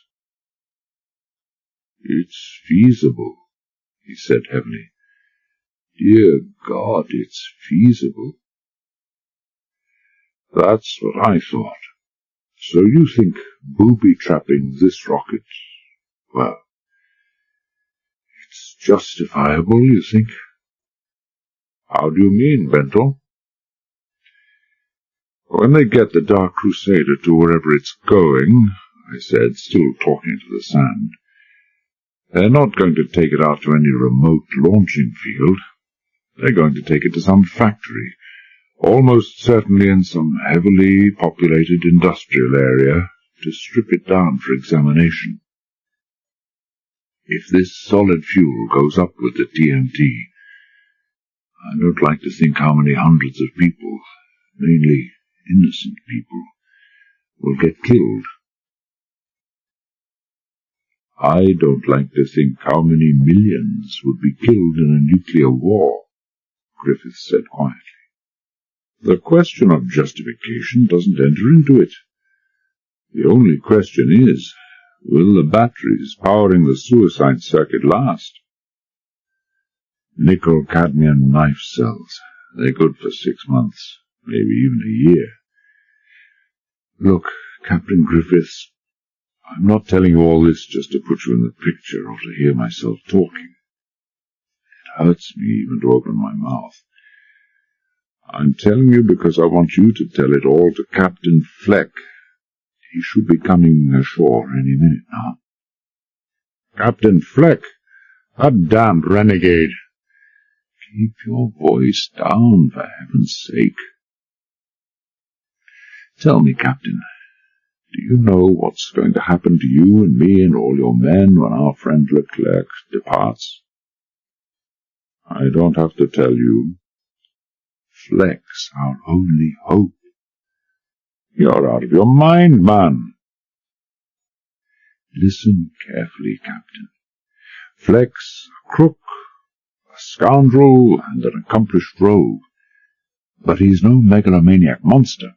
Fleck would do anything for money, except one thing. He wouldn't kill. He's not the type. He's told me so, and I believe him. Fleck's our only hope." I waited for comment, but there was none, so I went on. He'll be coming ashore any moment now. Speak to him. Shout and wave your arms and curse him for the damned renegade you say he is, the way you'd be expected to do. Nobody will pay any attention except Leclerc and Huel, and all they'll do is laugh. They'll think it highly amusing. Tell him what I've told you. Tell him he hasn't long to live, that Leclerc will leave no one behind to talk. You'll find that Leclerc has spun him some cock and bull yarn about what he intended to do here. One thing you can be certain of is Leclerc never told him of the rocket, or what he intended to do with the rocket. He would never have dared with Fleck and his crew calling so often at Suva and other Fijian harbours, where one careless word in a bar would have ruined everything. Do you think Leclerc would have told him the truth, Captain? He wouldn't. You're right. He couldn't have afforded to. Has Fleck seen the rockets before? Of course not. Hangar doors were always closed when he called, and he was allowed to speak only to the officers and the petty officers who supervised the unloading of the boat. He knew, of course, that it was something big. The Neckar was often anchored in the lagoon here. But he'll see the Dark Crusader now. He can't help seeing it from where he's berthed at the end of the pier. He'll have every justification for asking Leclerc questions about it, and I'm much mistaken if Leclerc will be reluctant to talk about it. It's the dream of his life, and he knows that Fleck won't live to talk about it. Fleck might even then still have some doubts left as to what's in store for him, so just that he can understand exactly what kind of man he's dealing with. Tell him to go. No, better tell him to send Henry, his mate, he himself better not be seen to be missing, to see what Leclerc really is capable of. I told Griffiths exactly how to find the spot where Huel and his men had broken through the hillside. Told him where to find the cave with all the dead men. I wouldn't be surprised if there are 2 more dead men there now, Fijian boys, and asked him to find out if the radio in Leclerc's cabin is still there. After Henry comes back, Fleck will have no more doubts. Griffiths said nothing. I only hoped I'd convinced him. If I had, I couldn't leave it in better hands. He was a wily old bird, and sharp as they came. By and by I heard a movement as he got to his feet. I peered out of the corner of one eye and saw him walking slowly away. I twisted round till I saw the pier.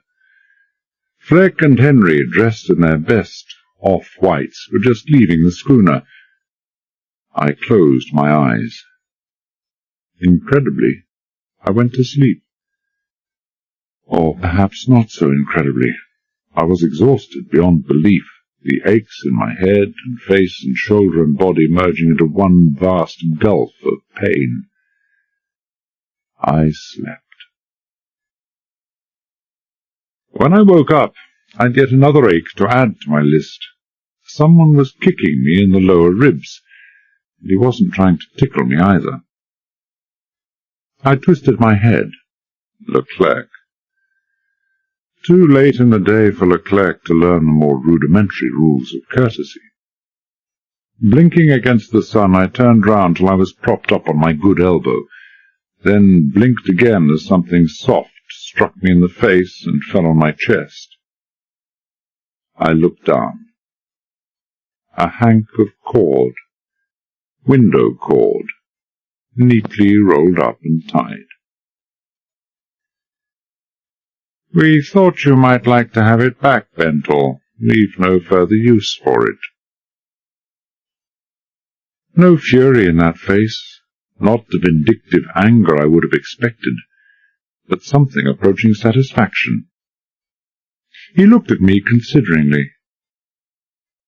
Tell me, Bentel, did you really think that I'd overlook so obvious a possibility? The possibility? To me, the certainty, rather, that you wouldn't hesitate to jinx the second Crusader when you knew there would be no further danger to yourself. You sadly underrate me, which is why you find yourself where you are now.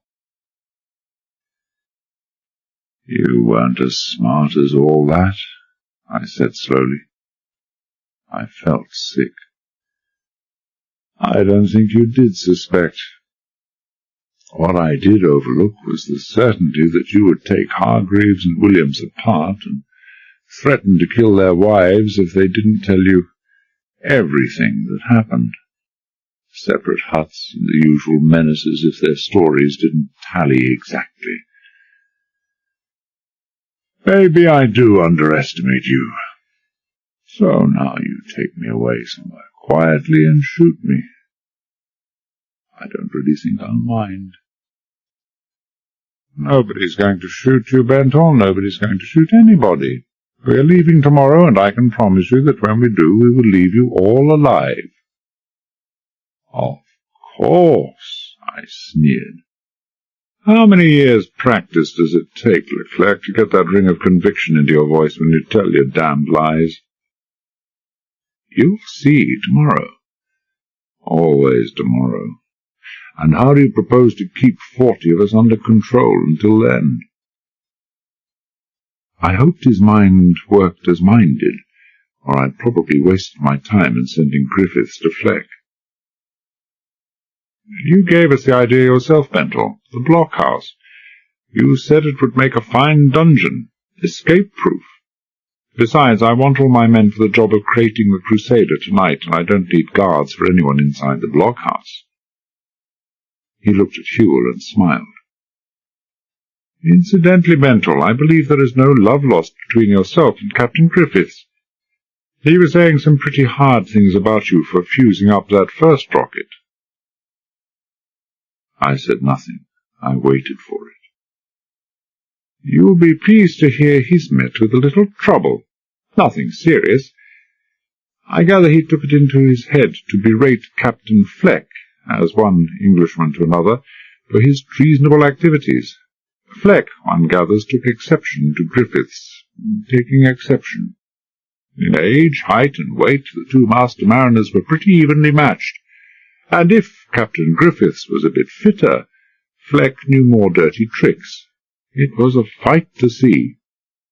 Had to stop it eventually, distracting my men. I hope they beat each other to death, I growled.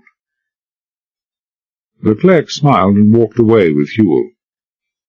The world was going well for them. It wasn't for me.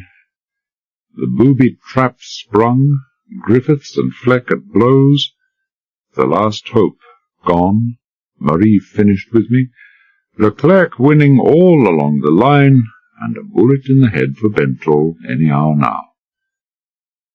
I felt sick and weak and exhausted and beaten. Maybe it was time to give up. I rolled over on my face again, saw Griffiths approaching. He sat where he'd been sitting before. His shirt was dirty and torn, his forehead grazed, and a trickle of blood at the corner of his mouth. Congratulations, I said bitterly. They are in order, he said calmly. Fleck believes me. It wasn't difficult to convince him. He was on the other side of the island this morning and found a dead man, or what was left of him. A Fijian, I think, floating out near the reef. He thought it was sharks. He doesn't now. His mate has gone to investigate. But the fight. Leclerc came out of the hangar. He was watching us closely, much too closely. It was the only way to kill suspicion. I looked up and he was smiling. We managed to exchange quite a bit of information as we were rolling around. Captain Griffiths, I said, you deserve a battleship for this. The sun sank down towards the sea. 2 Chinese brought us some food, mostly tinned, and beer.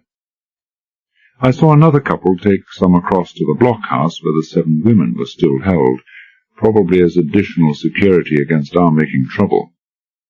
Lieutenant Brookman fixed my arm again, and he didn't seem too happy with its condition. All afternoon the Chinese and about half the sailors, closely supervised by Huel, were dismantling two gantries and setting them up on either side of the railway track in preparation for lifting the Crusader into its metal crate, which was already in position on a pair of bogies. And all the time I wondered about Marie in her loneliness, whether she was asleep or awake, how she felt, whether she thought about me, whether her despair was half as deep as mine. Shortly before sunset, Fleck and Henry came strolling along the sands from the other side of the pier. They stopped directly opposite me, Fleck with his legs spread and arms akimbo. Griffith shook his fist at him. There would be no doubt in any watcher's mind that another violent argument, verbal or otherwise, was about to begin. I rolled over on my right elbow, the most natural thing in the world if one heard two people arguing over one's head. Fleck's brown, hard face was set and grim. Henry found them all right. His voice was husky with anger. 11. Dead. A rotten, lying, murderous devil. He swore bitterly and went on. God knows I played rough, but not that rough. He told me they were prisoners, that I was to find them by accident tomorrow and take them back to Fiji. I said, do you think there's going to be any tomorrow for you, Fleck? Don't you see the armed sentry on the pier waiting to see you don't make a break for it with your ship? Don't you see you'll have to go the same way as the rest? You can't leave anyone behind who'll talk. I know, but I'm all right, tonight anyway. I can sleep on my schooner tonight. A coaster from Fiji by the name of Grasshopper, and manned by the most murderous crew of Asiatics in the Pacific, is coming here at dawn. I've got to pilot them through the reefs. For all his anger, Fleck was playing his part well, gesticulating violently with every second word. What's the coaster for? I asked. Surely it's obvious, it was Griffith who replied. A big vessel couldn't approach the pier, there's only 10 feet or so of water, and though they could load the rocket onto Fleck's afterdeck, he hasn't anything in the crane line big enough to transship it to a submarine. I'll bet this coaster has a jumbo derrick, eh, Fleck? Yes, it has. Submarine? What? It can wait, I interrupted. Did Henry find the radio? No, Henry himself replied, lugubrious as ever. I blasted down the roof at the other end of the tunnel and sealed it off. And tomorrow, I thought, they'll shove us all inside this end of the tunnel and seal that off. Maybe Leclerc hadn't been lying when he said he wouldn't shoot us. Starvation wasn't as quick as shooting, but it was just as effective. Well, Fleck, I said, how do you like it? You've got a daughter in the University of California in Santa Barbara, right next to one of the biggest intercontinental ballistic missile bases in the world, the Vanderbilt Air Force Base, a #1 target for a hydrogen bomb. The Asiatics sweeping down on your adopted country of Australia? All those dead men? For God's sake, shut up, he snarled. His fists were tightly clenched, and fear and desperation and anger fought in his face. What do you want me to do? I told him what I wanted him to do. The sun touched the rim of the sea. The guards came for us, and we were marched away to the blockhouse. As we went in, I looked back and saw the floodlight going up outside the hangar. Leclerc and his men would be working all through the night. Let them work. If Fleck came through, there was an even chance the Dark Crusader would never reach its destination. If Fleck came through.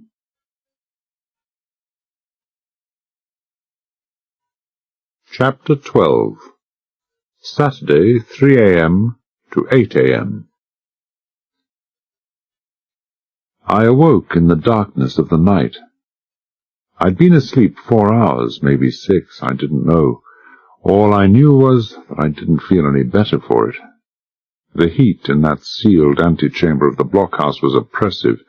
The air was stuffy and foul, and the mattress-making companies had little to fear from the manufacturers of concrete. I sat up stiffly, and because the only thing I had left me were my few remaining shreds of pride, I didn't shout out at the top of my voice when I inadvertently put some weight on my left hand. It was near as a toucher, though. I leaned my good shoulder against the wall, and someone stirred beside me. "You awake, Bentor?" It was Captain Griffiths. What's the time?" "Just after 3 o'clock in the morning." 3 o'clock. Captain Fleck had promised to make it by midnight at the latest. 3 o'clock. "Why didn't you wake me, Captain?" Why? Why, indeed. Just so that I could go round the bend with worry, that was why. If there was one thing certain, it was that there was nothing I or anyone else could do about getting out of that place. For 30 minutes after we'd been locked in, Griffiths, Brookman, and myself had searched with matches for one weak spot in either the walls or the door of that antechamber. A hopelessly optimistic undertaking, when you considered that those walls had been built of reinforced concrete, designed to withstand the sudden and violent impact of many tons of air pressure. But we'd had to do it. We had found what we expected. Nothing. "No sound, no movement outside?" I asked. "Nothing, just nothing at all." "Well," I said bitterly, "it would have been a pity to spoil the fine record I've set up." "What do you mean?" "I mean that every damned thing I've touched on this damned job has gone completely wrong. When it comes to sheer consistency, Bentor's your man. Too much to hope for a change at this late hour." I shook my head in the dark. 3 hours overdue. At least 3 hours. He's either tried and been caught, or they've locked him up as a precaution. Not that it matters now. "I think there's still a chance," Griffiths said. "Every 15 minutes or so one of my men has stood on another's shoulders and looked through the ventilation grill. Can't see anything of interest, of course, just the hill on one side and the sea on the other. The point is that there's been brilliant moonlight nearly all night, make it impossible for Fleck to get away unobserved from his ship. He might get the chance yet." "Nearly all night, you said." "Nearly." "Well, there was a dark patch lasting maybe half an hour, around about 1 o'clock, he admitted reluctantly. "He wouldn't want half an hour. 15 minutes would be all he needed," I said heavily. "There's no future in kidding ourselves." There was no future, anyway. I'd expected far too much. To expect him to slip away unobserved from his ship, in clear moonlight, with a guard on the pier and a working party with brilliant floodlamps not 100 yards away, was to expect just a little bit too much. And to expect him afterwards to reach unseen the captain's hut, where the keyboard was, not 50 yards from the hangar, steal the keys, free Marie from the armory, and then free us, well, it had been expecting far too much altogether. But it had been the only shadow of hope that we had had, and the clutch of a drowning man is pretty fierce. The time dragged on, a night that could never end, but for all that, a night that would end all too soon. I don't think anyone slept. There would be time and to spare for rest later on. The scientists and their wives murmured away softly most of the time. It occurred to me with a sense almost of shock that I wouldn't have been able to identify any of those women had I met them again. I'd never seen one in daylight. The air became more and more vitiated. Breathing in that foul, used-up atmosphere was becoming painful. The heat became steadily worse, and sweat dripped from my face, ran down my arms and back. Every now and then a seaman would be hoisted up to look through the grill, and every time he had the same to report. Bright moonlight. Every time that was until 4 o'clock. The seaman had no sooner reached eye level to the grill than he called out, "The moon's gone! It's pitch dark outside, I can't see." But I never did hear what he couldn't see. There came from outside in swift succession the sounds of a quick rush of feet, a scuffle, a heavy blow, then a metallic scratching as someone fumbled for the keyhole. Then a solid click, the door swung open, and the cool, sweet night air flooded into the room. "Fleck," Griffith said softly. "Fleck, it is. Sorry to be late, but—" "Miss Hopeman," I interrupted. "She there?" "Afraid not.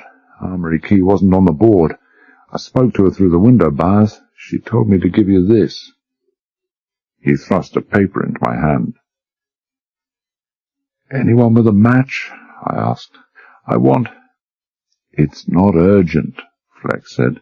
"She wrote it this afternoon. Been waiting for a chance to—" He broke off. "Come on. No time to waste. That damn moon isn't going to stay behind a cloud all night." "He's right, you know," Griffith said. He called softly, "Outside, all of you. No talking. Straight up the face of the hill and then cut across. That's best, eh, Bentel?" "That's best." I stuck the note into my shirt pocket, stood to one side to let the others file quietly out. I peered at Fleck. "What you got there?"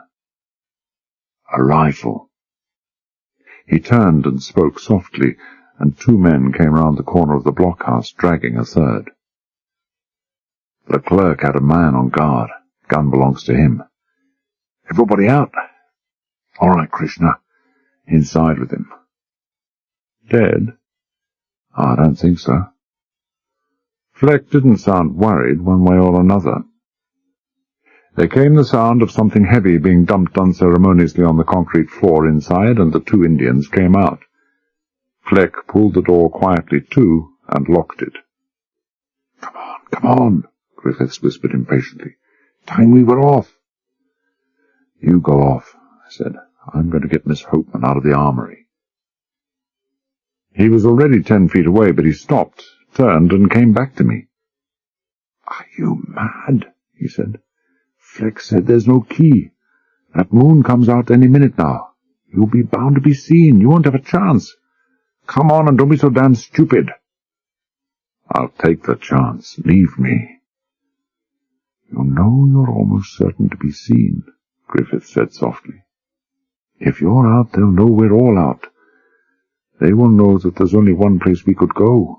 We have women with us. It's 1.5 miles to that cave entrance. We would be bound to be intercepted and cut off. What it amounts to, Bentel, is that you're prepared to risk almost certain loss of all our lives on the selfish 1 in 1,000 chance of doing something with Miss Hopeman.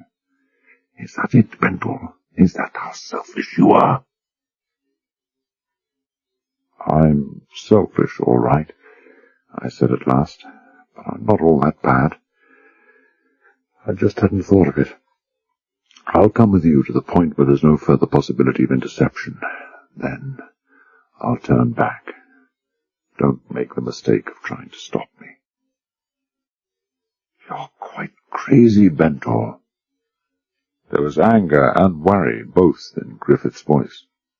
"All you'll do is lose your life, and lose it to no purpose." "It's my life."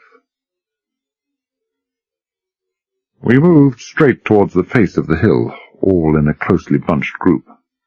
No one talked, not even in whispers, though Leclerc and his men were then well over 1/2 mile away.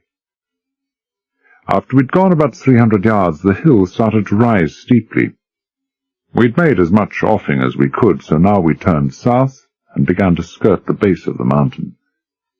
This was where things began to become dangerous.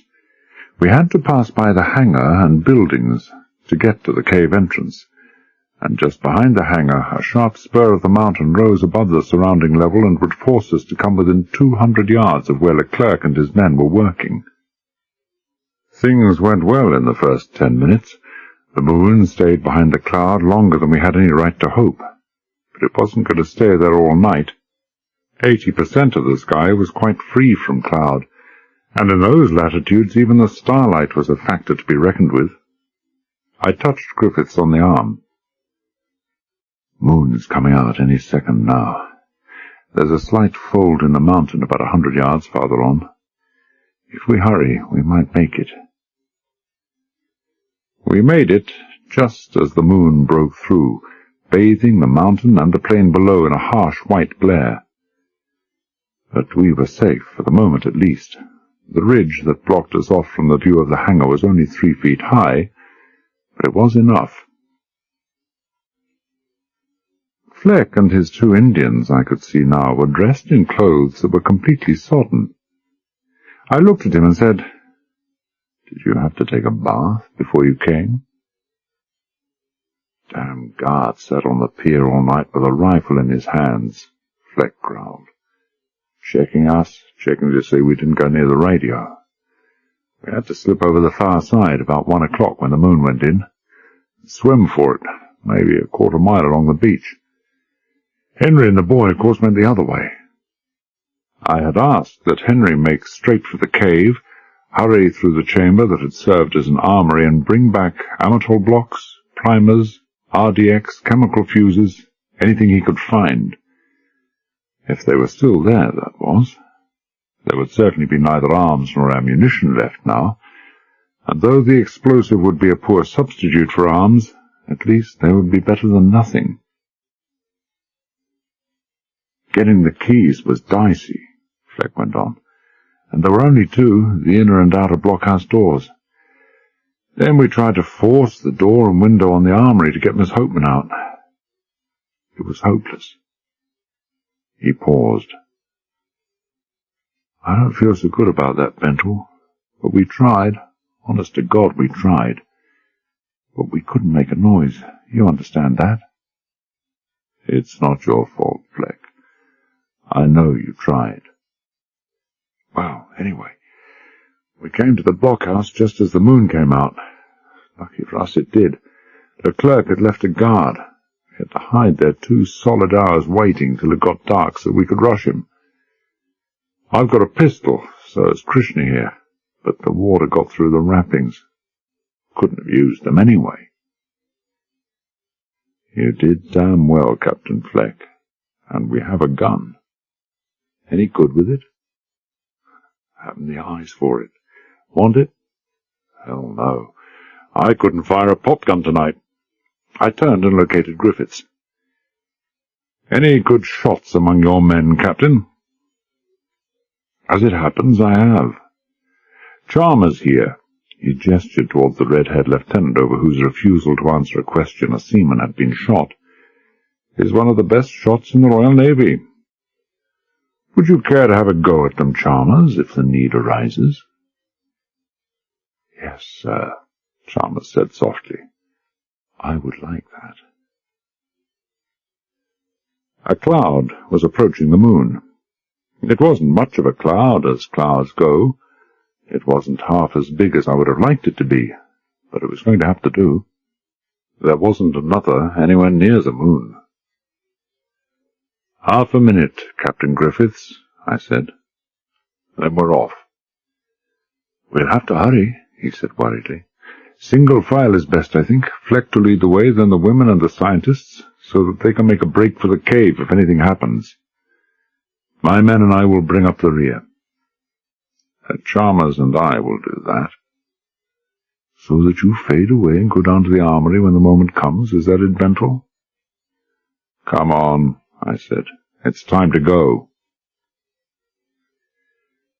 We almost made it, but Bentel was around, and nothing ever went right with Bentel around. We had safely passed the hangar where the 2 gantry cranes were slowly lowering the Dark Crusader into its cradle, and were a good 200 yards clear when one of the women gave a high-pitched cry of pain. We found later that she'd slipped and sprained a wrist. I glanced back, saw every man in the brilliantly illuminated space before the hangar stop what they'd been doing and whirl around. Within 3 seconds, as many men started running in our direction, while others raced for their parked guns. "Run for it!" Griffiths shouted. "Go like hell!" "Not you, Chalmers," I said. "Not me," he said softly. "No, not me."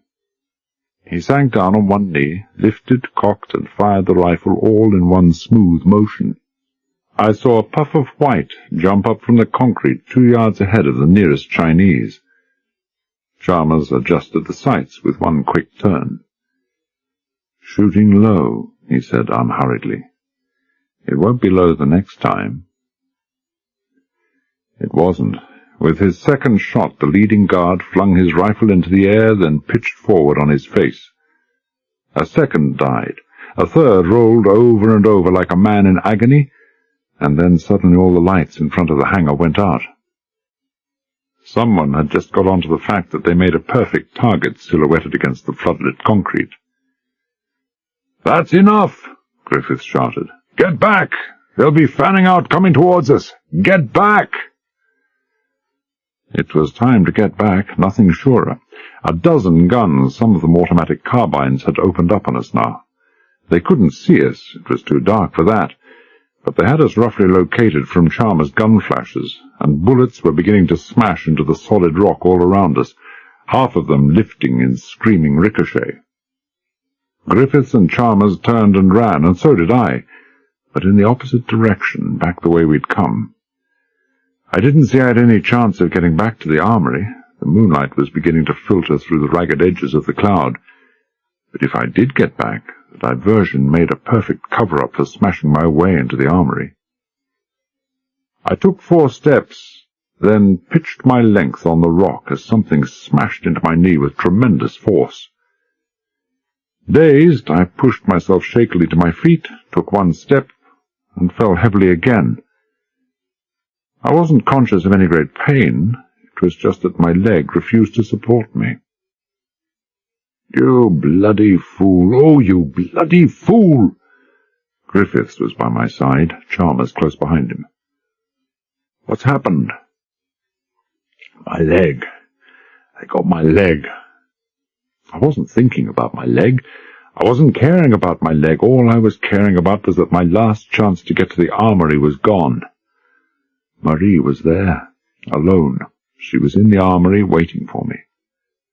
Marie would know I would come for her. She knew Johnny Bentrell was every kind of fool there was, but she knew I wouldn't leave her to Leclerc. I was on my feet again, Griffiths supporting me, but it was no good. The leg was paralyzed, completely without power.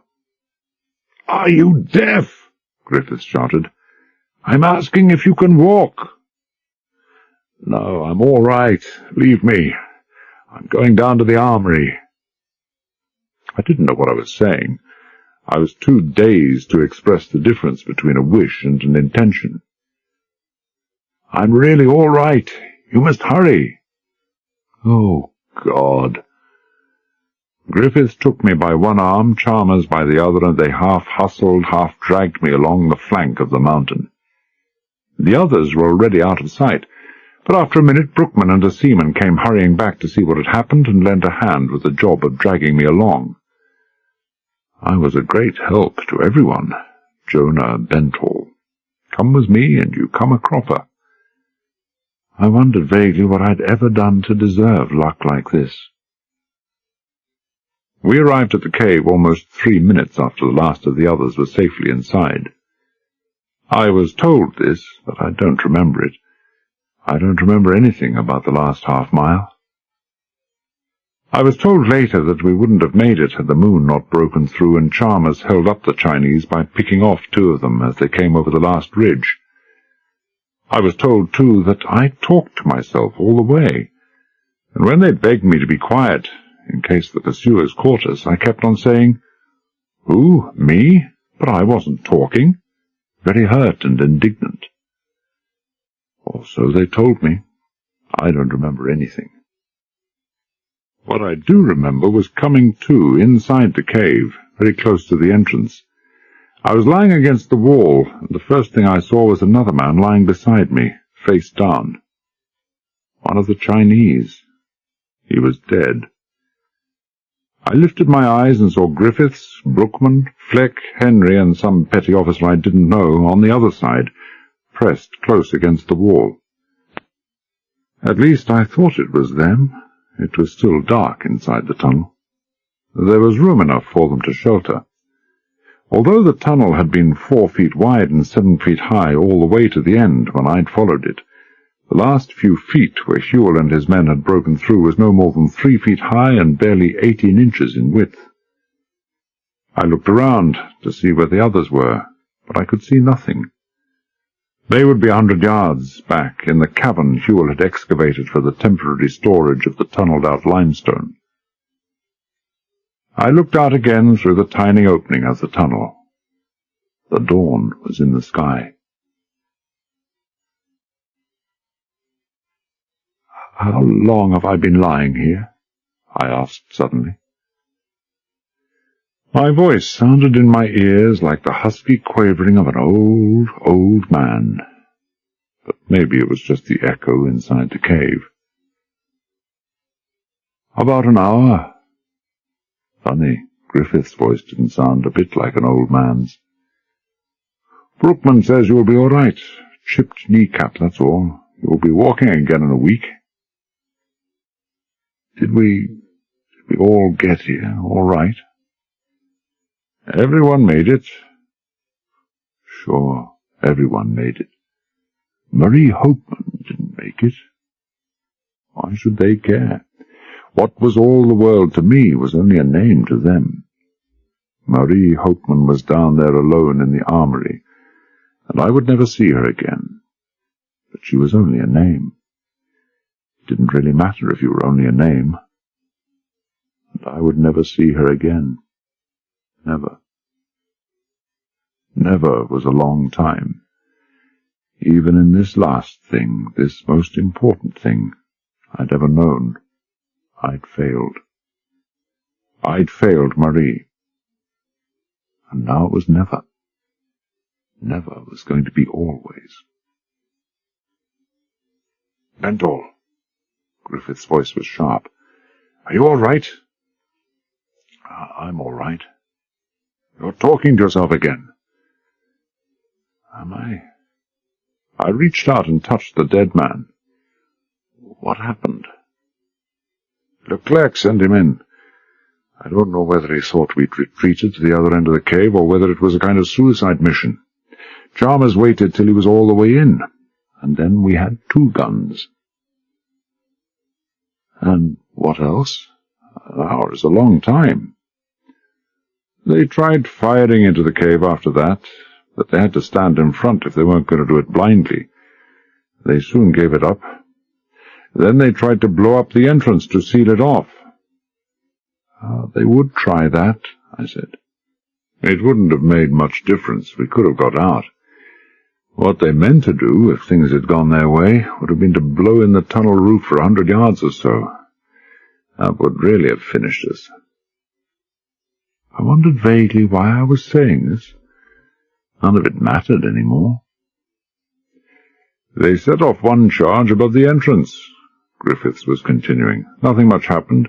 Then we heard them working just outside, using picks to make holes for more charges. We flung out a couple of fused amatol blocks. I think they lost some men. They didn't try anything like that again." "The note," I said. "Didn't you tell them about the note?" "Of course," Griffith said impatiently. "I had told Fleck to leave a copy of a faked radio message on the wireless table saying, 'Message acknowledged. HMS Kandahar proceeding high speed Suvavadu. Expect arrive 8:30 a.m. The inference would be that Fleck had sent an SOS by radio. We told Leclerc a naval vessel was coming. He wouldn't believe us, saying it was impossible. The sentry had been there to prevent messages from being sent. but Fleck said he'd been asleep. Maybe the sentry was one of those killed, I don't know. We told him he'd find the message on the schooner. He sent someone to fetch it. Leclerc couldn't afford to ignore it. It might mean he had only 3 hours left. Less, for Fleck says the captain of the Grasshopper, without him to pilot it in, wouldn't attempt the gap in the reef before daybreak. Leclerc would be pleased. He was mad. He was out there talking to us, and we could hear his voice shaking with fury. He kept asking for you, but we told him you were unconscious. He said he would shoot Miss Hopeman if you didn't come out, so I told him you were dying. That would cheer him up, I said drearily. It seemed to, Griffiths admitted. Then he went away. Perhaps he took his men with him, we don't know. Yes, Fleck said heavily, and the first man to stick his head out the entrance gets it blown off. Time passed. The light at the mouth of the tunnel steadily brightened through all the stages of dawn, until finally we could see a washed-out patch of blue. The sun was up. Griffiths! It was Leclerc's voice from outside, and it had us all jumping. Do you hear me? I hear you. Is Bentall there? Griffiths waved a cautionary hand to silence me, but I ignored it. I'm here. Come in and take me out. I thought you were dying, Bentall. His voice held a vicious overtone, the first time I'd heard anything of the kind from him. What do you want? I want you, Bentall. I'm here. Come in and take me out. Listen, Bentall, don't you want to save Miss Hopeman's life? This was it. I should have expected this last desperate move to force my hand. Leclerc wanted me badly. He wanted me very badly indeed. And then you've got us both. Is that it, Leclerc? I'd no doubt that was it. I give you my word, I'll send her in. Don't listen, Captain Griffiths warned me in an urgent whisper. Once he's got you, he'll use you as bait to get someone like me out and so on. Or he'll just kill you both. I knew which it would be. He'd just kill us both. He wasn't interested in the others, but he had to kill us both. Me, at any rate. But it was a chance I had to take. Maybe he wouldn't dispose of us straight away. He might take us aboard the ship with him. It was one last chance. It wasn't a chance in a million, but it was a chance. That was all I asked. A chance. I might yet save us both. And as the thought came, I knew I never could. It wasn't even that 1,000,000 to 1 chance. But it was like what Marie had said, sitting in the electric chair and the man pulling the switch and still hoping. I said, All right, Leclerc, I'm coming out. I hadn't seen the signal. Fleck, Henry, and Griffiths reached me in the same instant, pinning me to the ground. For a few seconds I struggled like a madman, but I hadn't the strength left to struggle any longer. Let me go, I whispered. For God's sake, let me go. We're not letting you go, Griffiths said. He raised his voice. All right, Leclerc, you can leave. We've got Bentall and we're keeping him. You know why. Then I shall have to kill Miss Hopeman, Leclerc said savagely. I'm going to kill her, do you hear, Bentall? I'm going to kill her. But not today, not for some time yet. Or perhaps she'll kill herself first. Goodbye, Bentall. Thank you for the Dark Crusader. We heard the sound of departing footsteps, and then there was only the silence. The 3 men took their hands away, and Fleck said, I'm sorry, boy. I'm more sorry than I can say." I didn't answer. I just sat there wondering why the world didn't come to an end. By and by I heaved myself painfully onto my hands and one knee and said, "I'm going out." "Don't be so damn stupid." I could see by the expression on Griffith's face that he was regaining his first impression of me, one that had been far from favourable. "They'll be waiting." "He can't afford to wait any longer. It's what time now? Almost 7. He'll be on his way.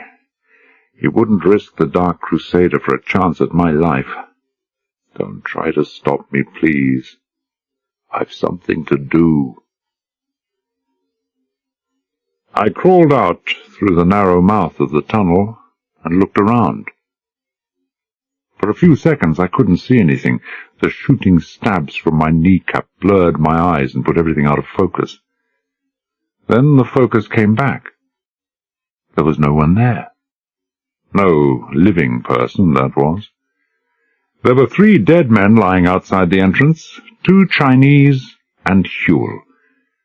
Of course it would have been Huel who would have been supervising the placing of the charges to blow in the mouth of the tunnel, and the exploding blocks of amatol had torn half the giant's chest away. Anything less than that would never have taken his life. I saw the metallic snout of a gun barrel sticking out from under his body. I bent and pulled it clear with difficulty. It was fully loaded. "It's all right," I said. "They've gone." 10 minutes later we were making our way slowly down to the hangar. Brookman was right, I thought dully. It would be a week or more before I could walk properly again. But the Navy boys took turns at helping me along, taking almost half my weight. We came over the last ridge that separated us from the plain. The area around the hangar seemed deserted. A small coasting vessel was just clearing the reef. I heard Fleck curse bitterly, and then saw why. 50 yards out from the pier, all you could see of his schooner was her masts and the top of her superstructure. Leclerc thought of everything. Everyone was talking and trying to joke and laughing. A nervous, hysterical kind of laughter, but laughter all the same. You couldn't blame them. When you've been under the shadow of certain death and it suddenly lifts, it has that effect on nearly everybody. The strain of the long night, for the women the long weeks, were over. The fear and the horror and the suspense lay behind. The world they'd thought was ended was just beginning again. I looked at the 7 scientists and their wives, seeing the wives for the first time ever, and they were smiling and gazing into each other's eyes, each pair linked arm in arm. I couldn't look at them. I had to look away.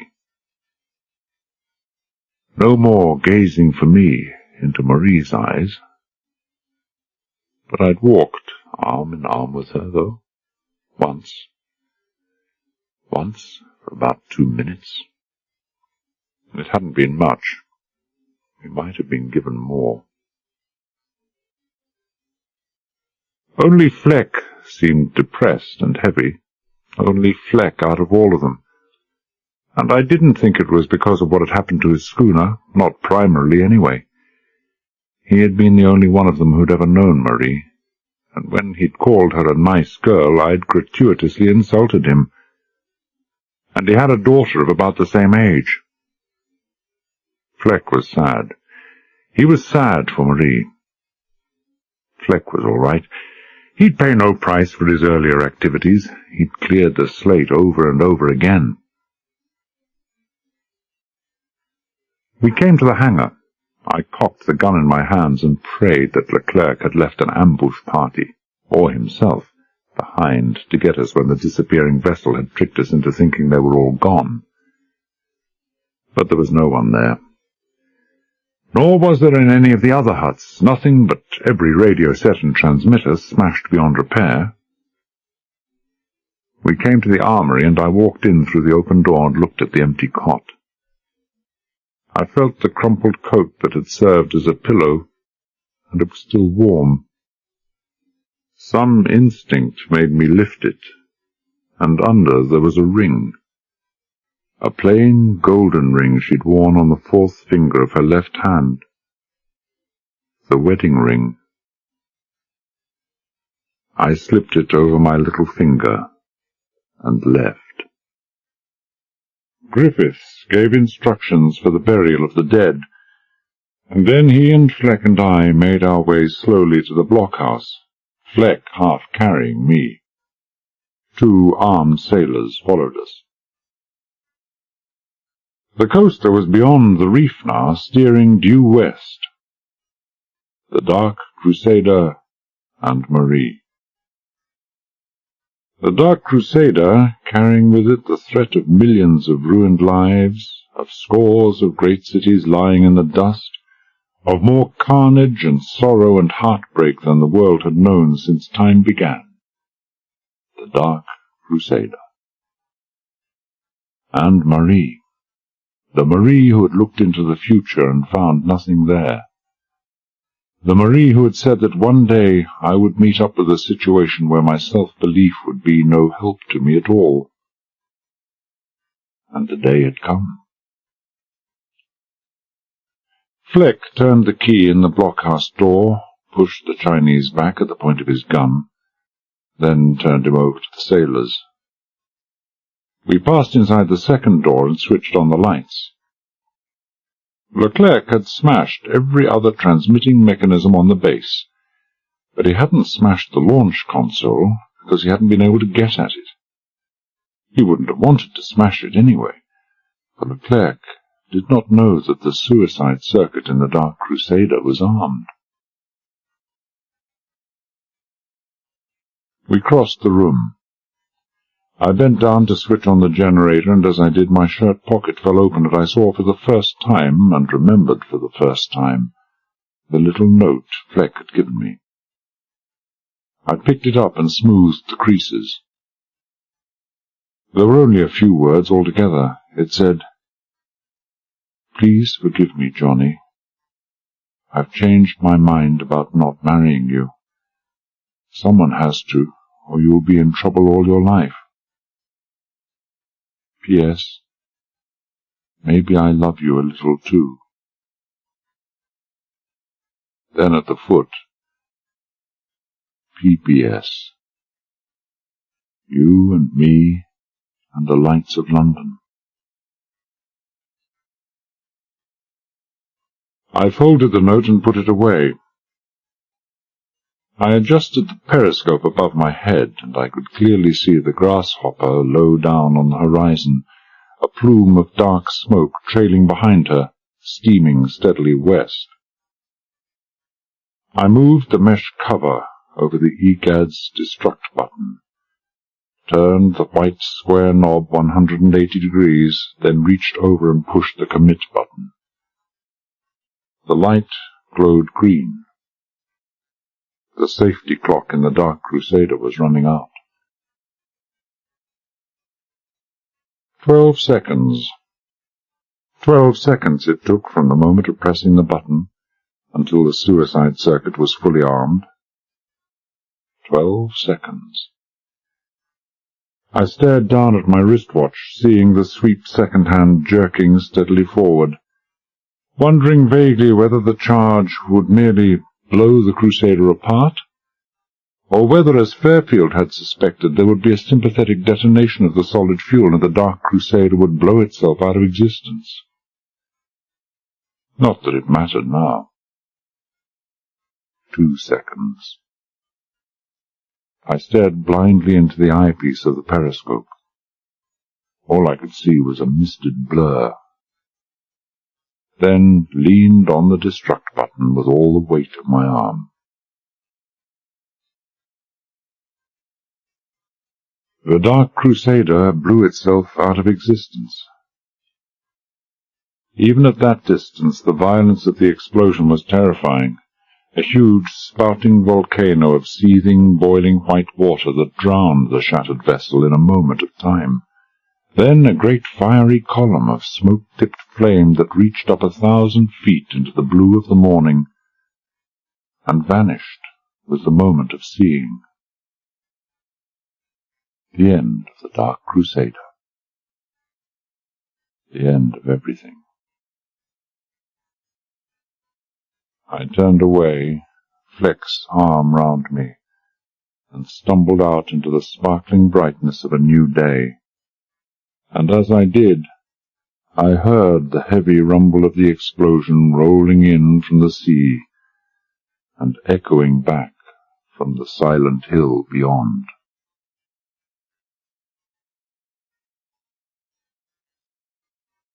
Epilogue. A small, dusty man in a small, dusty room. That's how I always thought of him. Just a small, dusty man in a small, dusty room. He jumped to his feet when I'd entered, and now he was hurrying round the desk, coming towards me, taking me by my good arm and helping me towards the chair in front of his desk. The royal treatment for the returned hero. I'd have taken long odds that he'd never done anything like this before. He hadn't even bothered to rise from his chair the first time I'd seen Marie Hopeman walk into that room. Sit down, my boy." The grey-lined face was alive with concern. The steady, watchful green eyes mirrored the worry that this man almost never showed. "My God, Bentel, you look awful." There was a mirror behind his desk, small, fly-blown, and covered with dust like everything else in that room, and he wasn't exaggerating any that I could see. Left arm in a black linen sling, right hand holding the heavy stick that helped me along, bloodshot eyes and pale sunken cheeks, was the great livid wheel that ran from temple to chin. If I could get into the market quick, I could make a fortune hiring myself out to haunt houses. "I look worse than I really am, sir. I'm just tired, that's all." God only knew how tired I was. I hadn't slept a couple of hours in the 2 days it had taken me to fly home from Suva. "Have you had anything to eat, Bentel?" I wondered dryly when this room had last seen such a display of solicitude. Not since old Rain had taken over the chair behind that desk, I'd bet. "No, sir. I came straight here after I'd phoned from the airport. I'm not hungry." "I see." He crossed over to the window and stood there for a few moments, shoulders bent, thin fingers laced behind his back, gazing down at the blurred reflection of the lights on the wet, glistening street below. Then he sighed, drew the curtains across the stained and dusty windows, went and sat down, hands lightly clasped on the desk before him. He said without any preamble, "So Marie Hopeman is dead?"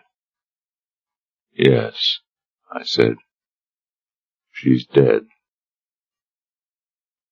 "It's always the best who go," he murmured. "Always the best. Why couldn't an old, useless man like myself have gone instead? But it's never that way, is it? If it had been my own daughter, I couldn't." He broke off and stared down at his hands. "We'll never see a Marie Hopeman again." "No, sir. We won't see a Marie Hopeman again." "How did she die, Bentel?" "I killed her, sir. I had to." "You killed her?" He said it as if it were the most natural thing in the world. "I had your cable from the Neckar. I've had a rough outline from the Admiralty about what happened on Vadu Island. I know you have done a magnificent job, but I know nothing. Please tell me everything that happened." I told him everything that had happened. It was a long story, but he heard me out without question or interruption. When I was finished, he screwed the heels of his palms into his eyes, then pushed both hands slowly up and back across the high-lined forehead, the sparse grey hair. "Fantastic," he murmured. "I've heard some strange tales in this office, but—" He broke off, reached for his pipe and penknife, and started his excavations again. "A great job, a great job! But what a price! All the speeches, all the thanks in the world can never repay you for what you've done, my boy.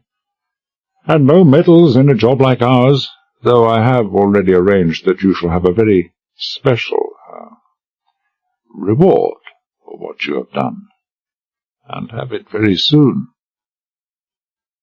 A little tick at the corner of his mouth. I was supposed to guess from that he was smiling. "You will, I think, find it positively staggering." I said nothing, and he continued, "I have, of course, 101 questions to ask you, and you, no doubt, 1 or 2 pointed questions for a small deception I was forced to practice. But this can all wait for the morning." He glanced at his watch. "Good heavens, it's 10:30. I've kept you too long, far too long. You look almost dead." "It's all right," I said. "It's not all right." He laid down pipe and knife and gave me the up and under look with those iceberg eyes of his. "I had more than a vague idea of what you have suffered, not only physically, what you've been through. After all this, Bentel, do you still wish to continue in the service?" "More than ever, sir." I tried to smile, but it wasn't worth the pain it cost, so I gave it up. "Remember what you said about that chair of yours before I left. I'd still like to sit in it some day." "And I'm determined you shall," he said quietly. "So am I, sir." I put my right hand into the sling to ease my arm. "But that's not the only determination we share." "No?" A millimetric lift of the grey eyebrows. "No, we're both of us determined on something else. We're both of us determined that the other will never leave this room alive." I took my hand from the sling and showed him my gun. "That Luger under your seat. Leave it where it is." He stared at me, his mouth slowly tightening. "Have you taken leave of your senses, Bentel?" "No. I just found them again 4 days ago." I rose awkwardly to my feet and hobbled round to his side of the desk. My eye and my gun never left him. "Get out of that chair." "You're overstrained," he said quietly. "You've been through too much." I struck him across the face with the barrel of my gun. "Get out of that chair." He wiped some blood from his cheek and rose slowly to his feet. "Lay the chair on its side." He did as he was told. The Luger was there, all right, held by a spring clip. "Lift it out with the forefinger and thumb of the left hand, by the point of the barrel, and lay it on the desk."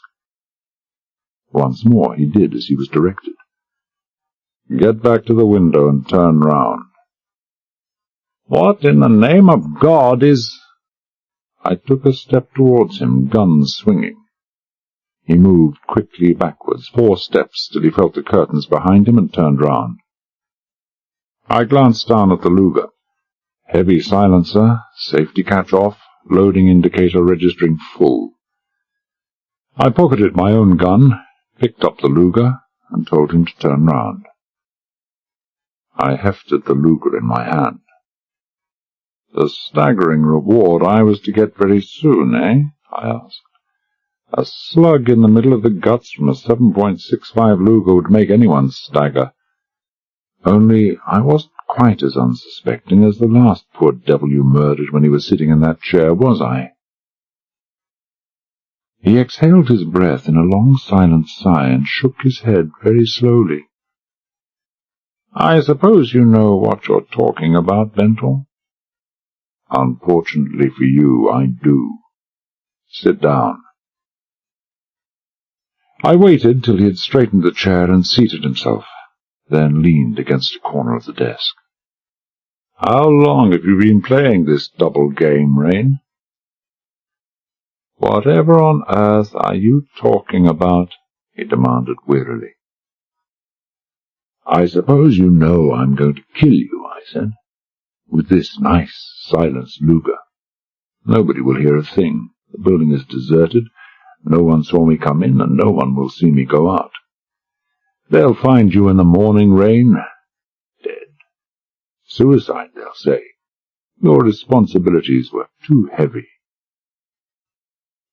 Rain licked his lips. He wasn't saying I was mad any more. I suppose you've been engaged in treason all your life, Rain.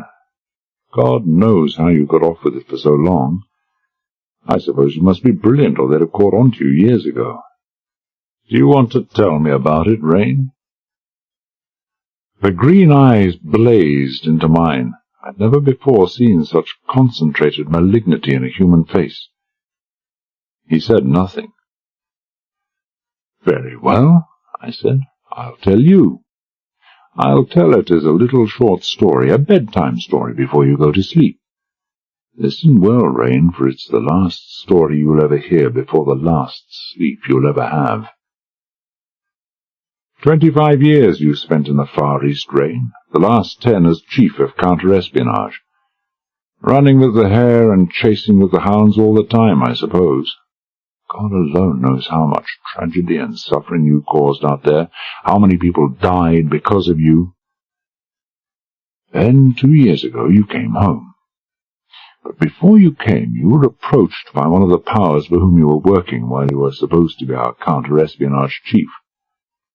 They told you they had heard rumors that English scientists were making preliminary investigations into solid fuel as a power source for missiles and rockets. They asked you to find out what you could. You agreed. I don't pretend to know what they promised you. Power, money, heaven only knows. Nor do I pretend to know how exactly you set up your spying organization. Contacts across Europe were easy for you to arrange, and the actual clearinghouse was Istanbul, where my investigations finally took me. I suspect that the way you acquired your information was by introducing into the Hepworth Ordnance and Research Establishment, the place with the highest security rating in Britain, men whom you yourself, in your official capacity, had thoroughly screened. The months passed, and information was gradually acquired, sent to Istanbul, and retransmitted to the Far East. But your predecessor got wind of what was happening, suspected a security leak, and told the government. They instructed him, I imagine, that the business of investigating this leakage was to be given the highest priority. He started getting too close to the truth, and his plane crashed into the Irish Sea and was never traced. He was seen off on that flight at London Airport. He was seen off by you. Some time bomb in his luggage, I suspect. Our luggage is immune from customs examination. It was a pity that there were 30 others in that plane, but that wasn't really important, was it, Rain? You were then promoted. The obvious choice, a brilliant and devoted man who'd given a lifetime to serving his country. You then found yourself in the fantastic position of having to send out agents to track down yourself. And, of course, you had to. One man you sent found out too much. He came back here and into this room with a gun in his hand to confront you with this evidence. He didn't know about the hidden Luger, did he, Rain? And then you spread this story about how he'd been subverted in order to kill you. How am I doing, Colonel Rain? He had no comment to make on how I was doing. Now the government was getting really anxious. You persuaded them that the difficulty lay in the complex nature of the technical information that was being passed, that only a scientist could really understand it. Your own agents, the honest ones, were all right in their own way, but there was one great objection to them. They were too damn good at finding things out. So, having kidded the government, you shopped around until you found the most stupid scientist you could, the one least likely to succeed. You picked me. I can understand your reasons. And you picked Marie Hopeman. You tried to convince me that she was a first-class agent, tough, capable, and highly experienced. She was nothing of the sort. She was just a nice girl with a beautiful face and figure, and a considerable capacity for acting, which made her ideal for the passive and undemanding position of receiving and passing on information without arousing suspicions. That was all she had. No great intelligence, no marked degree of inventiveness, certainly not the mental ruthlessness and physical toughness essential for success in this job. So you sent the two of us to Europe to find out what we could about this fuel leak. You must have been convinced that if there was any pair in the world who could never find anything, it was Marie Hopeman and I. But you made one mistake, Colonel Rain. You checked up on my intelligence and inventiveness, and thought you'd nothing to fear on that score. But you forgot to check on other things. Toughness and ruthlessness. I am tough, and I can be completely ruthless. You'll see that when I pull this trigger. I'll stop at nothing to finish something I've started. I began finding out things, far too many things. You panicked and called us back to London. Colonel Rain showed no reaction to any of this. His green, unblinking eyes never left my face. He was waiting for a chance. He knew I was a sick man and very tired. One false move, one slow reaction, and he'd be on to me like an express train. And the way I felt that night, I couldn't have fought off a teddy bear. Because of my activities, I went on, the fuel leak had practically stopped. Your Eastern friends were getting worried. But you had another string to your bow, hadn't you, Colonel Rain? Some months before that, the government had set up a testing station for the Dark Crusader on Vadu. Security was essential, and you, of course, were the man responsible for all the security arrangements. You arranged the setup with Professor Witherspoon to have the island barred to visitors for a perfectly good and innocuous reason. You arranged for the scientists and their wives to go to Australia without arousing suspicion. You arranged for a security clearance for Captain Fleck. My God, who else but you could ever have given that rogue a clearance? And then you told your Eastern friends, under the leadership of Leclerc, to move in, eliminate, and replace Witherspoon. Finally, probably by telling them that they were going to see their husbands and emphasizing to all of them the need for complete secrecy, you arranged for the transport of the scientists' wives to Vadu. But they were landed on the wrong side of the island, weren't they, Rain? So now you had the two strings to your bow. If you couldn't give your friends every detail of the new fuel, you could give them the fuel itself. Only there was one snag. Dr. Fairfield got himself killed, and you had to have someone to arm the rocket. It was brilliant, I admit it. 2 birds with 1 stone. I had already found out too much in Europe, and you knew now I was the type who wouldn't stop till the answer was there. You told Marie Hopeman that I was the one man you could be afraid of, and maybe for once you weren't lying. I knew too much, and I had to be eliminated. So did Marie Hopeman. But before my elimination, a duty you'd arranged that your friend Leclerc would carry out, I had a job to do. I was to arm the Crusader. You could have sent me direct to the rocket installation in a perfectly straightforward fashion while the Navy was still there. But you knew I'd be as suspicious as hell if I was pulled off a security job and put on a civilian job. I'd be doubly suspicious because there are more qualified men in the country than I am. And, of course, there would then be no reason for Marie Hopeman to accompany me. And you wanted her killed too. So you inserted this final and phony advert in the Telegraph, showed it to me, spun us this cock and bull story, and sent us off to the Pacific. There was only one potential snag, the vital matter on which everything else depended, and your psychological handling of this was perfect. The snag, and if you couldn't find an answer to it, everything would have been lost, was how to get me to wire up the firing circuitry and fuses of the Dark Crusader. The lamb you'd thought you'd caught had turned out to be a tiger. You knew by that time how stubborn and ruthless I could be. You guessed that threats of torture or torture itself wouldn't make me do it. You knew, if I thought it important enough, that I could stand by and watch others being tortured or threatened with death, as Captain Griffiths and his men were, and still not do it. But you knew a man in love will do anything to protect the one he loves. And so you arranged that I fall in love with Marie Hopeman.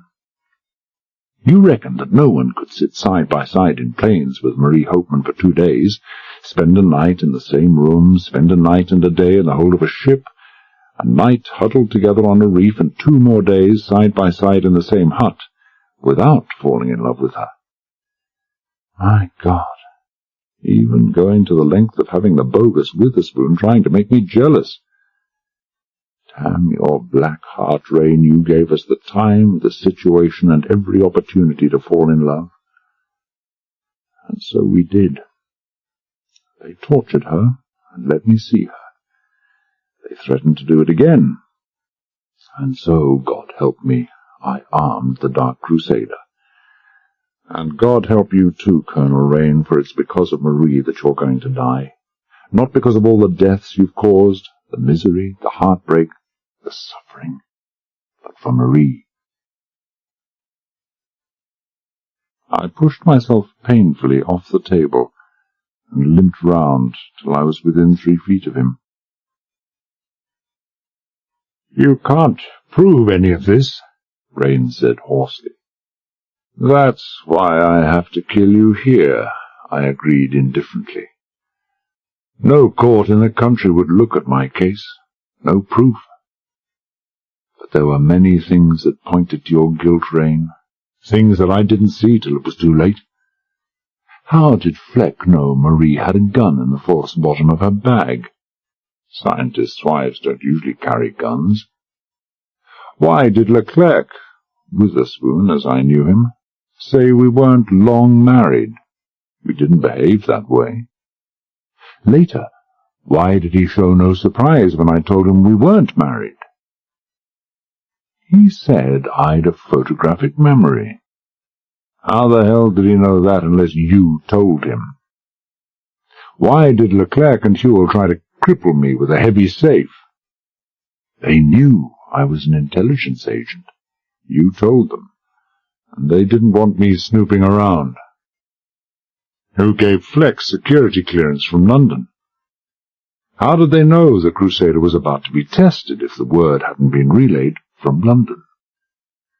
Why was no attention paid to the SOS cable I sent to London? No action taken.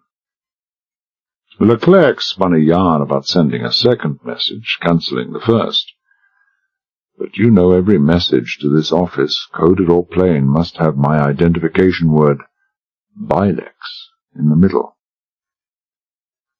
Why were no inquiries made at the Grand Pacific Hotel after our disappearance? I checked on my way home. Neither the government house nor police had been asked to investigate. The observer, who was supposed to accompany us on the plane, never reported our disappearance. For there was no observer, was there, Colonel Rain? Pointers only, not proof. You're right. I couldn't prove a thing. Rain smiled. The man seemed to have no nerves at all. How would you feel, Bentall, if you killed me and found out you were completely wrong? He leaned forward and said softly, How would you feel if I gave you absolute proof, here and now, that you're completely, terribly wrong? You're wasting your time, Colonel Rain. Here it comes. But damn it, man, I've got the proof, he shouted. I've got it right here, my wallet. He lifted his left lapel with his left hand, reached for the inside pocket with his right. The small black automatic was clear of his coat and the finger tightening on the trigger when I shot him through the head at point-blank range. The automatic spun from his hand, he jerked back violently in his seat, then fell forward, head and shoulders striking heavily on the dusty desk. I took out my handkerchief, pulling with it a piece of paper that fluttered to the floor. I let it lie. Handkerchief in hand, I picked up the fallen gun, replaced it in his inside pocket, wiped the Luger, pushed it into the dead man's hand, pressed his thumb and fingers against the button trigger, then let gun and hand fall loosely to the table.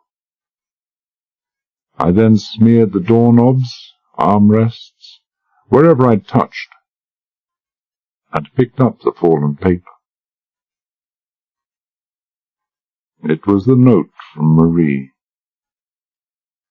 I opened it, held it by a corner above Rain's ashtray, struck a match, and watched it slowly burn away, the tiny flame creeping inexorably down the paper until it reached the words at the foot. You and me and the lights of London. Until those two, one by one, were burnt and blackened and gone. I crushed the ash in the tray and went.